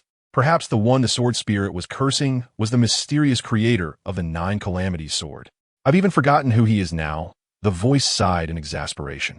Only when you acquire the 7th severed sword will the sword spirit merge with you. I must regain all 9 segments before I can fully restore. Be patient in your search. Those items are not hard to find. They are abundant in this world. But what if I cannot find them? Chuyang asket weakli. The 9 Calamities Sword will not be destroyed. You can search slowly, even if it takes 10 or 20,000 years. You will surely find them. After the sword spirit finished speaking, it fell silent. 10 or 20,000 years. Chu Yang felt overwhelmed, his head spinning. Meanwhile, it was Monday, and he was asking everyone for votes and support, urging them to climb the rankings step by step. Additionally, I welcome thoughts from readers in the comment section. I read them daily and hope to see your insights, which will inspire me. Let us together create a magnificent tale in the 9 heavens. Today, there will be 3 updates. Chapter 56. Nothing cannot be devoured. Restoring the 9 Calamities Sword seemed straightforward, but it was now thousands of years later. It might have been easy thousands of years ago when those items were everywhere, but do you know how difficult it is to find them now? Isn't this driving me to desperation? Hey, I need to eat. The burly man called out again, but this time his tone was much softer. Even a captive needs to eat, right? You can't just leave me starving. Shut up. Chu Yang was extremely displeased and suddenly seized his collar, gritting his teeth as he menaced. Don't think for a moment that I wouldn't dare to kill you. The only reason I haven't is that you still have some slight use. But if you were down my patience, cutting off your head is not a difficult task. Don't think I'm afraid of death. The burly man shouted in anger, but upon seeing the sinister glint in Chu Yang's eyes, he shivered and fell silent. Goodness, this man is a demon. As the saying goes, a hero does not suffer immediate loss. Chu Yang stood up and walked to the fire, casually chopping off a horse's hind leg, skewering it on 2 arrows planted in the ground, and then roasting it over the fire. The flickering flames cast an eerie light on Chu Yang's face, creating an inexplicable atmosphere. With a plop, Chu Yang tossed the roasted horse leg in front of the masked man. Eat. The horse meat is too sour. I want beef. The burly man exclaimed in rage. Beef? You look more like horse meat. Chu Yang sneered at, eat it or not. He turned and walked away. The man felt a lump in his throat, nearly choking with fury. He gazed at the horse meat, desperately wanting to throw the dark, unappetizing thing to the ground. Yet he understood that if he did so, he would inevitably starve. This man would never show mercy. With a sigh, he bit into the horse leg, chewing vigorously, the sound of his teeth clashing echoing as if he were not chewing meat, but the very essence of this Chu Yang fellow. Meanwhile, Chu Yang was collecting the arrows from the ground. He intended to clear a space to pitch his tent and get a good night's sleep. However, after gathering a few arrows, a strange expression suddenly appeared on his face. He then produced a tent, surprisingly choosing to set it up in the densest area of arrows rather than clearing them away. This perplexed everyone. Inside the tent, Chu Yang was shocked beyond belief. While collecting the abandoned arrows, he felt a keen reaction from the tip of the 9 calamities soared within him. At that moment, the tip surged through his meridians to his fingers, and upon contact with an arrow, there was a subtle snap, and the arrow in his hand was instantly reduced to dust. Yes, dust. This was an arrow forged from high-quality steel. Such arrows possess the greatest lethality and the longest range, as their front half is made of premium steel, while the back half is crafted from fine ironwood, with the tail end maintaining balance. Yet, upon Chu Yang's touch, that fine steel was silently obliterated. How could he not be astonished? Once the tent was finally set up, Chu Yang dove inside. He stared at the myriad arrows on the ground, wide-eyed, and tried touching them again with his fingers. Indeed, the tip of the 9 calamities soared within him suddenly emitted a pulling force, and soon a tiny glimmer of iron filings appeared at the tip of his fingers, while that half-steel arrow transformed into dust. What is happening? I've never heard of the 9 calamities sword having such a function. Chu Yang's eyes widened. As he continued to touch the arrows, every one of them turned to dust, and the iron filings in his hand coalesced into a small iron ball, about the size of a fingertip. Upon examining it with his internal vision, he found that the tip of the 9 calamities sword, once shining brightly, now had a small blackened spot that was barely noticeable. What could this mean? Chu Yang pondered. This is fine iron, pure iron. The voice within his dantian lazily explained. What the 9 calamities sword devours is the essence of iron. What remains after the 9 calamities sword consumes, it is fine iron. Although slightly inferior, is still the best of the best compared to regular steel. This is the benefit of the master of the 9 calamities sword. The voice added, pausing before continuing.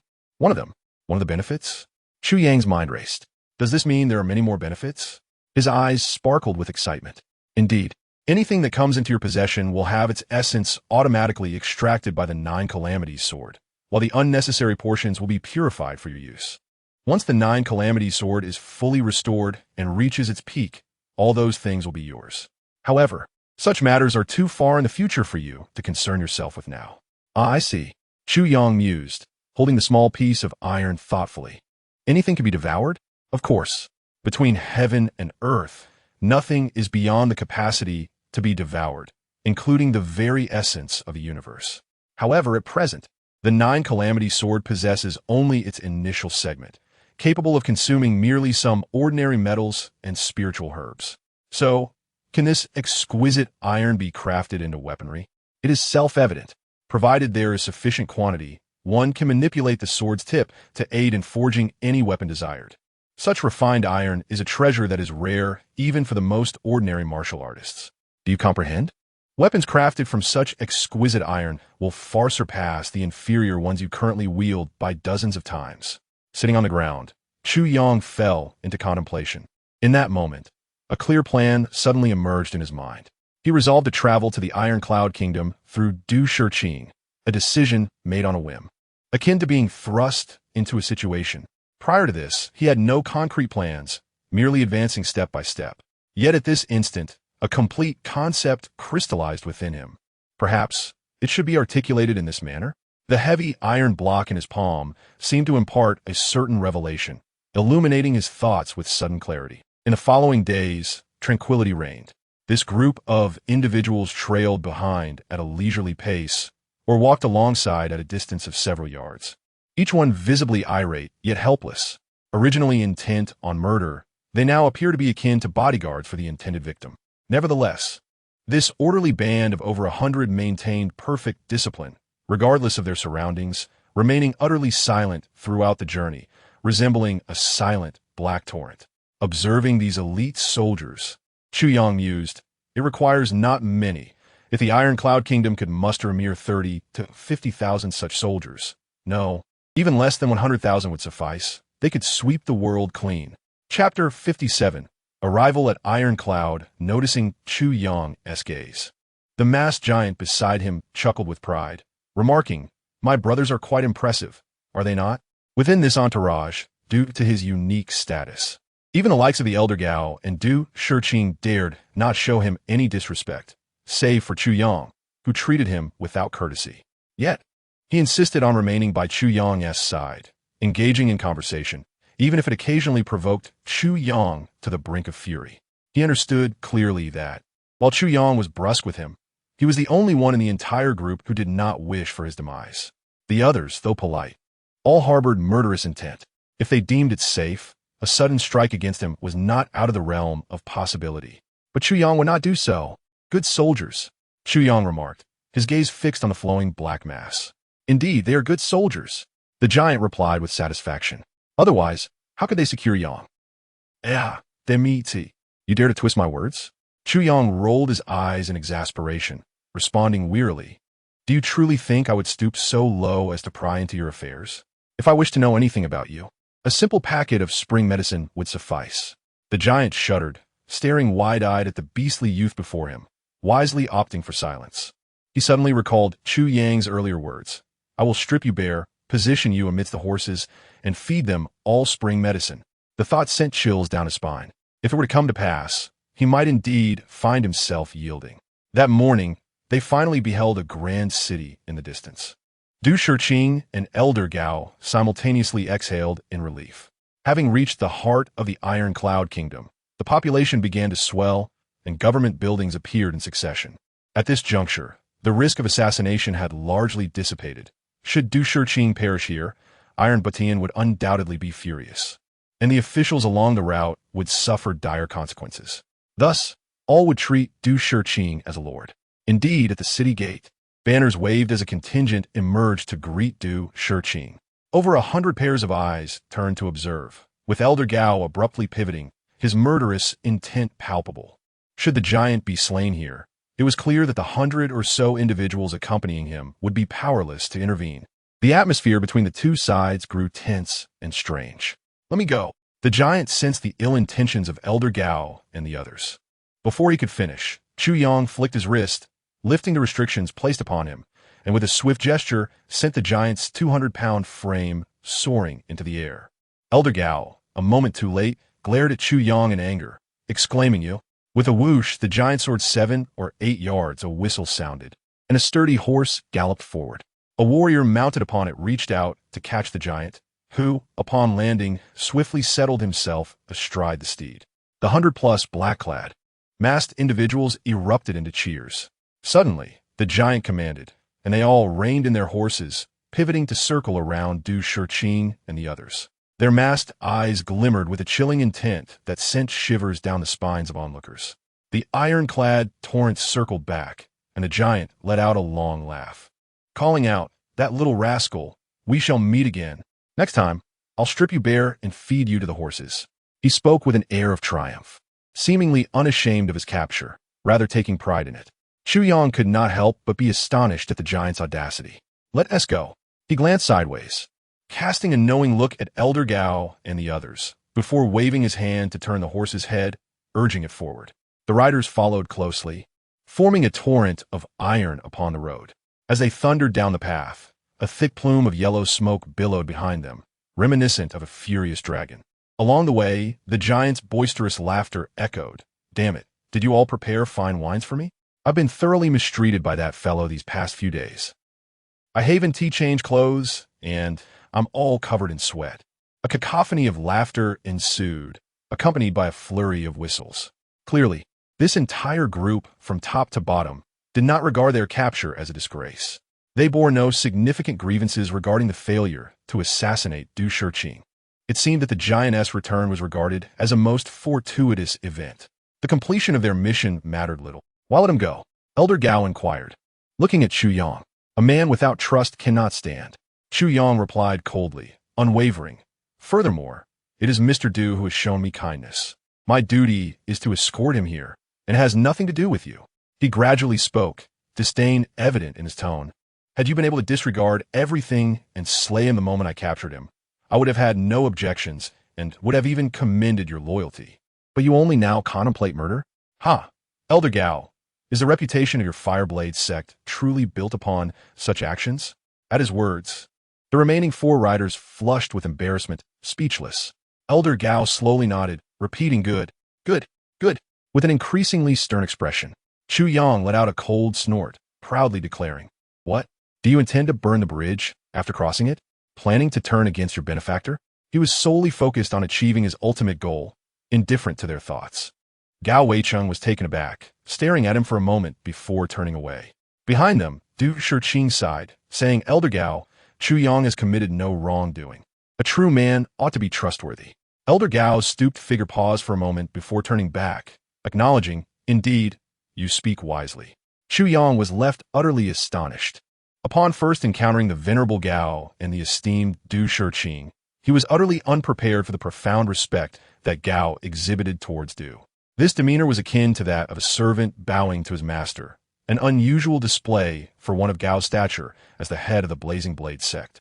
While outwardly manifesting indignation, Chu Yang's mind was a whirlwind of contemplation. Could it be that Du Shiqing possesses some extraordinary qualities? After traversing for 2 more days, they finally arrived at Iron Cloud City. The various states and counties along the way warmly received Du Shiqing and his entourage. Yet Gao and his companions gradually grew indifferent toward Chu Yang, eventually harboring a sense of disdain for him. He seemed like a solitary wolf, estranged from the pack. Unperturbed, Chu Yang remained disengaged, engaging daily in discussions with Du Shiqing on medical matters. Their journey proved to be enriching, as Chu Yang's exceptional insight often brought refreshing perspectives to Du Shiqing. Thus, the two continued their discourse with great enthusiasm, and Chu Yang seized the opportunity to delve into this unfamiliar realm of knowledge, regardless of whether he would one day traverse battlefields or wander the world. Such life-saving knowledge would inevitably prove invaluable. The movements of Du Shiqing were communicated to Iron Cloud City thrice daily with great urgency. It was said that the Crown Prince, Tai Butian, would personally greet Du Shiqing upon his entrance. Such an honor could not be regarded as anything less than grand. As they approached Iron Cloud City, 30 miles distant, the city's banners waved proudly. A procession emerged from the city gates, forming 2 lines extending for 5 or 6 miles. Suddenly, a cavalcade of knights surged forth, creating a torrent as they galloped along the main road, halting only 10 miles out. As the formation parted, a young man clad in white appeared, a vision akin to a snow blossom blooming amid a frozen expanse, graceful and striking. Chapter 58, An Encounter Beyond Fate. This young man, Tai Butian, adorned with a crown of purple jade and a visage of white jade, possessed long brows that met his temples and piercing, phoenix-like eyes brimming with authority. Draped in a flowing white cloak that enveloped him entirely, he appeared delicate, yet exuded an aura that contradicted his fragile appearance. There he sat upon his steed, projecting an undeniable sense of dominion over the world. At this moment, he awaited Du Shiqing's arrival with calm patience, his right hand resting lightly on his brow. Squinting towards the distant road, dust began to rise in the far distance, accompanied by the faint sound of wheels. They were approaching. With a swift movement, Tai Butian dismounted, his cloak still billowing around him. Though not particularly tall, he commanded a presence that belied his stature. Surrounding him were numerous guards, their eyes gleaming with vigilance, hands poised over their sword hilts, forming a protective perimeter that would safeguard him even against a martial emperor's assault. Meanwhile, Du Shiqing found himself enveloped in astonishment. "Mr. Du, you have safely arrived in Iron Cloud." I must take my leave now, Chu Yang declared, bowing solemnly, his tone grave, akin to a hero retiring after achieving his quest. Du Shiqing was taken aback. He had not anticipated that Chu Yang would choose this moment to bid farewell. Was his journey merely an act of escorting him out of gratitude, without ulterior motives? Gao and his 4 attendants were equally startled, gazing at Chu Yang in disbelief. Resolutely, Chu Yang cast a final glance at Du Shiqing, disregarding his pleas, and turned away. His solitary figure, imbued with an air of freedom, seemed to exude relief as if he had accomplished a paramount task. Watching him fade into the distance, a subtle sense of shame washed over the onlookers. They realized they had misjudged him. His sudden appearance and unwavering support had been pivotal. Without him, their party would have perished in the dense forest. Yet, at the moment of their success, he chose to depart. Just days prior, they had nearly clashed with him. Such ingratitude seemed unfathomable. Chu Yang's departure solidified the image of a selfless hero in the minds of Du Shiqing and his companions.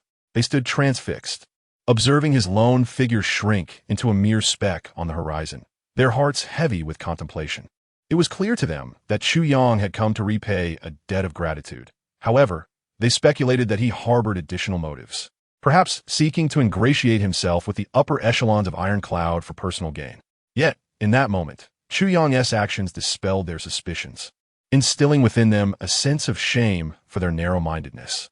Unbeknownst to them, his departure was a strategic move to further his own plans. Chu Yang understood that accompanying Du Shiqing into the city would merely secure him a position among Tai Butian's many advisors, forcing him to bide his time for recognition.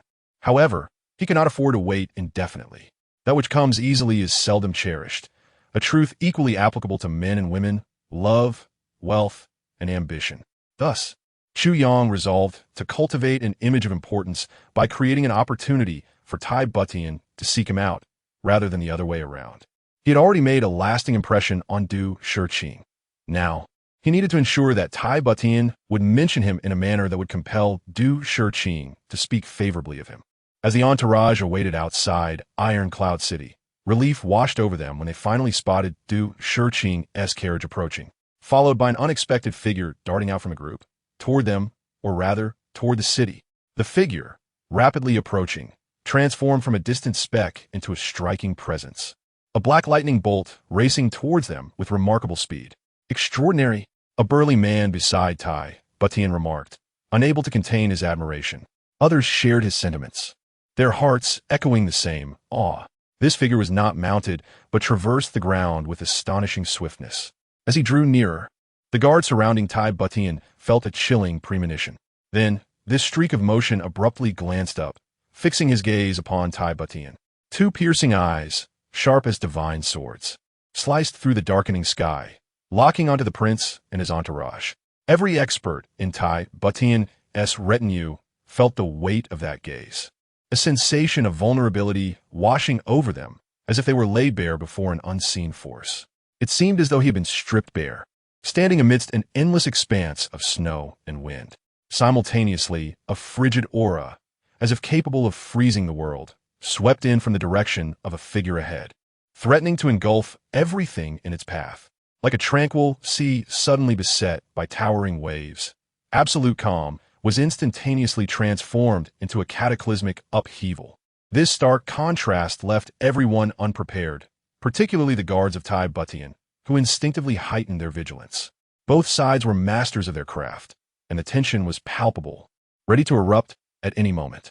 However, the figure ahead seemed to sense something amiss.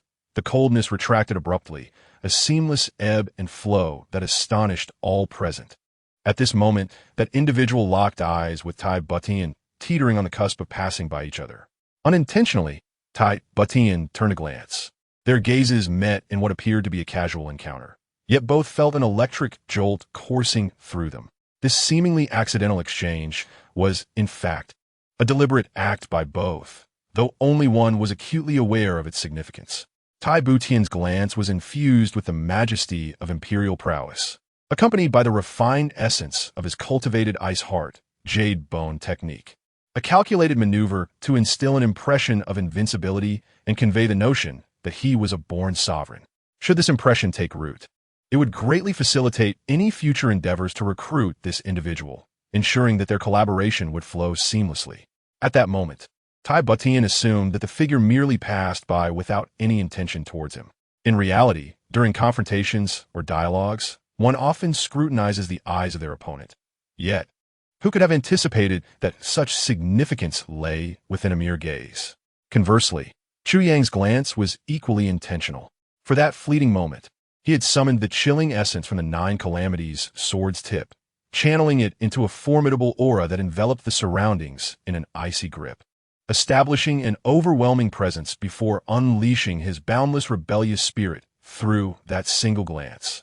That gaze was destined to leave an indelible impression on Tai Butian.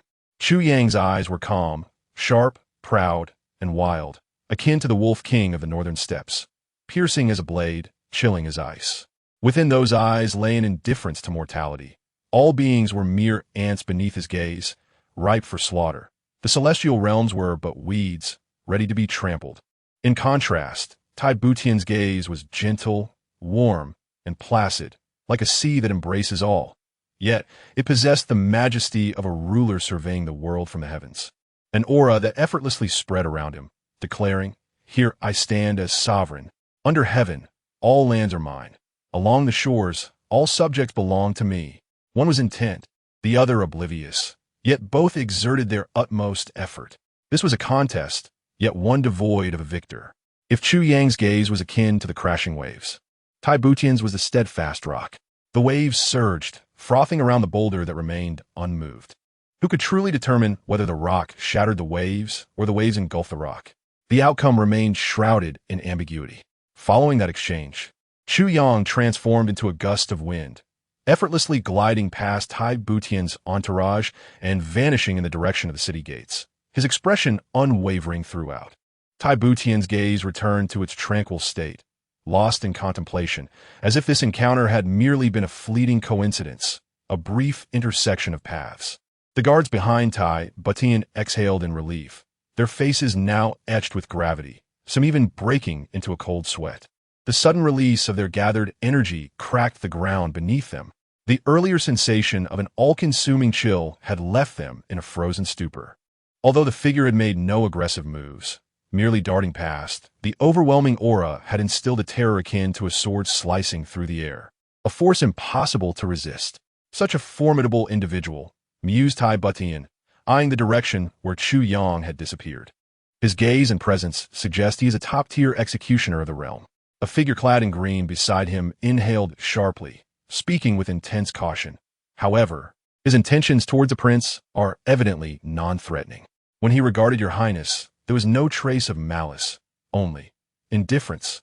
At this, the surrounding guards exchanged knowing glances, realizing that before a prince with such grandeur, the figure's dismissive demeanor spoke volumes about his composure and resilience. Despite racking their brains, they could not identify anyone in the martial world who matched this description. This individual appeared remarkably young, no more than 17 or 18. Yet none of the promising youths they could recall fit his profile. Who could he possibly be? Oh, a faint smile graced Tai Butian's alabaster face as he mused. A formidable individual is often an intriguing one. If he does not consider me his target, it is quite possible he is not an enemy. If he is not an enemy, could he potentially become a friend? Turning his gaze towards Du Shurqing's carriage, Tai Butian contemplated. That figure seemed to have come from the direction of Divine Doctor Du prior to this. No such aura was present, suggesting he must have originated from Du Shurqing's entourage. The others nodded in agreement, acknowledging the obvious truth. If such a master existed within Du Shurqing's ranks, he would undoubtedly be aware of it. Thus, he is heading towards Taiyin City. Tai Butian's eyes gleamed as he chuckled. Such talent cannot be overlooked. Send two individuals to see if they can catch up, but under no circumstances must they provoke a confrontation. The two men nodded, dismounting and galloping away towards the city gates.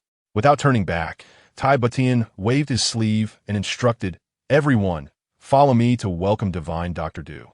As Chu Yang whirled past Tai Butian, vanishing into the distance, the shock within him lingered, unanswered questions swirling in his mind. How could this be? Why was he employing the Ice Heart Jade Bone technique? While it was not surprising that he could wield the Imperial technique, a legacy of Tai Yun's royal lineage, the fact that he too utilized the profound Ice Heart J-bone technique was baffling. Why? The ice heart, J-bone technique, was a secret art of a sacred clan. Its cultivation requirements exceedingly particular.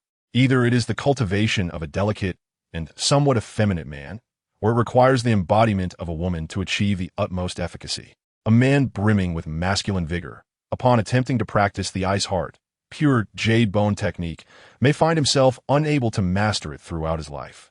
Chu Yang found it peculiar that, given the power and status of the Prince of Tianbu, one would think he could acquire any technique he desired. Why then? Did he insist on practicing this particular art? Regardless, this Prince of Tianbu left a profound impression on Chu Yang. Notably, his eyes were as clear as water, cold as ice, yet imbued with warmth and tranquility, encompassing the world unfathomably deep. Yet, what lingered most in Chu Yang's mind was that these eyes were so beautiful they seemed almost otherworldly. As Chu Yang pondered this, he couldn't help but chuckle softly to himself, judging by the prince's appearance. Though undeniably striking, his excessive handsomeness almost suggested a touch of effeminacy.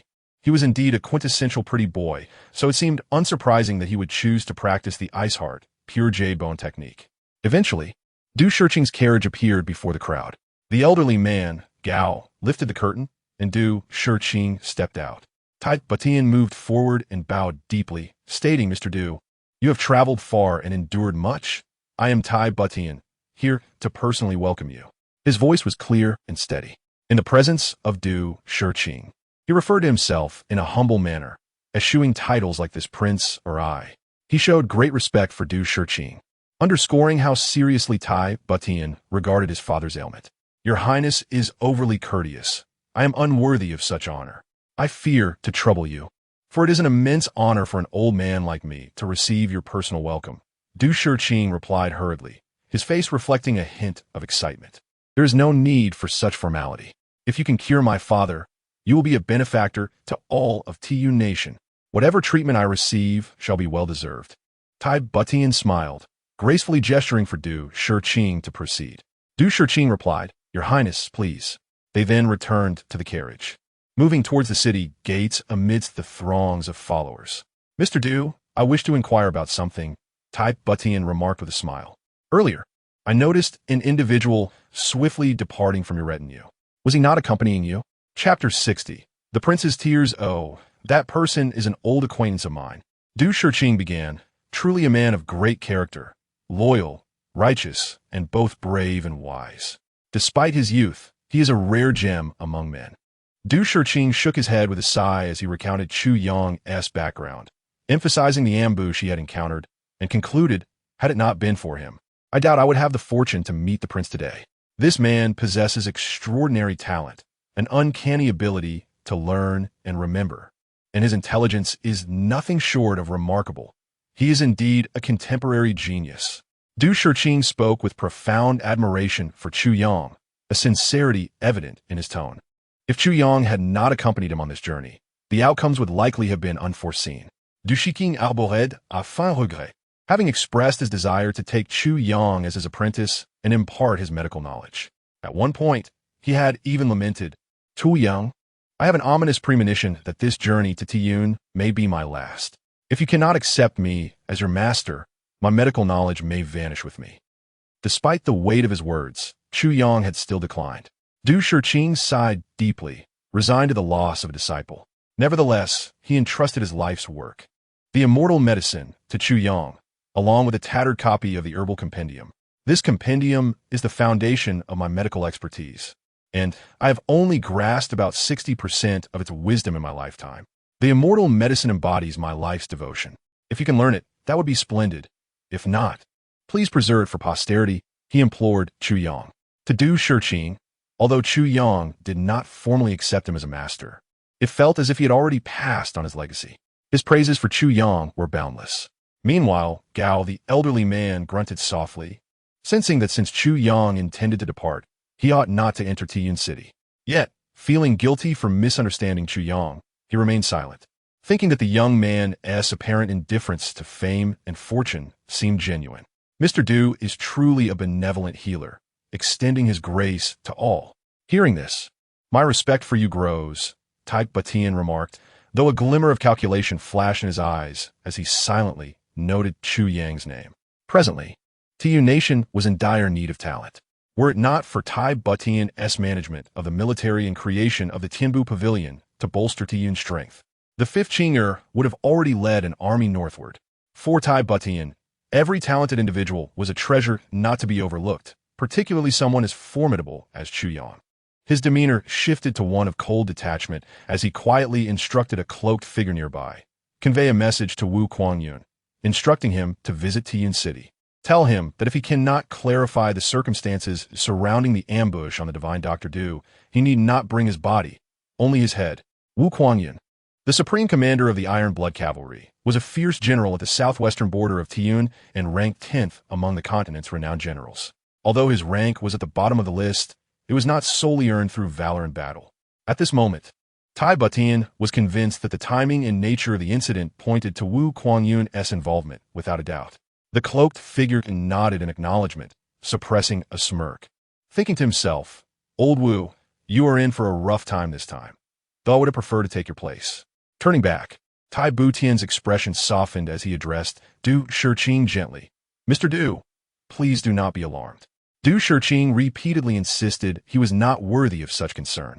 Yet, as he gazed at the warm visage of the prince, an unsettling chill crept up his spine, as if the guilt of a transgression committed years prior loomed over him under the prince's scrutiny. Was this Tiyun City truly to be his final resting place? He stared blankly at the towering city walls nearby, a flicker of confusion in his eyes. Then, he resumed his seat in the carriage, his expression composed. As they proceeded towards Tiyun City, whether it be fortune or misfortune, they had arrived at this point. Having acted, there would surely be consequences. A myriad of thoughts occupied each traveler's mind as they unconsciously quickened their pace into the city. Upon entering Tiyun City, Du Shiqing's carriage continued straight to the palace. Tai Butian could hardly contain his impatience, as his father's condition had worsened considerably. He longed for Du Shiqing to heal him immediately, setting aside all other considerations for the moment. Tai Butian was also aware that 5th Qing'er had likely orchestrated this situation to his advantage, allowing Du Shiqing to work his healing arts on his father, hoping to regain control over the power struggle. Yet, even knowing this was a trap, Tai Butian could do nothing but willingly step into it, for this was his father. More than just an emperor, he was a parent. That night, when Tai Butian returned to the Tianbu Pavilion, it was already late. 2 individuals had been waiting in the courtyard for quite some time. "Have you found that person?" Tai Butian inquired softly, rubbing his weary brow with his slender left hand. "Regrettably, we have not been able to ascertain his whereabouts since he entered Tiyun City. It is as if he vanished into thin air," one of the men replied, bowing respectfully. "Send more men to search," Tai Butian commanded. Tiexin rubbed his brow, sighed deeply, and shifted to massage his temples, adding, "Do not disturb the populace. Even the slightest support from the people is of utmost importance to Tiexin now. We must not provoke any unrest." "Yes," replied the man, then, with concern, continued, "Your Highness, you appear exceedingly fatigued these past few days. Might I suggest finding someone to help alleviate your stress?" "Very well. Let Lianxiang come to massage me," Tiexin acquiesced, though his demeanor betrayed an even deeper weariness. The 2 cloaked figures withdrew. Tiexin furrowed his brow, lost in contemplation, his features marred by evident worry. He recalled the words of Du Shiqing after visiting his ailing father. "Your Highness, the Emperor's illness is a chronic affliction, compounded by residual toxins that have seeped into his very bones over the years. Remedies are of little avail. I can only do my utmost and await fate." Tiexin sighed heavily. The phrase "seeped into the bones," remedies of little avail, resonated painfully within him. Could it be that his father truly had no hope left? The young palace maid, Lianxiang, entered quietly, hesitating to interrupt Tiexin's reverie, standing silently to the side. After a lengthy pause, Tiexin exhaled a deep sigh, and a glimmer of tears sparkled at the corners of his eyes. The crown prince was crying? The once indomitable figure, who bore the weight of the entire Tiexin nation, was shedding tears. Lianxiang felt a pang in her heart. Only those close to the crown prince understood the immense burden he had carried over the years, striving to match the grace of 5th Qing'er. The sacrifices he made were immeasurable. From childhood to now, Tiexin had scarcely enjoyed more than 2 hours of sleep each night. The lives of countless citizens rested upon his shoulders. The formidable might and brilliance of the Zhao Empire loomed over him like a mountain, enough to break anyone else. Yet Tiexin, with the resilience of youth, endured it all. He was utterly exhausted. He desperately needed someone to assist him. Chapter 61. The Bandit Matuozi? Tiexin sighed again, softly requesting, Lianxiang, please massage my temples. It seemed she had anticipated his need. However, Lianxiang understood that he had been lost in thought, oblivious to her presence. For Tiexin never displayed his vulnerabilities before anyone. He lifted his gaze to meet hers, and his eyes sparkled with clarity. In an instant, he transformed back into the majestic crown prince, ruler of Tiexin. Lianxiang nodded obediently and approached him gently. The crown prince was weary, profoundly so. Her only aim was to utilize her abilities to provide him with a moment of respite. Yet, after only a brief moment of massage, Tiexin suddenly recalled something and sat up. Frowning deeply, he pondered for a while before speaking. Send someone to check if the madman Bao Kuang Lei and Miss Wu Qianqian have retired for the evening. If not, invite them to see me. He remembered Du Shiqing's introduction of Chu Yang earlier in the day, wherein he had mentioned the abandoned disciple. The term abandoned disciple confounded Tiexin. Such an individual, regardless of the sect, would surely be regarded as a top-tier talent, cherished and nurtured, not expelled. The master of the Tianwai Tower, Wu Yunliang, whom he had encountered a few times, did not strike him as a fool. Was there perhaps some hidden agenda or ulterior motive at play? Lianxiang paused, then dutifully replied, yes. Tiexin reclined once more. Even as he lay, his pristine cloak enveloped him tightly, concealing any trace of his form. Moments later, Bao Kuang Lei and Wu Qianqian arrived. After a while, observing their departing figures, Tiexin lay back down, lost in thought. The Chu Yang they described bore little resemblance to the one Du Shiqing spoke of. Regarding the matter of the abandoned disciple, they were unaware of the details, only relaying that Chu Yang had killed his senior brother, severely violating the Tianwai Tower-S rules. The fact that he was not executed on the spot was already a display of extreme leniency. Tiexin's brow furrowed slightly, and after a long silence, he muttered indistinctly, "This Chu Yang is indeed intriguing." His voice was so low that it went unheard by anyone but himself. As Chu Yang entered the city gates, he swiftly changed his appearance, traversing a short distance before ducking into an alley, where he altered his guise once more. Emerging anew, he appeared in his 30s. With a robust build and a slight hunch, he moved forward step by step, perfectly embodying the guise of a hunchback. He did not wish to be found by Tiexin's men just yet. Instead, he aimed to accumulate as much capital as possible before revealing himself. After all, one could not attain status without strength and resources. Thus, Chu Yang resolved to begin amassing his capital boldly in broad daylight. Yet, his methods were somewhat unscrupulous. The allure of Tiexin's nation lay in its abundant mineral resources, particularly its vast deposits of fine iron ore. This was why Tiexin could afford such extravagance, with even the arrows of common soldiers fashioned from fine steel. It was worth noting that even in prosperous Zhao, soldiers' arrows featured only iron tips, while the shafts were crafted from bamboo or wood. Moreover, Tiexin's proximity to the northern grasslands fostered a fierce and robust populace. If Tiexin were not neutralized first, the Zhao Empire would feel a constant prickling unease in any military endeavor. As Chu Yang exited the alley, he encountered a rotund man approaching. With a chubby face, prominent ears, and a somewhat lecherous gaze, the man scanned his surroundings. Though his attire was not overly opulent, he walked with a slight hunch, revealing he was not a figure of significant power. His gaze flitted nervously, avoiding anyone but the young women around him, indicating a timid disposition. Chu Yang stepped forward, adopting a fierce demeanor, and seized the man by his collar. In an instant, he dragged him back into the alley as if he were a lifeless sack. Chu Yang's movements were swift. Outside, the fleeting silhouette of the loathed, rotund man vanished without a trace. The man, caught off guard, trembled in fear, his corpulent body quaking as he stammered, "Master, I have an elderly parent and young children to care for. Spare me your excuses." Chu Yang glotted fierce. "I am Matuozi from Awashan. Today, I entered the city to conduct business, and since you caught my eye, I shall show you a path to wealth." "Awashan? Matuozi?" The rotund man quivered at the sight of Chu Yang's hunchback guise, nearly fainting from fear. Suddenly, he blurted out, And master, there is no Wahwashan outside the city. Damn it. Chu Yang slapped him across the face. I don't care if they're S.A. Wahwashan or not. Tell me, do you want to live or die? Live? I want to live. The rotund man replied hastily. Please, spare me. I'll tell you everything about Tiexin City. Be detailed. Chu Yang commanded menacingly. If you miss a single detail, I'll extract every ounce of your fat and use it for lantern oil. He cracked his knuckles ominously, and the sound of popping joints echoed ominously, coupled with his fierce gaze, instilling terror in the man. It was imperative to ascertain the situation in Tiexin City. The rotund man crumpled to the ground, resembling a puddle of mud, his face streaked with tears and snot.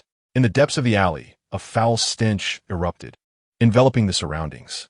After a brief interval, Chu Yang emerged from the narrow passage, pinching his nose, and took a long, desperate breath of fresh air. Goodness, I nearly suffocated, he exclaimed, overwhelmed by the unbearable odor. Eventually, the rotund fellow, shaken to his core, seemed to be suffering from gastrointestinal distress, repeatedly releasing flatulent sounds while awkwardly attempting to introduce himself. This left Chu Yang utterly exasperated. Nevertheless, it must be acknowledged that despite his lack of education, the plump man possessed a commendable familiarity with Ironcloud City. He meticulously detailed the city's layout from north to south and east to west, sharing insights about which streets housed particularly charming young women or which households boasted exceptionally beautiful daughters. His descriptions were vivid and explicit, covering every nuance. He spoke of a maiden with fair skin, a lady with an alluring figure, and others with enchanting eyes. He enumerated families with wealth and influence, the delineation of the city's criminal underbelly, and the distribution of mines outside the city. Chu Yang felt increasingly dizzy as the information poured forth. Eventually, he followed the plump man's advice and ventured far to purchase a map. Only after a considerable distance did the stout individual, trembling like a willow in the wind, emerge from the shadows, leaving a trail of an almost unbearable stench reminiscent of a public restroom, drawing surprised glances from passers-by. Chapter 62. The great thief who ever claimed that city dwellers were free from banditry was sorely mistaken. The notion was preposterous. Bandits do not discriminate between urban and rural environments. The stout individual lamented, shedding tears of frustration.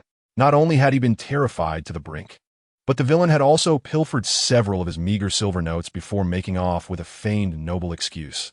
I act on behalf of heaven, doing good deeds to alleviate your misfortunes. Do not take it to heart. My intentions are pure. If such benevolence were commonplace, the world would be devoid of people. Friend, I have provided you with ample directions. Go find someone else to assist. Even if it leads you to those charming young women, I shall not lament. Just do not come seeking my help, as I am hardly affluent, the stout man prayed as he walked away. That very afternoon, Chu Yang left the city and made his way to the mines outside. He sought to procure iron, but soon realized that the 30,000 taels of silver he had received earlier sounded substantial. Yet acquiring iron was no simple task due to the stringent controls of the Ironcloud Kingdom. Reluctantly, he spent 10,000 taels to grease some palms and managed to acquire a significant quantity at exorbitant prices, leaving him with only a fraction of his initial amount. By the next evening, as Chu Yang gazed at a mere chunk of refined iron before him, he felt the sting of despair. With no alternative, he invested the remainder of his silver. In a flash, he transitioned from a wealthy man to a pauper, yet the sum remained woefully inadequate. Anger simmered within him, igniting a fierce determination. Money was paramount. After all, can a single coin truly drive a hero to despair? In the realm of Chu Yang, such a notion was laughable. The following night, a series of audacious robberies struck the affluent households of Ironcloud City. The thieves, remarkably skilled, navigated the darkened streets with ease, raiding home after home. By morning, the wealthy patrons awoke to find their vaults stripped bare, gasping in disbelief. The scene was reminiscent of a horde of mice invading a granary. Yet even the rodents would leave behind remnants. In contrast, these vaults echoed hollowly, devoid of any trace of their former wealth. Every treasure, every coin, had vanished without a trace, leaving behind only a layer of dust. The guards, oblivious, were left bewildered by the sudden loss. One of the afflicted, old Li, had hidden his silver notes under his pillow, only to be knocked unconscious upon discovering the theft. In a daze, he caught a fleeting glimpse of a hunchbacked figure. In each wealthy patron's vault, a message was inscribed declaring the audacious identity of the bandit. I am the one who robs the rich to aid the poor, known as the hunchback thief of Five Flower Mountain. A spirit of boldness and accountability permeated the missive.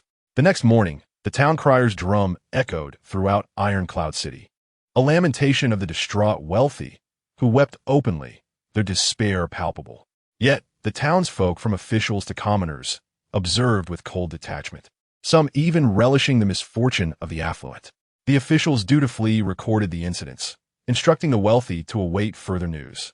The disdain for these miserly individuals was palpable, as they had previously turned a blind eye to charitable endeavors, citing financial woes while hoarding vast sums.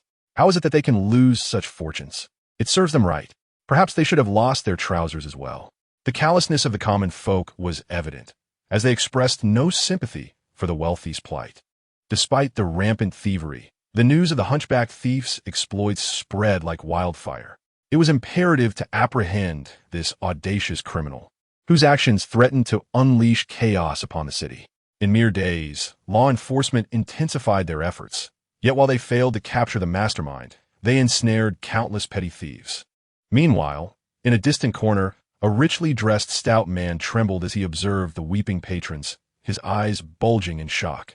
By heavens, it truly was the work of the hunchbacked thief. I can swear it. All the victims were those I had mentioned. Goodness gracious, the audacity of the thief is staggering. I am fortunate to have escaped capture. Otherwise, I too could have been among those lamenting their losses. In truth, Chu Yang's precision in targeting these miserly individuals was no accident. It was the result of the stout man's insatiable greed. In his desperation to survive, he had betrayed his associates to save himself, leaving behind only those who were truly honorable and philanthropic, whom he had never befriended. In a moment of panic, the words that slipped out were all about those he was most familiar with. Listening to the chorus of cries, the rotund figure hastily covered his ears, turned on his heel, and waddled back home, grumbling to himself. How absurd it was. He now considered himself among the wealthiest of that crowd. Let them look down on him for being poor. Now, who among them could rival his riches? Gratitude was owed to Ma Tuozi. 3 days later, Chu Yang, sporting a disheveled hairstyle, proudly opened his establishment on a bustling street just 2 blocks from the princess residence. This 3-story building had, only yesterday, been a tea house, but today it had undergone a remarkable transformation. 3 dedicated teams had toiled day and night to facilitate the move and renovation. The former owner of the tea house, though puzzled, had accepted a generous sum of 200 taels of gold without question, swiftly vacating the premises. After all, the tea house, along with its staff and equipment, was worth only 50 to 60 taels of gold. Thus, declining such an offer would have been foolish. Thus, the place now bore the name of Chu, under the stewardship of the affluent Chu boss. The signboard facing the street gleamed with the words Heavenly Soldier Pavilion, inscribed in resplendent golden characters that illuminated half the street in a gilded hue, dazzling and ostentatious. Flanking the entrance were couplets crafted from silver, gilded to perfection. The facade reeked of nouveau riche, immediately alerting any passerby to its garishness. The upper line read, "Cutting through iron like mud is no dream. Let your eyes be opened." The lower line proclaimed, "I possess divine weapons. Come quickly if you desire." The horizontal inscription declared, "No patience to wait." Leaning against the entrance was a sign, "Heavenly Soldier Pavilion, focused on wealth. If you lack gold and silver, do not enter." A starting fee of 10,000 taels of silver, 1,000,000 in gold, is not considered wealthy. Present your treasures, and satisfaction awaits you at the door. Not only was it brazen, but it also lacked sophistication, reflecting a certain ignorance. The lettering appeared haphazard, as if a drunken hand had scrawled them with a mouse's tail dipped in ink. True to boss sat upright, eagerly anticipating the arrival of clientele. This was akin to Jiang Taigong fishing. Those willing would take the bait. Of course, Chu Yang was unaware of this proverb, though a charming and knowledgeable figure named Feng Ling was well aware. Despite the exhaustion from several days of labor, Chu Yang was invigorated by the thrill of easy gains. How delightful it was to effortlessly acquire gold and silver. Robbing the rich to assist the poor seemed justified, especially when he had once been impoverished while they reveled in opulence. The opening of the Heavenly Soldier Pavilion left onlookers in shock. It was unprecedented, a business model that offended traditional norms.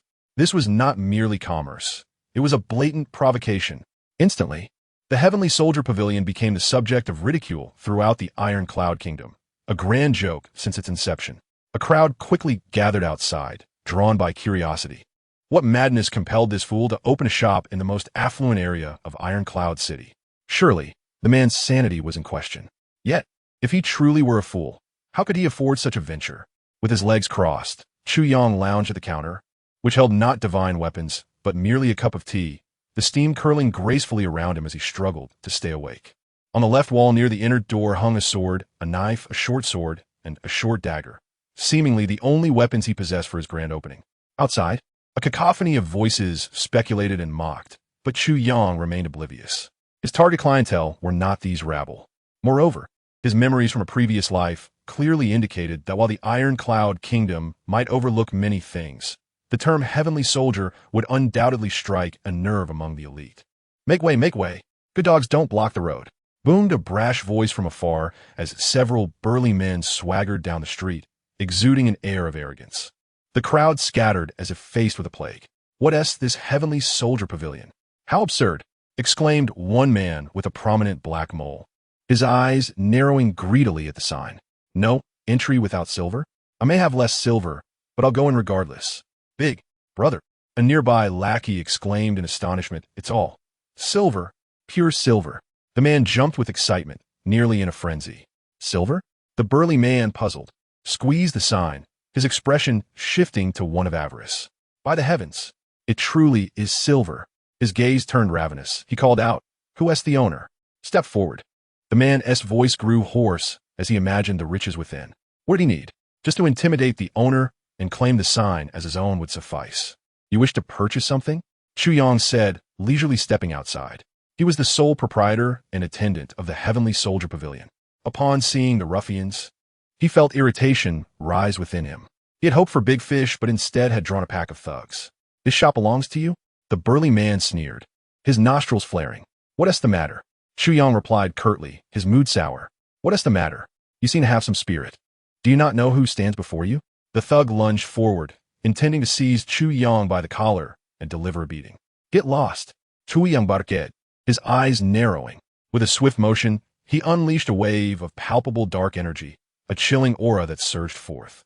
The thug, merely a street-level bully and not even a martial artist, was utterly unprepared for such a spiritual onslaught.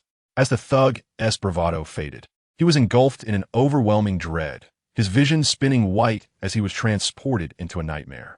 Countless vengeful spirits screeched from all directions, descending upon him. He cried, a sound more beastly than human as he staggered back, clutching his head, rolling on the ground in a frenzy, begging for mercy. No, I didn't kill anyone. Spare me, please. He sprang to his feet, attempting to flee, but stumbled and fell, blood streaming as he writhed helplessly on the ground. Still desperately crawling forward, his pants gradually dampening. The echo of his anguished pleas for mercy lingered in the air long after, accompanied by his two underlings. They were utterly oblivious to the unfolding events.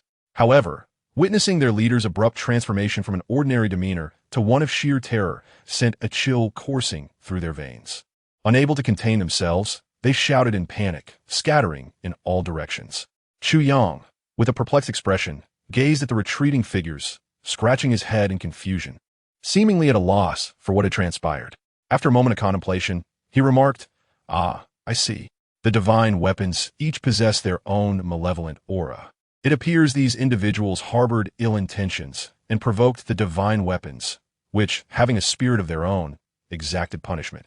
Upon hearing his words, the onlookers instantly comprehended the situation. Fear etched on their faces as they took a step back, feeling a shiver run down their spines. Chu Yang, with a cheerful demeanor, addressed the crowd.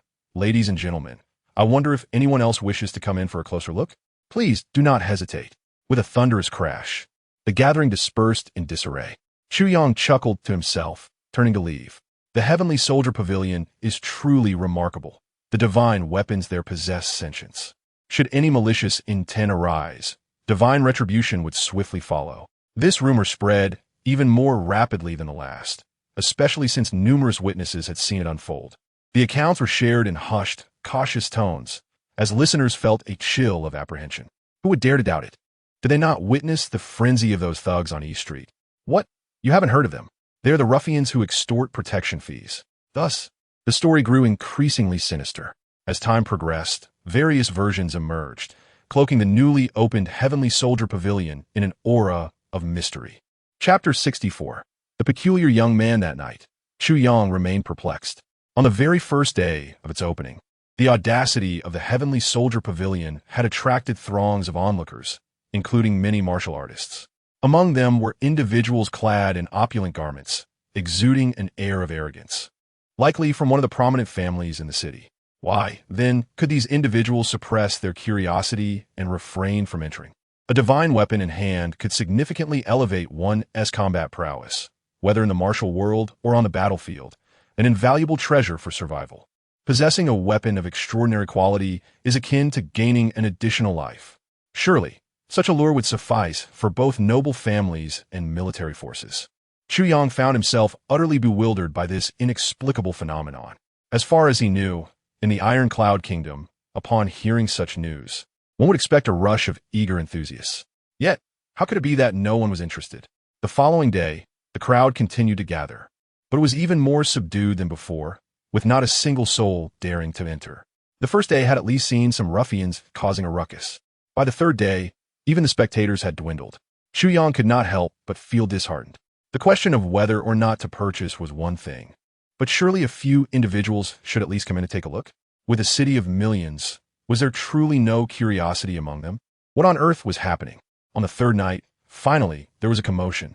Chu Yang was engrossed in the undying medical arts gifted by Du Shiqing.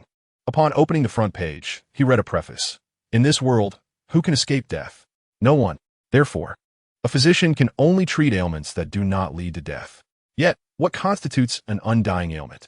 I believe that any harm or pain inflicted by external forces or beyond the body falls under this category of undying ailments. A fatal ailment is merely the decree of heaven. Chu Yang's spirits lifted at this revelation. The implication was clear. As long as one had not reached the point of complete exhaustion, any injury or illness could be healed. Of course, this was merely theoretical. Yet, even as a theory, it was an audacious claim. Knock, knock. The sound of knocking interrupted his engrossed reading. Irritated, he called out, "Who is it?" "Having heard there are divine weapons for sale here, I have come to pay a visit," replied a weary voice from outside. Chu Yang's interest was piqued. Though the voice sounded fatigued, it carried an air of arrogance, as though the speaker deemed no one worthy of their regard. Such a tone could only belong to someone accustomed to high status, and moreover, the voice was remarkably youthful. Setting aside the book, he opened the door to reveal a young man clad in splendid attire, his expression calm yet weary, with an air of inexplicable melancholy etched upon his brow. As he gazed at Chu Yang, he displayed no extraordinary reaction. Despite his fine clothing, the hem was caked in dust, suggesting a long journey without rest. How could someone of such stature, exuding an air of superiority, appear so disheveled? At the moment Chu Yang opened the door, the young man's stomach let out a loud rumble, indicating severe hunger, yet there was no hint of embarrassment on his face. With a solitary lamp flickering, casting a dim light, Chu Yang invited, "Please take a seat." From the demeanor of the newcomer, it was evident that he was no ordinary individual. He must belong to a prominent family. The aura of someone from the upper echelons of society is not something an average official family could possess. While wealthy households may produce their fair share of wayward sons, they also tend to nurture exceptional talents, as their starting point is significantly higher than that of the common hero. Chu Yang found himself puzzled. Why would a scion of such a family venture out alone at midnight without any attendants? And why did he appear so disheveled? The youth smiled slightly, surveying the interior of the shop before stepping inside and taking a seat across from Chu Yang. "What is your name, my friend? Are you here to purchase weapons or simply to make acquaintances?" With a gentle smile, Chu Yang inquired, "If you're here to buy weapons, I'll be glad to assist." "Excellent." The young man gazed at him for a moment before offering a subtle compliment. Then, he unsheathed a sword from his waist, placing it on the table with an air of reluctant fondness before slowly pushing it toward Chu Yang. "Since you specialize in divine weapons, please take a look at my sword." Chu Yang was somewhat speechless. He was here to sell weapons, and after 3 days without a single customer, now, in the dead of night, someone had finally arrived. only to sound as though he were a seller himself. Could this be a rival trader? What ill fortune had befallen him? Nevertheless, he took the sword in hand. After all, there was little else to do. As he grasped the weapon, its weight surprised him, prompting a smile of approval. A fine sword indeed. How can you ascertain its quality without even unsheathing it? The young man asked, a smile playing on his lips, despite his disheveled appearance. Every gesture he made exuded composure, indicative of a well-bred upbringing. Typically, a long sword measures 3 feet in length, with the sheath extending to 3 feet 3 inches. Yet this sword of yours, with the sheath, spans 3 feet 5 inches. Chu Yang examined the blade, stating, the sword is the sovereign of weapons. The saying an inch longer. An inch stronger pertains specifically to swords, not to other weapons. Many believe this adage applies universally, but that is a misconception, as swords are delicate instruments of death. A longer blade may lack durability, making it prone to breaking. Thus, crafting a long sword is far more challenging than a short one. Your sword, with its extended length, further complicates the forging process. However, the antiquity and the battle-worn essence evident in the hilt and sheath suggest it has endured many trials, yet remains steadfast, a testament to its quality. Well said, the young man exclaimed with a hearty laugh, admiration evident in his voice. You truly understand swords. Moreover, the weight of a typical long sword ranges from 6 to 9 pounds, with the ideal weight being around 7 pounds 7 ounces, Chu Yang remarked casually. However, if it incorporates specific metals, the weight could vary considerably. This sword, even with its sheath, exceeds 30 pounds. Chu Yang noted that a heavy blade that retains its form must surely be an exceptional sword. The young man's eyes sparkled with increased appreciation.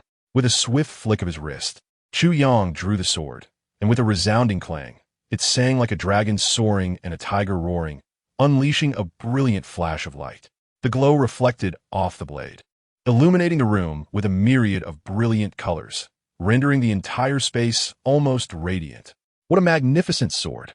Chu Yang marveled, thoroughly inspecting it. The more he examined, the more he found himself in awe.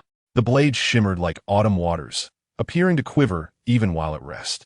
Observing a beautiful woman in the light is a great delight. Yet for a lover of swords, witnessing a renowned blade in such illumination is the greatest fortune. The youth sighed, stating, a sword possesses spirit and intent. To observe a sword is to witness the art of combat and the intricacies of the martial world. Before him lay a renowned autumn water sword, its presence resonating with the roars of dragons and tigers, while within his heart echoed the clamor of iron steeds across the rivers of time. Indeed, Chu Yang sighed in agreement. To examine a sword is to delve into the realm of the martial arts. He lifted his gaze to the youth before him, remarking, however, we are strangers, and your purpose for presenting this sword to me cannot solely be to share the essence of the martial world. As he spoke, a flash of light from the sword caught his eye. Without a glance, Chu Yang sheathed the sword with a resounding clang, as if the blade possessed its own consciousness. The youth chuckled. I assure you, my intent is not merely to showcase this sword. I seek someone who cherishes blades. Pain flickered in his eyes as he continued. Since my departure, I have been bereft of funds, traversing 8,000 miles to arrive here, and all my possessions have been sold off, leaving only this sword. He gazed intently at Chu Yang. My friend, I require merely 100 taels of gold. I shall pledge this sword to you. In due time, I will return to reclaim it, with an additional 10,000 taels in return. Chu Yang fell into a contemplative silence, a sense of bewilderment washing over him. The sword was evidently priceless, and a pledge of 100 taels was more than sufficient. Yet, he could not fathom why such a fortuitous opportunity had presented itself to him. Chapter 65. Investigation of Chu Yang. In this world, countless pawnshops existed. Yet he was merely an amateur in the art of fishing, and this establishment served only his own purposes, to draw attention and enhance his reputation. Since its inception, he had conducted no business. Yet on this deep night, someone sought him out to pledge a sword of such caliber. This situation was undeniably peculiar, shrouded in mystery. In the depths of the night, within the prince's residence, the imposing figure of Wu Kuangyun stumbled in, utterly disheveled. He approached Tai Butian, who, without a word, preemptively cut him off. No need for explanations. I already know it was you. He then left Wu Kuangyun to stew in his own discomfort.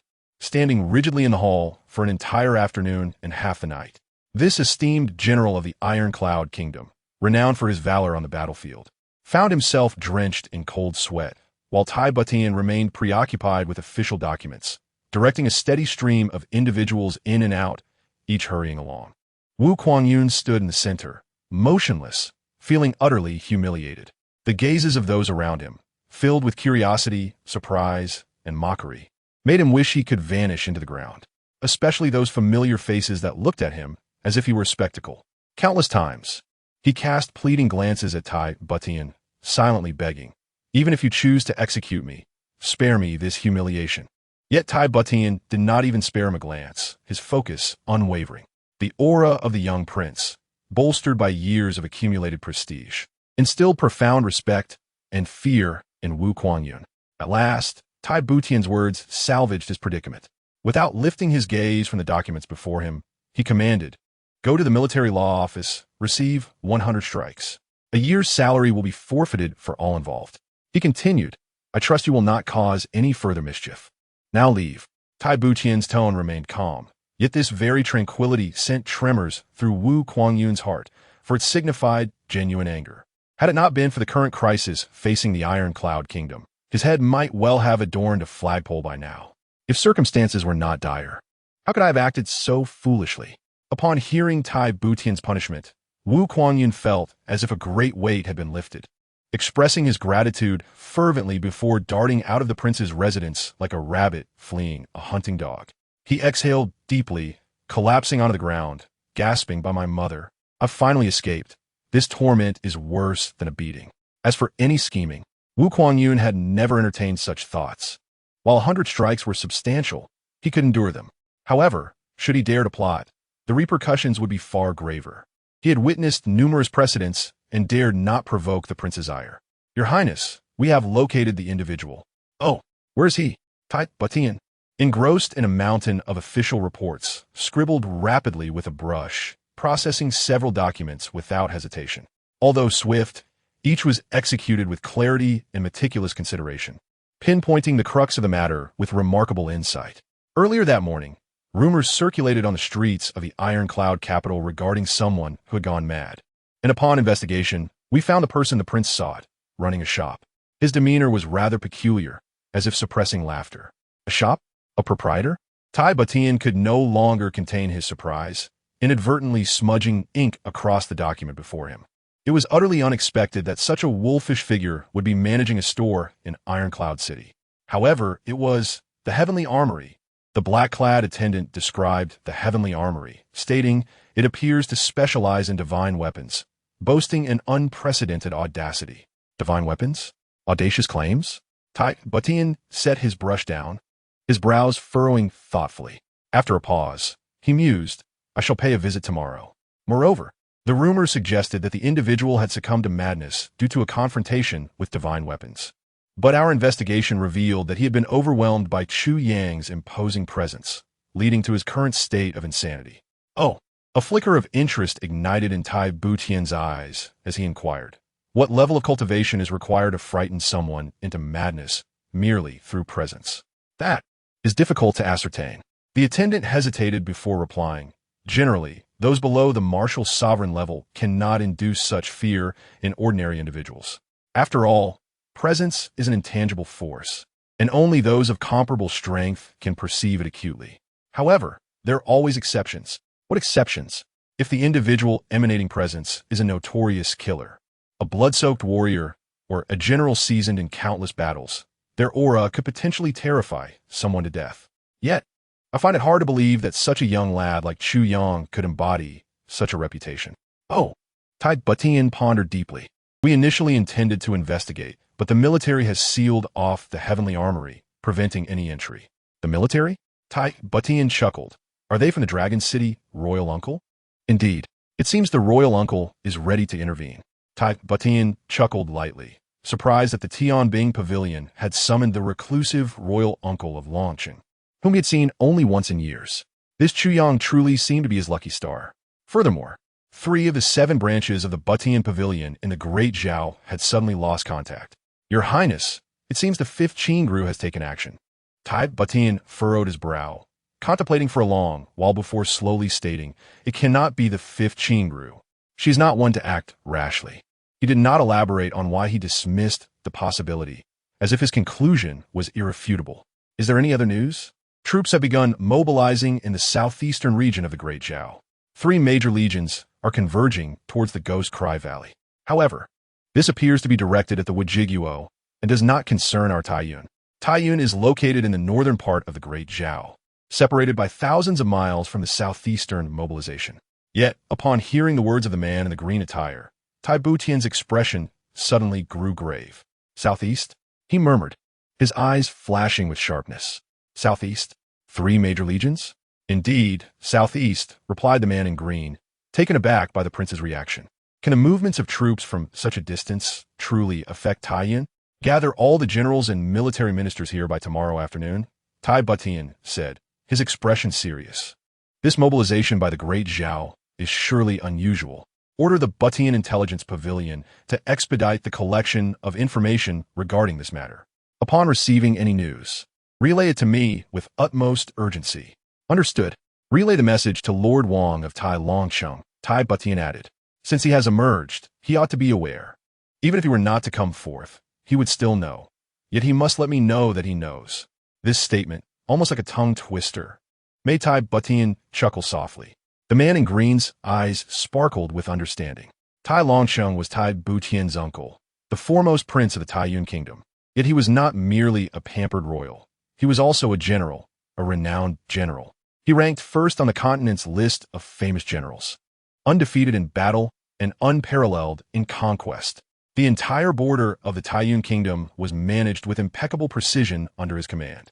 The kingdom's endurance over the years was owed not only to Tai Butian's exceptional intellect, but also to the might of Tai Longcheng, the flying general of Longcheng. The duo, one a strategist and the other a warrior, formed the most formidable weapon against the 5th Qingru. After making the necessary arrangements, Tai Butian waved his hand gently. "You may leave now. Thank you for your hard work." "Yes, I take my leave." The man in green exited quietly. "Southeast, 5th Qingru. Are you about to make your move?" Tai Butian took a deep breath, gathering his thoughts. There were still matters to address, particularly concerning the Tianbing Pavilion. He pronounced the name of the Tianbing Pavilion slowly, feeling a surge of heat within. Given that person's abilities, such words could not be mere fabrications. What Tai Butian lacked at present were divine weapons. Such weapons might not hold much value for ordinary soldiers, but for the Butian Pavilion he established, they were urgently needed. A significant portion of its operatives were death warriors. Additionally, there were those who had been secretly trained by the Taiyun royal family for years as assassins. Possessing divine weapons would greatly enhance the likelihood of success in their missions. Even a modest increase in success rates would justify a significant expenditure. However, such channels had always eluded him. Despite the abundance of mines in the Taiyun kingdom, high-quality weaponry had remained a weakness. Furthermore, tales of divine weapons had always existed only in legends. No one had ever seen them. Now, however, a Tianbing Pavilion had emerged. Tai Butian resolved that regardless of the truth of this information, he would personally investigate the following day. Assassins are indeed death warriors. For a long time, people have confused the terms assassin and killer. However, this is a significant misunderstanding. Both assassins and killers share the objective of eliminating enemies, yet their methods differ fundamentally. An assassin, once they strike, must ensure a death outcome, either their own or their target's, or both perish together. They wager their lives before contemplating the death of their target. Regardless of the target's fate, an assassin is invariably doomed. Thus, assassins are often referred to as death warriors. In contrast, killers value survival overall. They strike only when the opportunity is ripe, prioritizing self-preservation before eliminating their enemies. This fundamental distinction means that while there may be rankings for killers, there can never be a ranking for assassins. Because to choose the path of an assassin is to embrace a living death. You may find it curious. The young man gently caressed the sword's blade, his gaze filled with affection and reluctance. The Black Dragon is an exceptional sword. Anyone who possesses it should treat it with utmost care. I have visited several pawn shops. Those individuals are driven solely by greed. To pawn my Black Dragon would be to dishonor it. With all due respect, Chu Yang replied calmly. If you can own such a sword, your skills must be quite formidable. Whether through theft or infiltration, wealth should be trivial for you. Why then must you pawn your beloved sword? What kind of talk is that? The young man appeared deeply insulted, abruptly standing up in anger. Such a thing is unthinkable for me. Gu Duxing. Gu Duxing. Chu Yang's heart jolted, his eyes widening in sudden realization. So it is him. Memories from his past life surged forth. Gu Duxing, heir to the Gu family of the Central Three Heavens, was a prodigious talent among the younger generation. It was said he was obsessed with swords from a young age. He began his training at 3, became a swordsman by 7, and by the age of 13 or 14, he had attained the rank of swordmaster. At 18, he ascended to the rank of sword sect. At 21, he became a sword venerable. By 33, he had achieved the rank of 9th grade sword king, becoming the youngest individual in history to challenge the title of sword emperor. His meteoric rise was nothing short of legendary. Gu Duxing had nearly crafted a myth for the Central Three Heavens, and such an accomplishment could only be rivaled by the infamous Aojie Yunyun. Gu Duxing and Aojie Yunyun were icons among the youth of the entire Central Three Heavens. Even in his past life, Gu Duxing was a figure whom Chu Yang, the poison sword martial sovereign, looked up to with great admiration. Chu Yang aspired to reach the pinnacle of power in part due to the inspiration from such talents. Yet, he never expected that this former Dragon Sword King had fallen to such depths, now seeking to pawn his renowned sword. How could this be? No wonder the name of the Black Dragon sword sounded so familiar. It turned out to be him. Among the 12 prominent figures of the Central Three Heavens, Gu Duxing was among them. Casting a sidelong glance at this future legend who would dominate the Central Three Heavens, Chu Yang's mind began to race with possibilities. The young man appeared to be merely in his 20s, suggesting he had yet to reach the rank of sword venerable. Yet he must certainly be a high-level sword sect. This is a windfall from the heavens. How fortunate I am to have a high-level fighter in such dire straits. Certainly, what is truly remarkable is that I am currently so wealthy, a state I have never experienced before. However, Chu Yang is somewhat perplexed. How could a dignified member of the sword sect have descended to such a state? The sword sect, pawning their own swords? What an absurdity. Yet, it is evident that Gu Duxing embodies the legendary virtues of righteousness, integrity, and steadfastness. Gu Duxing, a life lived with absolute autonomy, roams the world unrestrained. Yet, he possesses one commendable trait. All his expenditures stem from legitimate earnings. There is absolutely no wealth of dubious origin in his possession. This fact compels even his adversaries across the Central Three Heavens to acknowledge him as a true hero. Chapter 67. Are you still human? A generation of sword sect members being compelled by worldly gold and silver to this extent, yet refraining from thievery or robbery. While Chu Yang harbors some disdain and disapproval toward such conduct, he cannot help but admire this individual's perseverance. Gu Duxing, is it? Chu Yang smiles, feigning an air of inscrutability. He gestures toward the 4 weapons displayed on the wall. Take a look. How do my blades compare to yours? With that, Chu Yang rises, retrieves a sword and a curved dagger from the wall, and presents them before Gu Duxing. Gu Duxing is momentarily taken aback, a look of disdain crossing his face. Glancing sideways, he remarks, "These blades appear pristine, clearly newly forged. The scabbard shines with luster, albeit adorned with some cloud-like patterns. It is evidently mere steel. They hold little value." This individual is refreshingly candid. Such weapons are commonplace, suitable only for slaying chickens, and at best, they might deceive the uninitiated. As Gu Duxing speaks, he reaches for the sheathed sword, demonstrating the confidence befitting a member of the sword sect, casting no glance at the dagger. Gu Duxing suddenly exclaims in surprise. The disdain written on his face vanishes in an instant, replaced by profound astonishment. This sword feels peculiar, Gu Duxing murmurs, internally astounded, as he realizes this sword is heavier than his own. Chu Yang chuckles, rising to enter the inner room. Perhaps this fellow is hungry. He ought to prepare some food for him. Chu Yang feels entirely at ease with his weapons around Gu Duxing. This fellow would rather starve than resort to theft, even if it means pawning his beloved sword. If one cannot trust him, who else could be trusted? Even if 15 Gru were to steal his sword, Chu Yang would not be surprised, but to imagine Gu Duxing would steal his sword, that would be utterly ludicrous. After a while, he emerges with a meal, only to find Gu Duxing still seated at the table, eyes wide, displaying an expression of overwhelming shock. Though clearly starving, he shows no interest in the food before him, fixated solely on the sword in his hand, murmuring, "How is this possible? How can a sword not nourished by human blood be so sharp? What is impossible?" Chu Yang retorts, brandishing an iron bar the thickness of his arm. He takes Gu Duxing's sword and effortlessly slices it against the iron bar, akin to peeling an apple. With a soft sound, a thin slice is removed from the bar. Gu Duxing's eyes widen. He can discern that Chu Yang is not using any internal energy, merely relying on the sword's inherent sharpness. Another slice follows, and then another. The arm-thick iron bar is reduced by half, the ground strewn with glossy shavings. Gu Duxing feels on the verge of collapse. He had fled from familial discord, and, in his haste, neglected to bring any silver. Along the way, he had pawned nearly all his belongings. After all, a man does not carry adornments like a woman.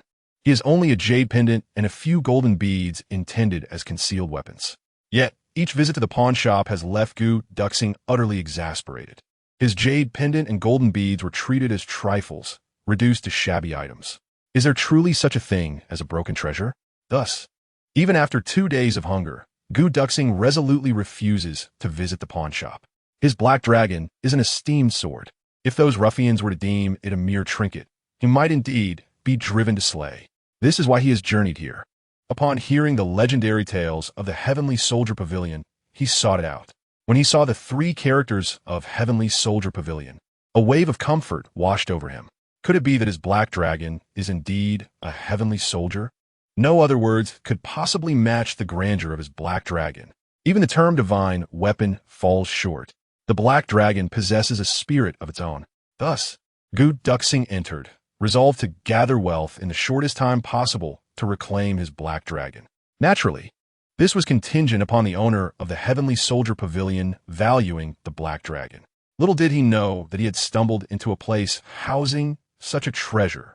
The legendary sword capable of slicing through iron. Is this truly before him? He pinches his thigh discreetly, confirming that he is not dreaming. In the next moment, Gu Duxing erupts in fury. How could such a sword be sold to these mundane beings?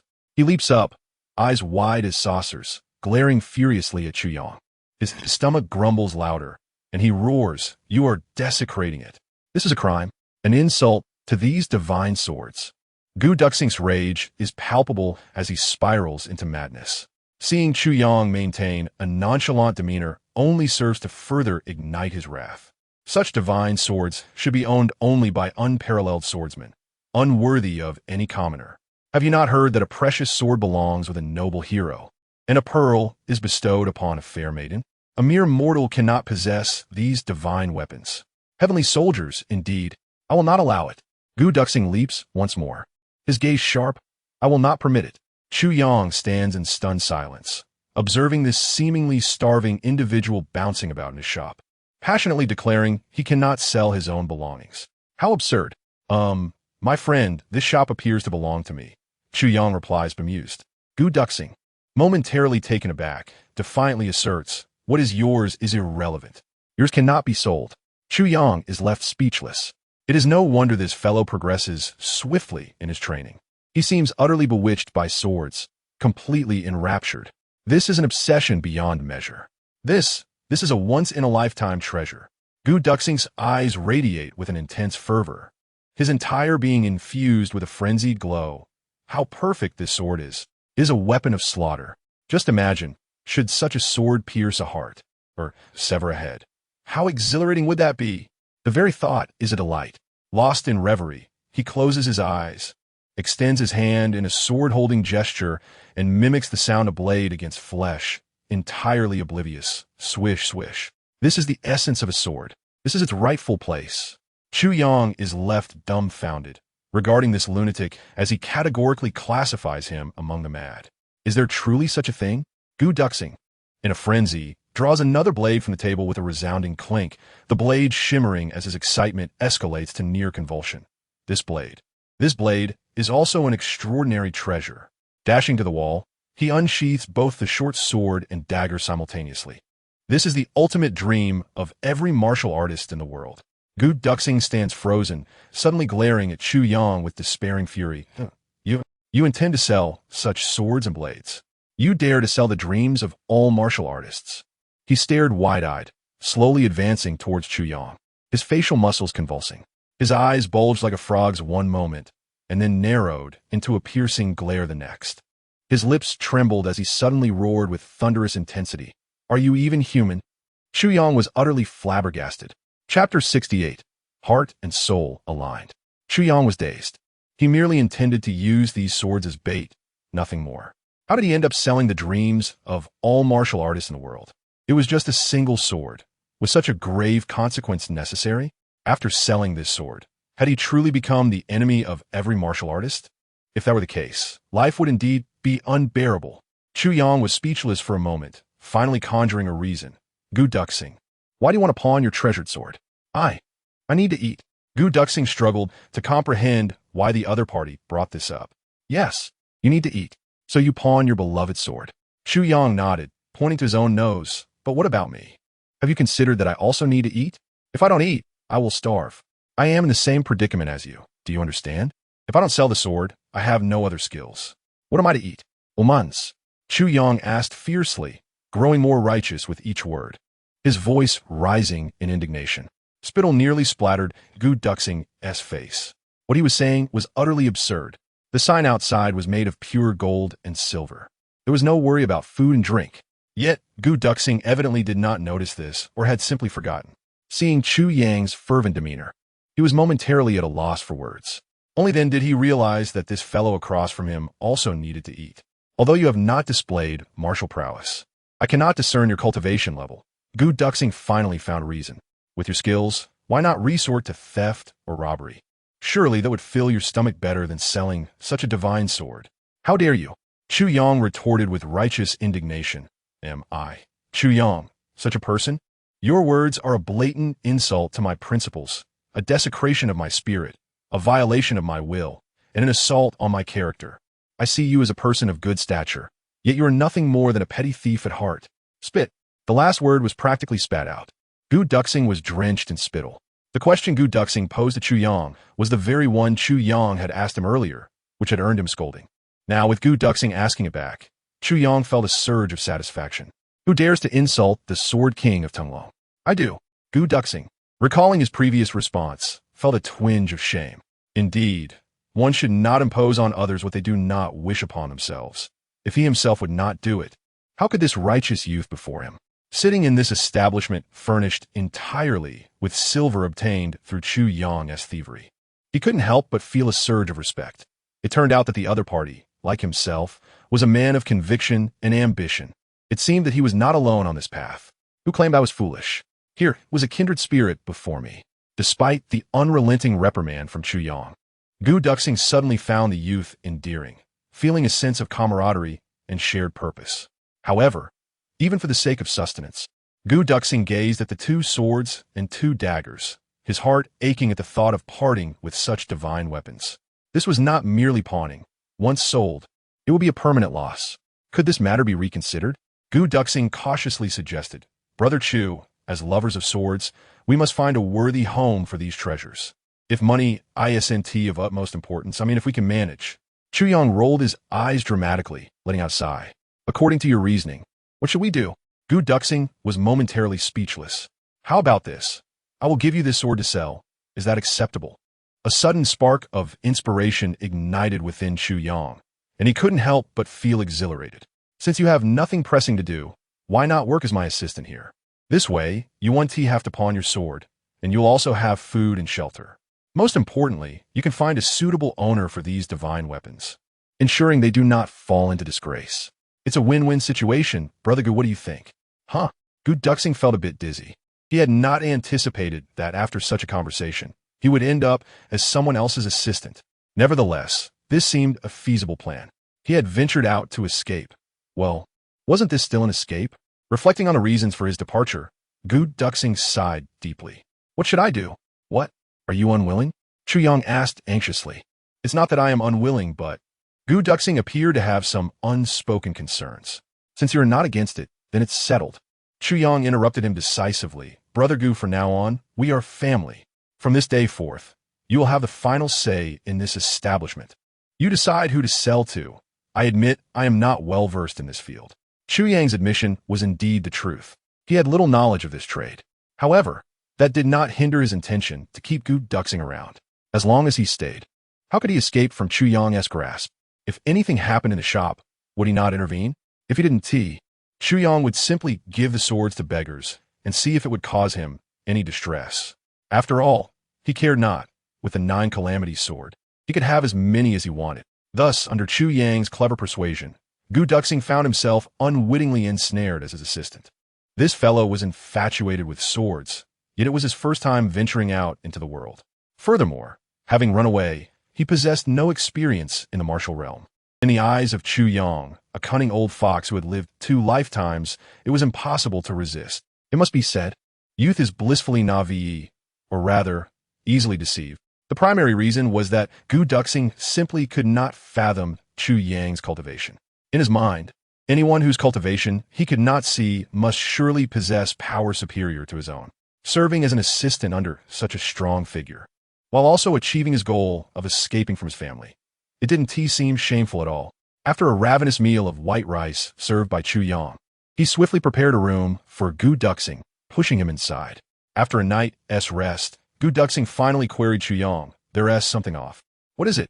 Chu Yang rubbed his temples, wondering if this fellow had suddenly gained clarity. "Brother Chu, you only mentioned food and shelter, but you didn't mention wages. You can't expect me to work for free, can you? I'm still a swordsman. Surely a few taels of silver a month is reasonable." It appeared this fellow still harbored some reluctance. Chu Yang felt a wave of dizziness. "Brother Gu, in your room, there are 2 cabinets. Did you see them?" Gu Duxing nodded. "The contents of those cabinets are my entire fortune. They're not locked." Chu Yang spoke with heartfelt sincerity. "Brother Gu, although we have just met, it feels as if we are old friends. I am entrusting my life savings to your care." Gu Duxing was taken aback, then swiftly rushed into the room. "Momins latte." A scream echoed from within. Soon after, he emerged, trembling hands revealing his astonishment. "Brother Chu, how could you trust me so deeply?" Chapter 69. A handclap, a legend. It must be said, the instant he opened that cabinet, even Gu Duxing, who had seen countless treasures, was greatly taken aback. The golden gleam was blinding. Gold bars, gold ingots, gold in abundance, and stacks of thick silver notes. For a moment, young Master Gu felt dizzy, as if he had wandered into the treasury of a wealthy magnate. Moreover, it was astonishing that Chu Yang had placed him in this vault, granting him unrestricted access. Oh, the warmth and beauty of being trusted in a dire moment was overwhelming. Chu Yang earnestly waved his hand. "Brother Gu, we are like old friends upon our first meeting. There is no need for such formality." He thought to himself, "I have several cabinets more. Having plundered dozens of affluent households, how could I possess only this meager fortune? But those treasures are of great utility to me." Gu Duxing nodded repeatedly. Suddenly, a question arose in his mind. "Brother Chu, since you possess such wealth, why do you need to sell those renowned swords? Last night, this fellow had claimed he would starve if he didn't sell them. Yet here lay a cabinet brimming with gold and silver notes. How absurd! Forgive me, Brother Gu. Last night, I deceived you," Chu Yang replied, wearing a mischievous grin. "Do you truly believe I would casually sell such legendary swords? I merely felt a pang of regret seeing them gather dust, and thus endeavored to find them a worthy home." Chu Yang sighed. Such exquisite weapons ought to be wielded by those deserving, to unleash their prowess in battles, showcasing their unparalleled elegance amidst the storm of blood and rain. That is the ultimate destiny of a famed sword. How difficult it is for a person to find a suitable sword.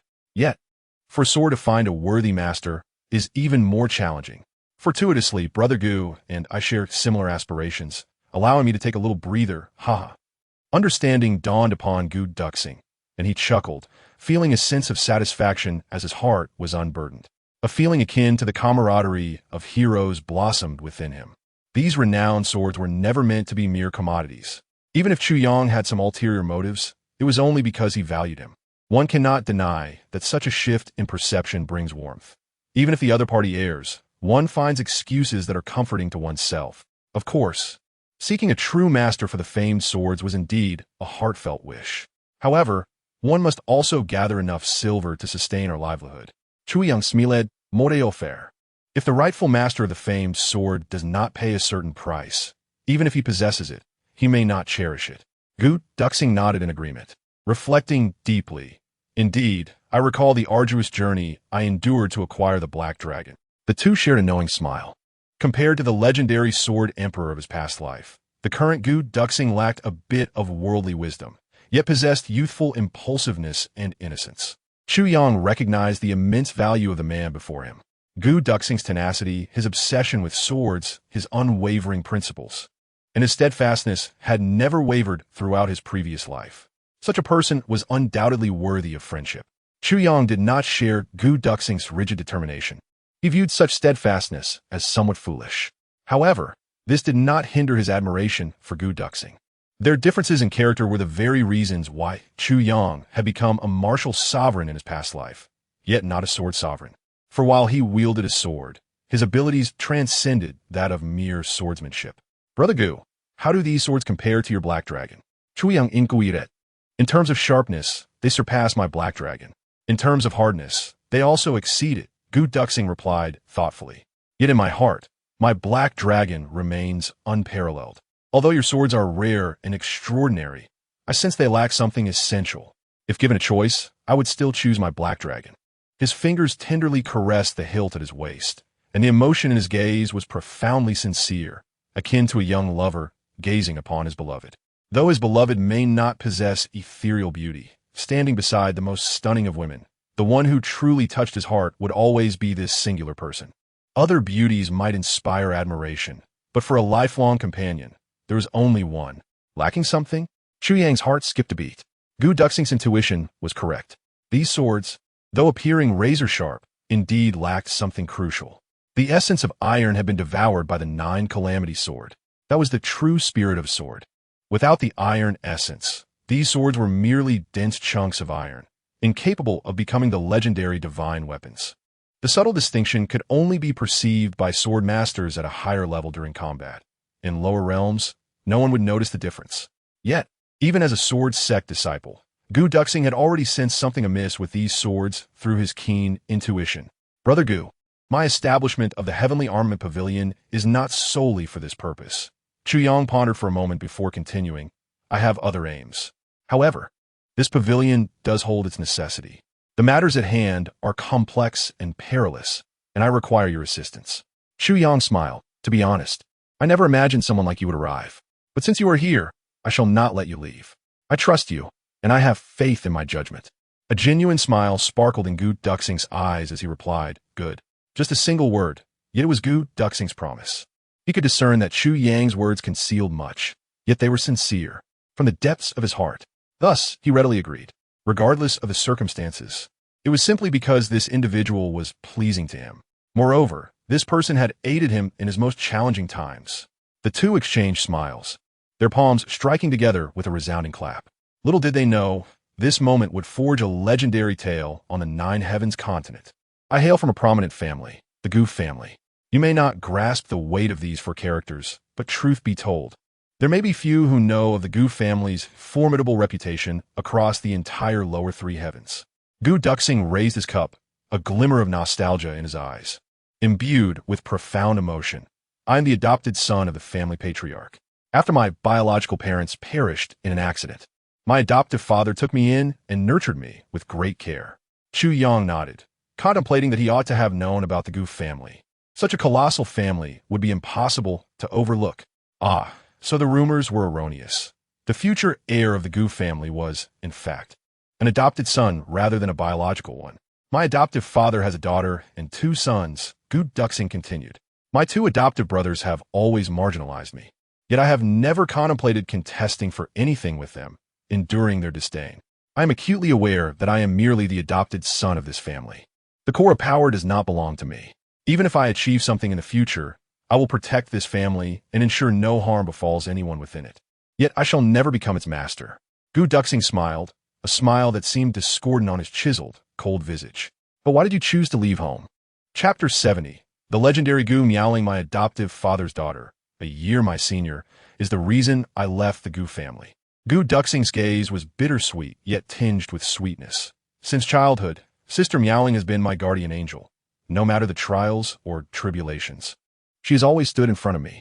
The trials imposed by my 2 foster brothers have always been alleviated by Sister Miaojia.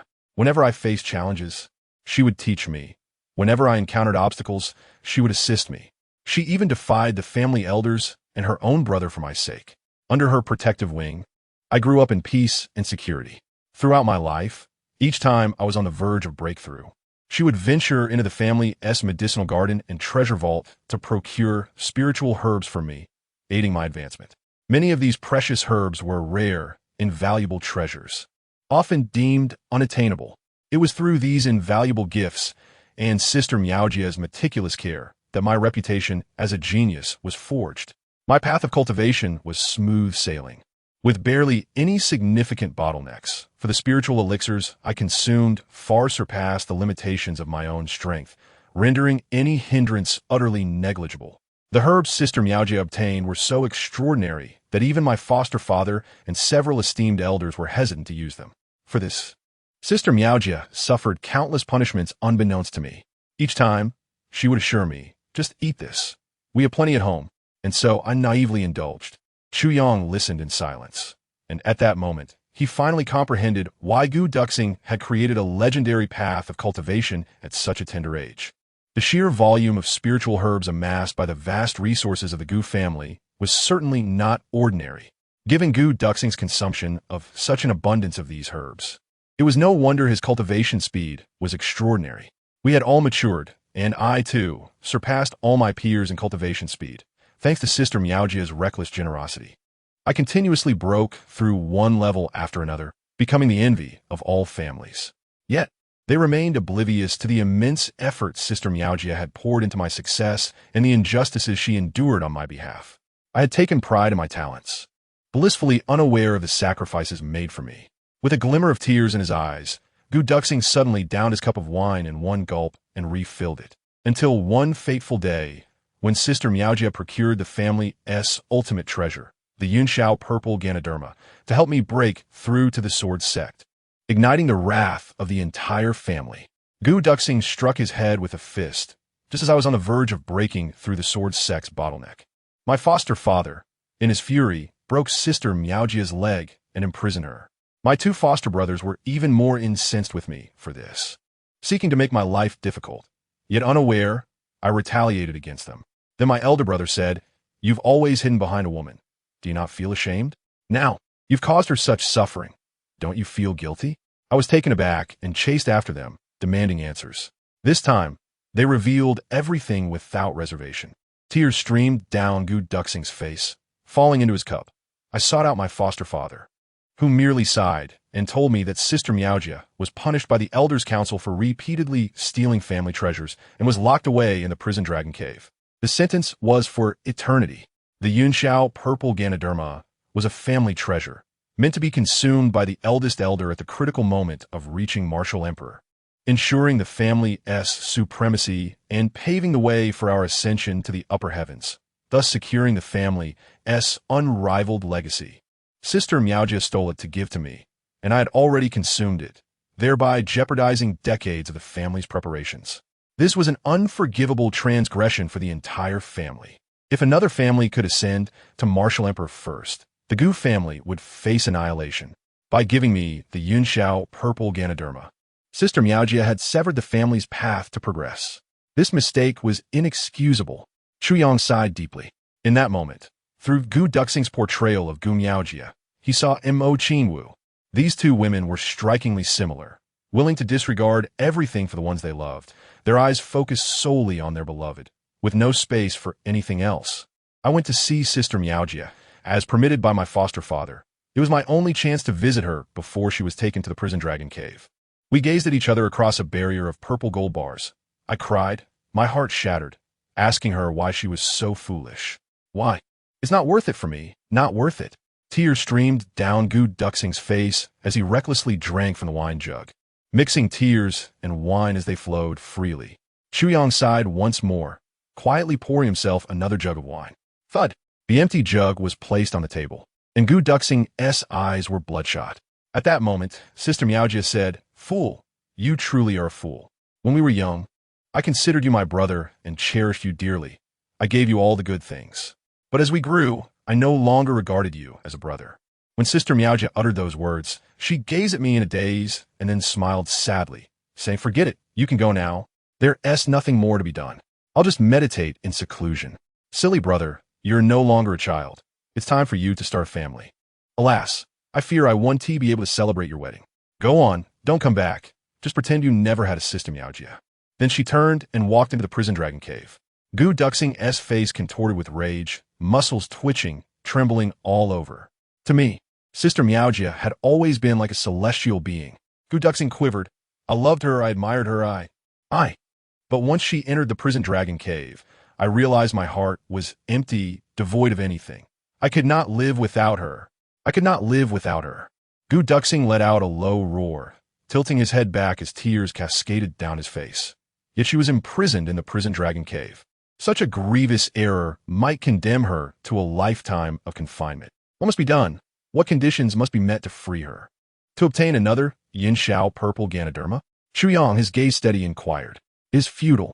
When the eldest elder heard the news, he was at a critical juncture in his own breakthrough, and the shock caused him to spit blood.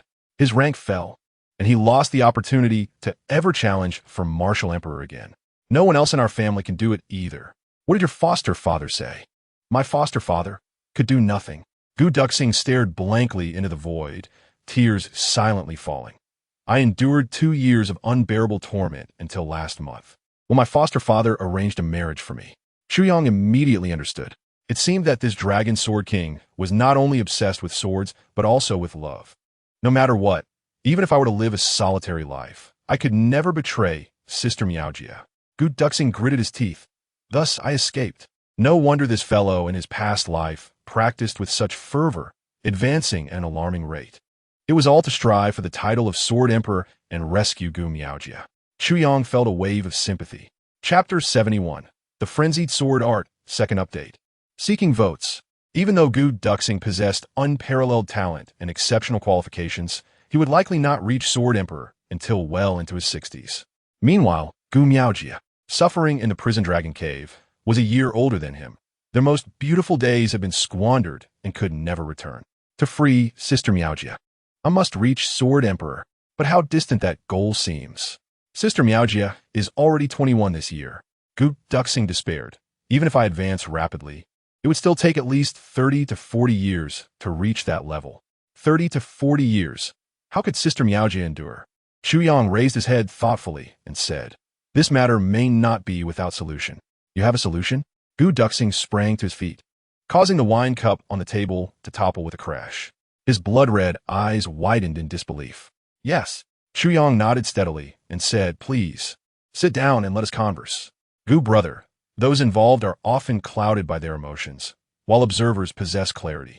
You primarily cultivate the sword, correct? Chuyang's gaze was penetrating. Gu Duxing's eyes widened in astonishment. He solely practiced swordsmanship and had never delved into other techniques, allowing him to maintain focus and ascend swiftly. Yet, he had never disclosed this fact. Despite having recognized this young man before him, he pondered how someone so young could possess such remarkable insight. Furthermore, even martial artists of higher ranks would struggle to discern his identity as a sword cultivator unless engaged in combat. How do you perceive it? You focus on the sword. One must be aware of the saying, the sword may deviate from the path. Chuyang remarked, though deviation may lead to self-harm, once unleashed, it becomes a lethal strike. Indeed, but how can one deviate in their cultivation? Gu Duxing furrowed his brow, contemplating. Gu brother, how many have you slain? Chuyang raised an eyebrow. Killing? Gu Duxing responded, taken aback, then inhaled deeply. 7. 7? That's far too few. Chuyang exclaimed. A general success often leaves a mountain of bones. How much more so for such an extraordinary cultivation? To aspire to become a sword emperor, one must navigate through countless blood-soaked trials throughout one's life. Chuyang's eyes sparkled with intensity as he declared, Gu Duxing, if you trust me and dedicate the next decade to my guidance, I am confident I can elevate you to the rank of Sword Emperor within 10 years. 10 years. Gu Duxing's eyes widened, shining with brilliance. Though a decade is not insignificant, it pales in comparison to 3 or 4 decades. Moreover, at the end of this 10 years, both he and Gu Miaoling would merely be in their 30s. There would still be time. But, could this be true? Chuyang remained silent, merely gazing at him with a smile. I accept, Gu Duxing declared resolutely. as long as it brings my little sister out in the shortest time possible.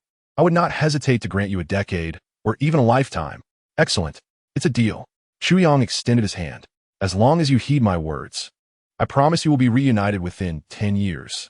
And may this decade mark the beginning of our fruitful collaboration. What must I do now? Gu Duxing inquired. If you're concerned about revealing your identity, you may alter your appearance first, Chuyang replied leisurely. Then, your task is to keep a close watch over the Heavenly Soldier Pavilion and these swords. Have a good rest and rejuvenate your spirit. Over the next decade, your sword will spill rivers of blood. Your enemies will be scattered across the continent. You must struggle for survival in the crevices of life and death, seizing every impossible moment to elevate yourself, to meet my standards of deviation in swordsmanship. This is a treacherous path, one from which there is no turning back. Yet I believe you are prepared for the one you love, Gu Miaoling. Upon hearing Gu Miaoling's name, Gu Duxing clenched his fists tightly, a low, anguished growl escaping his throat, akin to a wounded beast.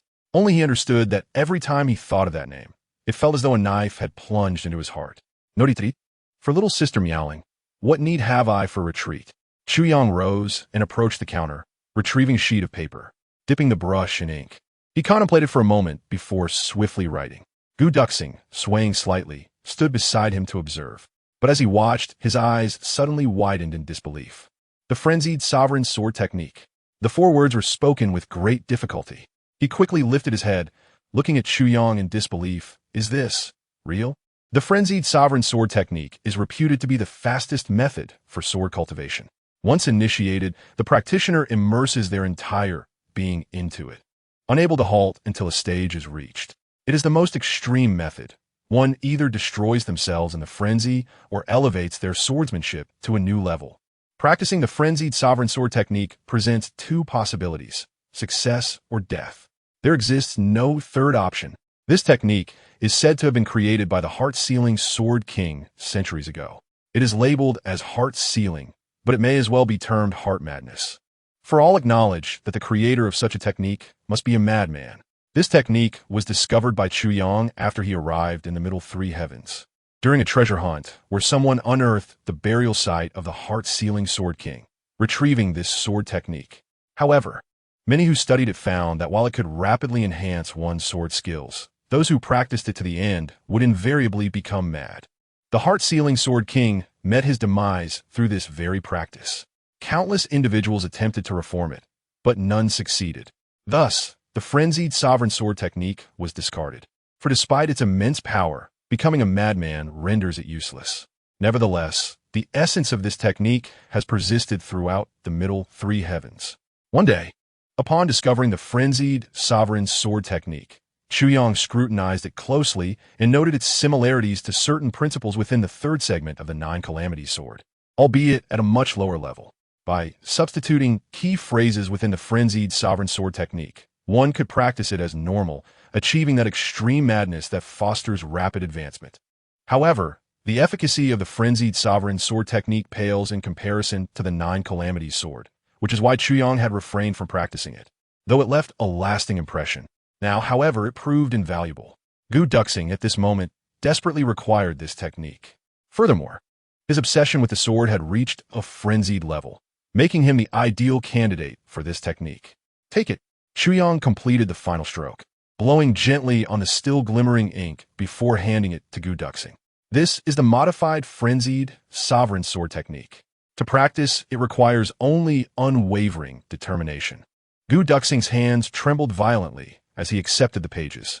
These thin sheets of paper illuminated the possibility of rescuing Gu Miaoling ahead of schedule. How could he not be exhilarated? Chapter 72. The Curious Young Girl, 3 updates. Just moments prior, when Chuyang claimed he could help him realize his dreams sooner, Gu Duxing had been skeptical, thinking that fleeing from his marriage and cultivating were essentially the same. However, now he was utterly convinced. This sword technique could guarantee his breakthrough to Sword Sovereign within a year, but he could only practice until he achieved that breakthrough. Further pursuit would lead his mind to be ensnared by the technique, spiraling into madness. Chuyang spoke slowly, his eyes gleaming with intensity. Once you reach Sword Sovereign, we will have other methods. The path of cultivation requires incremental progress. I trust you understand this. Enough, that is sufficient. Gu Duxing stammered. Thank you. Thank you. He could scarcely believe that, at his lowest point, such a grand gift had fallen from the heavens. Chuyang's presence had become a lifeline for Gu Duxing, the sole hope of rescuing little sister meowing ahead of time. Gu Duxing would rather perish 1,000 times than relinquish this opportunity. Chuyang smiled, finally feeling at ease. His actions, though fundamentally aimed at keeping Gu Duxing with him, were primarily motivated by the bond between Gu Duxing and Gu Miaoling. Such affection touched the softest corners of Chuyang's heart. Montak Kingvu, such profound feelings must not be forsaken, and women like Mo Qingwu and Gu Miaoling, with their unwavering devotion, must never be let down. At that moment, a voice called from outside.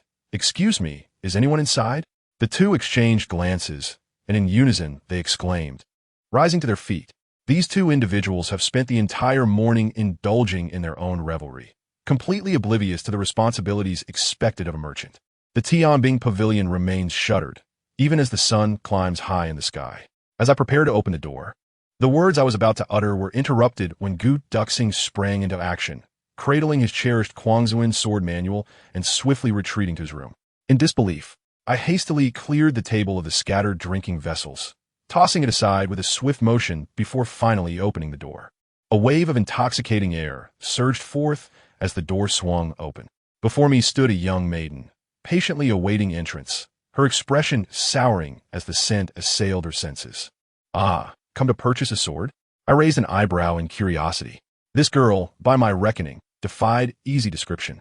She was not the kind of breathtaking beauty that would leave one speechless at first glance. Her features were rather ordinary. Yet, amidst her unremarkable appearance, there was an inexplicable grace. If one were to merely glance at her and pass by, she would likely leave no impression. However, a prolonged gaze would reveal her distinctiveness, as her features, though seemingly plain, exuded an ethereal quality that became increasingly elusive the longer one looked. Her eyes held a dreamlike quality, and her demeanor was calm and composed, embodying an air of authority that belied her youth. Standing before the Tianbing Pavilion, she appeared delicate yet exuded an unwavering strength, akin to an unmovable mountain. She had evidently been waiting for some time, displaying an admirable patience while I delayed in opening the door. Despite being merely 17 or 18, she possessed an aura of wisdom beyond her years. The moment our eyes met, an overwhelming sense of familiarity surged within me, as if I had encountered her before. "May I inquire if you are the proprietor of this establishment?" Her clear gaze pierced through to my very essence. "Indeed. May I ask the reason for your visit?" I inquired. "I have come to ascertain whether your famed Tianbing swords live up to their reputation," she replied nonchalantly. "As a customer, would it not be customary to invite me in for a seat?" "Ah, but have you not seen the notice at the entrance?" I countered. "Rest assured, monetary matters are of little concern to me. Treasures of heaven and earth are not absent either," she replied with a playful smile. "However, I must first see your wares to determine if they are as extraordinary as you claim. If they do not meet my expectations, I shall not part with my coin." With an air of casual elegance, she entered the Tianbing Pavilion, as if strolling into her own garden. I furrowed my brow. There was an ineffable grandeur about her, a quality I had never encountered in any woman throughout my 2 lifetimes. "Is this what you refer to as Tianbing?"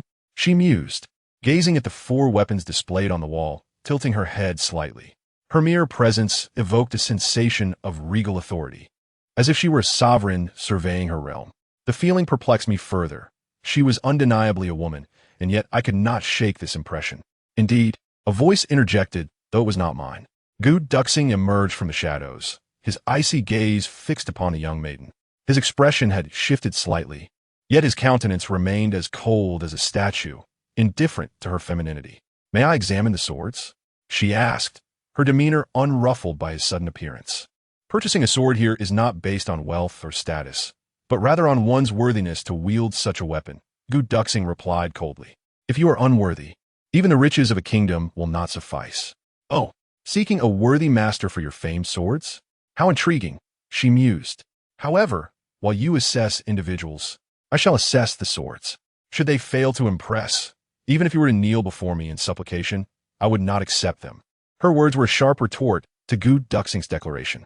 With a graceful motion, She reached for a long sword hanging on the wall.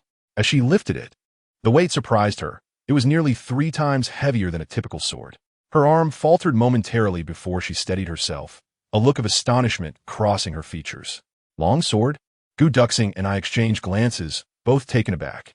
Typically, a girl would gravitate towards a lighter, more elegant blade, yet she had chosen this robust weapon, brimming with masculine vigor. Neither of us anticipated that her first choice would be such a formidable longsword. With a resonating clang, she drew the sword from its sheath, a radiant light bursting forth. She squinted in appreciation, exclaiming, "What a magnificent sword!" Slowly, she withdrew the blade fully, holding it at a slight angle before her eyes. In that moment, we both recognized her as a connoisseur, possessing an expertise that rivaled our own, if not in swordsmanship, then certainly in the appreciation of fine weapons. I rummaged through my memories, recalling every notable woman I had encountered in my past lives, yet none matched this girl's exceptional qualities. Gu Duxing remained inscrutable, yet within him stirred a realization that even the most esteemed women from prominent families paled in comparison to her unique refinement. Who was this remarkable girl? The sword shimmered with a gentle glow, resembling the rippling surface of a tranquil lake. With one hand on the sword and the other gracefully poised, she flicked her finger, producing a silent breeze that danced across the blade. The sword trembled, releasing a melodious note akin to a dragon's roar, resonating with a captivating clarity. Indeed, a divine weapon, she praised, before sheathing the long sword and examining the other 3 weapons. Throughout her assessment, her expression remained remarkably serene. Even upon encountering this rare and exquisite blade, her gaze did not betray any hint of shock, surprise, or greed, emotions one might expect in such a situation. To her, it seemed as though she was merely observing, finding everything to be perfectly ordinary. I found myself astonished. Could such composure and refinement truly belong to a mere girl? What is the price? She inquired, her mind seemingly elsewhere as she posed the question. As I pondered her identity, I noted her effortless air of authority, as if commanding those around her was second nature. Her innate nobility was unmistakable. She must be of royal lineage or a noble of high standing. Yet, it struck me as peculiar that such a figure would venture out unaccompanied by guards. Was the security of Taiyuan City truly so impeccable? With the Tianbing Pavilion's reputation, I had prepared for the possibility of disturbances. Taking advantage of the situation, one would create a considerable stir and leverage that momentum to gain fame, using one's divine sword to incite a significant public uproar throughout the entirety of Ironcloud City, firmly positioning oneself at the forefront of attention. However, contrary to expectations, aside from a petty thug causing chaos on the opening day, there had been a conspicuous lack of visitors ever since. Those extravagant young masters, willful young ladies, and oppressive nobles that Chu Yang had envisioned, along with the imperial relatives who wielded their influence, had inexplicably failed to appear. In a city like Ironcloud, where one could easily kick out 3 such individuals, it was astonishing that they seemed to have vanished. How peculiar! Each sword was priced at a staggering 100,000 taels of gold. Alternatively, one could offer rare treasures, such as the 7-star white magnolia, 9-leaf spirit ginseng, or the ethereal purple mushroom, among others. Even items like purple crystal jade, Xinjiang iron, starlight steel, and nightmare silver would suffice, provided they weighed at least 18,000 pounds. If I were to accept, you could take them with you. Chu Yang regarded the girl, who clearly lacked wealth, with an amused glance, as she audaciously cited an astronomical sum. This amount, even when aimed at an entire nation, was tremendously large. These stipulations were precisely what the Sword Soul had communicated to him as prerequisites for an upgrade. Presenting them verbatim indeed left the young lady utterly astonished. Even with her exceptional composure, far surpassing that of an ordinary person, the audacity of such a demand stirred a sense of indignation within her. The emotionless Gu Duxing, who had consistently insisted that these 4 swords were not for sale, now stood with his mouth agape. Such pricing was beyond mere robbery. It was akin to raiding a national treasury. Surely, you are not genuinely seeking to sell? The young lady's eyes glinted coldly as she gazed at Chu Yang, voicing Gu Duxing's innermost thoughts. Chu Yang smiled slightly, producing a gleaming gold ingot from his pocket. And in the next moment, the sword was already in hand. With a resounding thud, the gold was tossed onto the table, and the sword struck down like a cleaver. The sound of it slicing through the ingot resembled a knife cutting through tofu. In the blink of an eye, under the incredulous gaze of the young lady, the gold transformed into shimmering gold leaves that scattered across the table. Then, with a swift motion, Chu Yang grasped a massive iron block weighing hundreds of pounds, which had been propped against the door, and positioned his sword above it. Releasing his grip, the sword tip descended calmly, embedding itself silently into the iron, leaving only about a foot of blade protruding, gently swaying and radiating a soft glow. The young lady's eyes widened in astonishment. "Is it worth it?" Chu Yang crossed his arms and smiled in inquiry. The young lady fixed her gaze upon the sword, her eyes shimmering with fervor. Indeed, Ironcloud was lacking in divine weapons. However, she had never anticipated that what lay before her was a legendary weapon. The Heavenly Soldier Pavilion truly lived up to its name. Undoubtedly, this sword was a priceless treasure, and regardless of the cost, it was an incredible deal. Suddenly, a booming voice resonated, and a towering figure appeared behind the young lady. At the sound of the voice, both Chu Yang and Gu Duxing exchanged startled glances. For, with their heightened senses, they had failed to detect the arrival of this individual. Did this not imply that his cultivation had already surpassed that of a martial sovereign? The newcomer was imposing, with a square jaw and a gaze that was both gentle and sharp, his thick eyebrows, prominent nose, and 3 wisps of black beard beneath his chin swayed slightly. He stood there, exuding an aura that seemed to support the very heavens and earth. A formidable presence emanated from him, inducing awe. Without any need for introduction, both Chu Yang and Gu Duxing recognized him instantly. In the contemporary world, aside from the renowned General Tai Longsheng, no one else possessed such an imposing aura. Only Tai Longsheng could evoke such a sense of formidable might merely by standing tall. The foremost figure of the Ironcloud military. One of the 2 pillars of the Ironcloud nation, a legendary warrior of the 9 Heavens continent, Tai Longsheng. Simultaneously, Chu Yang noticed that the entire street had suddenly fallen eerily silent. It turned out that, unbeknownst to him, squads of elite soldiers had completely sealed off the thoroughfare. The once bustling street was now so quiet that one could hear a pin drop. At the entrance of the Heavenly Soldier Pavilion, 4 individuals stood watch, their emotionless eyes scrutinizing the inside of the shop. Though he had not seen them, Chu Yang was aware that the back windows and rooftops were undoubtedly teeming with skilled individuals. Indeed, a fine sword. Tai Longsheng's keen gaze flickered over the swaying blade before he turned to the young lady, his expression softening. "What brings you here?" Then he inquired, "Why are you here alone?" "I came to take a look," the young lady replied with a calm smile, expressing her curiosity regarding the Heavenly Soldier Pavilion. "Where are your guards?" Tai Longsheng's brow furrowed, a cold glint in his eyes. "What are those rascals doing? It's utterly outrageous that they allowed you to venture out alone. When I return, I shall have them all captured and fed to the dogs. I slipped away on my own. It has nothing to do with them." The young lady grasped Tai Longsheng's shoulder, shaking it gently as she pleaded. "Uncle, this is my only little secret, my sole means of relaxation." Tai Longsheng sighed deeply, his gaze softening with affection and concern for the young lady, seemingly choosing to let the matter rest. He then turned to Chu Yang and said, "Young lad, I shall purchase these 2 swords and 2 daggers." Chu Yang was taken aback, eyeing him sideways. "What will you use to pay?" "I certainly will not be using gold." Tai Longsheng narrowed his eyes. Speaking gravely, "I shall pay with your life. Is that price sufficient?" Upon hearing this, the black-clad individuals at the entrance turned to look. Chu Yang felt an overwhelming chill of murderous intent locking onto him. Tai Longsheng's words served as a catalyst, breaking through the dam of malevolence. Beside Chu Yang, another wave of lethal energy surged forth, sweeping through the air like a torrential flood.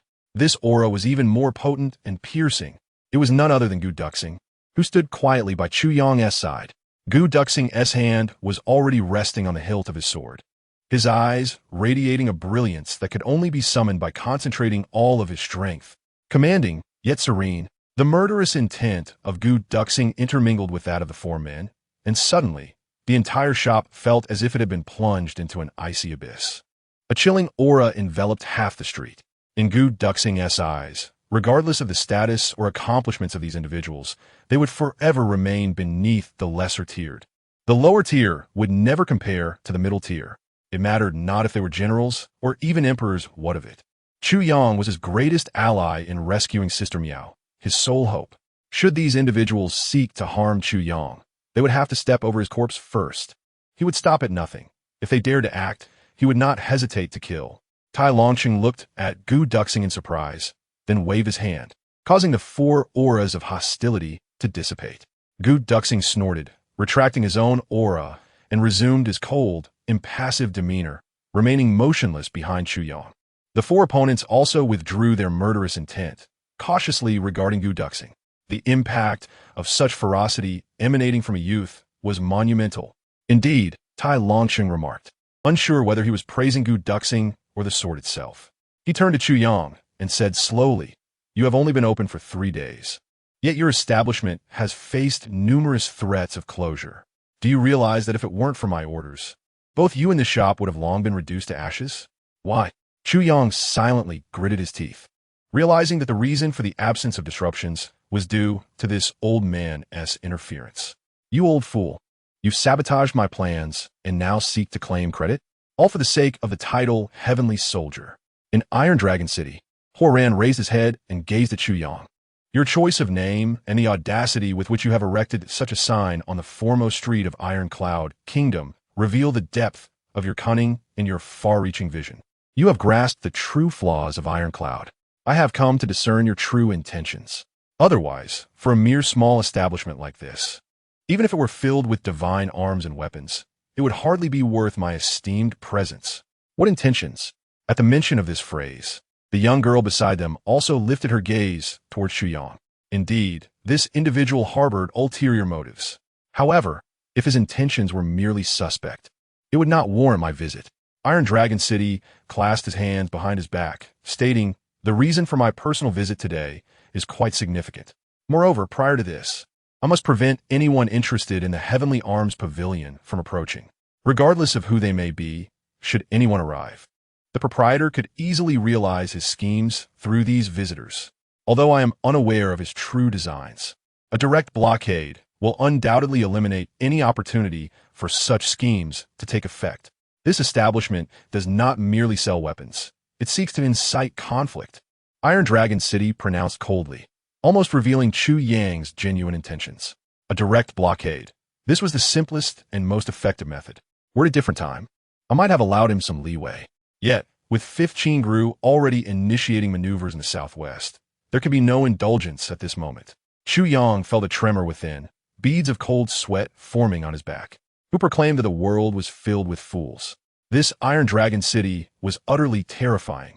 He was unaware of his plan being unraveled, but this simple blockade had rendered it entirely futile. There would be no subsequent power to draw upon. 5th Qingru's scheme against Iron Cloud Kingdom had commenced a decade prior. 10 years ago, a considerable number of assassins infiltrated Iron Cloud, not targeting princes or generals, but systematically eliminating every renowned blacksmith in the kingdom, resulting in a bloody storm of chaos a decade past. Iron Dragon City's eyes sharpened to a pin's point. Even now, the records in the official archives remain shrouded in mystery. All those extraordinary craftsmen capable of forging high-quality weapons were eradicated. Subsequently, military blacksmiths also met with bizarre deaths. The toll of slain blacksmiths across the kingdom exceeded 30,000, especially the master craftsmen. None escaped unscathed. Iron Cloud Kingdom, blessed with the richest and most powerful mines in the entire continent, had become a wasteland for blacksmiths. Such an absurdity transpired. Iron Dragon City grunted in frustration, exclaiming, "How lamentable that the Ministry of Justice regarded this as a mere case, hastily dealing with it." Only in the end, when the 3 largest military forging bases of the Zhao dynasty and 17 domestic and foreign arms suppliers were uprooted, did they realize the gravity of the situation, which indeed undermined the nation's foundation. Yet by then, it was far too late to lament. The most tragic aspect was that the master blacksmiths were slain, their residences reduced to ashes. Their life's work, the culmination of their expertise, lay utterly destroyed, with precious knowledge barely surviving. Chu Yang's heart stirred with revelation. The transformation of Iron Cloud Kingdom into a barren land for forging stemmed from this very incident. 5th Qingru's ruthless maneuver was indeed treacherous. Moreover, The victims were merely blacksmiths. And initially, this would not have raised alarms among the higher echelons of Ironcloud. However, by the time they became aware, the massacre had already concluded. Tens of thousands of lives were extinguished in pursuit of 5th Qingrou's ambitions. Yet no evidence remained. Such ruthless tactics were truly shocking. Following this massacre, even if the Zhao dynasty unified Ironcloud, there would be no need to fear rebellion within Ironcloud's borders. How many blacksmiths could a nation possess? Ironcloud, as a hub for mining, had once boasted thousands of skilled blacksmiths. Yet after this slaughter, how many could possibly remain? Even those young and aspiring to this craft would surely be deterred after such carnage. To rise against a regime hinges on the very notion of rebellion. The term soldier encompasses not just the warriors, but also the weapons. Without arms, how could one rebel? With mere hands? Such a notion is laughable. The thought alone sent chills down Chu Yang's spine. These were lives, not mere wooden figures. Moreover, they were common blacksmiths. This was nothing short of inhumane slaughter. One must ponder the cruelty and unscrupulousness of those who issued such orders. Not long after, the Zhao dynasty, under 5th Qingrou's leadership, commenced a series of annual campaigns. The frequent conflicts between Zhao and Ironcloud meant that the demand for weapons among soldiers was insatiable. Yet at this juncture, Ironcloud found itself devoid of blacksmiths capable of forging exceptional arms. At first glance, this appeared a heart-wrenching massacre affecting innocents. But who could have foreseen that it would influence the outcome between two great nations? As war ignited and battles raged, Ironcloud, despite guarding the richest mines in the realm, could not produce top-tier weaponry. If the weapons wielded by commanding generals shattered, they could only resort to the swords of ordinary soldiers. Ordinary soldiers faced little peril, as they were equipped with standard weaponry. However, who could have imagined that such actions, targeting the lowest tier of blacksmiths, were aimed at undermining the leaders of Ironcloud? Iron Dragon City bellowed in fury. To wield an 80-pound weapon and be forced to use a 7- or 8-pound blade, which shatters upon contact with the enemy's arms, how could one not see a drastic decline in combat efficacy? Why has Ironcloud, for so many years, only managed to defend itself while failing to eradicate external threats, let alone launch an offensive? This is one of the major reasons. On the battlefield, soldiers brandishing inferior blades galloped into combat, only to have their weapons shatter upon the slightest clash. How ludicrous! Countless valiant men met untimely ends at the hands of foes far beneath their own prowess. Thus, Ironcloud suffered defeat after defeat. The soldiers, eager to slay their enemies, found themselves powerless to turn the tide. Observing the surrounding 7 states and 48 counties fall under Zhao's dominion only served to bolster 5th Qingrou's infamous reputation. For 8 years, Ironcloud Kingdom relaxed all requirements for blacksmiths, yet it could not remedy the losses accrued over those years. The brothers who had already perished would never return. The quality of arms remained Ironcloud's greatest affliction, and now you dare to establish the Heavenly Arms Pavilion on the most prosperous street of Ironcloud City. Iron Dragon City regarded Chu Yang coldly. Simply the name Heavenly Arms has struck a nerve most sensitive within Ironcloud. What are your true intentions? Chapter 75. Step by step unveiled upon hearing Iron Dragon City's words. The young girl's eyes seemed to transform into sharp blades, scrutinizing Chu Yang. Iron Dragon City inhaled deeply, speaking in a subdued tone. When I hear the words Heavenly Arms Pavilion, my thoughts immediately turn to my fallen comrades, my brothers who lie in unmarked graves. Do you know how many have perished before my eyes, leaving behind expressions of helplessness and disbelief? They were the heroes of Ironcloud. Chu Yang finally comprehended why the foremost general would personally visit and issue the order to blockade the Heavenly Arms Pavilion. His actions had touched upon the deepest scars within Iron Dragon City's heart. Though Iron Dragon City spoke with composure, Chu Yang could still perceive the profound sorrow, indignation, and frustration harbored within this legendary general. Chu Yang had always known that Ironcloud was a land baron of blacksmiths, with high-quality arms primarily procured through exorbitant purchases from the Wuji Kingdom. Yet he had never realized the horrific events that accompanied this reality. Iron General's vision was indeed piercing. Chu Yang wore a calm and unhurried smile. So, you acknowledge that you are a spy sent by the 5th General Sect? He was asked. Acknowledge? Chu Yang replied with a smile. If I were truly a subordinate of the 5th General Sect, Would I employ such an overt and conspicuous method to act as a spy? Iron Dragon City stared at him for a moment before coldly stating, "Yet, everything has its reason. I find the fifth gentle sect displeasing. Does that suffice as a reason?" Chu Yang smiled and, in a sudden flash, moved to the doorway, delivering a punch to one of the four elite guards. The attack came without warning, clean and decisive. Just a moment before, he had been exchanging smiles with Iron Dragon City. The next moment, his fist was already at the guard's throat. The guard was taken aback, swiftly rolling aside as the other three swords were drawn simultaneously, hissing through the air like venomous serpents aimed at Chu Yang. These four were indeed masters in their own right, their synergy a natural occurrence. One was attacked, and the others instinctively retaliated at once. Chu Yang let out a long laugh, his fingers suddenly waving as his bare hands met the shimmering blades. With three soft sounds, the most unbelievable event unfolded.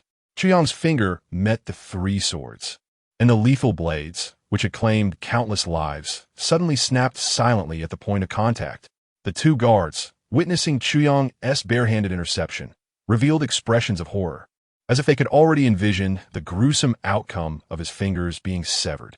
Yet, to their astonishment, it was the swords that broke upon contact. All present were taken aback, momentarily speechless. Chu Yang's finger had come to rest at the guard's throat, gently, almost tenderly, pinching the protruding Adam's apple. Then, with a swift motion, he returned to stand before Iron Dragon City. The four elite guards gazed at Chu Yang with a mix of shock and fear. A mere hand had collided with sharp swords and shattered them. Was this still flesh and blood? Especially the guard who felt Chu Yang's grip. He was chilled to the bone, realizing that a slight increase in pressure could shatter his throat. Iron Dragon City had labeled Chu Yang a spy, yet Chu Yang had equally failed to prove otherwise. Faced with such ambiguity, the only viable explanation, the most compelling one, was strength. Another reason being that I could easily assassinate you. Is that reason sufficient? Chu Yang smiled as he picked up the broken sword from the ground, using it to slice through the air with the ease of peeling a carrot. The sound ringing in the silence. This is the value of a divine weapon. Does this value suffice? In an instant, all eyes were fixed on Chu Yang with a mix of astonishment and dread. To assassinate me is one thing. To do so effortlessly is another matter entirely. Though you are confident, some matters in this world cannot be accomplished merely by self-assurance. However, the reason for my disdain towards the fifth gentle sect suffices. Iron Dragon City regarded Chu Yang with hawk-like intensity, locking eyes for a moment before breaking into laughter. The other two reasons are inconsequential. After a pause, he added, "Well done." Despite his surprise at Chu Yang's bizarre yet formidable prowess, Iron Dragon City maintained his composure. He felt more assured, believing that should Chu Yang choose to strike, it wouldn't be so effortless. Chu Yang's actions had drawn upon the power of the 9 Catastrophe sword. With the sword's tip at his fingertips, it was indeed indomitable. Furthermore, at the moment of contact, the iron essence within the sword had been absorbed by the 9 Catastrophe sword. Chu Yang's finger had merely brushed against what was akin to a piece of decayed wood. Otherwise, even with Chu Yang's finely crafted iron sword, achieving such effortless cleaving would have been impossible. After all, the swords wielded by the 4 elite guards were no ordinary tools. Although they fell short of divine weaponry, their sturdiness far surpassed that of regular blades. However, this revelation struck Iron Dragon City and the others profoundly. "Then, I wish to know your true intent." Iron Dragon City chuckled for a moment. Then his expression turned serious. The true intent, Chu Yang pondered momentarily before declaring, "I bear no personal animosity towards the fifth gentle sect. Yet I do not wish for them to achieve victory. I certainly do not wish for them to unify the realm." Due to Iron Dragon City's blockade, Chu Yang seemed to have missed the opportunity for direct contact with Tai Butian. Nevertheless, Iron Dragon City's personal appearance, despite his closure of Chu Yang's store, also provided Chu Yang with an opportunity. By coming himself, Chu Yang had demonstrated his strength and capital. The next moment would reveal his wisdom.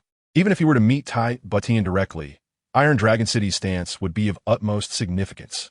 It was clear that none present desired the success of the scheming fifth gentle sect. Iron Dragon City chuckled lightly.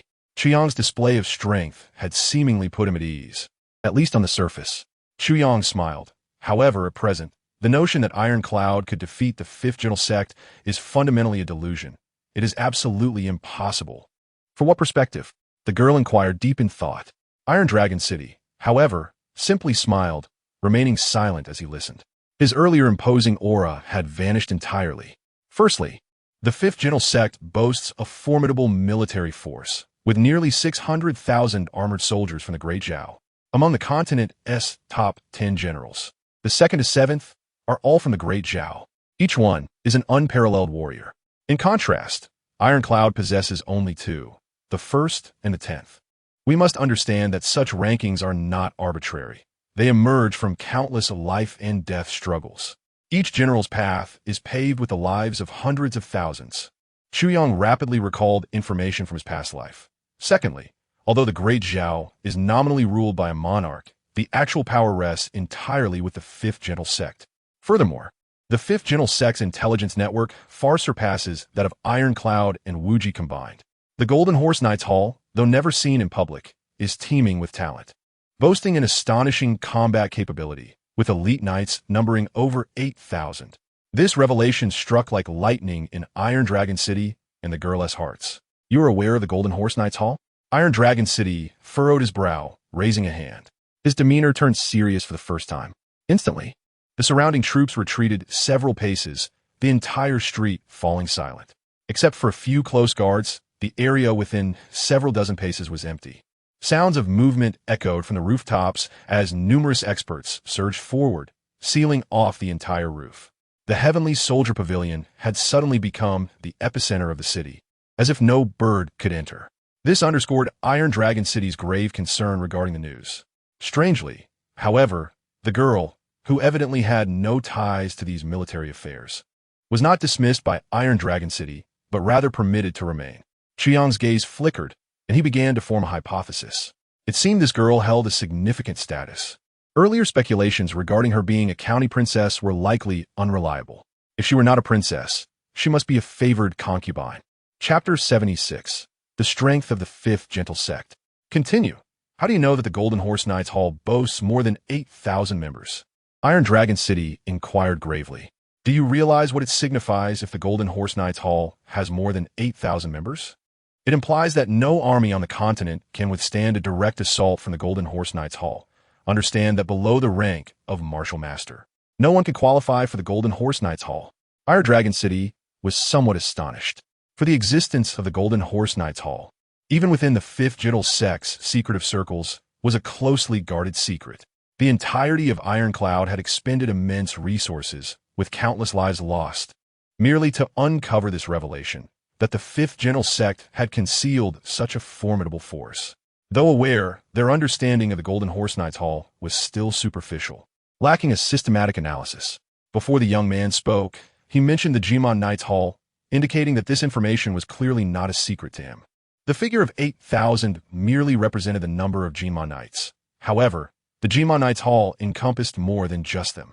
Chu Yang counted on his fingers, articulating with familiarity. Within the Jimon Knights Hall, the Jimon Knights are the main combat force, a covert military strength whose deployment could determine victory or defeat. Furthermore, the Baoma Knights constitute the true decision-making elite. The Haima Knights are elite assassins, their exact number unknown. The Ima Knights oversee wealth. It can be said that in any nation across the continent, if there exists 1,000 affluent individuals, at least 10 of them belong to the Ima Knights. The Tima Knights are responsible for intelligence, with a network that spans the globe. Lastly, the Xuanjia Knights enforce the punishments of the Jimon Knights Hall. When combined, the overall strength of the Jimon Knights Hall exceeds 30,000. Chuyang Chuklet, currently. Although the Butian Prince's Butian Pavilion and the 5th Qingro's Jimon Knights Hall belong to the same faction, in terms of scale and combat power, they are worlds apart. Iron Dragon City shared a glance with the young girl, both feeling a sense of trepidation. They were aware that 5th Qingru had not exerted her full strength. Yet they were astonished to learn that she still retained such formidable power. Moreover, 5th Qingru commanded the court, where all dissenters either met their doom or distanced themselves from the core of the Zhao dynasty's power. Whatever 5th Qingru proposed faced no opposition whatsoever. This concentration of power represented the greatest strength. Chu Yang continued confidently. Moreover, as far as I know, 5th Qingru has a secret agreement with the Northern Grassland Wolf Court. Though I'm unaware of the specific details, merely that such an agreement exists. He revealed this significant news. which was known only after 5th Qingru instigated a devastating war against Ironcloud, during which the Wolf Court intervened in the assault on Ironcloud. Prior to this, even within 5th Qingru's inner circle, very few were privy to this information. A flash of insight crossed Iron Dragon City's eyes, and his expression became inscrutable, as if clad in an iron mask. The Northern Grassland Wolf Court lies at Ironcloud's back. Should an all-out war ensue, being betrayed from behind would spell disaster. Ironcloud had been considering forging a relationship with the Northern Grassland Wolf Court at any cost during this time, intending to deal with 5th Qingru later. Over the past 6 months, the first batch of resources to win over the Wolf Court had already been dispatched, and preparations for the next batch were underway. Were it not for the fact that the Butian Prince's sisters had all perished, Ironcloud might have already arranged a marriage alliance.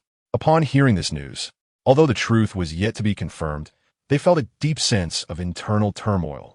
If this were true, it would mean that the entire Ironcloud nation had been thoroughly manipulated by the Wolf Court. This was intolerable for Iron Dragon City.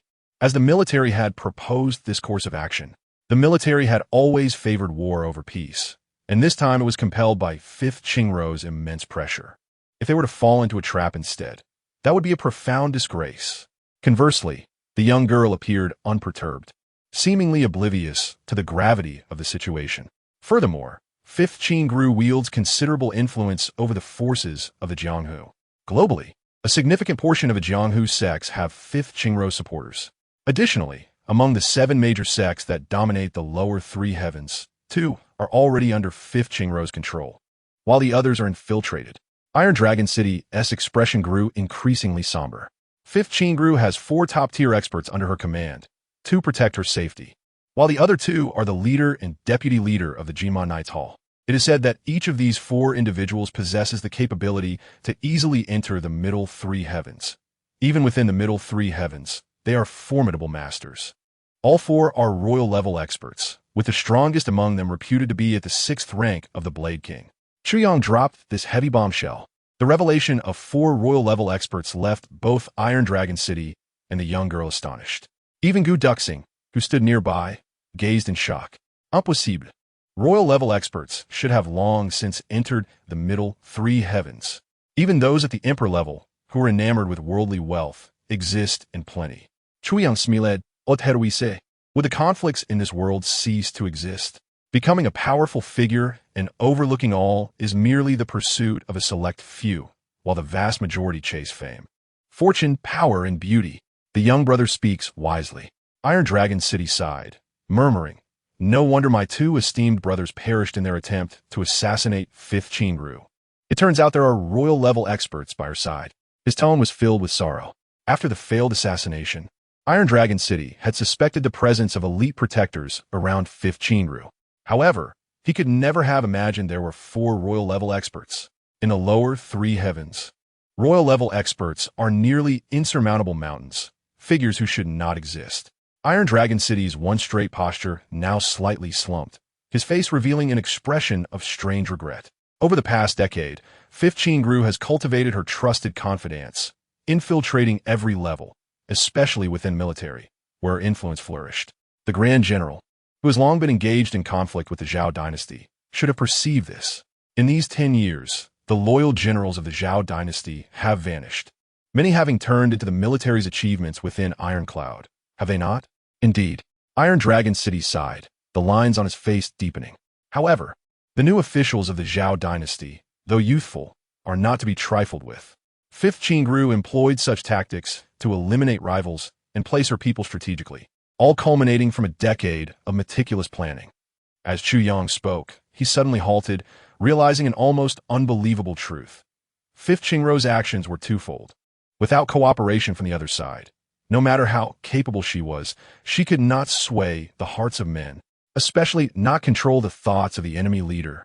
This. Iron Dragon City let out a weary sigh, reiterating, "You speak the truth." As he uttered these words, the once vibrant Grand General appeared aged. This matter undoubtedly required cooperation, and that collaborator is me. Iron Dragon City lamented deeply.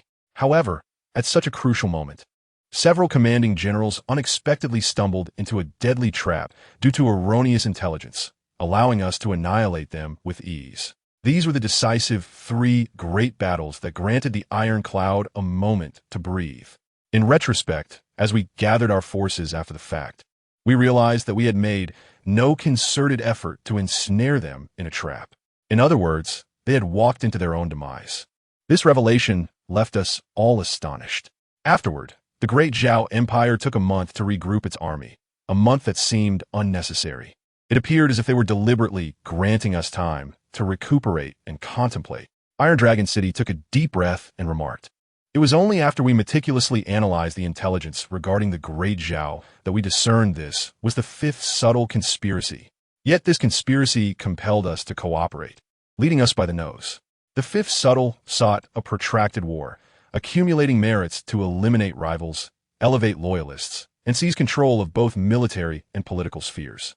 Meanwhile, we in Iron Cloud desperately needed this period to consolidate our domestic military and political power into a formidable force, for our survival was hanging by a thread. If we did not acquiesce, Iron Cloud would face annihilation within months. However, even if we resisted, the 5th subtle would still find other opportunities, such as with the Wuji Kingdom.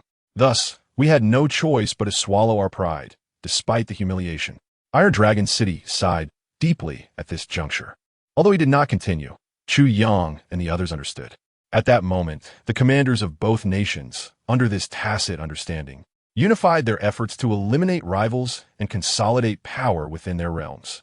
Unbeknownst to one another, they engaged in a chillingly synchronized cooperation. One sought to claim his battlefield victories, while the other aimed to expand his territory. One aimed to eliminate his rivals, while the other sought to vanquish his enemies. Ultimately, both shared the same objective: to consolidate their nation's strength into a singular fist capable of unleashing its full might. Had the 5th subtle chosen to engage in a decisive battle during that time, victory would have been assured. Yet, victory would have brought with it the peril of overshadowing the ruler, fostering suspicion and envy, and at that moment, his foundation was tenuous, with the worst outcome being a fate without a resting place. Even if he could preserve his life and maintain a certain standing, he would forever lose the chance to ascend to the pinnacle of power. With the 5th subtle's ambitious nature and the favorable circumstances he faced, how could he relinquish such an opportunity? Thus, he cannot. At that time, the entire realm of Iron Cloud lay in Iron Dragon City's hands. The situation was precarious, teetering on the brink of collapse, without an enemy's attack. Naturally, Iron Dragon City was averse to a decisive confrontation. The commanders of both nations never met face to face, yet they engaged in a collaboration that reached a terrifying level of tacit understanding. They mutually restrained and balanced each other. "Today you claim victory over my opposing faction's general. Tomorrow I will eliminate your obstacles." The slaughter of millions of troops between the two nations during that period became a game manipulated by the two leaders. The countless souls lost on one side forged the 5th subtle's legendary reputation. Conversely, the countless souls lost on the other side coalesced into Iron Cloud. However, this game, while striving for time and opportunity, bore starkly different motivations for each side. The 5th subtle fought for the great Zhao and for himself, while Iron Dragon City, amid such near-humiliating continuous warfare, shattered Iron Cloud only to reforge it, transforming its initial disarray into a formidable Iron Country. Without the meticulous collaboration between Iron Dragon City and the 5th subtle, Iron Cloud would not have endured to this day, let alone await the return of the Celestial Prince to reclaim power and stand against the 5th subtle. The myriad transformations within this saga truly boggle the mind. Moreover, at every turn, the commanders would offer each other subtle hints comprehensible only to one another, allowing both to achieve their respective ends. Yet these signals must remain concealed from others. The mental exertion required amidst this intricate web was beyond imagination. Chu Yang could hardly fathom how Iron Dragon City achieved this. Under the complete dominance of the 5th subtle, he cooperated fully while preventing the latter from achieving his ultimate goals, gradually establishing Iron Cloud's resistance forces until now, forming an unyielding bastion at the borders. The strategic acumen, leadership, control, military prowess, and even political savvy of this individual, while perhaps not exceeding that of the 5th subtle, were certainly of a comparable caliber. Two mortal enemies, yet in their battles, Each cultivated their respective rear echelons, executing their strategies flawlessly. These two individuals truly instilled terror. Yet, one truth left Chu Yang somewhat disheartened. The warfare between Iron Dragon City and the Fifth Subtle had effectively treated the lives of millions of soldiers as mere pawns to be sacrificed at will. Yet these were millions of vibrant lives. Never had he comprehended the meaning of the phrase, "a general success is built upon the graves of countless soldiers," as he did now. Regretful? The one uttering this was Gu Duxing, whose cold, piercing gaze fixated on Iron Dragon City. Millions of soldiers perished on the battlefield due to the collusion of your commanders, leaving no trace of their remains. The figure was not merely in the millions. The precise count was 279,796 souls. Iron Dragon City's countenance resembled that of a statue, void of any expression. As of now, this is the toll of the fallen. This figure does not include the wounded, the disabled, or the missing. This is the immense price we in Ironcloud have paid for the current state of affairs. Chapter 78. The Evaluation of History's Right and Wrong. Regret? Iron Dragon City, harbor no regrets. To die on the battlefield is the fate of a soldier. Iron Dragon City's gaze remained steady, as if peering into the void. Though I mourn the loss, I shall never regret. Mourning? Gu Duxing scoffed coldly. When you buried these fine men one after another, sending them to slaughter, did you feel sorrow? Understand that while the generals may err and lack unity, the soldiers are innocent. There were alternative methods to preserve their lives. Gu Duxing found it unfathomable that such occurrences could exist in this world. The nobler the individual, the more they seemed destined for sacrifice, the more they were abandoned. What absurd theory is this? And the architects of such grotesque acts were the high-ranking officials of two superpowers. Two entities that should have benefited the populace transformed into merciless executioners, sending millions of their finest sons to their doom. Without such sacrifices, how could they gain the trust of the Fifth Subtle? For the fallen soldiers, I lament, yet bear no regret. Iron Dragon City coldly declared, their deaths have safeguarded the 60 million people of Ironcloud. Without their sacrifice, Ironcloud would have become the territory of the great Zhao 8 years past. All men and women of Ironcloud would have been enslaved, subjected to humiliation and oppression. I, Iron Dragon City, have committed this heinous act that invites public outrage, yet I do not regret it. Future historians, upon uncovering the truth of these 8 years, will label me, Iron Dragon City, a villain for eternity. Yet I harbor no regrets. Should fate allow for a second chance, I would still make the same choice. Should I, Iron Dragon City, surrender and allow the great Zhao to invade, the personal losses I would suffer would be minimal. In Ironcloud, I am a prince, a marshal. Should I go to the great Zhao, even if not a prince, I would still hold a noble title. Even if not a marshal, I would not fall to a state of humiliation. Even the Fifth Subtle would hesitate. Yet now, I bear this eternal infamy. What of it? Iron Dragon City smiled. Infamy must be borne by someone. As long as Ironcloud can endure, I'm the best candidate to shoulder this burden. However, bearing such a notorious reputation is no easy task. Chu Yang scoffed and remarked, since you are so closely allied, it is inevitable that you will also place your own people within each other's ranks, is it not? Tai Longqing's body stiffened, and a sharp glint flashed in his eyes as he regarded Chu Yang in silence. 8 long years. 8 years of conflict had resulted in severe casualties on both sides, necessitating a fresh influx of blood. Those individuals would undoubtedly ascend to power on the back of numerous victories. Yet, this moment also presents the most opportune time for the insertion of spies. I cannot believe that you, General Tai, have not done so. Tai Longqing's expression remained cold and unyielding, just as I firmly believe that the 5th Qingru has already embedded her personnel within Taiyuan. Although you possess strategic acumen and a comprehensive perspective, capable of discerning the dynamics of war to secure maximum advantage for your side, you lack the finesse of a successful schemer and politician like 5th Qingru. Therefore, I am more inclined to believe that Chu Yang smiled. Yet his words sent a chill down Tai Longqing's spine. If you have placed 10 individuals within the Zhao, then the 5th Qingru spies in Taiyuan would assuredly exceed 100, a disparity of tenfold. He paused, adding, I refer specifically to the military leaders and commanders. Tai Longqing sighed softly. Thus, on the surface, Taiyuan appears as an impregnable fortress. However, If 15 grew truly initiates a decisive battle, Tai Yun remains as vulnerable as it was 8 years ago. Chu Yang declared sharply. Do you genuinely believe that 15 grew would allow you to fortify Tai Yun into an unassailable stronghold? If you truly think so, then you are unworthy of your esteemed position as a leading general. Tai Longcheng inexplicably smiled, genuinely praising him. Indeed. Well said. He then pondered deeply, asking, what you have stated, does it stem from a clandestine intelligence network you possess, or is it merely your own deductions? Upon hearing this, the young woman who had been silently standing nearby suddenly exhibited a glimmer of interest in her eyes as she looked at Chu Yang, a hint of urgency surfacing in her gaze. Tai Longqing's tone was notably serious, for the implications of this inquiry were far-reaching. Should Chu Yang possess such an intelligence network capable of uncovering information inaccessible to their side, it would be an immense advantage. With such formidable intelligence, Chu Yang would be on par with Tai Yun as a partner rather than a subordinate. Conversely, if Chu Yang lacked such a network, and his insights were merely conjectures based on scant evidence, it would be even more alarming. It would attest to the fact that this young man possesses intellect rivaling that of 5th Qingru, perhaps even surpassing it. Such brilliance could indeed elevate a nation or stabilize a realm. Chu Yang remained silent for a moment before finally replying, I do not possess such formidable intelligence capabilities. Both Tai Longsheng and the young woman were taken aback. Their expressions had been calm, even when hearing of 5th Qingruo's schemes and her unexpectedly formidable power.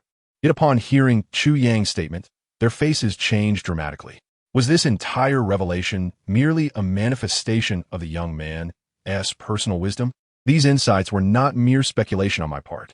Chu Yang continued, what I have mentioned is not derived from any intelligence network. He understood the weight of Tai Longqing's question and recognized that allowing him to misconstrue the situation could be highly advantageous. Nevertheless, Chu Yang chose to forego this opportunity. For if he were to imply such a capability, it would inevitably lead to excessive inquiries regarding his opinions in future collaborations. Although he could gain substantial authority beyond his expectations, a miscalculation at that juncture could doom countless soldiers and directly influence the fate of 2 nations. If he were to err, he would lose all chance of redemption. Everything would revert to the trajectory of his past life, an unstoppable force. Had Chu Yang truly possessed such abilities, he would undoubtedly seize them. Yet he was merely relying on memories from his previous life, lacking genuine observational acuity. He was aware of this, thus he relinquished the opportunity. However, his ambiguous response still conveyed a vague hint to Tai Longqing. This individual is undoubtedly a prodigious talent. Tai Longqing raised his head, contemplating for a moment. Noticing that Chu Yang offered no further elaboration, he understood that this matter was likely a personal secret. And given that they had yet to forge a true alliance, it was unreasonable to expect complete transparency. Now was the time to present conditions. Yet Tai Longqing hesitated, harboring different intentions. He turned to Chu Yang and inquired, you have stated much. What do you wish to achieve? What you have divulged consists of secrets that 5th Qingru would never disclose. Regardless, you possess considerable knowledge. In that regard alone, you hold significant value. I have come to believe that you harbor disdain for 5th Qingru. Yet upon your arrival in Taiyuan, what are your intentions? What I wish to accomplish is quite clear, Chu Yang replied with a smile. Do you not see it? Tai Longqing smiled broadly, stating, indeed, however, no matter what you intend to do, it bears little relevance to me. The person you ought to seek out is the Prince of Butian, not me. When he uttered the words Prince of Butian, he maintained unwavering eye contact with Chu Yang, yet his tone bore a subtle peculiarity. I do not intend to seek you. Rather, it is you who has sought me. Chu Yang scoffed, retorting, moreover, you have placed strict restrictions on this Tianbing pavilion. Chapter 79. The scar must be unveiled. Now that you have approached me, you are concerned that my collaboration with you may incite the Prince of Butian's suspicion, yet you wish to distance yourself? And you claim I should not seek you? Chu Yang sighed. You are of considerable age. How is it that your words are so disjointed? Ha ha ha. Upon hearing Chu Yang's words, Tai Longqing's guards glared with indignation. Yet Tai Longqing himself burst into hearty laughter, striding out confidently. As he reached the door, he turned back to regard Chu Yang. I quite admire your swords. However, 100,000 taels of gold is rather steep. I possess numerous rare treasures. Yet I must reserve them to save lives of soldiers, so I cannot exchange them. But I do genuinely desire your swords. What should I do?" Chu Yang was incensed, having never encountered such audacity. His implication was clear. He wished for Chu Yang to gift him one. Annoyed, he replied, "Yet these swords are equally precious to me, and naturally, I cannot bestow them upon anyone, least of all you." "Ha ha ha!" Tai Longcheng laughed heartily, wiping away joyful tears. "You will give them to me, I assure you. At that moment, I shall act as though I do not want them, and you will have to insist several times before I reluctantly accept. Just wait and see." With that, he erupted into another bout of boisterous laughter, leaving behind a nonsensical remark before turning and exiting. "You expect me to plead with you? Just wait." Chu Yang scoffed. "The day is not yet dark. You seem to be indulging in dreams rather prematurely." Outside, the sound of marching echoed in orderly cadence. In mere moments, the street was devoid of soldiers, all without a whisper. In the distance, a faint clamor emerged, signaling the street's revival. Chu Yang turned back, poised to speak, only to find Gu Duxing before him, the strange young woman having vanished without a trace. She had merely inquired about prices and had otherwise made no further engagement. Disappearing just like that, where did she go? Chu Yang scratched his head. Regardless of her departure, "I only ask you." Gu Duxing gazed deeply into him. "Are you prepared to intervene in the conflict between Tai Yun and the Zhao Empire?" Chu Yang nodded sleekly, responding, "Indeed, that is an unwise decision. We are merely warriors. The essence of a warrior is something you surely comprehend. You are well aware of the precarious standing that warriors hold in this world, as well as the attitudes various kingdoms maintain towards them. Moreover, both the imperial court and the battlefield are far more treacherous than the world of martial arts, and I do not believe this is a prudent decision. I recognize that this path is fraught with danger. I understand that once I commit, I may find myself in a situation where I could perish without a grave. However, I possess compelling reasons to intervene." Chu Yang gazed intently at Gu Duxing and spoke earnestly, just as you would rather face death 1,000 times than refuse to save Gu Miaoling. "I too have reasons that mirror yours." Gu Duxing met Chu Yang's gaze and discerned a profound pain and yearning reflected in his eyes, an emotion even deeper than his own feelings for Gu Miaoling. Slowly, Gu Duxing nodded, suddenly understanding Chu Yang's motivation to assist in rescuing Gu Miaoling. Although Chu Yang had not explicitly stated it, Gu Duxing had grasped his intent. Chu Yang also had a cherished one, and he could not bear to see such a precious soul perish, nor allow such sincere and beautiful sentiments to fade away. In that moment, Gu Duxing felt a surge of emotion. "If you perceive danger, it is still not too late to withdraw," Chu Yang remarked calmly. "I will still fulfill the promise I made to you. I wish to retreat as well. But I also understand that the battlefield is the swiftest means to enhance my skills." Gu Duxing suddenly smiled, his expression radiant with sunshine. "Moreover, I have already pledged to devote these 10 years to you. While I may desire to withdraw, I hold my commitments in higher regard." He winked playfully, adding, "You may be steadfast in your promises, but surely you do not wish for me, Gu Duxing, to be seen as a man of broken word?" Chu Yang regarded him thoughtfully for a moment before breaking into a smile. "Indeed, I expected you would go back on your word. I am pleasantly surprised to find you steadfast." Gu Duxing laughed heartily, giving Chu Yang a playful punch on the shoulder. Their eyes met, and laughter erupted between them. In that moment, a bond of brotherhood, facing the storms of life and death together, quietly blossomed in their hearts. "If you strive for my cause, I will fight for you. It is that simple." At that moment, the two youths genuinely acknowledged each other, though neither spoke the words aloud. Instead, they cloaked their true feelings behind the guise of promises, both aware of the understanding that lay beneath. The warmth of their smiles enveloped them. Amidst the retreating army, Iron Dragon City and the young woman engaged in a hushed conversation. "I find this individual promising, a great asset," Iron Dragon City remarked. "Oh, is that so?" the young woman replied, not wanting to entertain any cryptic insinuations. "What brings you here alone?" "This person aims to confront 5th Qingru.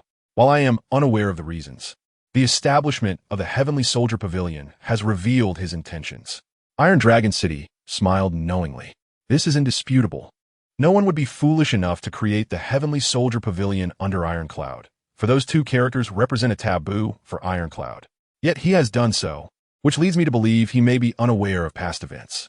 The young woman nodded thoughtfully, then turned abruptly. "Is it the only reason Uncle came here?" "Indeed. That is why I have come." Your interest in him, displayed at the city gates, seemed rather pronounced. While a keen desire for talent is commendable, you are still young. Although I am older, I can assist you in assessing this individual. Iron Dragon City chuckled. I simply did not expect you to arrive so promptly. Thus, every word you exchanged with him was substantial? The young woman mused, a smile creeping across her face. Each sentence was a hint.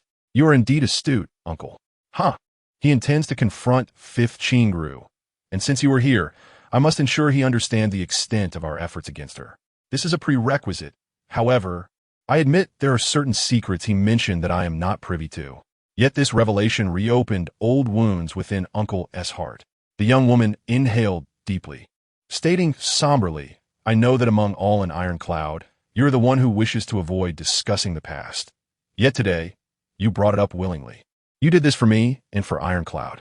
Iron Dragon City walked in silence. His expression hardened. The past may be painful, but it cannot erase the truth of what transpired. If you intend to utilize this individual, it is best he knows as much as possible. One day, when I can no longer tread the battlefield, I hope you do not make erroneous judgments due to the obscured truths of our history. Therefore, we must speak. Wounds must be exposed. Chapter 8. What is brotherhood? While this individual is indeed useful and worthy of collaboration, one must remain cautious. His intent to confront Fifth Chingru is beyond doubt, yet the reasoning behind it remains unspoken. What is particularly intriguing is the absence of any desire for power reflected in his eyes. Iron Dragon City pondered deeply.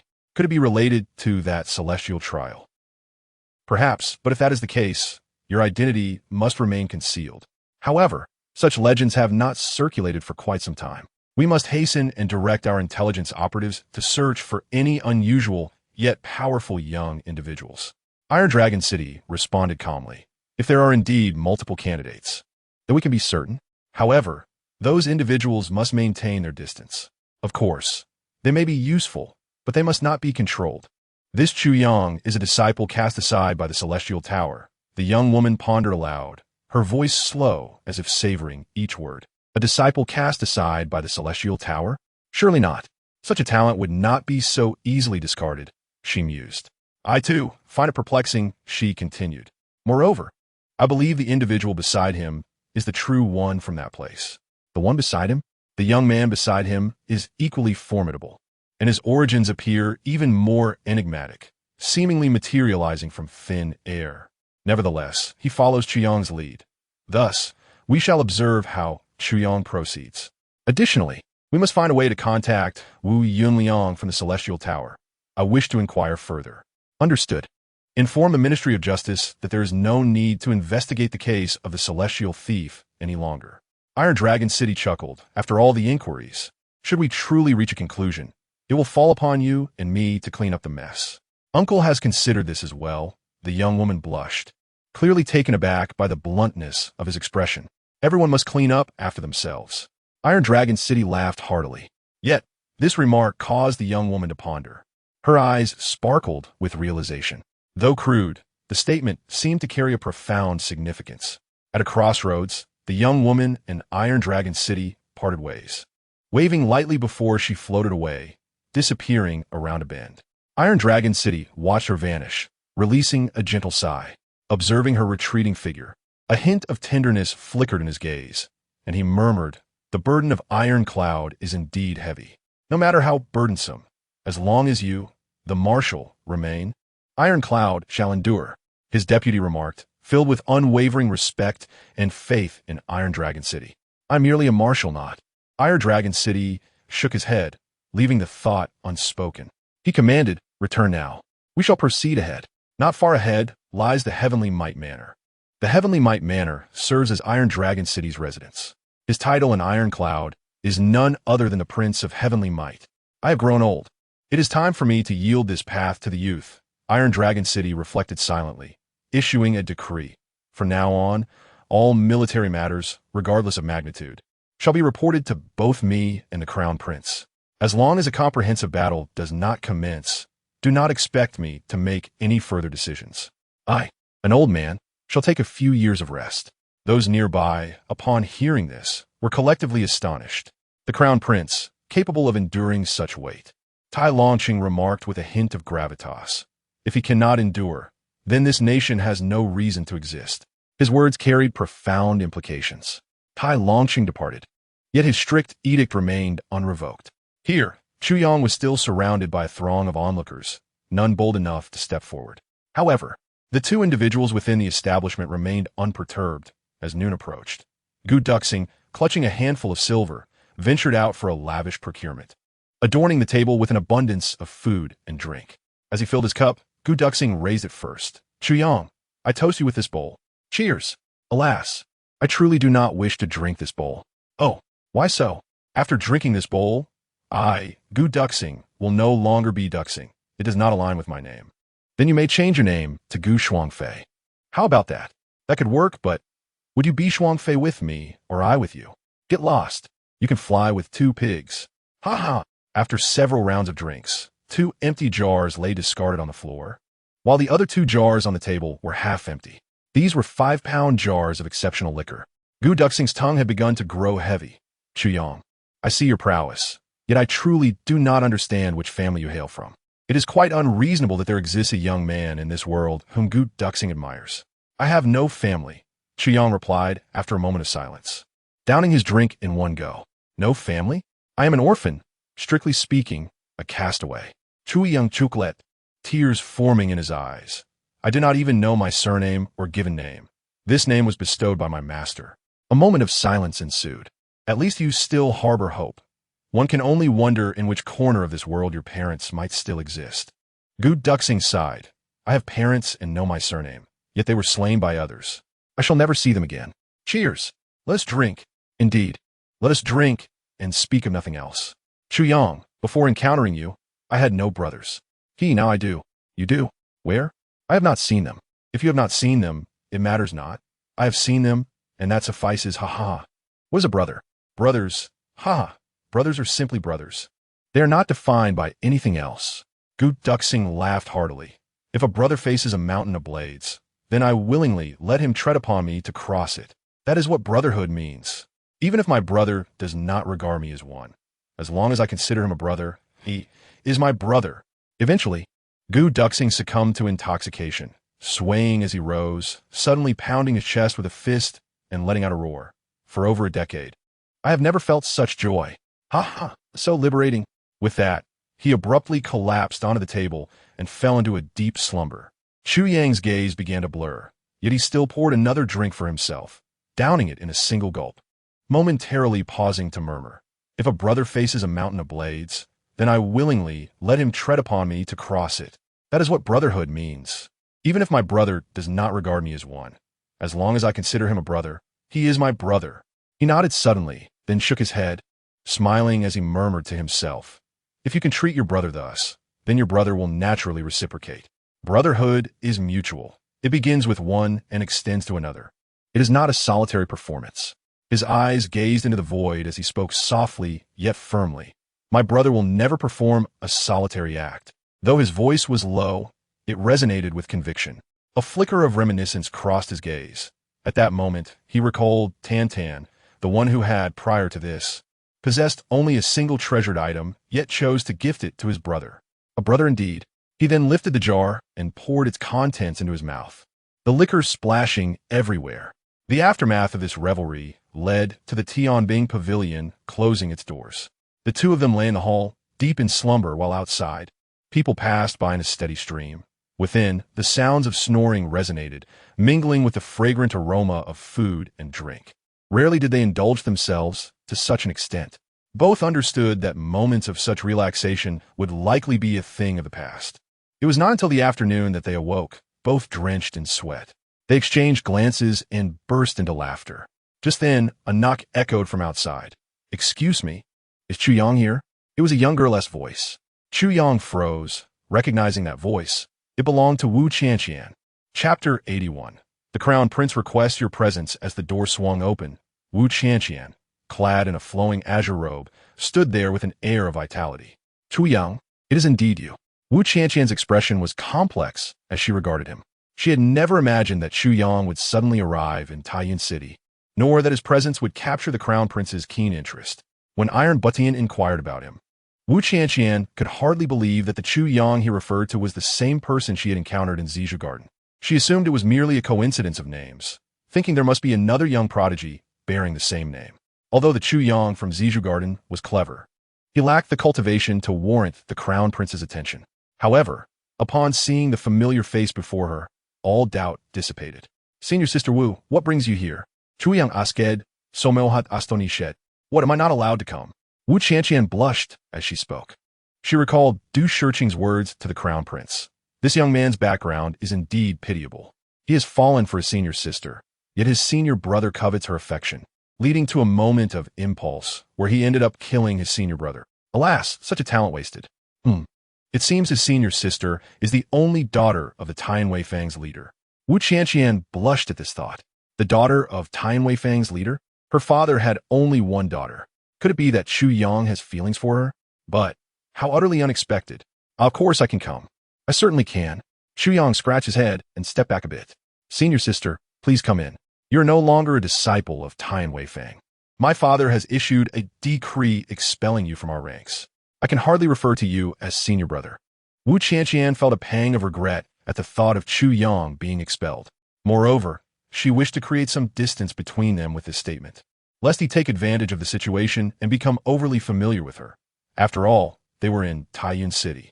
Should anything arise, it would not matter to Chu Yang, but it would certainly tarnish Tian Weifang's reputation. Then I shall call you little sister. Chu Yang snapped his head and said, It seems you are older than I, so I shall call you Qianqian. Sister? Wu Qianqian's face flushed crimson as she scolded. What are you being so slick for? Quickly, come with me. Come with you? The crown prince has sent me to invite you. I truly cannot discern what merits you possess that the crown prince would specifically request to meet you. Wu Qianqian shot him a glance. If he wishes to see me, then I shan't go. Chu Yang replied calmly with a smile. If you are the one inviting me, then I will certainly go. The distinction between inviting and requesting was significant, reflecting Iron Butian's attitude. Chu Yang had already established a reputation, having surrounded Iron Butian with his news, showcasing both his piercing gaze and swift movements. Du Shiqing had spared no effort in his praise, and the irresistible allure of Tianbing Pavilion had only added to the intrigue. Now, with Tai Longqing's recommendation, Chu Yang was certain that Iron Butian would elucidate his presence to the crown prince without a doubt. The depiction of Iron Dragon City serves to validate another assertion, the unparalleled wisdom of one's perceptive deductions, a precise judgment of the grand scheme of the world, coupled with a profound understanding of the subtle intricacies of Fifth Qingru. All of these elements are intrinsically tied to the fate of the entire Ironcloud nation, and to the outcome of Tai Butian's confrontation with Fifth Qingru. If Tai Butian were to neglect meeting him, it would indeed be the greatest oddity. From the moment Chu Yang departed from the heavenly pavilion and joined Du Shiqing's entourage, he began to meticulously strategize. Every move, every scheme, was orchestrated for this very day. And now, that day had finally arrived. At such a critical juncture, Chu Yang would naturally seize the opportunity to elevate his position. The crown prince has dispatched me to invite you. Is that acceptable? Wu Qianqian retorted with irritation. The crown prince is aware that I am acquainted with you. Hence he specifically sent me, and outside, there are 99 of the crown prince's personal guards escorting us. The carriage is the crown prince's own. 16 magnificent steeds flank us. A gesture befitting a national guest. In all these years, no one in the Ironcloud nation has enjoyed such treatment. Oh, Chu Yang was taken aback. He had anticipated that Tai Butian would send someone to summon him, yet he had not expected such a grandiose invitation. The esteemed Chu Yang reclined within the opulently adorned carriage, swaying slightly.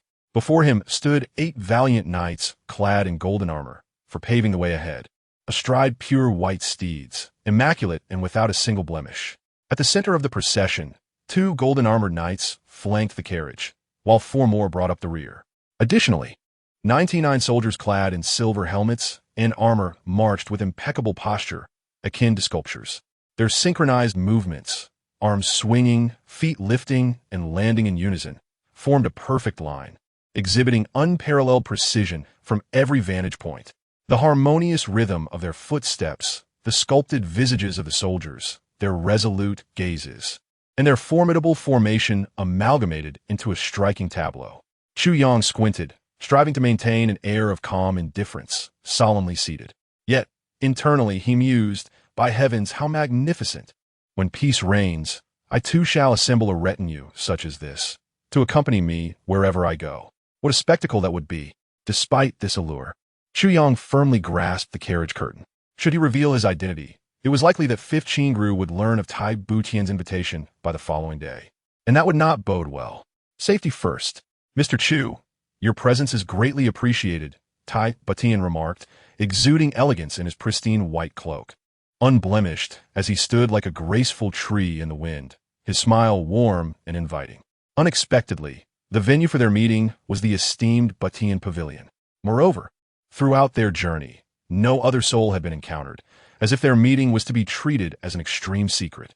The rendezvous took place at a serene lake behind the Butian Pavilion, where an island graced the center, adorned with a pavilion. The guards escorted Chu Yang to the island before discreetly withdrawing. Chu Yang regarded Tai Butian, his gaze tranquil and unperturbed. One could not deny that Tai Butian's hospitality stirred a fleeting warmth within him. However, that sentiment had swiftly dissipated. Had it been any other impetuous youth of similar age, they might have been overwhelmed with gratitude, pledging unwavering loyalty. Yet, Chu Yang was a being who had traversed 2 lifetimes. Even a minor fluctuation in his heart was commendable. Your Highness, may I inquire as to the reason for summoning this humble citizen? Chu Yang inquiret le sureli. I would not presume to dictate. Tai Butian replied with a gentle smile. Mr. Chu, of your remarkable talent, must surely discern the purpose of our meeting today. Alas, I am but a simpleton. Ignorant of the crown prince's intentions, Chu Yang conceded. Tai Butian sighed softly, standing with hands clasped behind his back, gazing upon the placid surface of the lake, and spoke thoughtfully. Mr. Chu hails from the martial world. You must understand the landscape of our realm. Though the court and the martial world may seem distinct, they are, at their core, intertwined and inseparable. If the court represents the dominant sphere of influence, then the martial world serves as a supplemental force. It is only when the ruling faction becomes corrupt to a certain degree and the populace suffers that a hero will rise, rallying the people to seize power. The emergent forces of the court will invariably arise from the martial world, whether by leveraging the remnants of the previous court as influence or by rallying martial heroes. It is the martial individuals who will wield the primary strength. Following a tempest of change, this newfound coalition will establish its own power, its own circle, and its own rules of conduct. Ultimately, the victors will ascend to the throne of the court. Chu Yang pondered these words deeply, gradually nodding in agreement as he articulated. Your Highness's assertions ring true. He reflected upon the tumultuous changes of the past millennia, the rise and fall of countless nations, indeed following this trajectory. New regimes have undeniably emerged from the martial world. While the majority may falter, several have achieved success. If the court is seen as an evolution of the martial world, such a claim is not without merit. Permit me to address a few remarks. In recent days, some have pointed out perceived inconsistencies within the narrative. It seems there are areas deemed illogical or flawed. I do not wish to engage in defense. I merely hope for your patience in continuing to read. To be candid, those so-called inconsistencies are easily recognized by the discerning. I would not commit such blunders if I were incapable of foreseeing these issues. What merit will my writing possess? I implore those who raise these concerns to consider. If I were to rectify every flaw you mention in previous chapters, would it still be engaging?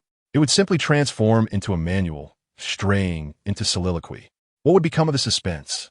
To hastily critique after reading but a chapter or two, that is not the essence of reading.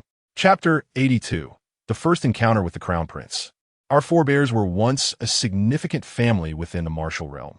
In their heyday, the Iron Family of Dongshan was formidable even before they ascended to the court. Tai Butian continued without turning, his voice steady. However, once the martial forces become the rulers of the court, they must adhere to the court's regulations. The methods of the martial world may suffice for managing a family or a local populace, yet they cannot govern a nation. Therein lies the limitation of the martial world. Therefore, when that moment arrives, one must inevitably relinquish certain elements to gain others. Often what is sacrificed are the loyal ministers. The martial world is one of brotherhood, while the court is ruled by sovereign and subjects. Should a minister regard the sovereign as a brother, they will surely be purged by those very brothers. Throughout history, it has been said, when the cunning hare is caught, the hunting dog is cooked. When the flying birds are hunted, the fine bows are hidden. When wars cease, the iron steeds are retired. The rise of sovereigns leads to the fall of brothers. Such a statement may seem harsh, yet it is a necessity. All who lament the fate of the cunning hare and the hunting dog are but failures. The sovereign, having sacrificed these ties, must endure eternal infamy. Only those who can bear such burdens are deemed worthy sovereigns. To govern a nation, one cannot rely on emotions or brotherhood. One must employ strategy and law. This is the most profound contradiction between the court and the martial world. Chu Yang furrowed his brow, deeply contemplating these words, speculating on the intent behind Tai Butian's discourse. Thus, the sovereign must be devoid of sentiment. Tai Butian concluded, for if a sovereign possesses emotions, they cannot govern effectively. Everyone recognizes the value and reliability of brotherhood. Yet, when a brother becomes arrogant due to favoritism, their accomplishments overshadowing the sovereign, even the most steadfast loyalty cannot shield them from being eliminated. In the stillness of the night, tears may flow silently, or in the light of day. One must face the scorn of the world. Such is the cost of achieving political stability and peace throughout the realm. Tai Butian turned to face Chu Yang. Mr. Chu, your disinterest in the court is evident.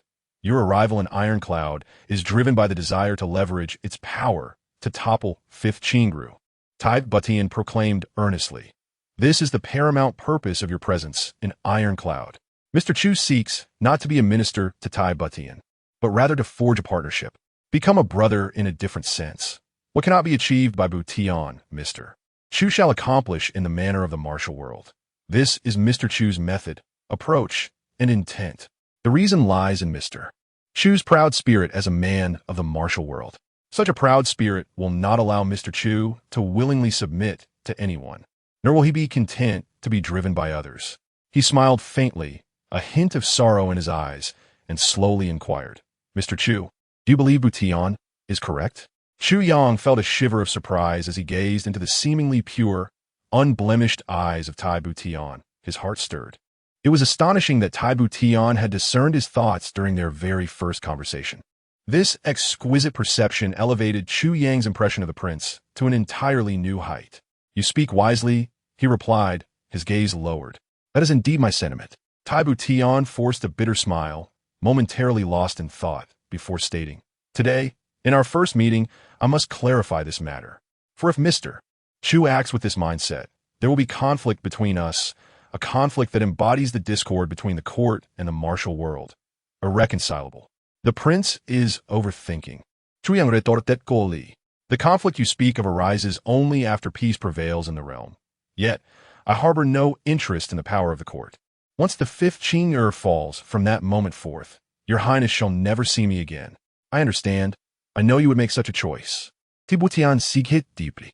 But I am more aware that when that moment arrives, Tai Yun shall find countless matters and threads that cannot do without Mr. Chu.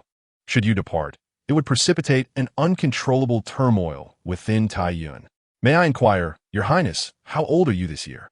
Chu Yang asket, 19 years wasted.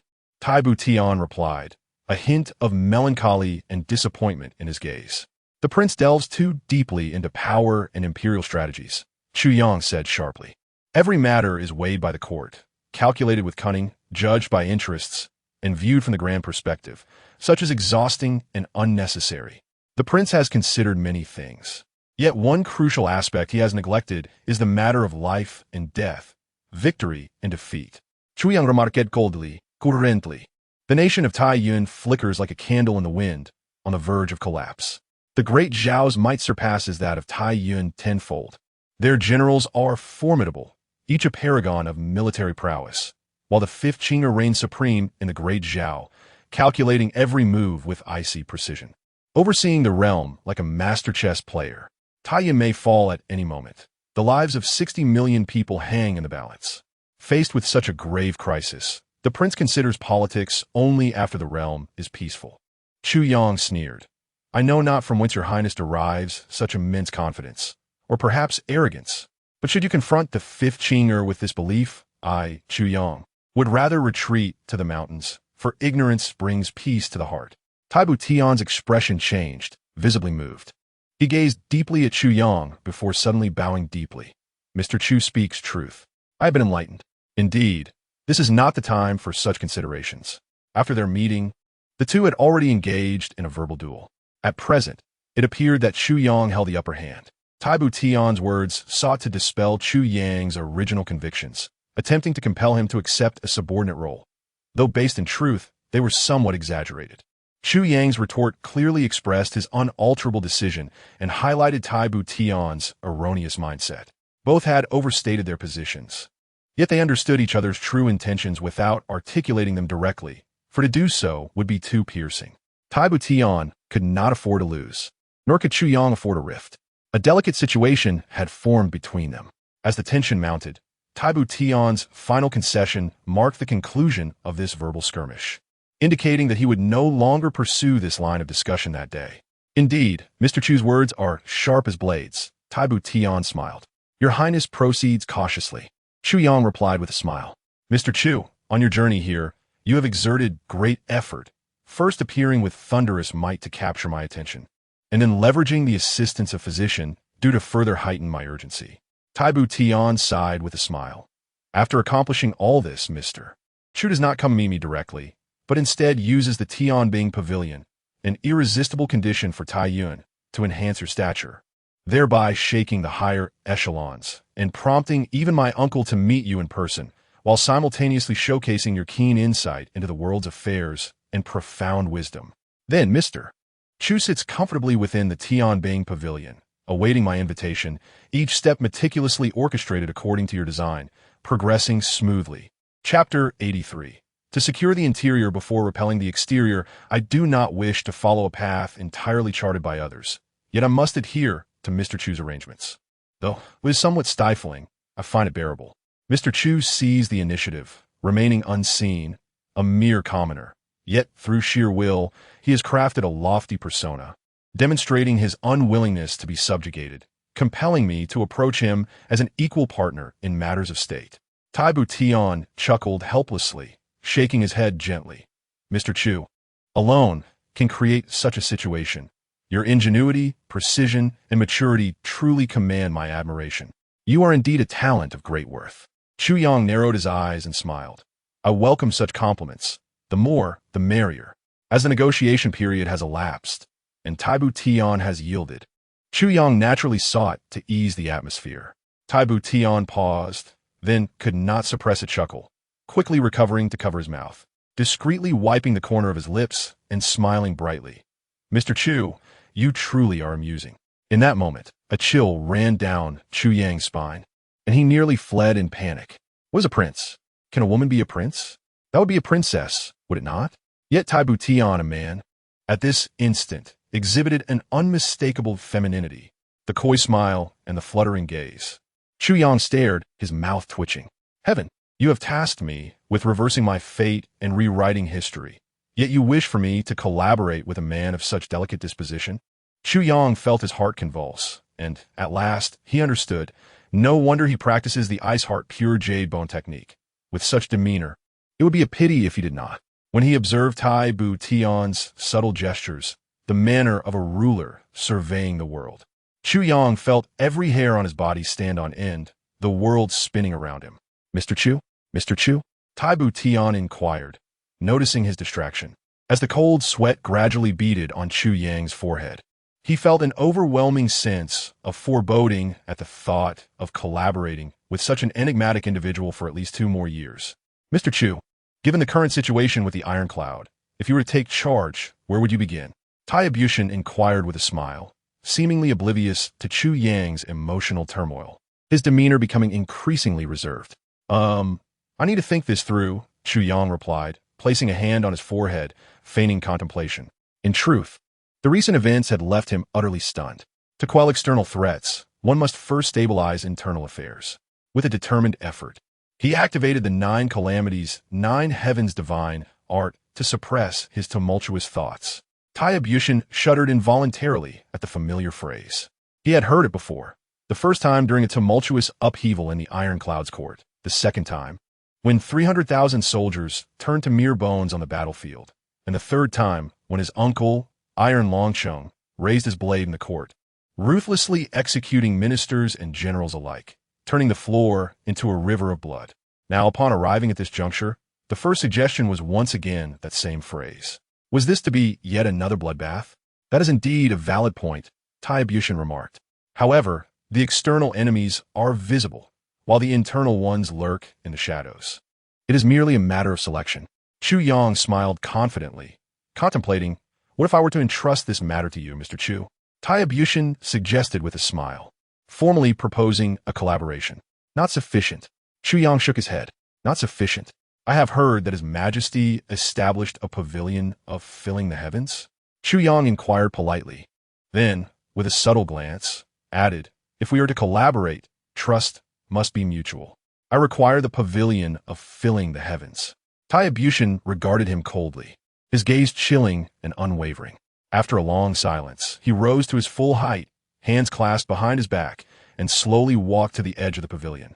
Gazing at the shimmering lake, lost in contemplation, a gentle breeze fluttered his white cloak.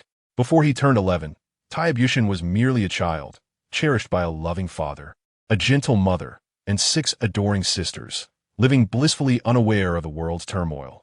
However, Taiebushin's eyes, turned away from Chu Yang, glistened with unshed tears as he spoke in a calm voice. Since my birth, my father has been shrouded in gloom, keeping my existence a secret. I was oblivious to the reasons behind it. That year, my father donned golden armor and led the charge into battle, a figure I regarded as a divine warrior, destined for victory. Yet within 6 months, disaster struck. He returned, but lifeless, carried back in a state of utter despair. My mother approached to serve him, only to be ruthlessly slain by his own hand. He killed the woman he loved most. Tears streamed down Taiebushin's cheeks. Chu Yang, Daken Abak, couldn't help but raise his gaze. He was astonished to learn of the Iron Cloud monarch's horrific actions against his own wife. Then, in a sudden shift, the father transformed into a tyrant, issuing decrees for the execution of his 6 daughters and their husbands, commanding his uncle to lead a merciless assault on the palace, eradicating all within. Blood flowed like a river in the royal city, and while many believed his uncle was staging a rebellion, the truth was far more complex. My father clasped my hand and uttered but a single sentence before slipping into unconsciousness. Taiebushin said, his voice low yet tremulous, filled with a mixture of resolve and anguish. From this moment forth, you shall be known as Taiebushin. The heavens of the Iron Cloud have collapsed, and I hope you can restore them. Always remember, a ruler must be ruthless. You must possess the heart to slay your enemies, and, if necessary, even your own kin. Following this declaration, his father grasped his uncle's hand and uttered, I leave him to you. Then, he fell into an eternal slumber. Chu Yang furrowed his brow in silence, contemplating the gravity of Taiebushin's words. One undeniable truth resonated. The Iron Cloud monarch had been fully aware when he committed such heinous acts against his family. It was a truth that hinted at a monumental secret lurking beneath the surface. Taiebushin inhaled deeply, expressing, I harbor a deep-seated hatred for my father, for he extinguished all my kin. Yet, my uncle was strict with me, declaring that I would be the Iron Cloud's prince, destined to become its ruler. From that moment, he hired countless tutors to educate me, ensuring that at least 10 awaited me daily. My sleep was limited to just an hour and a half, and even during meals, lessons persisted. If I faltered, my uncle would reprimand me harshly. Throughout the year, I bore the marks of his discipline, with bruises adorning my body for at least 300 days. Taiebushin continued softly. I often visited my father. During moments of lucidity, he would express a desire to end his life, only to be thwarted by those around him, leaving him to weep in silence. For years, he clung to the memories of my mother and sisters, often collapsing under the weight of his sorrow, his health deteriorating steadily. Chapter 84. As long as you can, I shall grant it. Initially, I believed he would feel remorse, but in time, I realized that was not the case. Taiebushin's voice softened, almost dreamlike. I could not comprehend why he mourned, having taken my mother's life and ordered the execution of my sisters. Why weep? He deserved to suffer. I still harbor resentment towards him. Yet, as the years passed, especially as I matured, I found it increasingly difficult to sustain that hatred. Taiebushin stood with his hands clasped behind his back, allowing tears to flow freely, his gaze complex. It was only in recent years that I began to understand the depths of my father's suffering. As a father, he bore immense burdens. As a man, He endured even more, and as a king, his trials multiplied exponentially. Taking a long breath, Taiebushin confessed, under my uncle's strict guidance, I was molded through relentless training.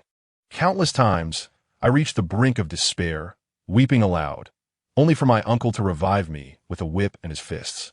Thus I persevered, learning not only knowledge, but also cunning, strategy, martial arts, and the intricacies of rulership. My uncle etched my father's words into my desk, hung them in my room, and placed them in every corner I frequented, ensuring I recited them before every meal. Taiebushin's uncle, a master strategist, orchestrated military campaigns and wielded political power across the nation, perpetually busy, often neglecting personal conversations. Yet, he would inquire about my lessons each day, and I awaited the inevitable reprimand, as it seemed he would never be satisfied with my progress. I dare not slack off, he continued, his throat emitting a soft sound as if swallowing a bitter truth. I despised my father, resented my uncle, yet one day, I observed my uncle dyeing his hair with the essence of the black demon flower. At that time, he was but 32, renowned as the most handsome man in the Iron Cloud. However, following my father's illness, his once dark hair began to turn white. Eventually, the gray outnumbered the black, necessitating frequent dyeing. In my youthful arrogance, I looked down upon him, questioning why an older man would concern himself with such vanity.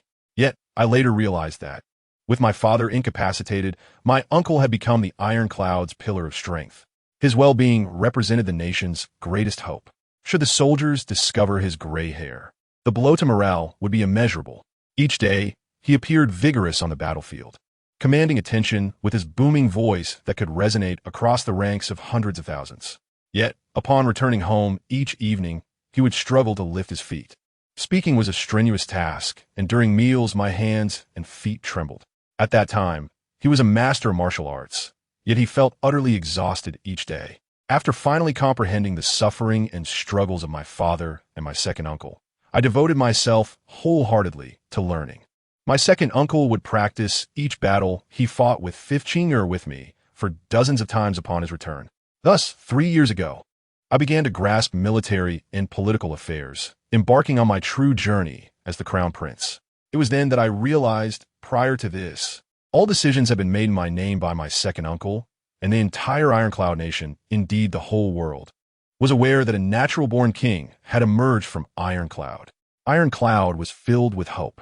No one knew the arduous journey this natural-born king had traversed. Is there truly such a thing as a natural-born king in this world? The path to kingship is fraught with cruelty. Taibutian's voice turned sorrowful and derisive. When I first grasped power, I faltered in everything. My second uncle, like a deity, stood in the court daily, executing anyone who dared to defy or question him without mercy. At that time, my second uncle was even more tyrannical than a despot. But when I could genuinely wield authority over Ironcloud, my second uncle ceased to appear in the court. I heard that after observing me for 3 months, he returned to my second aunt and simply stated, "I am relieved." Then he stood upright and fell asleep, slumbering for 3 days and nights, which frightened our family. Taiebutian inhaled deeply and exhaled slowly. The military and political affairs of Ironcloud had finally found their footing, and I began to establish the Butian Pavilion, gathering heroes and talented individuals, hoping someone would assist me. I truly wished for someone to share my burdens. The stability of Ironcloud and the well-being of 60 million citizens were achieved at an incalculable cost of suffering from those in power. I was utterly exhausted. My second uncle was equally weary. Taiebutian spoke softly, his tone devoid of inflection, yet Chu Yang could sense the profound fatigue woven into his voice. "My second uncle recommended you to me." Taiebutian did not look back but stated with certainty, "I trust my second uncle, thus I trust you. If you desire the Butian Pavilion, I can grant it to you. However, you must begin as a guest minister in the imperial court. I cannot directly appoint you to a high position, and I trust you understand this. The moment you can win the people's hearts, I shall provide you with all the information regarding the Butian Pavilion. Distrust breeds inefficiency, while trust fosters efficiency." After uttering this, Taiebutian drifted away, his form gliding over the water like a white cloud dancing in the wind, creating gentle ripples that expanded across the surface until he vanished from Chu Yang's sight. He did not turn back, unwilling for Chu Yang to witness the tears staining his face. Chu Yang slowly seated himself, enveloped in silence as he digested Tai Butian's words. The sincerity, honesty, and poignancy of Tai Butian's statements touched him deeply. Chu Yang had once doubted that Tai Butian's motives were merely to recruit him for servitude.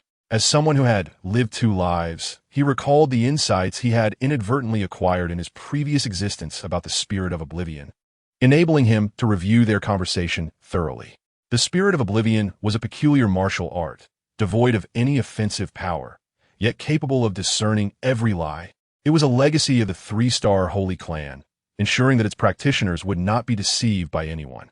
Under the scrutiny of the spirit of oblivion, Chu Yang discovered that every word spoken by Tai Butian was indeed the truth, even though there were many inconsistencies and perplexities in his statements. The strange reality remained. Anyone else would have detected the significant flaws in Tai Butian's words, yet they were all veracious.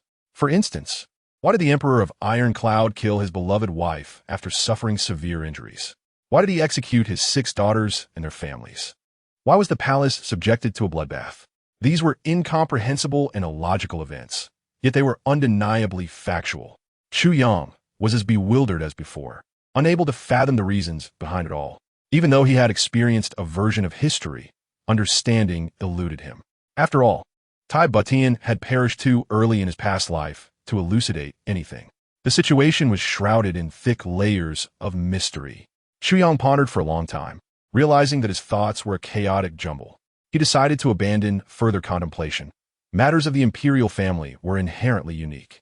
It was impossible to fathom the mind of an emperor, especially through mere conjecture. All he knew was that Tai Butian had acquiesced to his request for cooperation. Throughout this process, Tai Butian had not even haggled.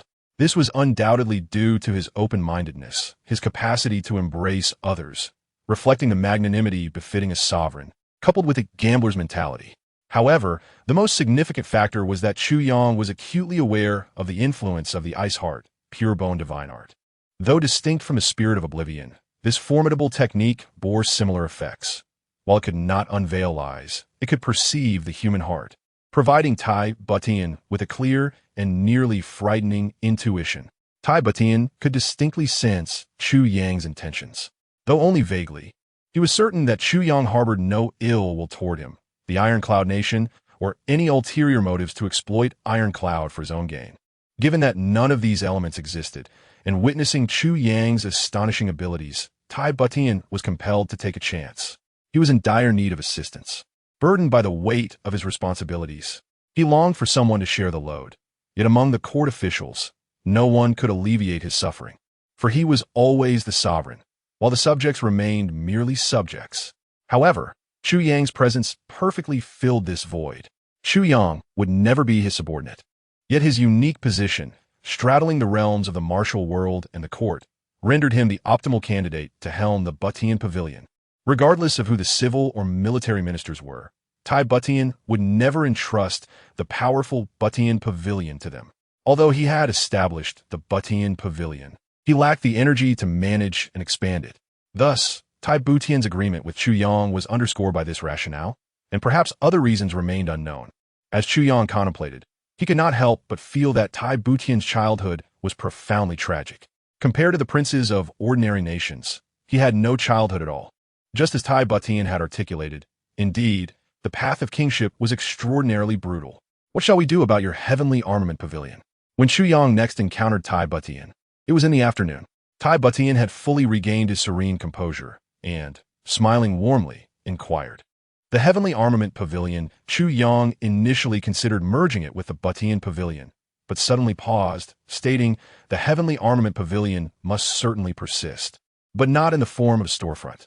That would be a tremendous waste. Your Highness, might I suggest housing my heavenly armament pavilion at Liutsue Lake? Liutsue Lake, a quaint body of water within Iron Cloud City, lay merely a few miles from the inner city, often obscured by dense constructions, giving the impression of distance. It was traditionally a favored recreational spot. Liutsue Lake? No problem, Tai Butian readily agreed. I will arrange this matter immediately. Tai Butian assumed that Chu Yang's reference to waste pertained to the divine weapons, unaware that the true waste he referred to was guduxing. To let such an infinitely promising super expert remain idle was an egregious squandering. Chu Yang maintained a stoic facade while feeling elated within. The Nine Calamities Sword, second segment. A fervor ignited within Chu Yang.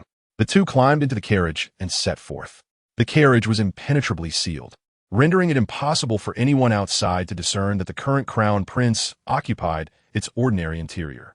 Although the carriage offered ample space, the two were seated relatively close, and Chu Yang sensed a subtle fragrance reminiscent of orchids and musk gently wafting through the air, prompting him to wrinkle his nose in silent dismay.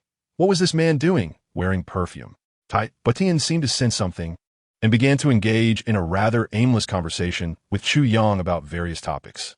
Tai Butian's knowledge was indeed profound, whether it pertained to the heavens or the earth. Ancient or modern anecdotes, he could effortlessly reference them, providing precise commentary on every matter discussed. In terms of scholarship, Chu Yang found himself vastly inferior to Tai Butian. He could only listen attentively, gradually becoming engrossed, and, consequently, grew accustomed to the fragrant atmosphere within the carriage. The carriage came to a halt. Tai Butian and Chu Yang dismounted and entered a large estate. This was the headquarters of the Butian Pavilion. As they walked, Tai Butian spoke in a low voice. Chu Yang expressed his surprise. Anyone hearing the name Butian Pavilion would naturally assume it to be an ornate structure, yet here stood only a humble, single-story building. It seemed that the Butian Pavilion, established by Tai Butian by the small lake, was merely a facade. Nonetheless, Chu Yang felt that the earlier location was far more befitting of a name. This place appeared rather ordinary.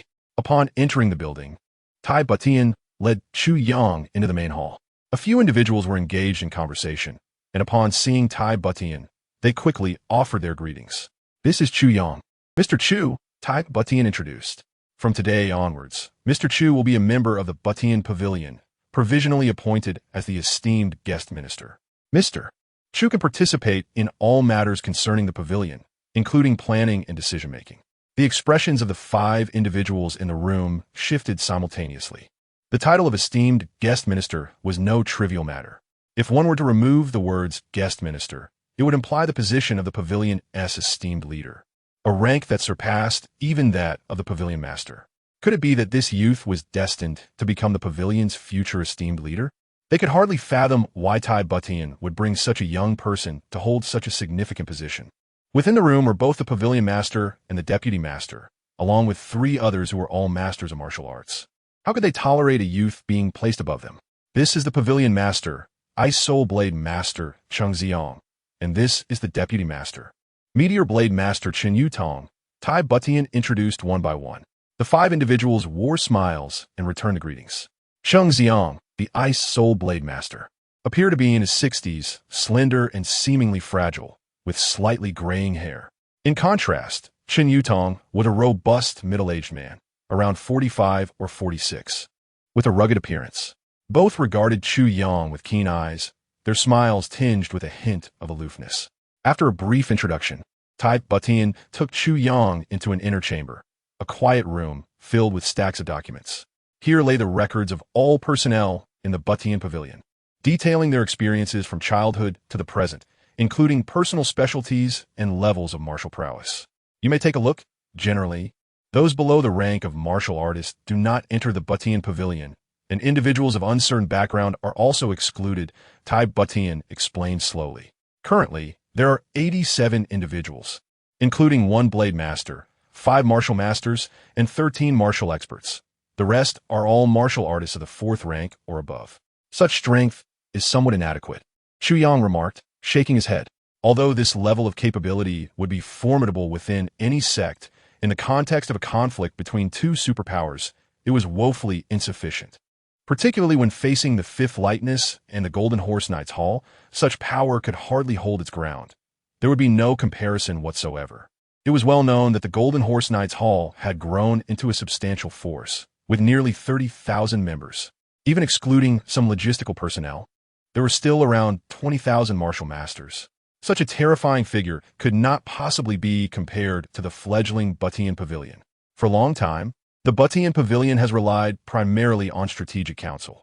The few assassination attempts we made ended in failure, resulting in unnecessary losses, Tai Butian continued. Therefore, since then, I have refrained from further expansion. Chu Yang nodded. Although Tai Butian did not explicitly state it, Chu Yang had already discerned the underlying message. There was a traitor within the Butian pavilion. As long as a traitor existed, and their identity remained uncertain, any further assassination attempts would be laughable. It would be akin to delivering his subordinates' lives directly into the hands of their enemies. This is the first issue you must resolve, Tai Butian stated calmly. Understood, Chu Yang replied, glancing at the documents decisively. I have pushed hard for this. This should be my third book, in less than 3 years. I've completed 3. The first 2 never managed to secure a stable spot on the recommendation list, often appearing at 7th or 8th place on Monday, only to fall to the bottom by Tuesday and disappearing entirely by Wednesday. This time, I am pushing hard. Can everyone help me realize my dream? I wish to appear on the weekly recommendation list. Just once this week would suffice. I entrust everything to you all. Today, I have a third update. As for the second issue, in my domain of Taiyuan, I am uncertain how many traitors have been embedded by the Fifth Lightness over the years, and I suspect many hold high-ranking positions, both in military and political spheres. Tai Butian smiled. Mr. Chu, you once said that to secure the outside, one must first stabilize the inside. If you can accomplish the first task, which is the cleansing of the Butian pavilion, then the second task will likewise be entrusted to you. Ultimately, we will strategize for the military and political maneuvers of the 2 nations. But the prerequisite is stability. There are many who fear not death. If we can maintain balance until all are eliminated, that too is balance, Tai Butian smiled. However, for some, the death of one could destabilize the world. Chu Yang chuckled oddly.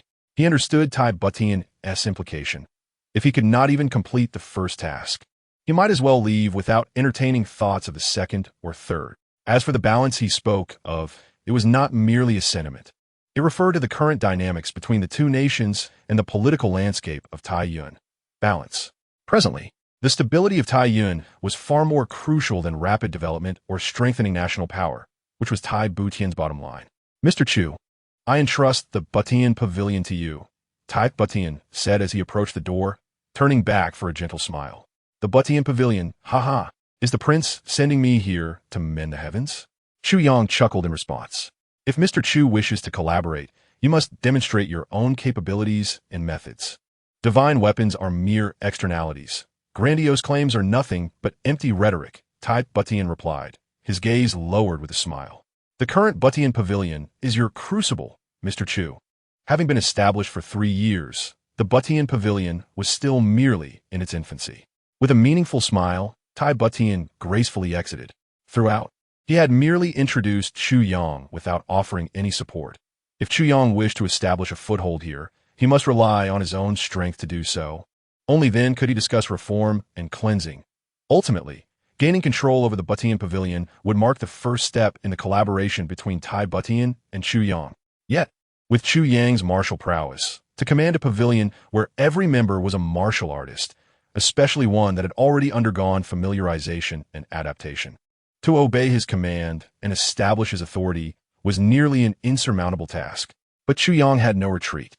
At this juncture, he had received Tai Butian's courtesy, and Tai Butian had granted him due regard.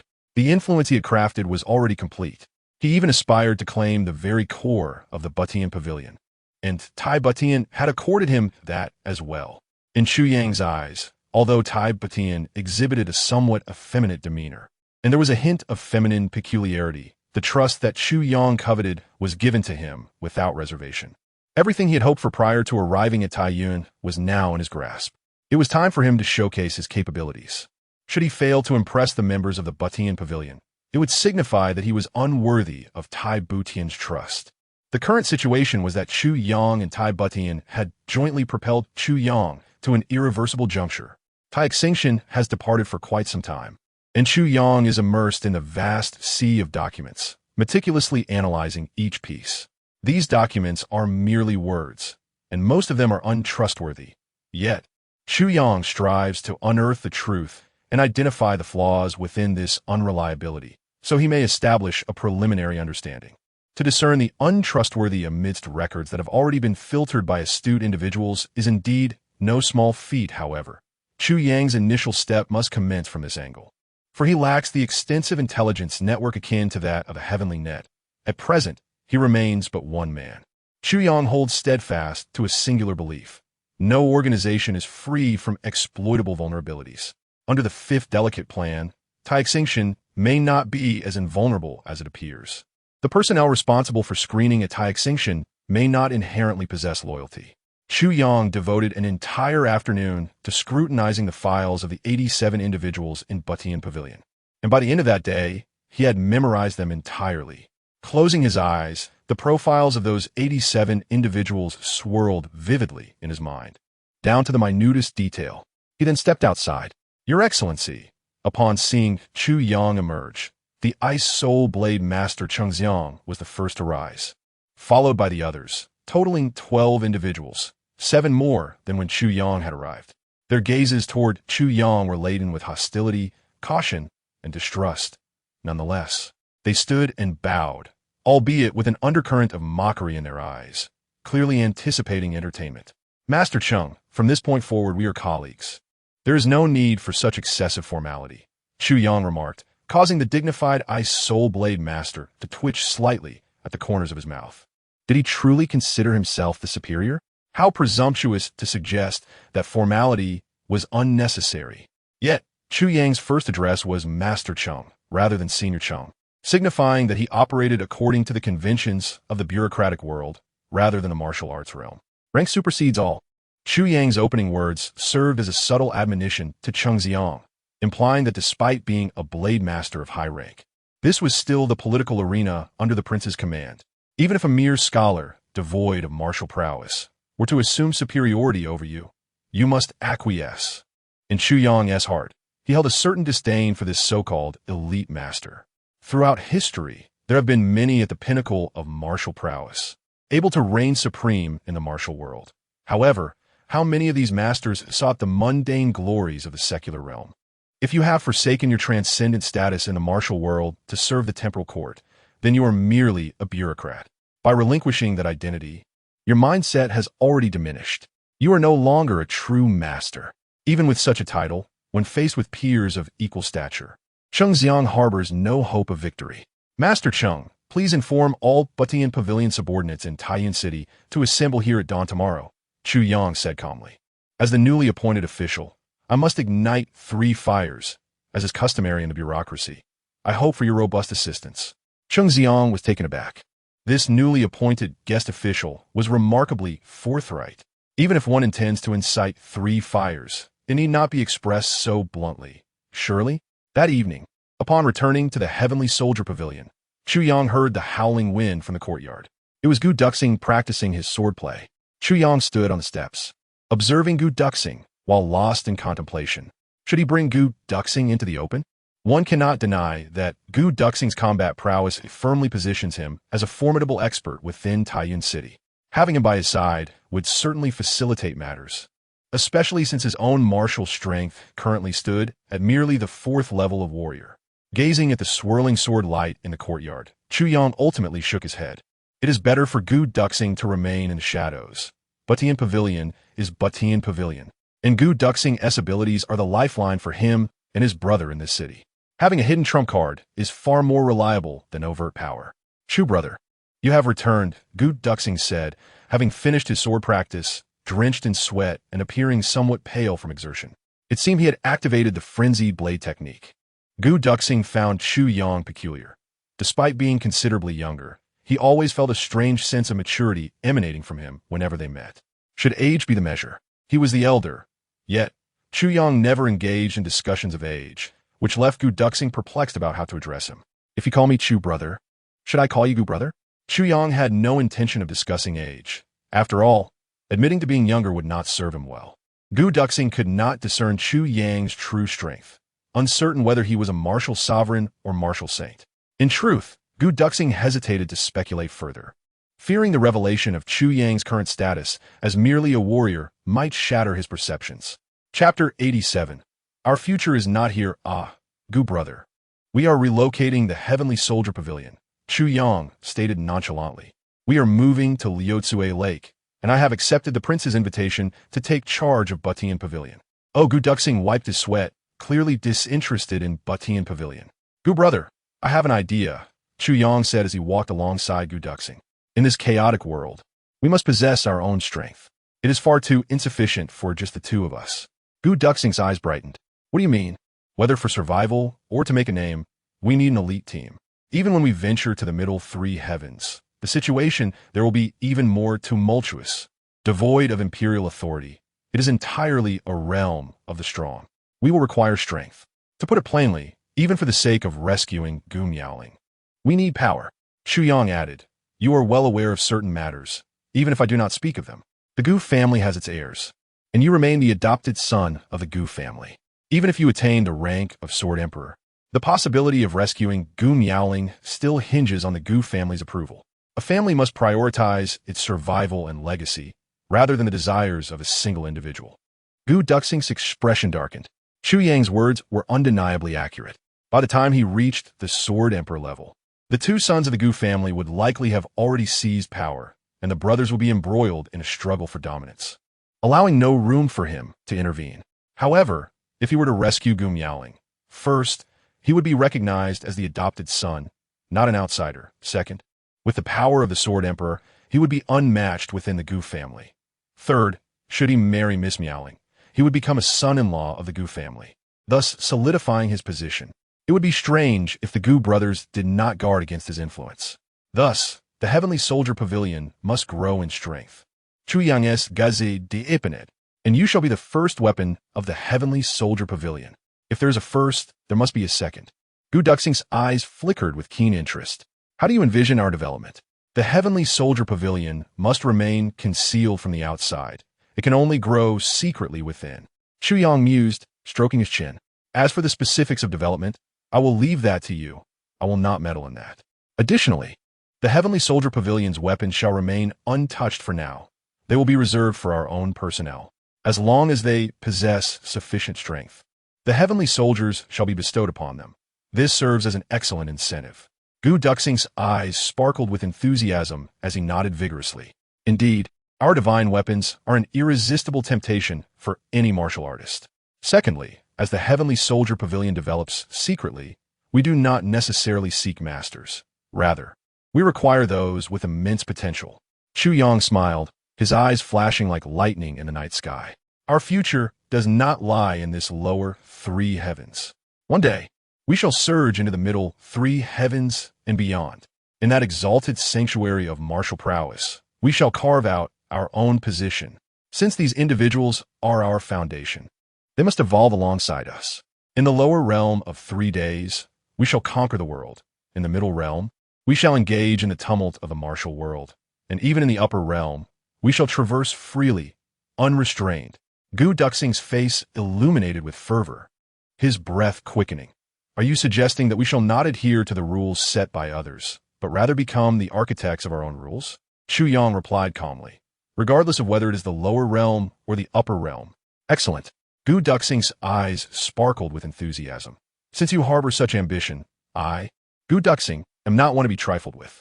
Let us, as brothers, embark on a grand endeavor. Xu Yang nodded solemnly.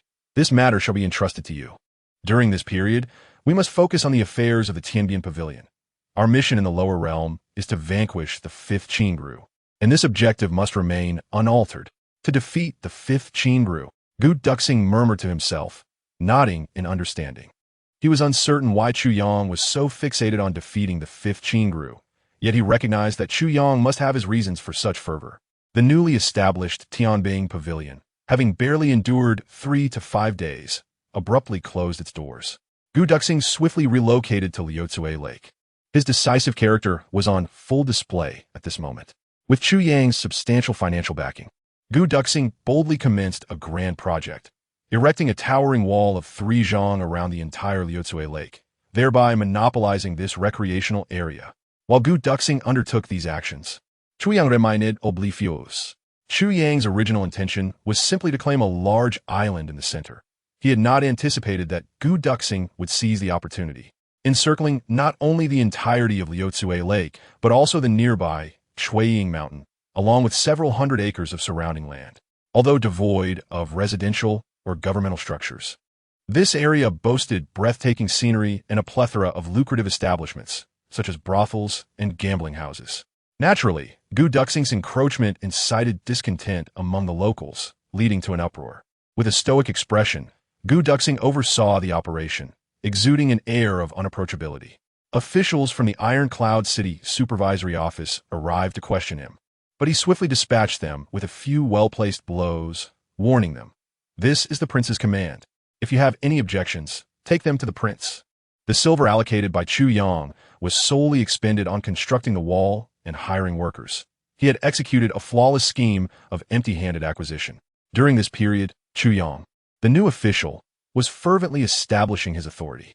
Today he summoned his colleagues, intending to introduce himself and familiarize himself with them to facilitate future cooperation.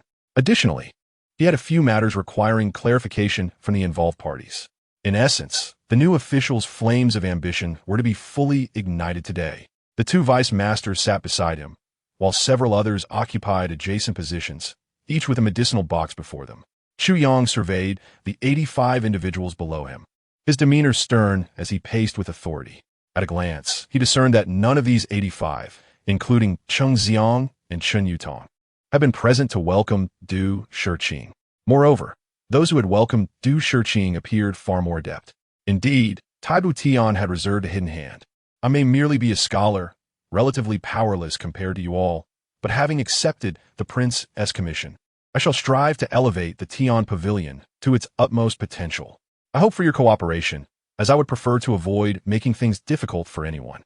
Chu Yang smirked coldly. "If I find it challenging, you shall find it even more so. I can guarantee that." A murmur of discontent rippled through the assembly, whispers of disbelief echoing among the gathered martial figures. They found Chu Yang's approach somewhat laughable. Intimidation? Were they not all risking their lives daily? Could he truly intimidate them? A scholar? A scholar aiming to control the pavilion? Cheng Xiang and Chen Yutong exchanged incredulous glances, both bemused by the absurdity of the situation. Traditionally, a new official ignites 3 flames of ambition, but to commence with such threats. This Chu Yang was indeed unprecedented. This was not the martial world. There were no established rules here. It was not a military setting, yet the regulations could be far more stringent than those of an army. Chu Yang surveyed the assembly, allowing no opportunity for dissent, and began with an overwhelming display of authority. "I wish to inquire if anyone has objections to my actions. If there are any, you are free to withdraw. I shall not obstruct you." Another wave of bitter laughter ensued. Once one entered this realm, it became an absolute secret. Withdrawal signified a dead end. "Very well. Since there are no objections, it implies that everyone acknowledges my position. Henceforth, should anyone dare to defy my words, they shall find themselves on a path to ruin."